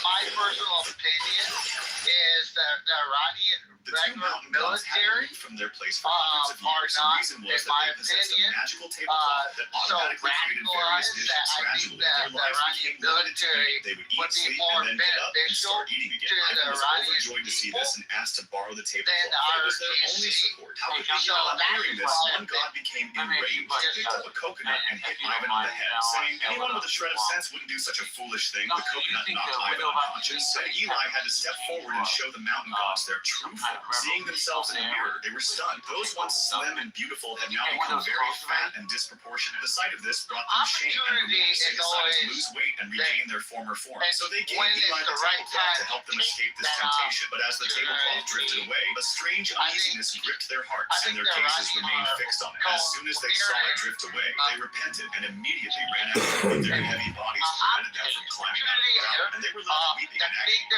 reach the city, Ivan spread the tablecloth in the marketplace. He began distributing the food that came from it. The poor people were delighted, and Ivan became their hero. Seeing this, the king was also very pleased. For your opportunity. I think that's the message. Wait for a weaker IRGC. So now in the masses, I mean, if you look at the masses of the population, 90 million. Let's just say hypothetically 20 million are pro IRGC. The body count and the masses, prevail higher. So I think it's a matter of waiting for a weaker and less timid regime. So that way the people of Iran would have a better opportunity to overthrow a chaotic regime. So I think the opportunity is there. Thank you, Dubs. To add to that, before I forget, the Hashdo Shabi, which is an Iraqi militia from Iraq, which was funded by the IRGC. They were, living, operating inside of Iran. It's a Shia militia, opposed to the Sunni majority of Iraq. They entered Iran to suppress any possible uprising of Iranians again. And some Fatimiyun brigade from Afghanistan as well. And also one other, what was the name? Some Hezbollah from Lebanon. That's not funny. To suppress Iranians when they rise up again. So when the economical pressure is going on right now, where they don't have money to pay them, a lot of them have returned by now. And I think a lot of them will return once they don't have any more money to give them. Yeah, but you got to remember back, in the early '80s, Iran was like the funder of the Mujahideen. I'm not going to ask you, which became Al Qaeda. No, they weren't. The Saudis and the Americans funded them directly. The Iranians played no fucking part in that. Marshall, hold on a second. Yeah, Marshall, go ahead. Go ahead, Marshall. No, all I'm saying is, that's not even remotely close to true.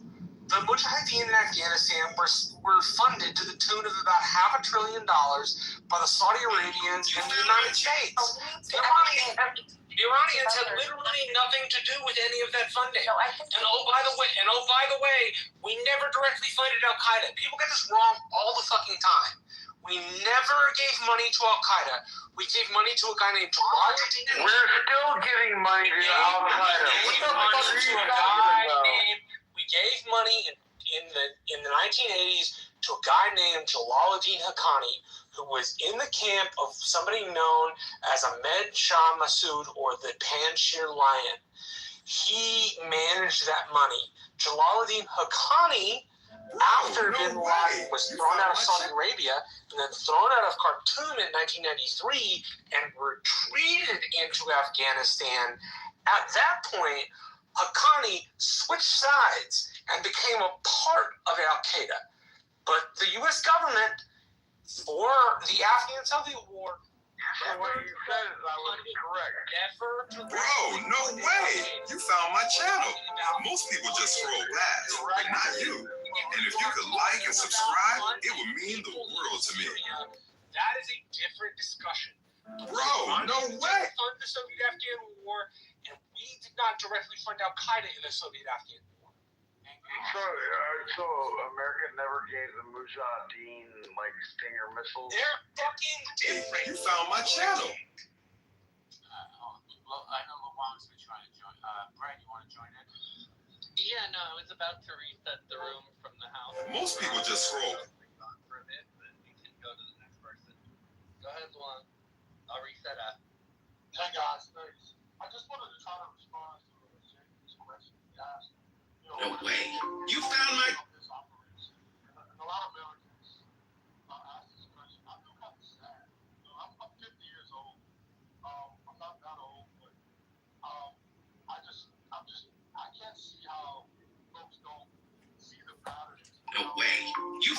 channel. I'm not going to ask you to like or subscribe, but if you do, thank you so much.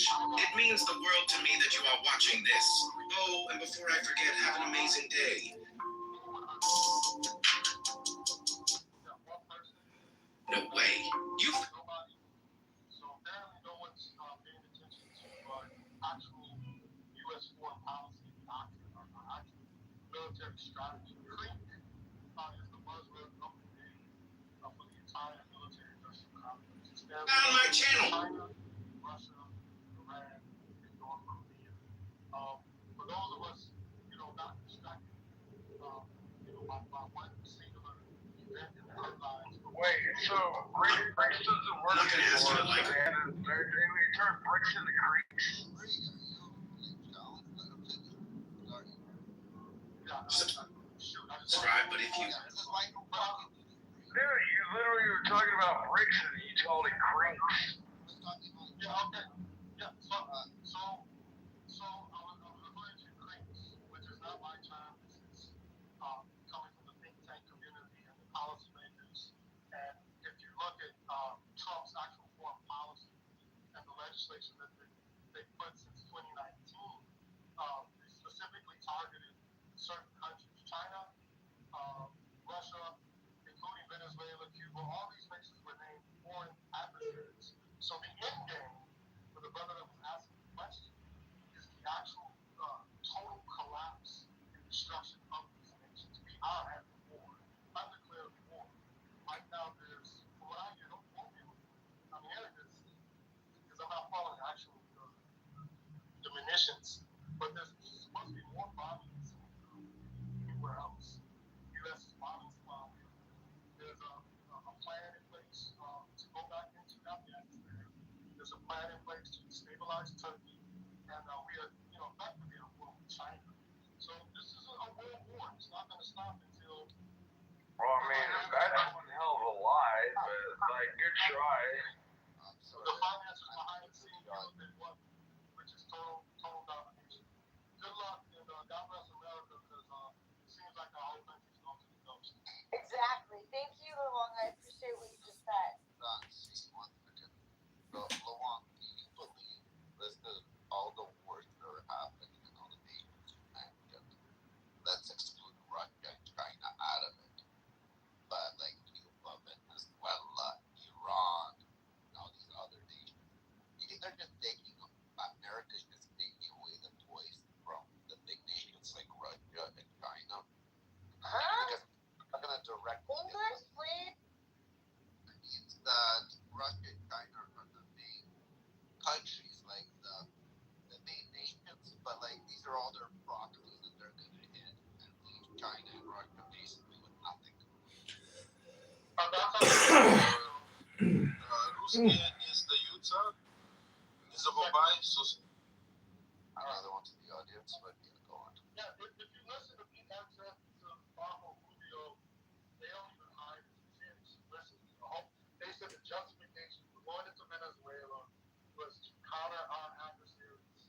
We don't want our adversaries trying to get oil. They claim that there are Iranians in Venezuela. Absolutely, they want to show up the Western Hemisphere. They want to lock it down, and they also want to maintain. Bro, no way! You found my channel. Most people just scroll past, but not you. And if you could like and subscribe, it would mean the world to me.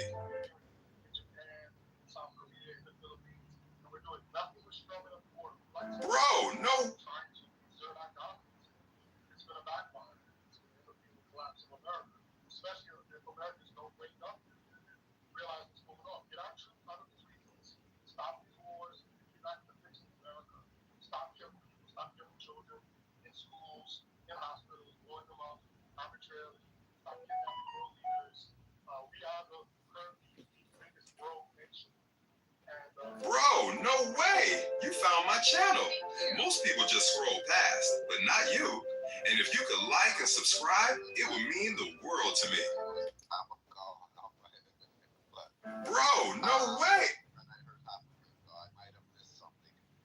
So when you say stop doing this, stop doing that, are you talking for the moment today? Because these nations are enemies to the United States, and if you have children and family, that's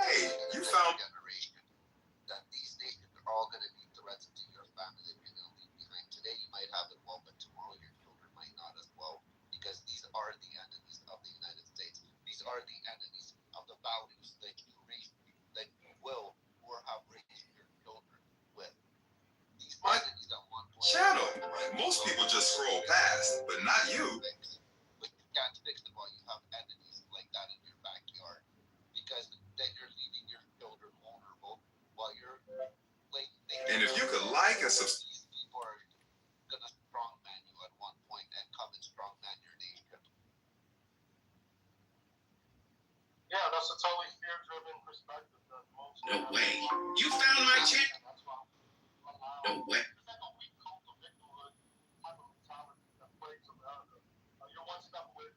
No way. You found my channel.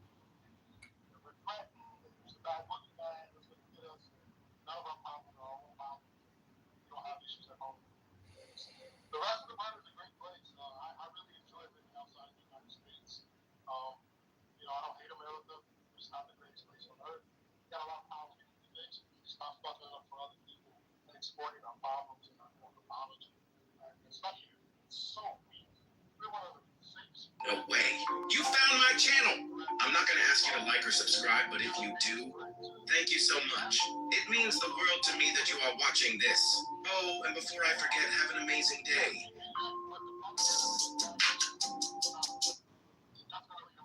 No way. Okay, so that's about the third time you've been condescending in the room, and I've let it go. But if you're going to be pompous the entire time, I'd invite you to leave before I go the fuck off on you. You found my channel. Kick me out too. I don't mind being Oh, I will, because you are going to go to the audience because you can't handle the one mic. So, like, you were already headed to the audience or to the fuck out of the room. That's simple. I am just saying in general, when you continue to be condescending, I'm not going to ask you're not you to like or subscribe. Particular house. Other people run spaces differently. I don't allow people to be pompous, arrogant pricks. Right, but if you do, thank you so much. You're welcome to say whatever you want, but do it respectfully or get the fuck out. Well, pretty simple. And that goes to everybody with the It's exception the world to me that you are watching this. Again, we want back and forth, and I'm gonna finish it off here if you want to reply. I just see how Russia took America's area and they still invaded Ukraine, and that just shows they're starting to undermine the U.S. No way. Like Russia, you found my channel. like Iran. I'm not going to ask you to like or subscribe, but if you do, this is the beginning. It wasn't like this before. And it's just getting more and more. America's kind of getting pushed to the side. And you said it is a fucking great nation. Don't get me fucking wrong. But this great nation is losing power in the world.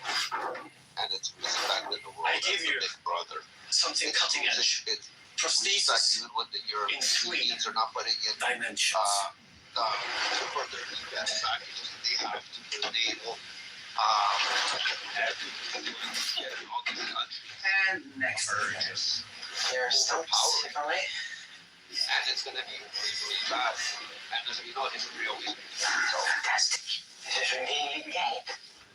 And it's not just good design, they have a hidden secret. Secrets. Secrets. Shut up.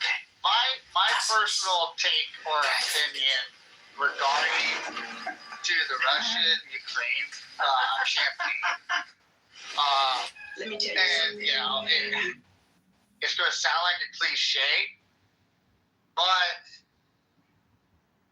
I think it's because the status of that America had at the moment gave a excellent opportunity because the deterrence wasn't there. I mean, it's like when you watch two boxers, right? You have one that's constantly running his mouth, but doesn't put up, and it shows the capability that person has. You don't take it serious, and I think a lot of it's just. I think the deterrence wasn't there, and there's an opportunity that Russia took, knowing that it had at least a good solid 3 years before before a potential opposition might get involved. And if you look, and this is my opinion, I think Putin was informed by his own commanders and his generals and staff that campaign should not exceed no more than maybe 12 months. And where they're at now, prolonged it to where there's another administration. That's just where I sit on it. Bro, no in my way. personal opinion, because if I was in his shoes and my advice were telling me no more than a year tops, and with the only real opposition of the United States and who was part of it, I would say I would even take that chance if I was in there, based off the data presented to myself. And so that's kind of where I'm at with that rap. No way.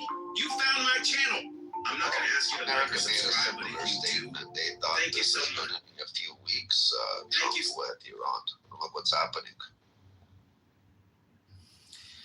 So one of the yesterday news, I got an alert saying that the Pentagon chief said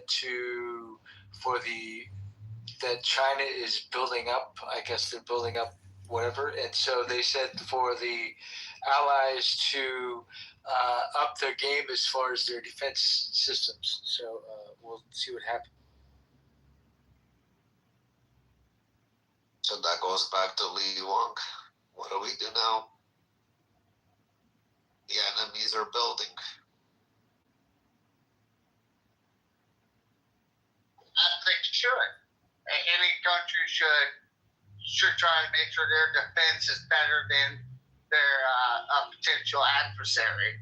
So I mean, I'm not too worried on what China or Russia can come up with.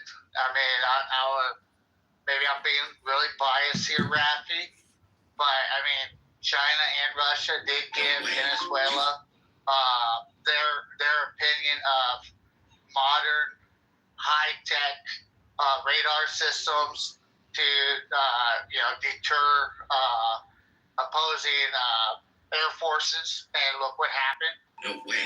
We can see that in not just Venezuela, but we also saw that with Iran. It means the world to me that you are watching this. Quick China's air defense, their radar systems, and Russia's technology that they gave to Iran defected when the United States and Israel, I'll just say the United States engaged. So I would say, I mean, give us more of a challenge next time. I think that there's nothing wrong with having national defense and protecting yourself and all of these things. That's not the problem. The problem is subscribe, but if you do, thank you so much. The government is supposed to work for the people. And when it comes to foreign policy, this is my whole point. Maybe it sounded condescending, but it's that the American people, they really don't have a strong understanding of foreign policy, and they don't elect officials based on foreign policy issues. So these people get elected by the people, and then when they get in office, they get taken into these back rooms, then they meet with the national security complex, and then they get told a bunch of options, and they're kind of scratching their head and like, who's making these decisions and why do we trust these people? It's not transparent, it's not coming from the people. So it's a level of corruption, and I think you're seeing a reaction from a lot of Americans across the spectrum that question, why is this happening? What is the purpose of it? And a lot of it is like... Excuse me, sir, Lee Wen, can I make you brought up a couple key things I just wanted to tell you is the people of the United States elected Donald Trump to represent and handle foreign affairs around the world for the United States. And like you even said, sir, that person that gets elected will get presented a formula of how to engage or not engage in certain situations, And the individual that the people of the United States elect will be presented the best in their opinion. These are individuals that got 30 plus years in their job and whatever it pertains to for the best action. Now you gotta remember, there is a human part in it. This isn't AI. This isn't a robot. This is a human part. You know, so I just wanted to answer your question that you made. But go ahead. No, I hear you. I think we're pointing to the same thing. It's just, it's not only the executive branch. In our Congress people get put into these dark rooms by lobbyists, including foreign powers. Saudi Arabia, Israel, Taiwan, they all have tons of money that they pump into our government that shape our foreign policy more than American citizens' opinions. And a lot of these wars and conflicts that we get into, there's corruption. That's all I'm saying. I don't think we would have gotten to this war with Iran. We would have had these different operations if it wasn't for Israel and Israeli lobby. I think that's a fact of the matter. So for those that are really concerned about protecting American interests, I think the American people have to get more educated on foreign policy and start to hold our elected officials accountable instead of having spaces where people have conversations where majority of people really don't know what's going on. They don't. Everyone's asking questions. It shouldn't be that way in a democracy. Clear where we stand, what's going on, why we're doing it, that kind of case. That's why I mentioned my age, being 50 years old. Not trying to be condescending, but I'm just tired of the repetitive rinse and repeat of these conflicts that aren't really doing anything for our nation. So, Lee Wong, you said that all in Israel. I guess you're speaking the Iran war. But let me ask you a question. Is America benefiting off of this by pinning the petrodollar back and not allowing them to sell the oil in yen? Do you think America's benefiting the fact that they took Maduro and now basically the Venezuelan oil supply basically now belongs to America? Wink, wink, nudge, nudge.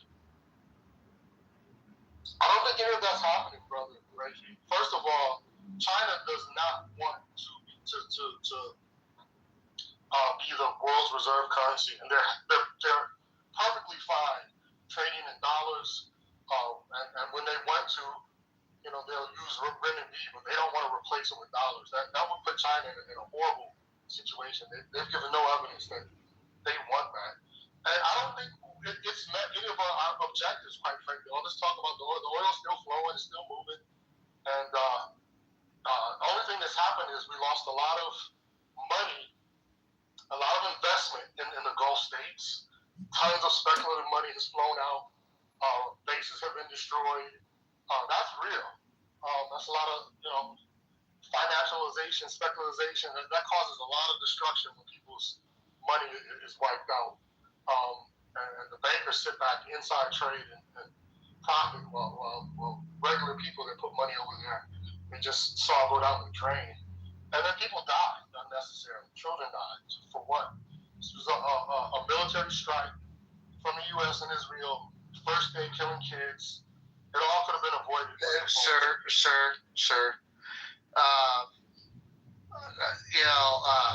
Killing kids. Remember,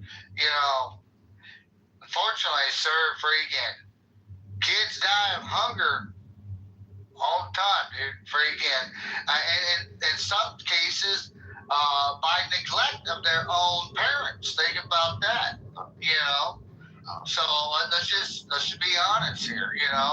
Claiming that America, indirectly can be responsible with that. Well, first of all, there was a school that was adjacent to a military base. Hey, let's start with that. I don't know, because we all know how, I don't want to be racist, but we know how they were operating in Gaza, in hospitals, in schools, even though that was supposed to be a big no-no, but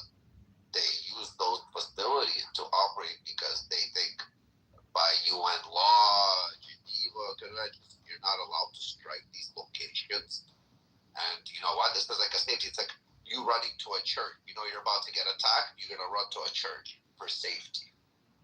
Because you're a bad guy doesn't mean we're not going to strike a church. I'm sorry to say. Yeah, but the difference is when you run into the church, it's not with the intent of building, your safe haven amongst innocent civilians. So there's an intent there when they build their stuff underneath these holy places and in between innocent civilians. There's an intent to hurt them there. So I think the one we should blame every single time is a terrorist that does this by ways of trying to, work around UN law and use it against you.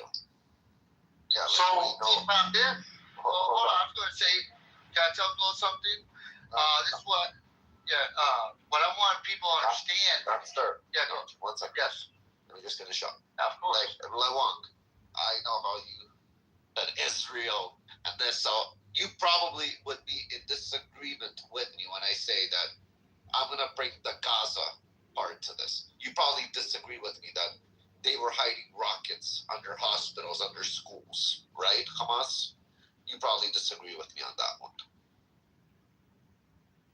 You can on mic say yes, no. Yes, I'm asking you a question. Would you be in disagreement with me? Yeah, I'll wait until I can have some space to fully answer, but I'm listening to No, I'm just asking. It's a simple question. Like, I'm bringing the Gaza part because the way you said Israel force, does that, like, I already kind of know where your intention is going with this. So that's why I asked specifically, do you believe that there were rockets under the schools, hospitals? They were holding, like, artillery under these locations for protection. I've actually done detailed study into this, and I can share the information. Again, I can share the information. If you say yes or no, then you can back it up with your details, right? So I'm just asking you. Absolutely, without a question, unequivocally, the United States and Israel use locations where civilians are for their military installations. I'm pretty sure that wasn't the question he just asked you. I think Rafi asked you a pretty direct, simple question. Yeah, like, are you disagreeing with the fact that Hamas, a terrorist organization, well, maybe they're not a terrorist organization. Maybe you consider them as freedom fighters. Like, you want to go to that topic? You consider Hamas as freedom fighters or a terrorist organization? Let me ask you a different question.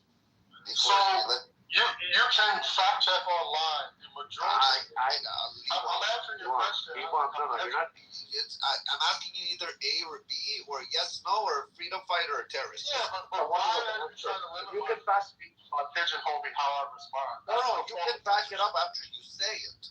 I'm just asking. I would like to respond how I see fit. Because when you answer a question, you say yes, and then you elaborate, or you say no, and then you elaborate. It's authoritarian in this room. I thought you could say what you like, guys. It's more of a dictatorship.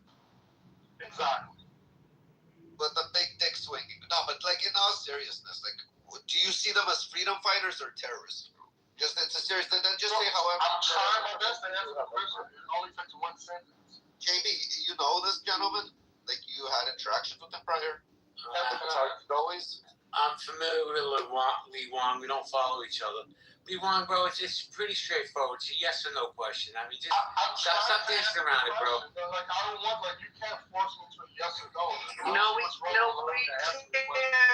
You're right. But I'm going to invite you to participate in the weaponing, right? I'm going to invite you to either participate or leave. It's pretty simple, I'm trying to answer the question. What I'm saying is, Rafi asked you a very simple A or B question. So E, or you no longer want to participate in the dialogue. Well, it's a bias-loaded question, sir. It's an unfair question. I didn't ask you if you liked the question, right? You are welcome to say, I don't want to answer that question, and we'll all move the fuck on to somebody else. That's also correct. Yeah, let's move on to someone else. I can answer it a different way, but if you don't want to hear it, that's fine. No, I let you answer it however you want. It's whatever way your conclusion is going to go. It's either going to go yes or no, or freedom or terrorist fighter. Freedom fighter or terrorist. Correct? That's the end result. If you want to go on a dialogue to explain your conclusion. It's not a dialogue. It's a one-sentence answer. Okay, let's go. Which answer answer me, freedom fighter or terrorist? Let's go on that. Yes.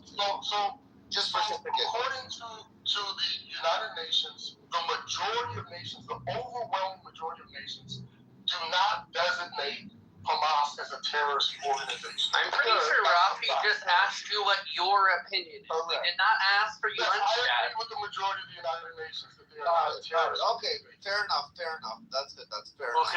can I ask one follow-up question real quick? I mean, Luang, let's keep it real. Just in your opinion, what do you think happened on October 7th? I have no idea. I was not there. I have no clue. What you read, and I know people died. It looked scary, and it was terrifying. That's all I know. I don't even know how to proceed with this one. He got me off guard. Like, I'm lost now. Yeah, I just find it funny, Rafi. He says he has all this information. He's done all this research on all these other subjects. But we asked about October 7th, and he doesn't know. No, he says that the fucked up part is he doesn't count them as terrorists. That nigga fucking what they did. took my dick. No, I don't know. Guys, no. Hold on. 1 second. So what I'm confused is if he's telling me October 7th was a scary moment, and people that create scary moments aren't recognized as a terrorist in his eyes, I'm confused. You understand where I'm coming from this? Contradicts each other. No, the first day of the Iranian war, this current operation, for the people that were bombed in those schools, it was a terrorist attack. So if you're a victim of violence, of course it's terrifying and it's horrible. But there's legal definition for all of these things. And all I'm saying is, in international law, the majority of nations do not consider Hamas a terrorist organization. That's a fact. You can like it, you can dislike it. Let me ask you more. Wait, they don't consider people that use suicide vests, car bombings pioneered in the 1980s by the Tamil Tigers. Those aren't examples of terrorism, Luang? I'm only asking because I studied this stuff in college. I studied Middle Eastern history, Islamic theology, and terrorism, counterterrorism before they told me to come back when I had better grades. And like a key feature of a terrorist actor is the use of asymmetric tactics to inflict intentional harm on civilians more than military targets. Hamas's intention is not to hit military targets, it's to cause as many civilian casualties as possible. How is that not a terrorist? You need to be debating at the United Nations. Let me get the list of nations that The UN is a fucking joke, Marshall. Sweetheart, the UN invited the Islamic Republic of Iran to come and debate about human rights. Human rights? The Islamic Republic of Iran. It's a fucking joke. The UN is a fucking joke. No, the UN serves an explicit purpose for America. It doesn't serve the purpose as well as it did when it was created. It was created as a multilateral forum to disguise U.S. empire in the post-World War II Bretton Woods Agreement, right? Which is how you got all but one country vote for the nation-state of Israel, right? In the wake of World War II, France, Britain, the United States, Russia, and maybe one or two others are on the Security Council of China. There we go. They don't work as well as they used to, but I've spent the better part of 15 years studying this.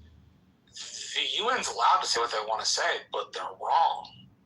The use of car bombings, the use of suicide vests, the use of lobbing missiles without the intent of hitting military targets, taking out soldiers. Instead, they take out as many civilians as humanly possible in an asymmetric play to force the person they have a beef with to bend. It's not an outright military for military strike. It is an intentional infliction of civilian harm as the first principle of attack. Military takes a backseat to that and has. And I will say this in case we get into this little chasm. Terrorism is not subject to a religion or political ideology. It can be used by anybody on earth and has been. Genghis Khan, for example, used it, right, when he attacked cities. He used terrorism to get people to do what he wanted. But the arguing that Hamas is not a terrorist group because they go out of their way to intentionally attack civilian targets from, by the way, UN-protected targets, which they have done since their establishment in 1987. This is chronicled in a report by United States STRATCOM, Strategic Command in Europe.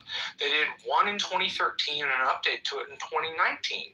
And it's about 30 pages, and it sketches out Hamas's use of those UN-sanctioned sites, their tunnels under civilian infrastructure, and their intention to hit civilians before soldiers or military targets as a key way they operate.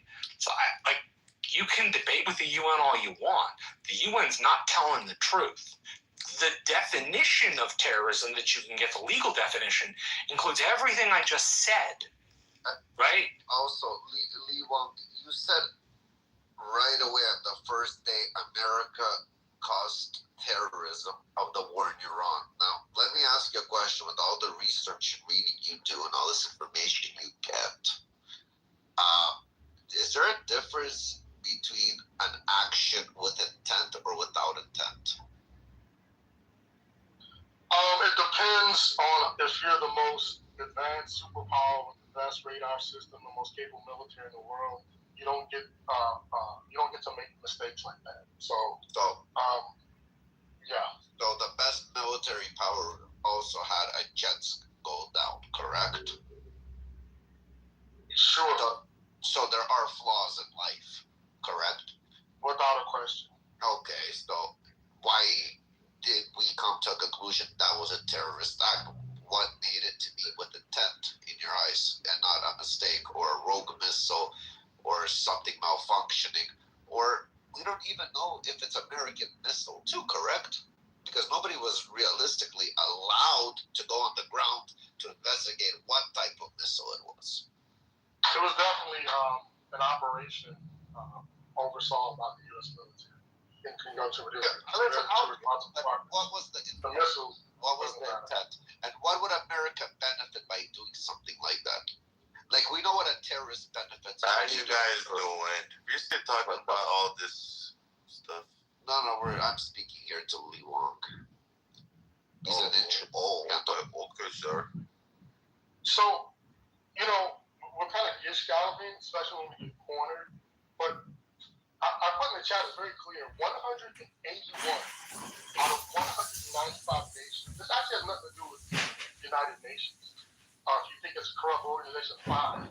But if you want to tell me that 181 sovereign nations, something is wrong with their thinking, and they're less intelligent or not as well informed as Americans, I think it's the other way around. There's a reason. I don't think they're less intelligent or somehow stupid. I think they're not reading the correct legal definition, and they're making an excuse for somebody acting in a way for a political cause they so happen to be sympathetic to. So therefore, it's not terrorism. You're projecting. Right. You're the minority. Okay, fine. I'm the minority. But if people don't want to read legal definitions and they don't want to read the dictionary or the encyclopedia, I can't fucking help that. Doesn't mean I'm wrong. There's also nuance here that's being missed of, what people vote on at the UN on resolutions is specific to that resolution. Then you go look at nations' personal policies, right? Like in the United States, we have the State Department and the FBI that designate terrorist organizations. Most countries in the West also do the same designations. There are 30 plus nations that have Hamas, the military wing, designated in their country under their law as a terrorist organization. Now, what they vote on a resolution at the UN is a completely different conversation than what their optic framing is in their own laws, in their own countries, in relation to protecting their own population from the people tied to the entity. And so I think it's important to acknowledge that, yes, Luong is right about what their votes are on recent resolutions at the United Nations.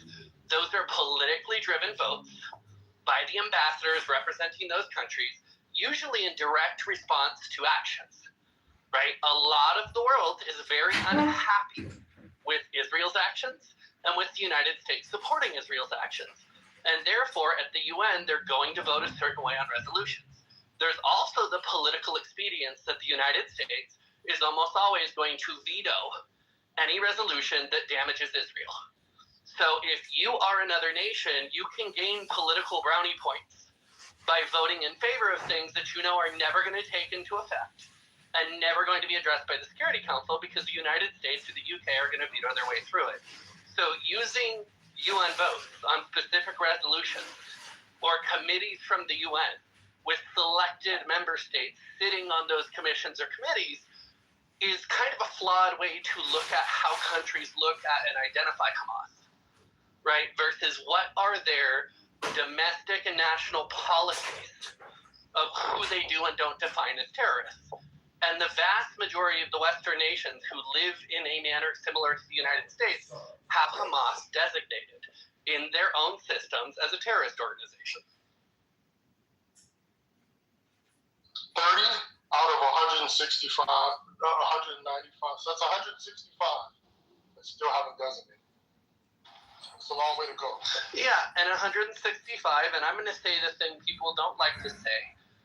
Pretending every nation is an equal in education, in understanding, in the level of their population's intelligence is a pretty big joke, right? There's a number of those nations that I don't care what they ever say because they are shitholes without plumbing. And so they don't really get to speak on the global stage other than in a venue like the UN where the major nations allow them to. Yeah, I completely agree with you, Brent. And it doesn't mean that the United Nations proved something. It doesn't mean that it's correct. And every country does not has the same standard as the Western country. I'm not saying they're better or worse, but the standards are different. And when you're dealing with the Muslim countries, like, I mean, the governments like the Iranians or the Hamas or the similar, you should understand that what is the priority? Is it the rules of engagement or the religious? You know, because yes, you know, the rules of engagement, the war, how it should, how it needs to be, the conventional war, this and that. But at some stage in the religion, it says that if it is for the benefit of the Muslim, you can lie and you can do whatever that keeps the religion in the place, right? So then you ignore all of those conventional rules and whatever that you have ordered in the United Nations and this and that, right? So it becomes, I have to say that, neutral. Those things that you have signed up. Like you go into the Hamas and this and that, you think that they don't know what are the rules of engagement, what is the symmetrical and asymmetrical wars? Of course they know. But because they know that they cannot achieve anything with the conventional accepted way, then they go sideways. And even though that they're killing their own people in their ideology, it means that, okay, these are the collateral damage which we sacrifice our own nation for the sake of the religion. This is the situation when you have a war with the ideological system. We're talking about the international because I'm from Iran, so I can speak on behalf of one country, at least in my opinion. Like for those people that say that, hey, that the war and then the hurricane hit the school and this and that, we don't know yet. First of all, second, if it hit the school, consider yourself in a position that you don't have an enemy and that enemy is attacking you from some particular points, right? And they're using the human shield, right? Let's simplify. In the real world, you don't have a kid or mother or sister or one of your relatives got hostages and and your parents are there and there's another civilian and you wanted to release your parent and save them, what you gonna do? At some level, you need to make a decision because otherwise they're gonna kill you. So what you gonna do? You're gonna stay just relax and say that, hey, okay, we cannot attack them or kill whatever it is. Yes, it is not right, I understand, but what is the solution? At the end of the day, you need to save your life. And it goes for the Americans as well, and the Israelis and whoever it is. So did I say that, intentionally targeted the child? No, first up, it was the second day or the third day of the war. Why they allowed the kid to be in the school? The first question. Second, why the school is in the military base? The second, right? And why, when it is war going on, why they still keep the children inside of the school?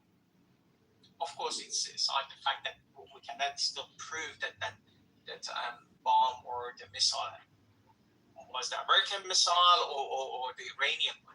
We don't know yet. But these questions needs to be answered as well. So why is that? And going back on my take on the previous conversation that you had with China and other countries, and this war for the United States is not sustainable because it's going expensive and expensive. We understand that because look at the minimum wage in the United States comparing to China. Of course, Americans are gonna lose. How many missiles they can produce within an hour? It's a very simple statement, but a very simple example. And how many Americans? How many law you guys need to pass on in the United States to do something, and how many they do? So it is not sustainable in the long run. Specifically when during the past 30, 40 years, the Western countries were enjoying having the know-how, which now there's some South Asian countries, including of the China, they do have that know-how. And also they built the manufacturing system and all of the supply chain and everything back in their country. So of course, in the long run, if the things goes the way that it is, America will lose the power. Because the people in America are more comfortable when you are comparing to the other people, and still the AI hasn't replaced the human power in the different industries. Right? So they are leveraging their own physical human power, and also they do have a less bureaucracy. So it is inevitable. That's the way that we see it in Iran. Like how much you guys are paying per soldier and how much China is paying. It's not sustainable. Maybe they are paying the fraction of what you guys are paying. So it's not going to be. So the short answer is that as soon as possible to hit whatever you need to hit and reach out to the objective, because the more it goes, it becomes more expensive, and no matter who is the president or the administration, it's going to put the pressure on the people, of course, eventually, because it's the taxpayers' money. At the end of the day, but it needs to be finished. There is no negotiation. Is not gonna, be the solution with these people. You have tried these negotiations for the past 47 years, and even longer throughout the different parties, different negotiators, different administrations. It didn't really fix the problem. So it's doing the same thing. How is it gonna fix the problem again now? So just waiting there and keeping the aircraft carriers, which cost them millions of dollars, and just to negotiating with the terrorists, which their majority of their own people are not agreeing with them. I don't know how it's gonna go. That's my opinion. Thanks.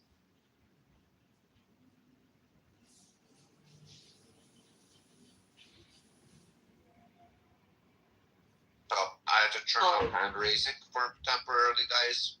If anybody wants to come on stage, more than welcome. Send the invite.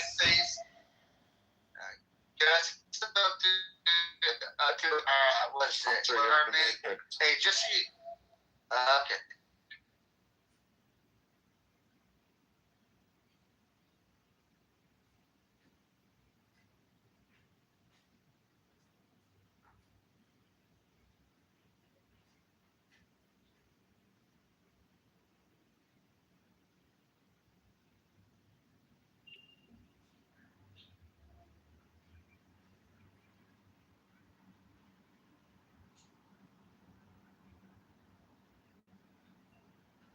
Is anybody talking? I can't hear. I'm sorry. You can speak. Yep. I just want to thank you guys. I really appreciate you guys for the space and being good, great moderators. It's nice talking to you. Good to see you, Marshall. and catch you guys next time. Really, you're the first to say we are in good faith. Usually people with opposite opinions say we don't let them speak. Here. It was getting close. You guys were getting a little bit too extreme for a second, but thankfully you got it on. No, we don't like beating around the bush. We like straight answers. Can we get an answer to what question? Yeah, dumpster. I don't know where the fuck You're in the mix. Yeah, that's not audible. Welcome, Yakov. Welcome on the stage. Thank you, Rafi. Hello, everybody. What's good? You, sir? Everything's good. What's your opinion? What do you think is going to happen now, Yakov? With these talks over, Iran threatening to walk away from the talks, or that they are walking? We seem awfully weak right now. I just hope Trump has it and actually call their bluff. And Ali, do you know what it means to be quiet when someone is speaking? Or are you from a third world, some kind of village? Ali, when you support the rape of young women before killing them, again, you're going to be the last person to speak on my fucking stage, you piece of shit. Typical IRGC support. How you show me to your audience? I'm going to put you into the audience if you don't shut the fuck up. But Yakov. Name shit. no, their game plan for the past X number of years has been to delay. And past several weeks, it's gone on for too long. So someone needs to show them the price of delay. Well, first I of all, want to say hi to Rafi and my friend Yakov. I want to welcome Billy. I miss you. I love you. I haven't seen you in a long time, brother. Why isn't Jeff opening rooms? I don't know. Yep. He's busy. Hey, buddy. I think he found his significant other. That's what I think is happening. Everything is good. He's working on some projects, I think. Yeah, he's working on his physical fitness. Yeah. Good for him. Billy, you can open a room. No, I You've got so many phones. Why can't you? I don't know. Billy, I would follow you wherever. Click the plus sign. I don't have the patience to wait to find people filling it. Oh my God. Amir, what was so funny?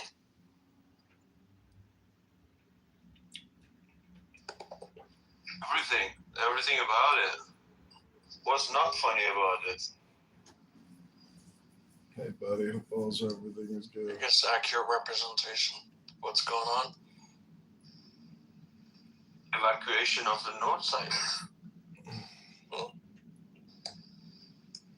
North side evacuation. Who's talking about Israel? For sure. Amir, are you happy that they had to evacuate the northern part of Israel? Because of the bombing? No, that's the eventuality. It was going to happen anyway. It's going to happen anyway. Talk, and then action. Right. Nice. That's what it means. Precisely what it means. No, actually, it's about compensation, not retaliation. That's a literal reading. There we go. Let's dance.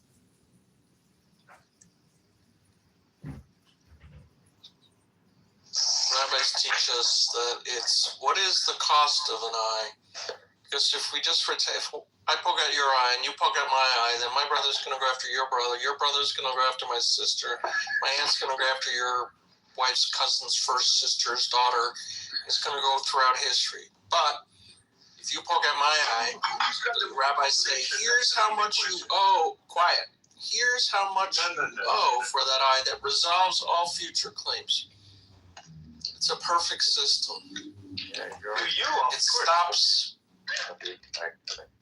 It stops everything at the first thing. Back and forth. No. It stops at the population number. You know math? Yeah, I'm a mathematician. Yeah, I know. We've got more eyes than you, so it's going to be blind first.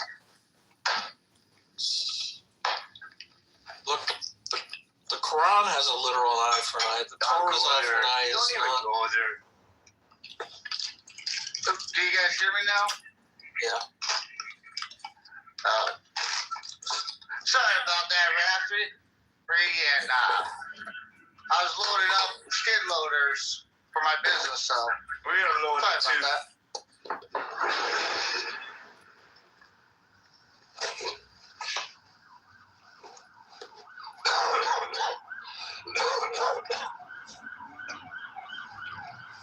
North side first, then the middle side, then the south side, then you'll be in the sea.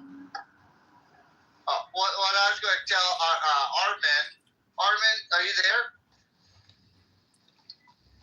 No. Armin? He's gone. Oh, shit. Damn it. Never mind.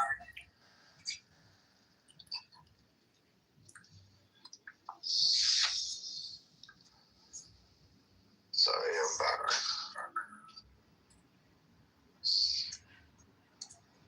So Ali came on stage and he's quiet. Oh, Brent, did you meet Ali ever? He only talks when someone else is talking. Yeah, I know Brian. Another biased one in this room. Another bias. Ali, Wow. how many goats Strong you keep up words. today, Ali? Ali, how many goats you keep up? No, we're not gonna do it like this. So we're gonna just say who he is and what expose him from who he is. It doesn't matter who he is, as long as he's telling the truth. I'm here. It matters, One second. please. It matters because when he's telling me the truth, that he basically is in agreement of raping young women before killing them. No, man. So they Who can said go to that? fuck. Oh, that's your friend Ali here. Then it matters what he says. Because when I questioned him, he tried to pivot. He tried to beat around the bush and avoid that fucking question. And he tells me he's not an IRGC supporter. This piece of fucking shit. I am. Maybe he's not. And you're always no.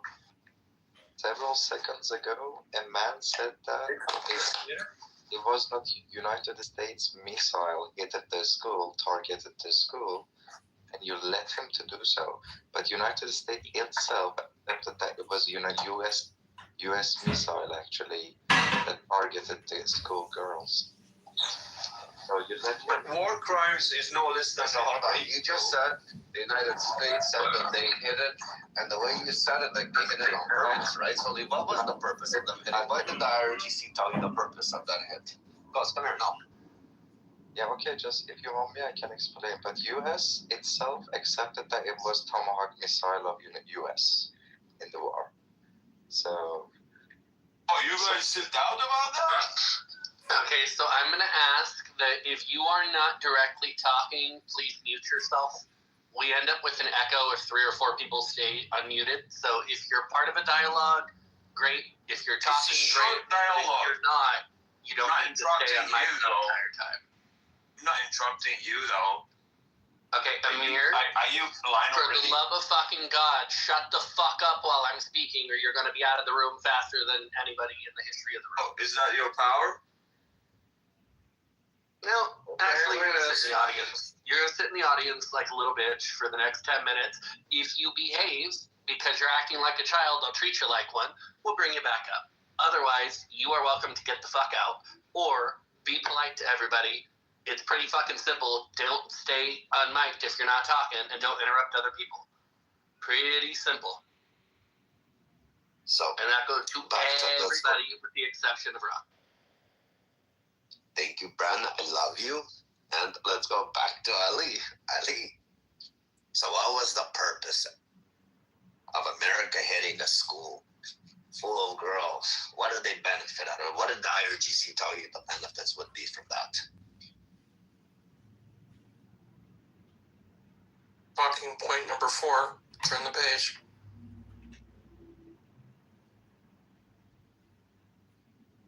Was I audible for that one? Yeah. I was just telling him to reference the IRGC talking points for June 1st, page 2, item 4. Got it.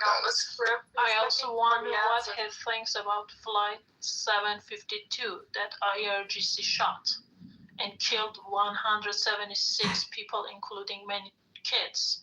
What does Ali think of that?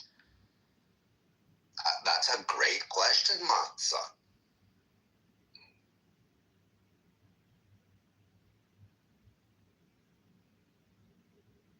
I love it when a woman asks a great question.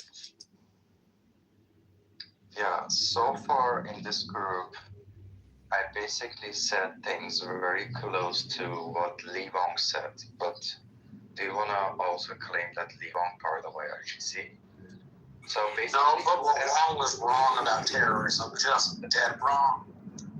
Which is not right. It shows that this group is very biased. So somebody came No, here. sir, if we did that to you, you would call it terrorism. Why? Because it would be the intentional targeting of civilians over military targets with the express intent to inflict harm on innocent people who have nothing to do with the conflict. You would call it terrorism too. When your side does it, it's also terrorism. Yeah, which innocent? Kind of what you're doing to Cuba, right, Marshall? We're not doing that to Cuba even remotely. Marshall, hold on. I swear to God, I just said 2 minutes ago. One fucking mic. Ali and Marshall are having a dialogue. Well, Brett, you have There's to no reason Jarl needs to unfucking mic. There's no reason anybody needs to unfucking mic. Have some self-control or get the fuck out. Last warning anybody's getting, I'm going to start just tossing people. Because I'd rather have a smaller room with people who can actually engage with some fucking decorum than the nonsense trolley shit that seems to be happening. So Ali and Marshall, go ahead and go back to your dialogue. When you're done, we'll go back to the room talking. Everybody else, shut the fuck up. So Marshall, I think you didn't hear what exactly I'm talking about, and you were just...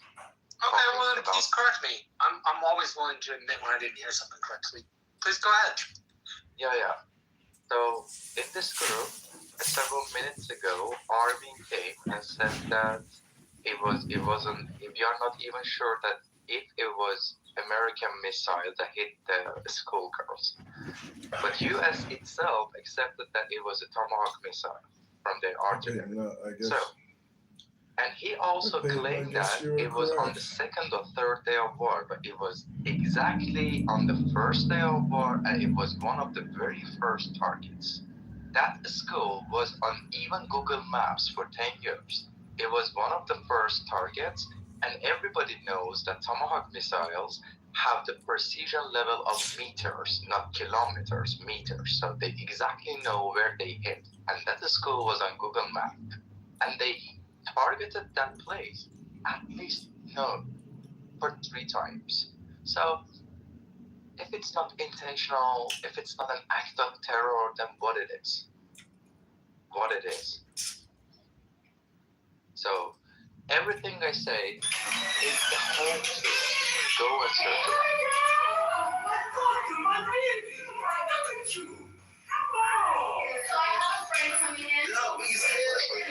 I just want to apologize, Ben Redley, for Jarl. Yes, comedian. This is all they teach you again. Jarl's fine. Jarl is not new. He's not new to me. And most of the time, he has to come and throw the wrong human. I don't know what's happening. But, no. It's all good. So, Ali, I missed the very last thing you said. My phone cut out. Just repeat, like last time. I was never aim about working. I actually said this for audience to create someone who previously said that attack on schoolgirls in Iran. We are not even sure that it's done by the United States or not, and I just elaborated on the situation very well. Yeah. Gotcha. I don't have any questions. Thank you for your opinion. But you No didn't problem. answer my question. Can I interject? Ali, you didn't Can I answer my question. Yeah, let Dumpster interject. He's more military. I didn't hear your question.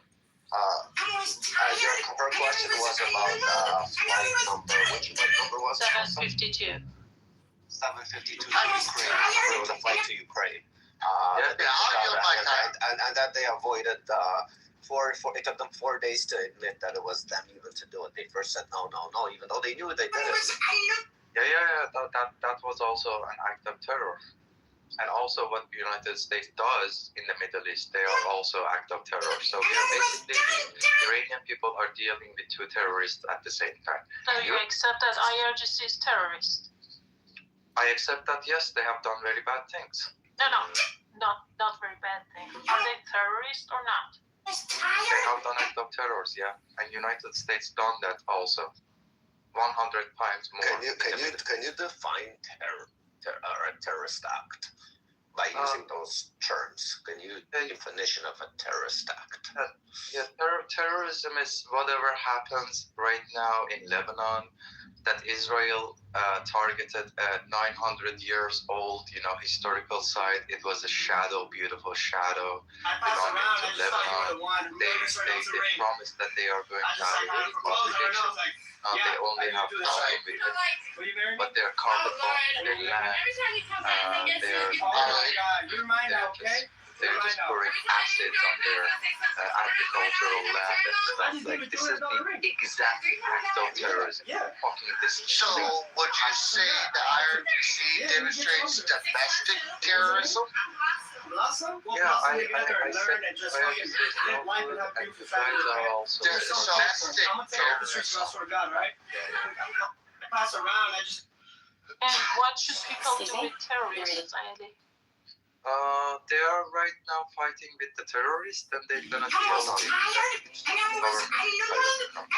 This is why I came back, Rafi, if you're curious about organic. That's what I mean saying organic. So my people right now, very united. They are fighting against the invasion of US. What the fuck? And finally they're gonna solve the internal issues of their country. Yeah. Thank you so much. Can I say something? Say something, yes. Slaughtering your own people isn't an internal issue. You are not allowed to slaughter your own people and say that it is our internal issue. And you can't do whatever you want on people and say that it is our internal issue. And you are not allowed to come and start war overseas and kill civilian people. Okay, you want to see the start of the war? Let me tell you the start of the war, sir. Let me tell you the start of the war. Because at The least start of the war is when we were kids in schools of Iran, and they made us chant "Death to America" every morning. That's the start of the war. The start of the war is counting down the destruction of Israel in every square in Iran. That's the start of the war. Well, hold on, Ali, 1 second. You said your people. Hold on. You said your people are fighting. You said your people are fighting for your country right now. The only people that are fighting for your country, and if you say these are your people, they're IRGC members, because the civilians aren't fighting. The one that want to be free from the IRGC. So you clearly are admitting that you're an IRGC supporter. These are your people. No, I'm just against war. And I'm gonna stay against war as the sure, but the people that are fighting, the whole time. Of course, he's IRGC. He's been telling me, why are you even engaging with me when you know and blah blah blah. Of course he is. So, but it doesn't mean that he cannot be. Bro, no way! So what about Most people just scroll past, but not you. He was telling No, Li Wang is politely anti-Semitic and anti-Israel. And Li Wang has a very different reason for having the taste Li Wang has. Anti-Semitic. You are labeling everyone who against war as Excuse me, you need to pause yourself because I labeled one person there. I labeled Li Wang. I did not label everyone. I labeled Li Wang, one person that you brought up because you wanted to lean into his credibility. So I am allowing you to lean into his credibility. And what he is credibly known for on this app is being anti-Jew, anti-Semitic, very pro-America, throwing everybody else out. That is what he is reputably known for on this app. So when you throw in your lot with him, and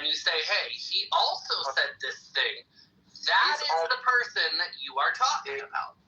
Person. He's only America first person, nothing else. Ali, 1 second. Brand, I got a Masa. She's a great Persian Yeah, you're woman. good. I don't. And last time, just Ali threatened her.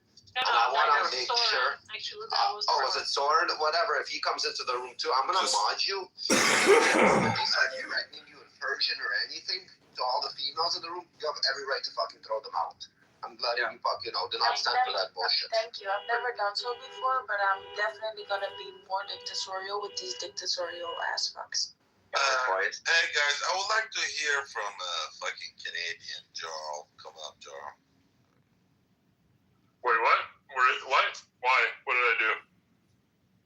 I just like type of bullshit. Are they also anti-Semitic? Or you have against plural?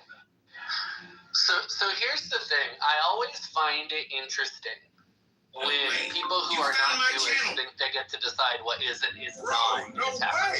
You found my channel. It's a really interesting concept when somebody who flat out says you're in support of IRPG in the politest way you can possibly say it. Now you can say it's anti-war, but you've been in enough of our rooms that everybody understands that if the choice was Israel and the United States or IRGC, it's very clear which side you support of the conversation, right? I'm not giving you the option for a third rail, right? If the framing is, no, I'm going to give you an opportunity here. If the framing is you either support the United States and Israel and the actions they're taking, or you support the Islamic Republic regime of Iran, which one would you say you support? And I don't want a long pontificating answer. I just want you to answer the question very simply. There's two options. In this conversation, in the conflict, in terms of who you think is better and who you think is the problem, are you in support of the Islamic Republic of Iran or are you in support of Israel and the United States? It's a very simple question. No. My options are not only... No, they are, or you're going to get silenced because I asked you a question that has two definitive options. This does not make up your own. This is a question with two options. You can choose not to participate and we'll move on to somebody else. I choose. Are you choosing to not participate or are you going to answer the question? Those are your two options. Not to answer to this specific question. Okay, we're done. We can move on to Jarl now because Rafi, I'm done pandering with that. If he wants to come up in like 10 minutes, he can.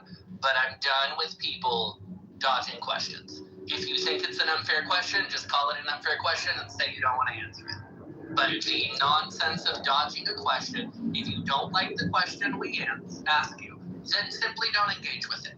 It's that fucking simple. But Jarl, I have not heard what you've had to say on the room topic, and I know Osin wants to go there, so why don't we hear a little bit of what Jarl has to say today? Yeah, I didn't actually have anything to say, but I do now. What you just did is you gave him a set of binary questions. Yep, I did. I gave him a binary question to answer. Yeah, but if you ask, so it's the oldest trick in the book, right? It's like asking somebody is murder right or wrong, and then they're obligated to answer yes or no. Which by the way, whatever, dude. Is a fucking question, right? I teach constitutional law here sometimes. Right, at night, a couple times a year. And that is a question. That is an essay question, right? You can ask a question that you think is unfair. A question does not have to be something in the terms that you want it to be, right? I can ask a question in whatever binary I want to. If you don't want to engage with the question, you're welcome not to, right? A question is simply designed to get somebody to respond, right? That's what the question is. If the option is A and B, it's not create your own C. It's not pick your own menu item that doesn't exist, right? You're right. I, with intention, created a very simplistic binary question that had two options. If he didn't want to engage with it, he didn't have to. But I was not going to have him talk around a very simple question. Yeah, but Brent, you're explaining all of this to a lefty Canadian. Jarl is a lefty Canadian. You ask him an incredibly sensitive, complex topic, and then you say you have to answer by yes or no. Well, you don't have to answer. You don't even have to answer. The question was, this is what's funny. It's more complex than this yes or no. Nobody has a gun to anyone's head, right? When I ask a question, And it's a binary question. You can answer A, you can answer B, or you can choose not to answer. Okay, It's Brent, let's start over. Can you say the question one more time? Please, brother. I mean, the question was very specifically to Ali and doesn't really matter to anybody else in terms of, because Ali was being referenced as being pro-IRGC. And I was giving him a very clear opportunity to answer a very simple question. In the context of the war, of the current conflict between the United States and Israel with the Islamic Republic of Iran, which side did he think was in the wrong? It's a binary question, but it's a very simple one to give him the opportunity to say, yes, I support the Islamic Republic of Iran, or yes, I support Israel and the United States. To clarify what people were accusing him of. To clarify what people were accusing him of. I was giving him a very clear opportunity to demonstrate to the room which one of those entities he thinks is in the right. So the question isn't to everybody. It was specifically to him because people had accused him of being pro-IRGC. So I was giving him the opportunity to let the room know in his own word whether he is or not. Maybe you could have been like, I think it's too black and white. I don't want to respond to that question. Yeah, he could have done that. Again, you can choose not to participate. Your questions are extremely limiting to discussion. If I ask you again, I'll say one more time. Intention, Yarrow. You want to know what's really interesting? You never open rooms that we all go into. You just come into our rooms, right? You can open your own room and then decide how broad you want the questions and the discussion to be, right? And I would love for you to open a house and open rooms, and then we'll all come in and we'll participate in the way you participate in our rooms, right? But you're not going to control how the questions are asked. I asked a very simple question because I did not want a long pontification of nonsense. I wanted to give him the opportunity out of his own mouth to say whether or not he supported the United States and Israel or he supported IRGC, because people in this room have accused him of supporting the IRGC. It was a simple, limiting question on purpose. I'll say touch gloves. I'll say touch gloves or not. Move onwards. Touch gloves or not. Move on. Move onwards. Yeah, I don't know why you're trying to steer somebody else's room. Same thing goes to No, but I feel like respectfully, I didn't mean that to be rude. I'm just saying, I feel like that, I don't know. My bad for introducing. I don't why people say that was a bad question. It's actually a very valid question you can ask an Iranian right now.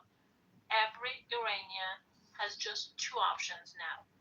Okay, just two options, and they are the exact options that Brent said in his question. So that was a very valid question, and I hate it when non-Iranians that have nothing, that have not been in that situation, they claim that there are other options. No, there aren't. There aren't any other options than those two things. How can you say that when you didn't hear his option because you kicked him off stage? Because he refused to answer. And we know him for months. We've been having these conversations for months. He's on the side of Ali Khamenei, the one that massacred our people. Because every time I bring up Khamenei, last time was almost fucking crying. Oh no, Khamenei. He was almost fucking crying. Now I have a question, Joe. I have a question for you. Are you ready for it? It's not a binary question. I'm just having a question. Just have a question, bro. If you don't want to answer it, don't answer it.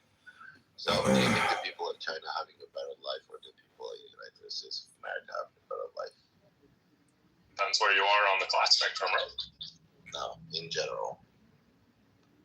In general, Americans have better quality of life. Oh my god, just stop being a miserable son of a bitch. It's not that fucking hard. Did you misunderstand? Did you misunderstand? I said no, you are always a miserable son of a bitch. You are mad about the way America treated Canada. Come into these fucking rooms and you take it out on everybody. I will do the same thing to you right now that I did to you the other day. You are a miserable son of a bitch. Nothing better to say. Disagree on anything so far? Let us have a disagreement. How about you participate in a way that's got some, I don't know, some fucking manners? Your mother certainly taught them to you, and apparently you are not good enough to to use them. I said Americans have a better quality of life on average than Chinese citizens, Marshall. What did you think I said? No, I like this side of Marshall. Go. I love this side. Way. Go. You guys heard that. Americans have a better quality of life on average. Yes.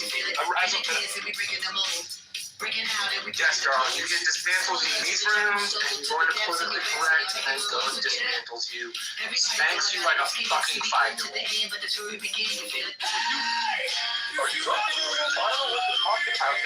so both of you pies, we're gonna move on. The first one action not necessary. Marshall, I love you, but you came in a little hot. Chances of you seeing this YouTube show We're just gonna move on from personal attacks because it's not useful for the room. Well, I'll just say, Viva la America, Viva la America, and Viva la Israel. Boom. There you go. Next. Did you say something to Massa about the flight? Yeah, you're going to go with. How about the U.S. shooting like the other plane of Iranians? Of course. That was the precise point that you made. And that's how it works for you. What about ism? No, just that. This is a simple question. Do you know about it or You're not? going just shut up and listen. Just about what? Tell me. The 3rd of July 1988, flight 655. Yeah, I know. Yeah, I know. Chances of you seeing this YouTube show I know over 100 million YouTube channels. I know about it. So what? You also know how to do it. Subscribe. If you do, thank you. They deserved it. Oh, they deserved it. Oh my God. They deserved it too. Is that the unarmed fucking Marines? Hold on, unarmed fucking Marines? Yeah, I'm talking about your unarmed fucking Marines. Unfucking armed. Unfucking armed. Fucking pussy. You fucking cunt. Hold on. So yeah, I hope all of you. Hold on, bro. So they deserved it. The other people also deserved it. So what? What is your point? There's over 100 million YouTube channels. Whoever you talked about. Go ahead. What's your point? There's no point. I'm just trying to make a point. Why the fuck just trying to make. Hey. So here's the thing. Why the fuck you bring up something if you have no point to fucking prove? Massa got my point. No, they put bacon grease all over the fucking ordinance. Bacon, you fucking Because you said, how about this? bacon grease. No, So your point, hold on. Your point is who started killing who? That's your point. No, I'm sorry. Let me explain. I'm talking about international terrorism. Hold on. International terrorism. Everybody one second. Everybody pause. We have too many people coming off mic, and Ocean's trying to have a one-on-one dialogue for a minute, so everybody can let Ocean spew his vote. When he's done, he will let you know. That goes to everybody. Then I'm next. Brandon on next. After Ocean on next. No, I know. That's what he's doing. That's what he's doing. But you talking about international fucking terrorism, all that bullshit. You talking about that fucking To test this myth, Adam and Jamie built steel jaws and mounted them to a hydraulic press to see if they could really sever a steel cable like in the movie. America is number one country for decades. They tried biting the cable with normal human strength. Not anymore. Not anymore. Still is. Not anymore. You hold it up. Do you have another doubt? Next, they modified the steel jaws and used a hydraulic press to get superhuman Jamie's super skilled teeth real cable when he doesn't have some pressure. Your teeth are doing some damage. It's pretty well maxed out. Pressure, and it's still in through that cable. What time do you do now?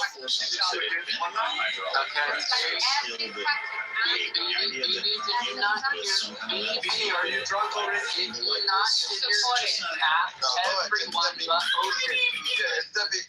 At this point, I'm telling you guys, at this point, it's absolutely pointless to talk to this guy, man. Because That's the point. Okay. Okay, my turn. Just let me know. Is that You found my channel. I'm not gonna ask you. Oh, dude, that's fine. That's why I want to make a statement. Dude, I hope they fucking smear bacon grease all over all the fucking ordinance surrounding none of those IRGC motherfuckers, including that Iowa. Never get a day to walk in fucking. I'm sending the border, brother. I'm sending the border. Fuck yeah, I can't wait, dude. Fucking 72 gay virgins while they're fucking. Do you You wouldn't even know how to stack a body. Bitch, you wouldn't know how to stack a body. You wouldn't even know.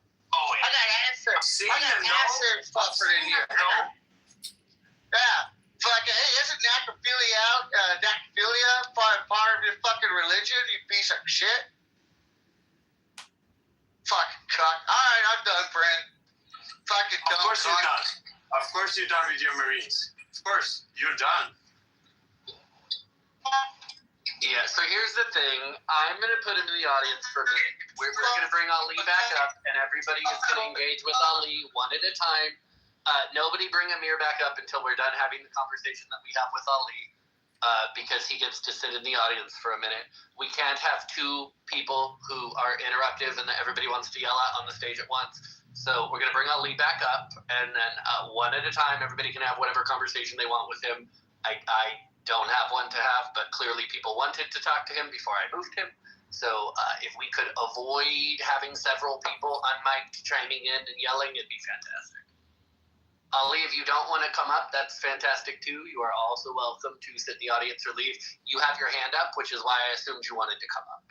But you also don't have to, and we can just move the fuck on with the conversation. It's up to you. You are very wise people. I have nothing to say because you never listen. You always jump into conversation. Okay, well, that's good. You're going to attack people. You're not going to be up here because unlike, your little goat fucker spaces where they let you be disrespectful to people, I'm not going to let you be disrespectful to people. I'm just going to be disrespectful to you because I silenced the entire room to give you an opportunity to chime in and have a conversation, and you decided to bitch like a whiny little girl. So we're now done with you. You can sit in the audience. You can fuck off. Go fuck a goat. You can marry a goat. You can marry a 9-year-old. You like to do those things.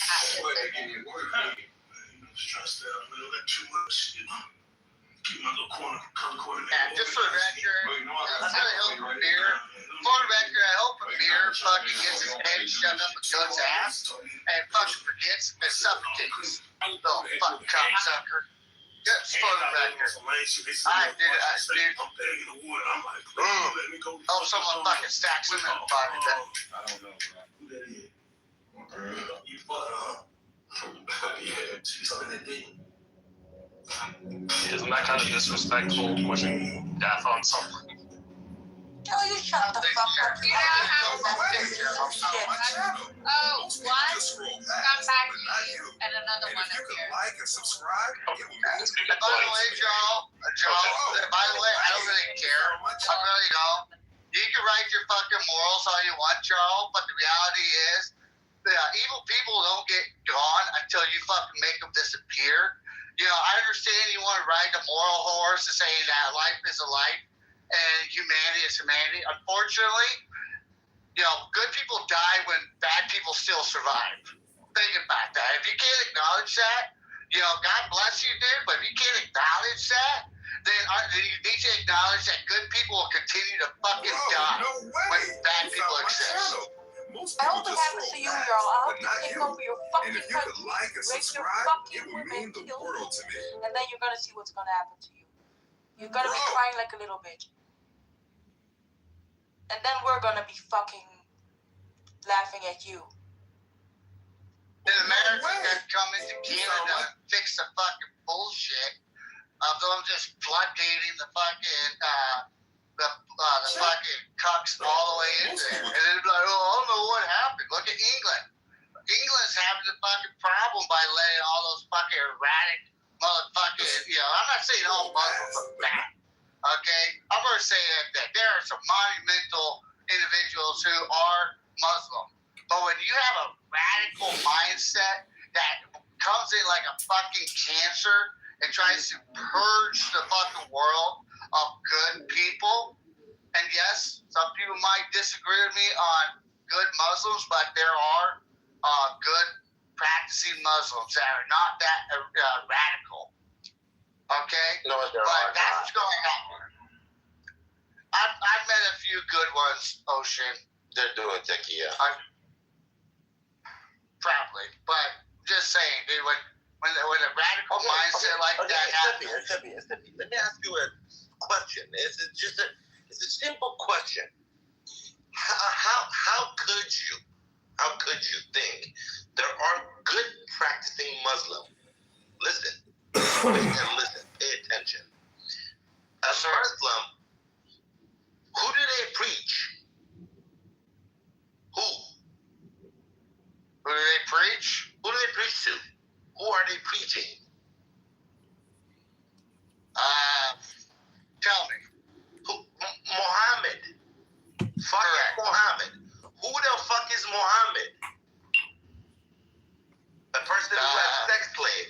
A person who married a 6-year-old, fucked a 9-year-old. A person who fucking raised tens of fucking wars and killed countless people. So how could you be preaching to a piece of shit like Muhammad?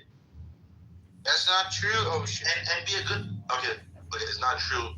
You want to go down? Brian, the conversation between me and Ocean. The conversation between me and Ocean. So how could you believe in somebody who did all of this and you be a good person? If you're a good person, if you're a truly good person, you will not be okay with any of this and you will condemn it, right?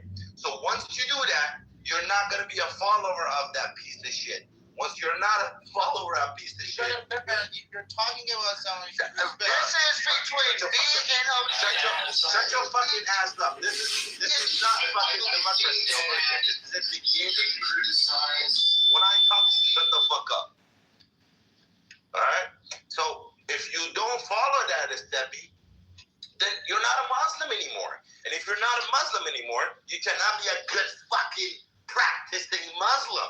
There is no good practicing Muslim, my brother. There is none. Zero. If they are, yes, they probably were born in a Muslim country with Muslim family, but once they realize what the fuck is Islam and what the fuck Muhammad did, they would not fucking be practicing Islam. Okay, then you know what? I transitioned my verbiage. I know Muslims, but not practicing Muslims, because I've met really good humans that come from a Muslim heritage. They're Muslim on paper.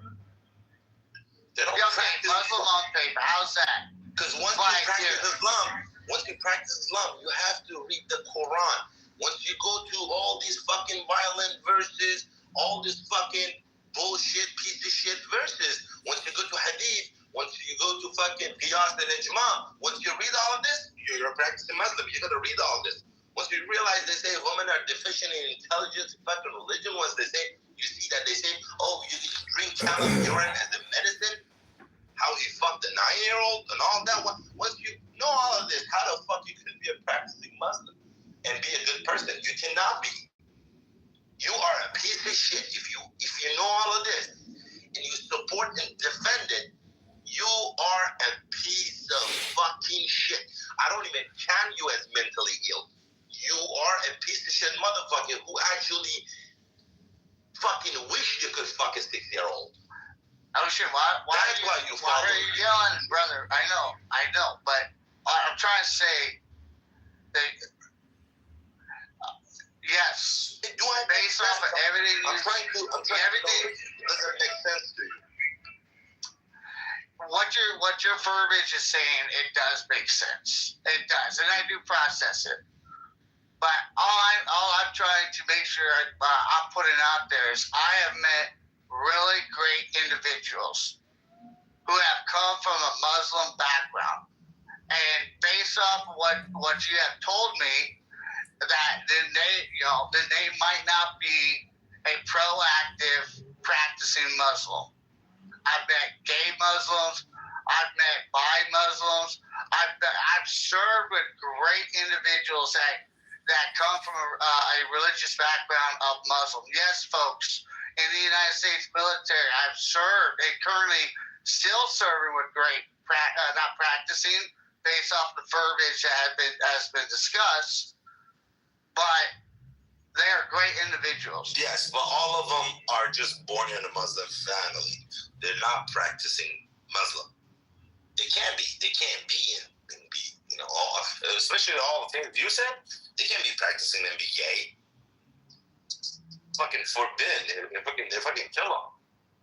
I know.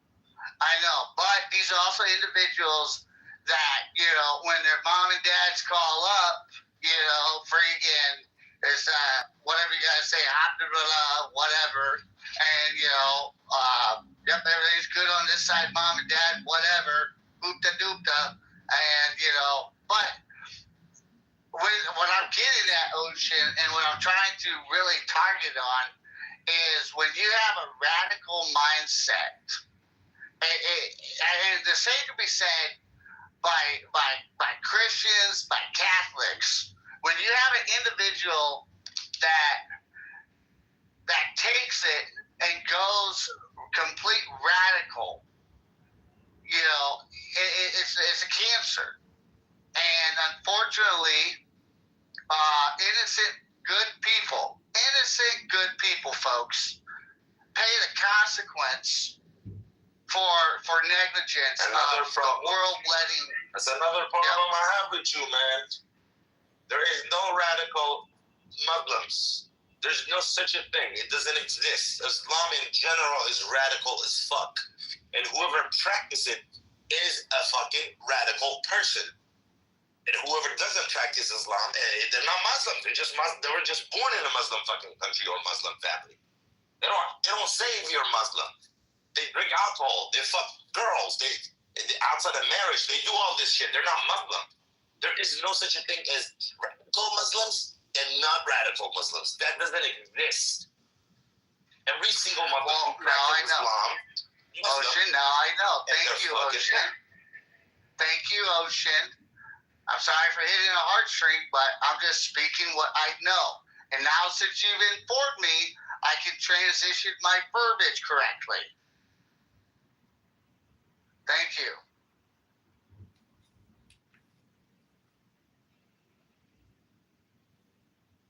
And you guys bring up whoever you want to bring up. I'm going to eat some.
Bro, no way! You found my channel. Most people just scroll past, but not you. And if you could like and subscribe, it would. If you could like. Hello, I am an atheist in the Middle East. I believe all religions are bad. Like if you read without truly, you will find many inhumane things. Also, America is no better than Muslim terrorists. What do you make all They're this? all the same. But still, I love Opinion? I mean, you keep that the keep that president from having and of stuff. the USA is a settled. So, What? What the hell are you talking about? you are you are on your high horse. You are Yes, no better. we ride a higher horse. Thank you. The Saudi is no better than Islam. Yes. They're both terrible. Yes. Read the old story. No. They're both illogical. They're both illogical. I guess it's like very good. But I mean, they have both black horse. White horse, yellow horse, pink horse. Black horse, like the horse. They don't both make sense.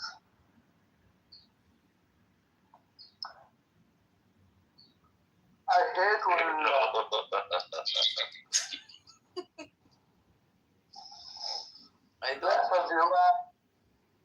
When American soldiers enter Iraq, they get innocent women.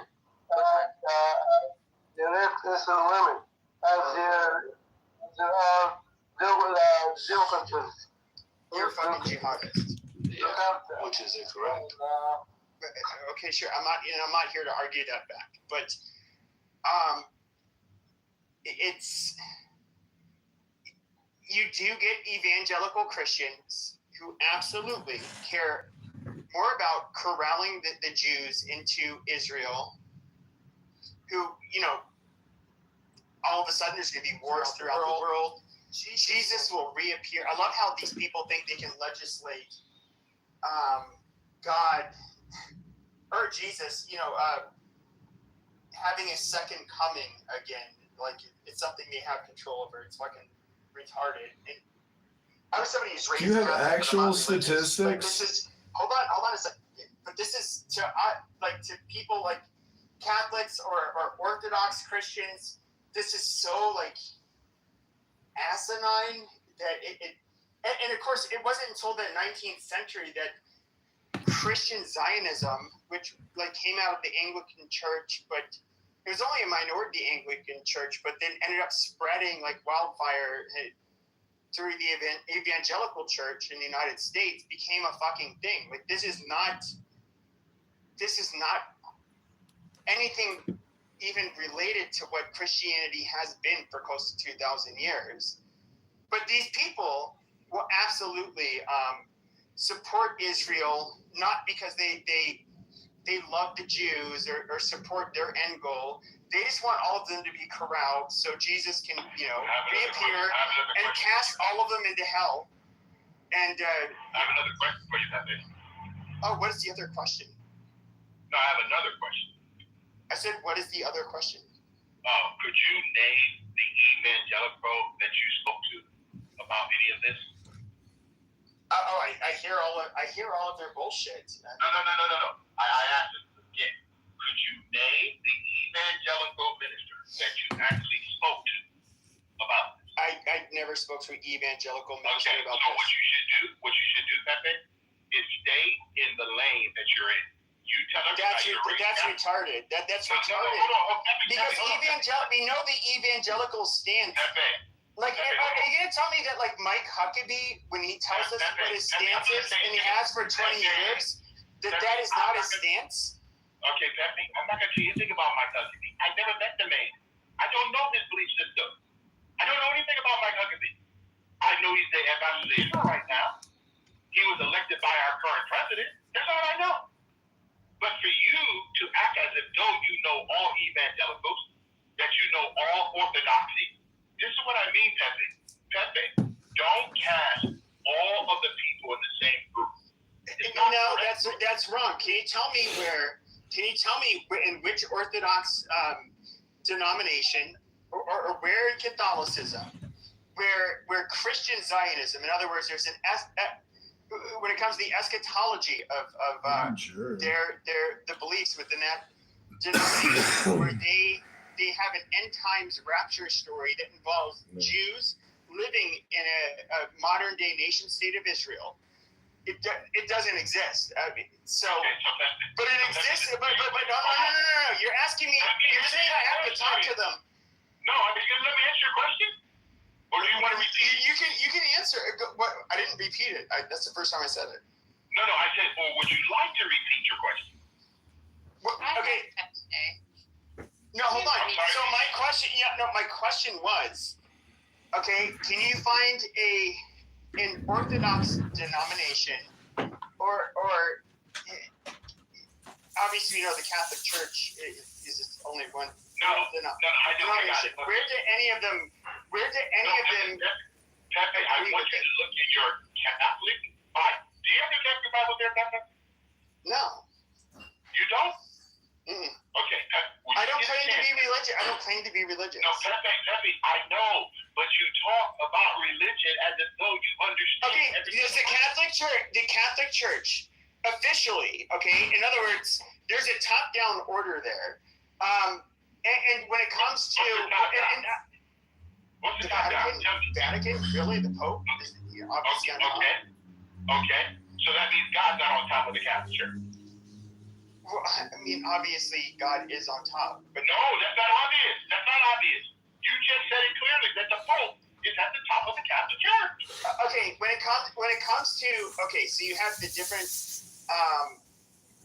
meetings, and of course there are things that which I won't necessarily agree with and seem weird, but where it seems like in a way fundamentally change the way Catholicism's traditional view on things. But when it comes to the Orthodox, any of the Orthodox denominations or Catholicism, they never had this idea of Christian Zionism. And so why should it be taken seriously? Well, first of all, Pepe, number one is that you don't even know the order of the Catholic Church. Biblically, I'm talking about the Catholic Scripture. You don't know the order. Okay, where does it say that we should support? Okay, you say I don't know it, but your claim would have to be that I don't understand why the Catholic Church, if I was a Catholic, why I should believe that that the Jews need to be in the modern nation state of Israel. Where in Catholic doctrine is that ever part of the? Where is that part of Catholicism? Okay, hold on, Pepe. I want to ask you this simple question based on what you personally believe. The 12 disciples, were they Jewish? Yeah. Really? So based on Catholicism, the original Christians were Jewish. No. Oh, we know that. Oh, so then why are you fighting against all the Jews then? I'm not fighting against the Jews. Oh, so who are you fighting against then? If the original, hold on. I just want to make sure you're on the same thing. You said the original Christians were Jews. I'm sorry? Just go ahead. Okay, you said the original Jews, right? The original Christians were Jews, correct? Yeah. So please explain to me, where was the break where the Jews left Christianity and became Catholic? Well, under Catholic? I don't know. Catholic. Because listen, you have Christianity, you have Judaism, you have Catholicism. Please explain to me, where's the break of Jews who were Jews? They became Christian, and when did they break to become Catholic? I don't know when they broke. Okay, so what you need to do, so this is what I ask you to do for yourself. Instead of you using the term Christian Zionist, okay, it's an Old Testament term, not New Testament. Okay. Since when do Christians use the Old Testament other than to basically it gives a backstory? With the New Testament under Jesus, that's where everything kind of changes. See. Wait. Are you gonna tell me that with the New Testament, that with Jesus, that there are not fundamental fucking changes? It's built on different promises, Pepe. But why is it called New Testament versus Old Testament? Why? Yeah, Jesus. No. You're so funny, man. The Old Testament and New Testament is the same. There's 66 books in what we would consider the canon. Look it up, the word canon. Okay?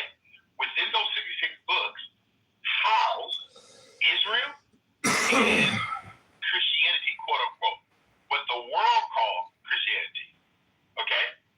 But the word Christian only appears 3 times in the New Testament. And all of them, Pepe, are derogatory. Sure. So let me ask you a question. Why would they be derogatory, Pepe? Why would the term Christian be derogatory? I don't know.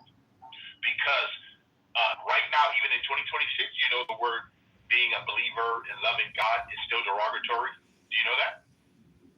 Yeah, to atheists. No.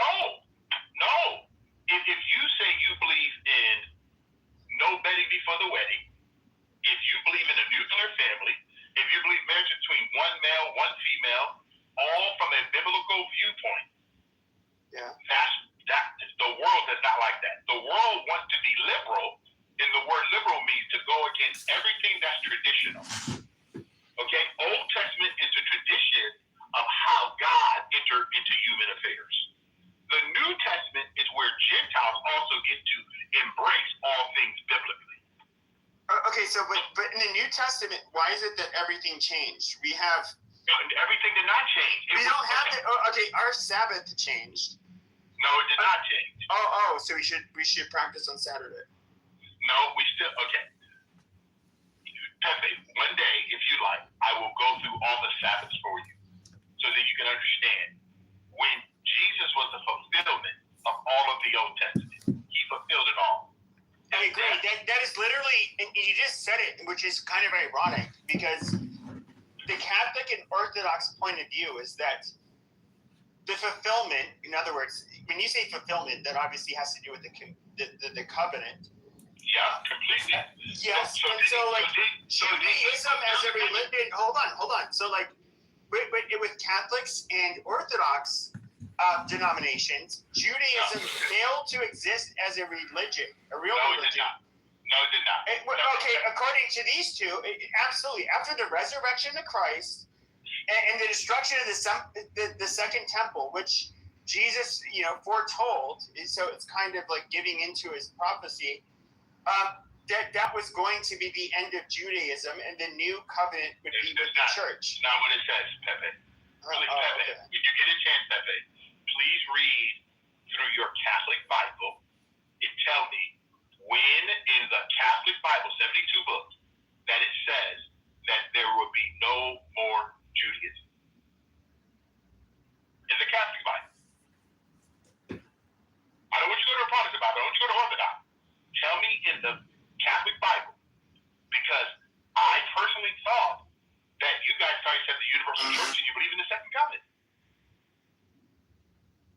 And clearly in the Catholic Bible, it says the second covenant is going to happen in Jerusalem, not in the United States. Yeah, sure. But the term Israel, so this is kind of like where it becomes hard, is that when you this is where when it comes to sola scriptura, you try to read the words and comprehend them in a modern day sense in English. No, you never make it hard. No, you don't make it hard. There's nothing new under the sun, Pepe. The Bible says that God is the same yesterday, today, and forever, for he changeth not. But God didn't speak English. He spoke, or Jesus, excuse me. No. He spoke Aramaic. You got it. And there's 7,139 languages worldwide. Do you think that God don't speak to all people?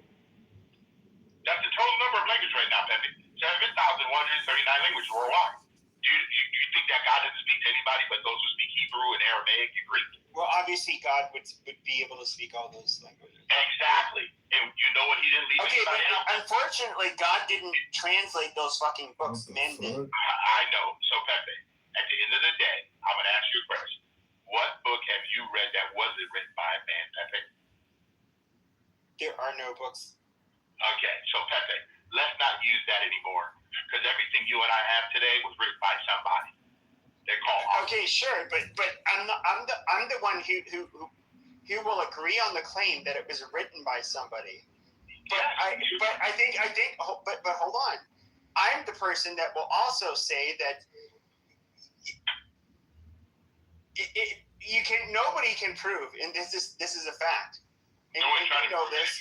Nobody can prove. No, hold on. Nobody can prove these were the words of God. And like, first of all, I'm just going to be very frank with you. We can look at Judaism. It's like what, a bunch of Canaanite bullshit mixed with the Zoroastrians. Did a whole lot of shit, a whole lot of things that were. There is very little that is original about Judaism. But when you see throughout the world, okay, as you see these reiterations of different religions, and it's observable, and I do think there's something weird, or perhaps there's this divine thing where humans, we do believe in a higher being, and I don't know, but if we look at these religions, and even let me ask you this question though. Go ahead. Is that you would like to believe about Adam and Eve, but evolution would go absolutely against that. We know that, and you can't really scientifically disprove it. We had archaic hominids that were. We can look at the Neanderthals and the Denisovans. We can look at all of these people. When did these rules start? When we were half monkey people. Pepe, hold on, Pepe, you go on multiple things, Pepe. Okay. So, Pepe, how many times do you think that just because man has written something down, that is true? I never will expect it to be true. It has to. Okay, so I'm gonna just ask you a question. Do you know the first 8 words of the Old Testament? You don't even know. He's not gonna fuck with us. Nope. It says, "In the beginning, God created the heavens and the earth." Do you know what that means? In the beginning, God created space. No, God created space, time, and matter. So, where did the dinosaurs fit? Hold on, where did the dinosaurs fit in all of this? Pepe, what you gotta do, Pepe? You gotta follow along, bro. I'm following along. No, but you jumped to dinosaurs, man. Yeah, but where did you think that humans were living at the time of dinosaurs? Yes, I do. Amazing. I know. You know why, Pepe? Because I'm a creationist. Amazing. Do you know the difference, Pepe? Do you know the difference? Yeah, absolutely. And I can believe in it. So, in other words, a lot of what we consider to be evolution, we consider to be bogus science, even though we can carbon date, carbon date, Pepe. You can carbon date the DNA. Pepe, who made the carbon? Oh, let me guess, God. Oh, no, you tell me. I'm asking you. You tell me you can carbon date something. So when did carbon begin to date stuff? When did carbon create man? When did carbon do anything? Well, no, carbon dating is a way of I know. That estimating man something's age. But man has made that their science. Because you know why man wants to do that? It's called ego. And you know what ego stands for, Pepe? Oh, okay. You know what ego stands for, Pepe? Yeah, edging God out. No, edging God out.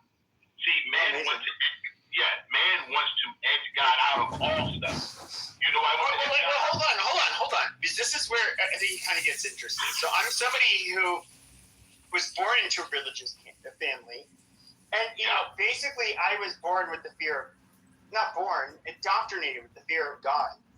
Okay. Now, as I kind of think about it, now you have this doctrine.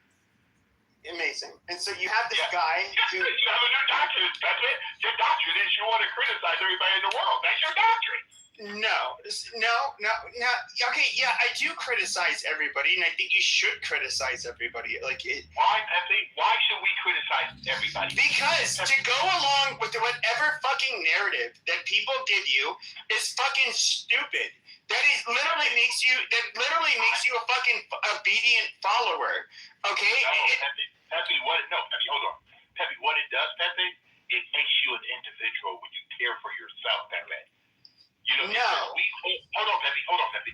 He says we hold these truths to be self. I don't care. I don't think Jesus cared about our fucking... To be quite frank, I don't think Jesus really gave a flying fuck about our goddamn... founding fathers. Really? Really, Pepe? Oh, do you think God put America? Wait, are you saying like God created the United States of America to be his? Like, are you gonna make some kind of like Jewish argument? Like, we're gonna be the light, the beacon to the world, his chosen people? Pepe, why are you deciding to speak for Edward? Well, no, but it's just like, but you're No, using. Pepe, I didn't say anything, Pepe. But this is the weird part. But this is the weird part to me is you get evangelical Christians. No. You get evangelical Christians that Americanize the fuck out of Christianity, and they make Christianity into something that is not even. It's not even.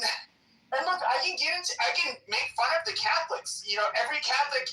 You look at Catholics in the Philippines versus France versus Italy versus Mexico versus wherever, and they all have their different patron saints, and you can make an argument that it's almost like it's pagan worship. That's fine. You know, I'm not going to push back against it. But well, Pepe, can I ask you a question, Pepe? What? Do you think living by principles and guidelines is wrong? I think that they're like doctrinaire prescriptions where it's just like you must do this, and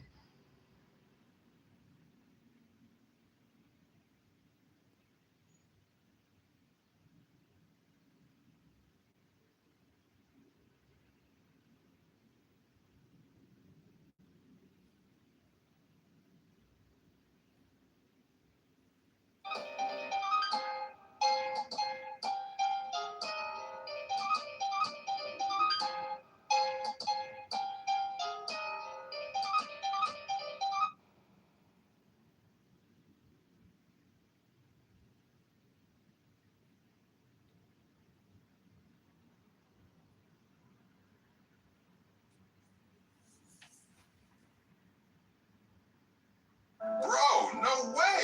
You found my channel. Bro, no way! It looks like love.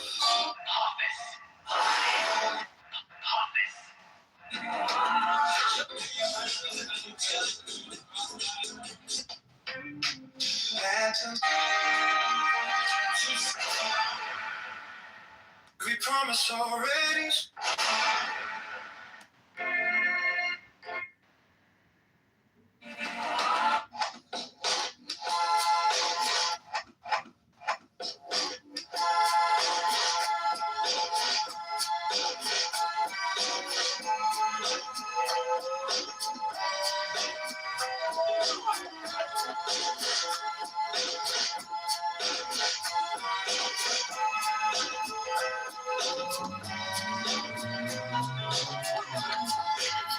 I was disappointed but not surprised, sadly, to see the.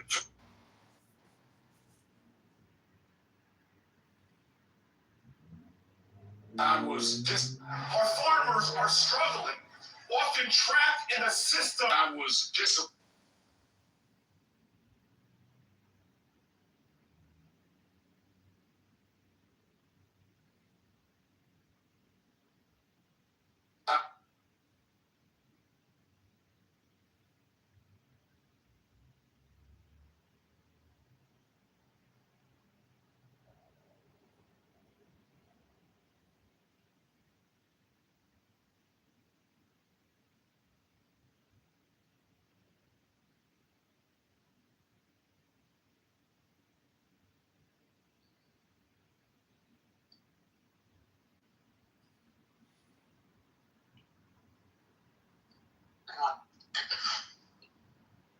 I'm back. Yeah, we'll see how long you last this time. Well, you wrote me off. I already know it. So, but we did have another full moon yesterday, but I looked up. I didn't see it. Well, I don't know what to tell you. Was it the day before? Could have been the cloud coverage. A day, one way or another, isn't going to make any difference. You go out around midnight, Right. You're going to see a full moon. Yeah, maybe it was the cloud coverage. I just didn't see Well, it. that might have something to do with it, yeah. Or maybe the moon just disappeared for you. Well, I like your rooms alerting the Clown House community here that there is a full moon on the horizon. Yes. that's that thing coming up is another new moon. Then we're past the full moon phase here. So. Have you ever been to a like a moon ritual ceremony? I've done them myself. I mean, that's part of the process. What did you do? I go out. Well, we went out right around sunset, just before sunset on the day. Well, you can't see the new moon on the day of the new moon yet. It's not visible till the second or third day. So anyway, we go out by that sunset and view that thin little slice of moon that you see in the west just before it drops down out of sight. And that's the new moon. Mm. A lot of people have never seen a really new moon. I mean, they've seen thin crescents, the second or third day. It's pretty obvious by then. But the very first day it's visible, you really have to kind of look for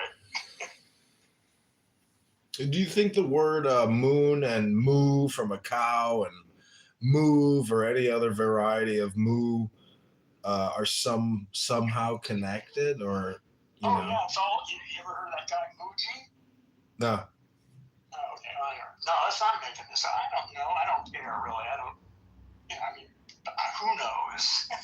Not like connected, but I guess what I'm saying is it's a sound with maybe multiple meanings. I just like it'd be very cool to go ahead. Well, I'm just saying, you're right. There's a lot of ways to analyze sound, and just looking at it phonetically and making there's a lot. Yeah, there's a lot there. I haven't really studied that, but that's there if you want to study it.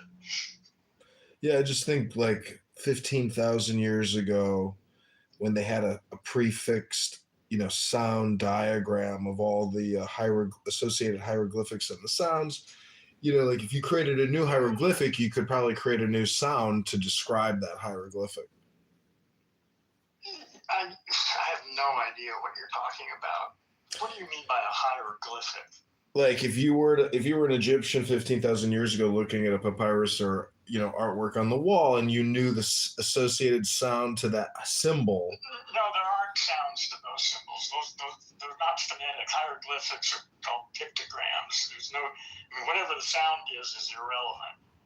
Well, how would they read it to each other or describe it to each other? I mean, isn't that in their language? I'm not actually sure. It's kind of an interesting question because phonetic writing is really different than pictographic, and just exactly what the implications are for that, I'm not sure. Well, see, in the Egyptian Book of the Dead, they have the hieroglyphic, they have the Egyptian phonetic, and then they have the English translation. Well, that's all modern shit. Back then, they didn't have that shit. That's stupid. Most people were illiterate, actually. Almost nobody could read that shit. Only the elite were literate back in those days. Maybe 2% of the population or something. Really? You don't think it was like 20% of the population? Oh, nowhere near that. Huh. No, it's tiny. The only people that could read and write were nobility, basically.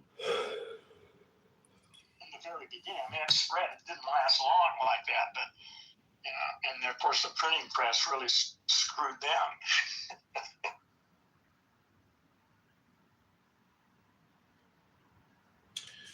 Well, I don't know. Nothing's really new here. Yesterday, I was listening to Jensen Huang from NVIDIA at like some kind of computer conference talking about the AI agent hardware. And, it seems like that guy bought, I think he said 25% of NVIDIA for $200 when he first got involved in the company. And that investment now is worth, hundreds of billions. And he's got such a great demeanor, and he's such an excellent communicator. Yeah, he's good. Yeah, these like big corporations and their, quarterly or annual events, the CEO is like a showman. Same thing with Jobs and Gates. All these mega corporations have always done these big shows to present their products, services, and sometimes they have errors and faux pas, and sometimes it's just like, wow, excellent. But if there's nothing new under the sun, I mean, he keeps saying it's like, this is new. This is so new. Who says if there's nothing new under the sun? Are you throwing that out as some sort of reasonable statement? Well, he keeps, in marketing and business to make claims of newness. It's really just, I think, the context. Oh, well, marketing is just all bullshit anyway. They don't give a shit about whether the language is meaningful. They're just trying to sell shit. That's not analysis. That's salesmanship. That's a whole different way to use language.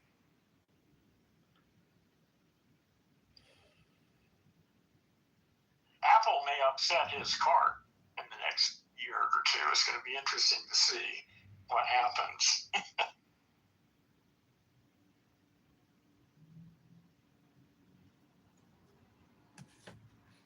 It was kind of interesting too, because the geopolitical significance of Taiwan and NVIDIA partnering with them. It seems like this guy Jensen Huang is like an American. I mean, I know he was at the White House multiple times with the CEO of Apple, but he seems to be very pro-American, or maybe he has some type of opinion about China, which is negative. Who knows? But it's also, I'm sure they're doing business there now. But anyways, it's just, I'm not really working per se. But like, if I was to try to get back into something, I mean, listening to that speech last night by the CEO of NVIDIA was like mind-blowing, because there's just so much technology out there that if that's your subject expertise. This is just getting started too. You ain't seen nothing yet. This is the beginning of a new world. I think the old world is done. Bullshit. Capitalism in nation states and the old religions, all that shit's going to be gone in a couple decades, and something else is coming. But this is the beginning of a new era of human history.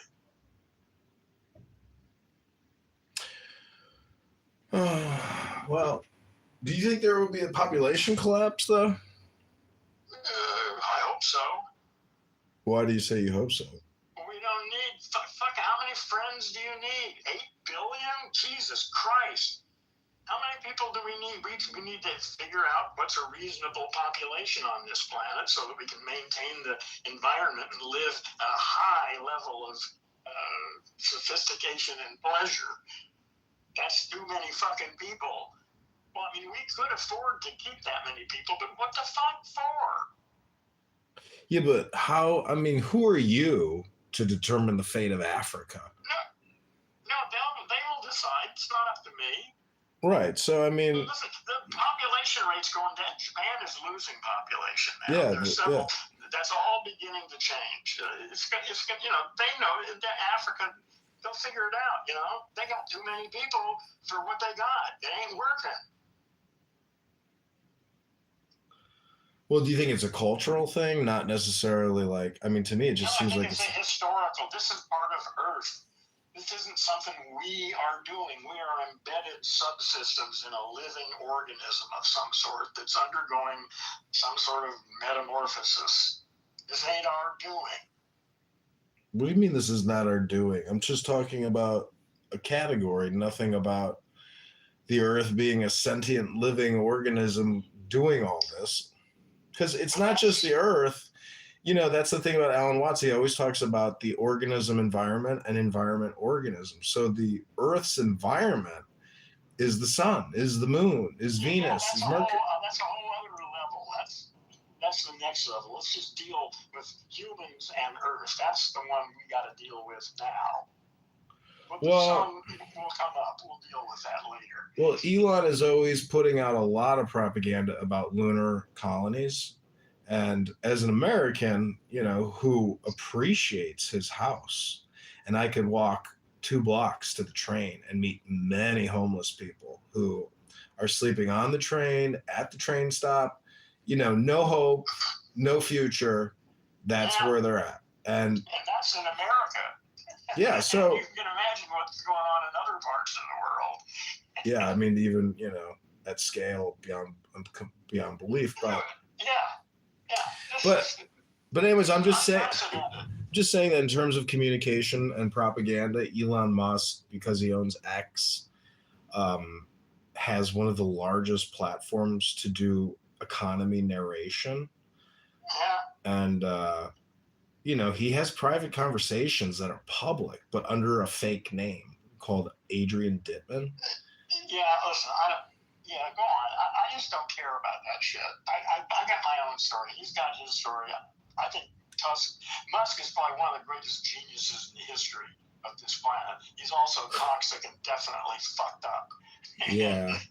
So I don't know how much of a genius he is, though, because if you listen to him, he's a schmuck. I mean, it's real. He plays video games. Listen, he's on the autism spectrum. He's fucked up. That's what it is. He didn't build Tesla. He didn't start that company. He bought a bankrupt company. He just built it. He bought a bankrupt company that already had the pre-existing Tesla. Yeah. Anyways, I'm not shitting on the guys. He did start SpaceX. Yeah. Anyways, I'm not really shitting on him. I'm just saying, as an American, he is not. Do you think of yourself as an American? Yeah, absolutely. Really? Okay. Well, no wonder we can't talk.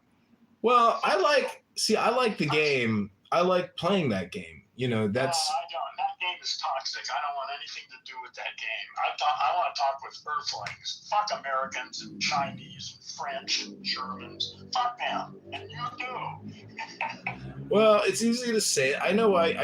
You got the bigger picture idea, but I'm just saying at the micro level, laws. Yeah, it's still here. You got to deal with it. There's no question that America is still here and all the other bullshit things are here, and we got to deal with that. And yeah. If you want to deal with that and think you can contribute something, I think that's great. I just don't want anything to do with it. I'm more interested in creating the butterfly than maintaining the caterpillar. Yeah. I think I can do both, though. That's what. Yeah, you probably can. Yeah, I don't think there's one limits the other or anything. You got to keep them separate, though. Well, I don't know. I don't know. I don't know what you could do. I don't know. I just think the future America will be. There won't be any future America. It's going to be gone in certainly 20 years, maybe 10. I know, but transformation is obviously going to happen at a very rapid rate. Yeah, how it's going to transpire, I don't know. It could be really fucking ugly, or it might not be bad at all. Who knows? Well, in the history books, new nations on average. Russia went through this 20, 30 years ago. Broke up into a bunch of smaller, similar, states. That's what's going to happen here. Just how it's going to process and what's going to break up into what, who knows. But Soviet Union did this and got through it. And now there's just Russia and Uzbekistan and all these other countries and no more Soviet Union. I assume something like that is what's going to happen to America.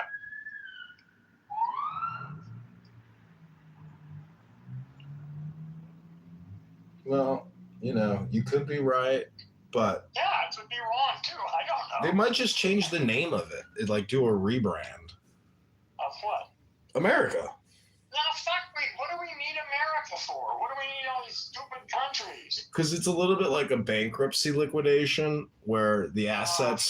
Listen, I don't even want to talk about this. I think we've reached the limit of our discussion tonight. Wait. There's one more thing. These are good discussions if you want to have them, but not with me. No, I get it. But I actually wanted to talk about your title, not about what we're talking about. But we kept going. Oh, okay. Why don't we talk about the title? That would be much more productive. It goes back to what I was saying about what Watt says about environment, organism.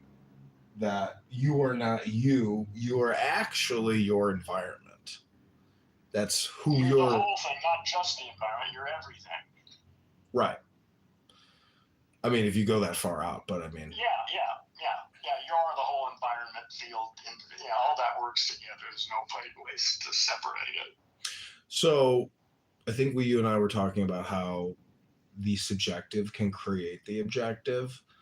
No, I don't recall that at all. No, we weren't talking about that the other day? voice is. Something's going on with your mic. Sometimes it's real muted and fuzzy, and then it sounds great. Maybe is this a little better? Yeah, that's great right now. Thank you. Yeah, maybe I'm turning my head when I'm talking. I think we were talking about the Buddha and how in the beginning it says that the universe is mind, and so if you want to create the object, you just have to know the subject. That's what my point was. Listen, that's just I have no interest in metaphysics. That's just zero interest in me. But just you bunch don't. of language speculation about it. Nobody can test or prove or do anything with any of that shit. It's just chatter. No interest in it. Well, the universe is creating the chatter in your head. Okay. So, what my point is if you want to change the universe, you have to change yourself. So, if you want to improve the world, the most logical, most efficient place to start is with yourself. Yeah, absolutely. You can start by cleaning up your fucking language machine. Agreed. That's the whole game, right? As far as I'm concerned, clean up your fucking. And I'm expecting that to happen. I'm expecting a sort of mass outbreak of people paying attention to their language machines over the next couple of years and literally waking from the trance of language. That's what I'm expecting. I know it's outrageous, but that's the plan. Humans are about to wake up from the Paleolithic trance of language. That would be. We'll see. Maybe I'm wrong. I think what would be a cool product to speed that revolution up is basically people stop talking to each other and they use AI to communicate with one another. Oh, there's all sorts of possibilities. I don't think we need to worry about it. I think Earth is just ripening right on schedule, and I think the caterpillar is well on its way to collapse, and the butterfly is beginning to assemble, and everything's going according to plan. This is great.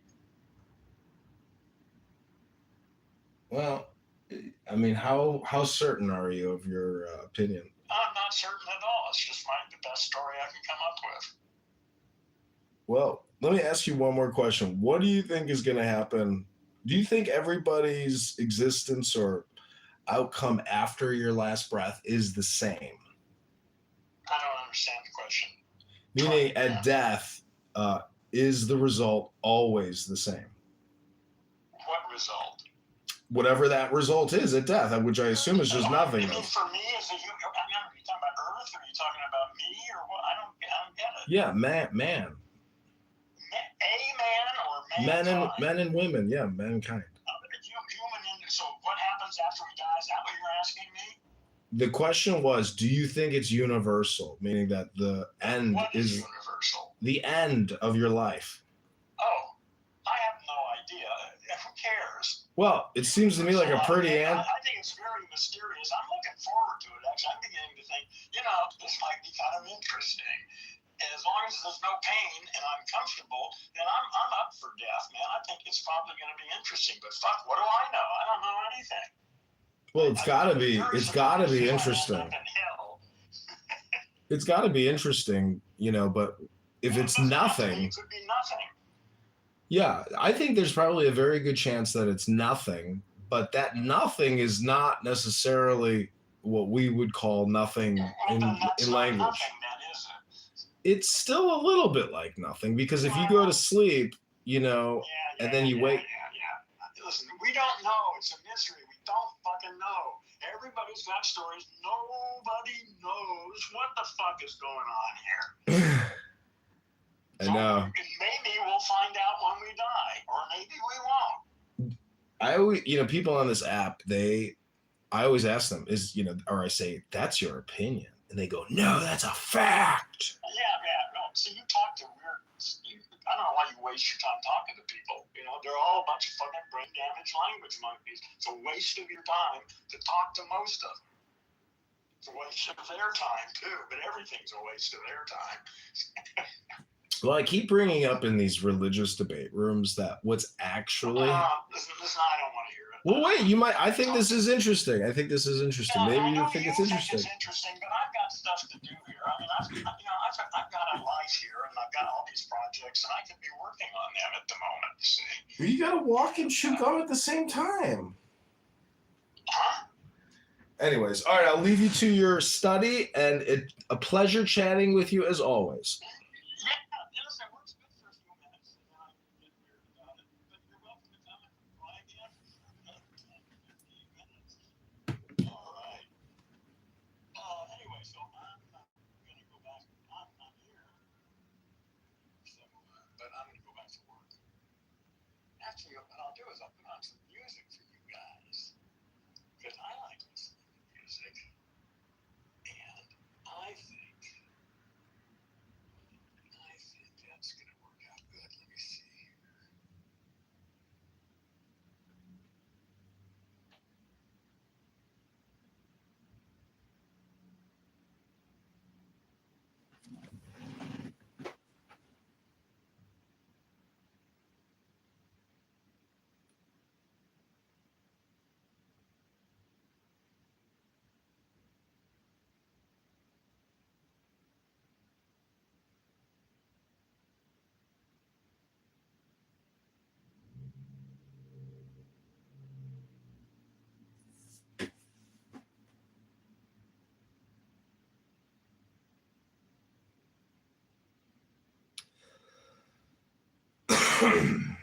Gift for a gift. A gift for a gift.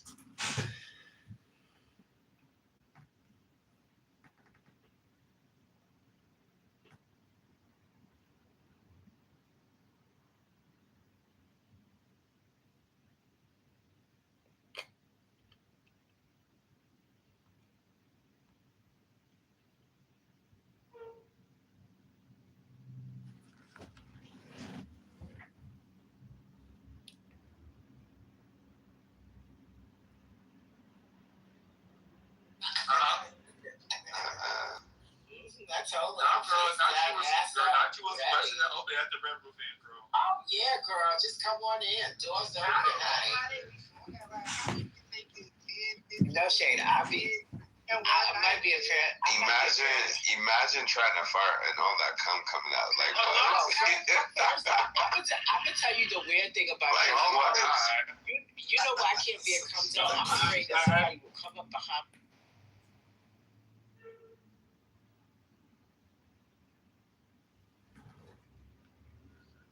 When it comes to Iran, for sure, but I'm not sure about, Well, that's Palestine, but no, but I just explained to you. I mean, if you look at the amount of missiles that have actually hit Gaza, the most densely popular, one of the most densely populated areas in the world, how is it that we haven't killed 200,000 people? You know what I think they have to do, to be honest with you? This is what they have to do. Pepe, go after me because I haven't seen you since yesterday, and I'm very happy you joined. This is what I think they have to do, honestly. They have to give an order of evacuation and give them a fucking ultimatum. Whoever stays is going to die. And they have to come up with a plan for evacuating those people. To where? To where, Ocean? No, they just have to do it. They have to come up with an idea. Where? The only option would be, say, the Sinai, right? And Egypt won't allow that. So where? Where can they go to? Like I said, they have to come up with a solution. Who? Maybe to Egypt. They have to fucking fund them. I don't know. I agree. This should be the job of the United Nations to actually protect, Should be.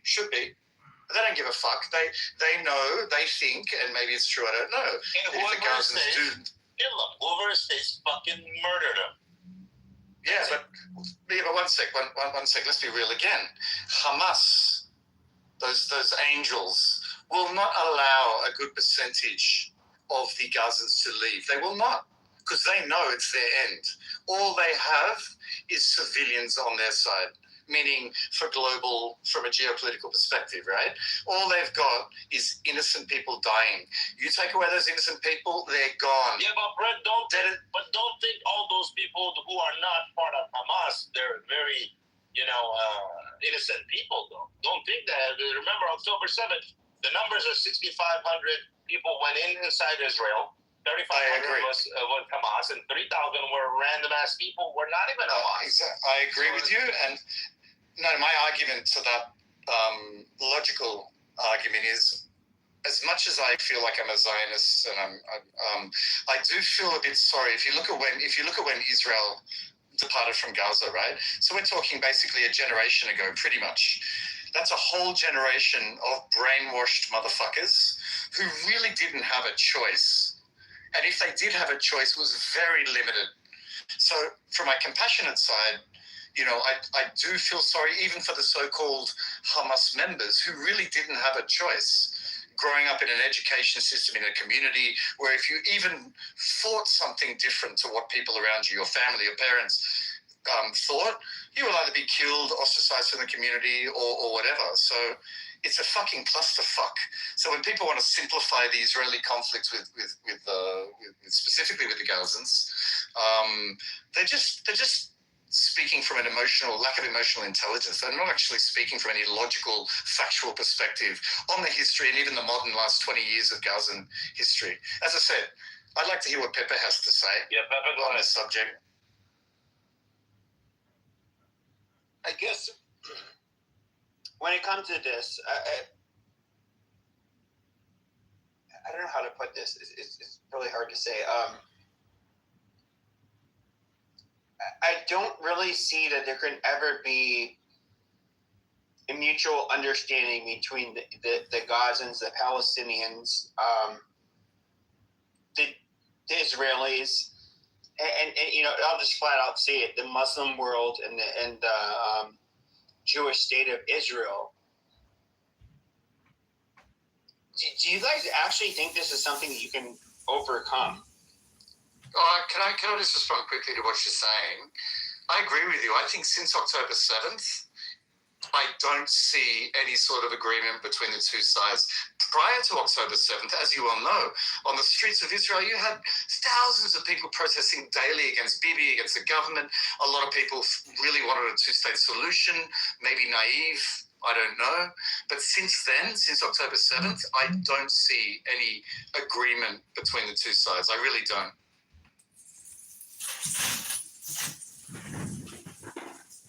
They literally shot themselves in the fucking foot, you know. You go back to what I said, you have to get rid of them. Who did? Well, I mean, if we look at the Gazans, this is a part that annoys me. Now, I have a lot of gripes with Israel, not because of what they're doing to Palestine or any of that shit. More, it has to do with politics in the United States. But I saw what happened on October 7th. Some of those demonic, evil, just flat out murder, killing random civilians. You can say they can call it a resistance movement all they want, but they killed, children, the elderly, men, women, didn't matter. They just fucking slaughtered them. Horrible. What they did was horrible. And when it came to that young woman that was, brought back into Gaza, that, her body was mangled, they're spitting on her, they're hitting her, desecrating her body. These people are fucking monsters. If us, as Westerners, non-Israelis, that would have happened to us by another country, we would have vowed that there would be hell to pay. Israel did the same thing. In other words, they're doing the same thing we would have done. They're out for vengeance. No, I disagree with they're out for vengeance, and I truly think, and again, I'm not speaking for you guys, but I'm saying I'm speaking for Western countries. We would be out for a large chunk of the population. Not all of us are the same, obviously. But we would be out for, or at least a large chunk of the population. Now, when it comes to Israel, different country, I'm not going to say how they operated, but they're a very small country. You have a country where this attack eclipses the attack on 9/11 in the United States. And of course, if you remember, after 9/11, you had this surge of patriotism where Americans were rather united. Okay, so the Israelis were rather united after October 7th. Very patriotic at that point. They end up. You had Jews from all over the world going in. It's to basically fight, and at the end of the day, I don't really.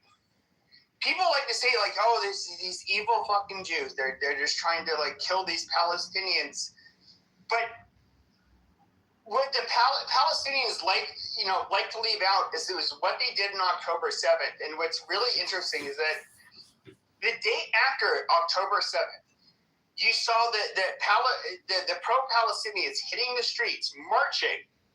There was they didn't leave any time for grieving. They didn't apologize. They just basically were just like, oh yeah, free our people. See, but Pepe, I see those protesters around the world, including Australia famously on October 9th, calling it a genocide before Israel retaliated. I honestly see that as stage 2 of October 7th, if that makes sense. Stage 1, October 7th, do a massacre. Part 2, they knew Israel would respond. Then you go part 3, on the streets around the world. That was pre-planned, if that makes sense, right? That's what I think. This was pre-planned. These protests were not just random acts of support. Protests could have not been predicted in the way they were. Why? Say that again. But whether or not it was pre-planned. October 7th, the entire world get on Israel's side. It was exactly the opposite that happened. No, that's not. No. 1 sec, Pepe. 1 sec, Bibi. Okay. 1 sec, Bibi. Bibi, did you say that the world was behind Israel after October 7th? Is that what you just said? No, I'm saying that you would have thought after what actually fucking happened at October 7th, the entire world would have been on the side of Israel, but absolutely not. Opposite thing. Was that surprising for you? That's what I'm saying. This was a No, it's not. It's not surprising. It's not the way it should have happened. What happened? I understand. October 7th was an atrocity. Let me respond. And the world went the opposite direction. Let me respond. In your utopian way of thinking, logically speaking, the world should have been behind Israel. Okay, but as a Jew, growing up as a Jew, you really think it's surprising the way the world responds to any retaliation that Israel does in Gaza or Lebanon over the many years prior to October 7th? This leftist university educated. So the way world responded was after Israel's retaliation. And before, but what I'm saying is that was part of the That was. It makes total sense. Bibi's drunk and high. Like she'll admit it. Or high, and I'm drunk. Yeah, she like I said, she'll easily admit it to you. But when so when it comes to, first of all, before October 7th, you had this. You had different dissident movements on the internet, in particular. That where anti-Semitism became cool, Jew-hating became really cool. I'm just going to be honest with you. When it comes to like Kanye West, Nick Fuente, all of these people are before October 7th. Candace Owens, Megan Kelly, Piers Morgan. Sure. I don't think the fact that you throw Piers Morgan in there, I think he's like the one person who's actually too moderate. He's I won't get into it, but he reminds me of you a little bit, Pepe. That's fine, but okay. So you had being a Jew hater was rather popular on the internet in particular, and of course, most people get their media on the internet as opposed to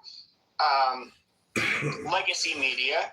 And then you have October 7th happened, and then you did see there's obviously information warfare that is happening where a lot of you get people, for example, like, do you know who Jackson Hinkle is? No. He's an American who has over 1 million followers, who he holds every anti-American position. Do 30 movies. He gets to go to after Nicolas Maduro supposedly had a democratic election, the fat fuck who's never had a fair democratic election.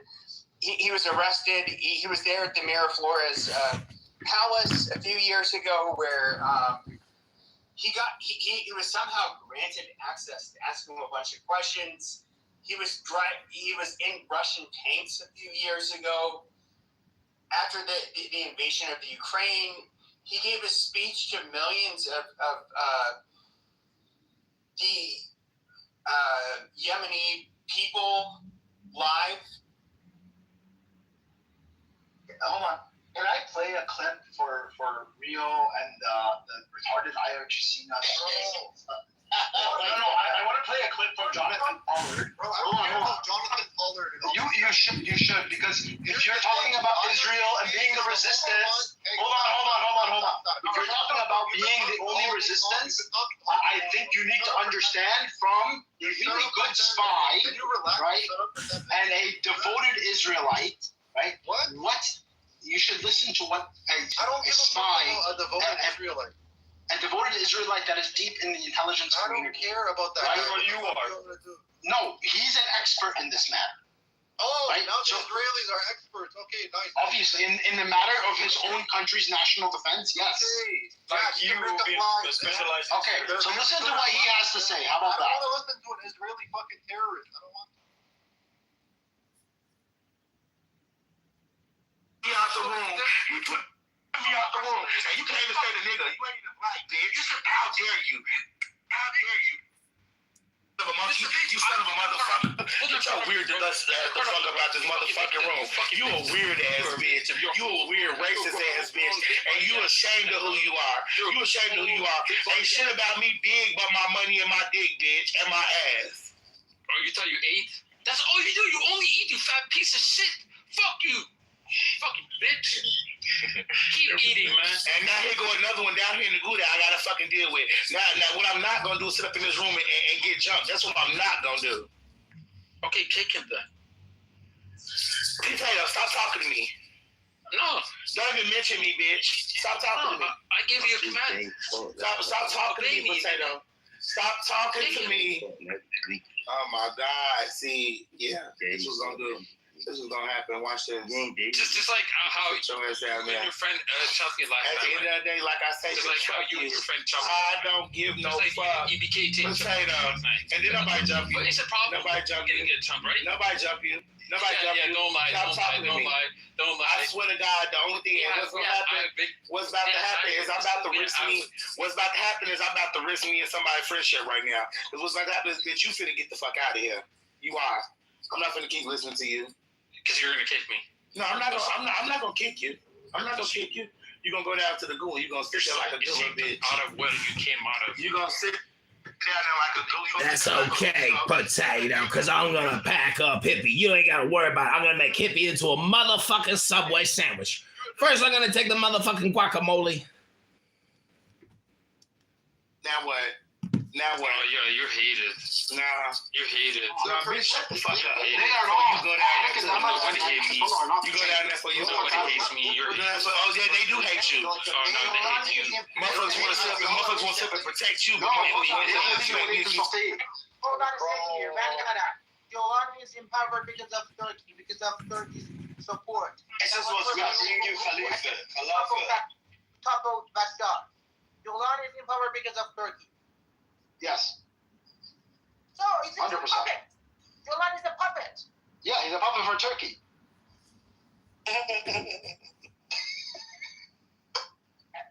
At least we agree on something. Yeah, I mean, that's a puppet of Iran. Yeah, if I'm going to choose between a puppet of Iran, right, which represents a minority of the population. Hold on. Think about it logically. Like, I'm not even Muslim. Listen, man, I'm not even Muslim. Thank God. Right? Shut up. Yeah. Don't even But talk no. about Muslim issues. Okay. No, I'm talking about Syrian issues. I'm not talking about Muslim issues. Go back to Syria. So if I'm gonna choose rely on between anybody else. if I'm gonna choose if I'm gonna choose between a puppet of Iran and a puppet of Turkey, I'm definitely gonna choose the puppet of Turkey. And most Why do you want to give yourself a fucking choice? Give me a choice yourself. What opinion? What can I do? Like, no one gives a shit about your choice, bro. I don't know what you're trying to say. I think I'm representing most Syrians in this issue. If you don't, this is the problem. This is the problem. You think that the majority of you think that because the majority, right, are Sunnis, their opinion doesn't matter, right? And only the Shia matter. That's what you guys are saying. I never said anything now. What are you talking about? You represent no one. We never said Sunni. Okay. So why is it that my opinion as a Syrian, representing the majority of the Syrian population? Because you're not the fucking majority. I'm telling you that this is what the majority feel. Don't replace Jolani. You represent No, you're not understanding. If the option is between Amir, it's not about overthrowing Jolani. I'm saying if the option is between go. Oh my God! I never said it was about overthrowing Jolani. I'm saying if most Syrians, if they're gonna choose between a Turkish puppet or an Iranian puppet, they will choose a Turkish puppet. You know what Iranians choose between all of those choices? Themselves. What? Iranians? Yes. We don't. Dude, you don't even choose. Get the fuck out of here. Fuck Russia. Fuck China. Half the fucking country doesn't even like the government. That's false information. Listen, get your own country running. Yeah, that's what I'm saying. Stay out of my country, right? And my country will be fine. No, it's because you got involved in my country that went to shit. Overrun by terrorists. You are the reason for our civil war. That's what you have to fucking understand. They're literally overrun by terrorists, bro. You cannot talk about. Bro, we were overrun by terrorists before that. They were just called Asadis. They were called Shabbiha. They were called fucking Alawis. That's what they were called. Exactly. They're called Alawis. There you go. Alawi, This is what I'm talking about. This is why we went in and put our boots down your throat for 14 years because you guys are sectarian. Sectarian? Oh, when you have those little people oppressing the vast majority, obviously people are going to get developed sectarian tension. No shit. Talking about Shias. Listen, Amir, hold on. For 90 days, millions of people are on the streets supporting the government. You cannot say they are the minority.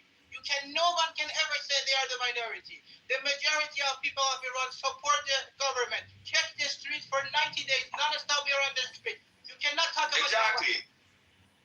So I'm not saying anything about Iran. That's not true, right? I don't know where you're getting these videos every day from, but I haven't seen anything coming out of Iran. Ryan, there's a lot of people that support Reza Pahlavi, right? You don't like Reza Pahlavi? No, there's a lot of people that don't support the Pahlavi, but don't support the IRGC either. I would say the majority don't. They don't like. There's a lot of people Javed Shah. Get the fuck out of here. Many people. They say Javed Shah. You don't like Reza Pahlavi, Ramir? Of course not. What you talking about? He's the best leader we have. You know, that's what he got. That's the best leader. He's trolling. Is that what you think? He's trolling. No, I'm asking, isn't it a good leader? But any other people, Reza Pahlavi is the best leader out there. Yeah, 2 times. Sure, Pahlavi, why not? Honestly, Pahlavi would be a piece of shit. Like, I'm not even gonna lie. But it's IRGC business, dude. You guys are you're on some much better. Like, this is why I have my issues with Turkey. Turkey is by far, by no means an innocent country, and they continue to do some fuck shit. I'm not gonna lie, right? But if I'm gonna choose between those two, no, I'll take they work with a little more lenient Turks. I'm happy. As long as it's a Muslim country, I'm happy. But you not, obviously. I don't give a shit. I mean, it's the majority. Listen, man, it's the majority population. I can't blame them for being. Let's just say Syrians right now turn on all the Christians, like your family Christians in Syria. Sometimes majority go. I'm a convert, right?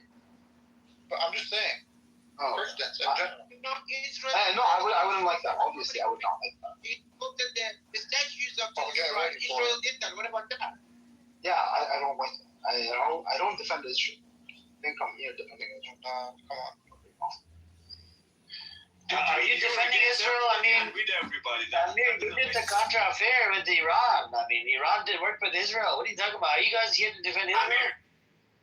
Don't want to accept it, but let's say. It sounds like you guys defending Israel right now. So Amir, especially Rio is defending Israel. So Amir, are you saying that Iran is a partner with Israel right now?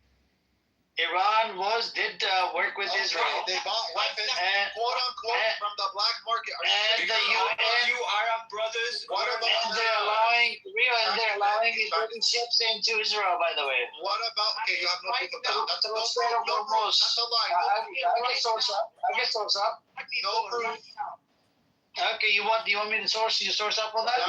They say that, and they get slapped in the face. Yeah, he gets slapped in the face like every time.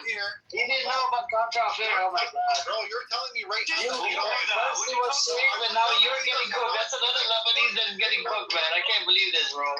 Another Lebanese smoke there, bro. I'm here right now. What are you laughing at, bro? What are you laughing at? I'm laughing at that. We have said we got cooked earlier multiple times. Now you're getting cooked, brother. How am I getting cooked? You're telling me that Iran is literally dealing with Israel now? I said they allowed the ships what does that have to do throughout the genocide. Hold on. Through this genocide, Rio, while this genocide was ongoing, they allowed ships. Gaza. Genocide of Gaza back then? No, from 2023, they allowed ships to go through from UAE, using Strait of Hormuz to go to Israel. Who allowed? Because when you are Iran against two superpowers, you're gonna take your plan. It's a fact. It's a fact. Iran owns the Strait of Hormuz? Oh my! Whoa! Benny Adam, listen to this. Oh wait, I thought it was international waters. All of a sudden, now Iran didn't own the fucking Strait of Hormuz. Now they're charging. They didn't. No, now they do. Before it was a waterway that was used by everyone. Oh my God! Listen to this guy. This is ridiculous, man. How is this ridiculous? This is crazy. They gave threats multiple times. Oh my God! Is there a port with the UAE in the Strait of Hormuz? Yes or no? I can't believe it, man. Yes or no? It's an easy thing. Because they attacked us, and now we are defending ourselves, and we are researching the rights. The right to pay money. In Panama, they asked for money. In Suez, they asked for money. We could do the same, but we didn't. But now you attacked us. You play with how we. If I were Iran, I would destroy the UAE completely. Make it just go away. All the people can go to. I mean, a lot of Iranians, they would do a lot of business through UAE. What are you talking about? Doesn't matter. Now they're enemies. No. The UAE made Iran. All of them. UAE made Iran a lot of money, by the way. There's a lot of land that's Iranian in the UAE. They should take it back. Did you know that thanks to UAE, you guys were making a lot of money? Bro, the UAE never hit a lot of money. There should be no Iranian in the US to live in. No, I'm telling you because of the sanctions. Most of the money was being made from China. Oh my God! No, the UAE is a free trade port. There's a lot of Iranians that live in the UAE. How much oil was the UAE? Oh, as anybody else, bro. Even John lives in the UAE. You see John up here? That goes. He's called a Meow Man. He lives over there in the UAE. Bro, this you say we should have sanctioned UAE and no fucking transaction with them? These guys spread rumors about me. I'm still French. Don't you support IRGC? Shut the fuck up! I don't support the IRGC. But then why don't you speak up against Ryan? He keeps on shouting out. These guys don't understand a single shit. You understand? You're no better than anyone now.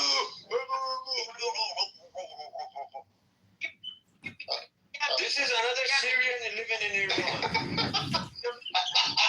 Oh my God! What the fuck is that?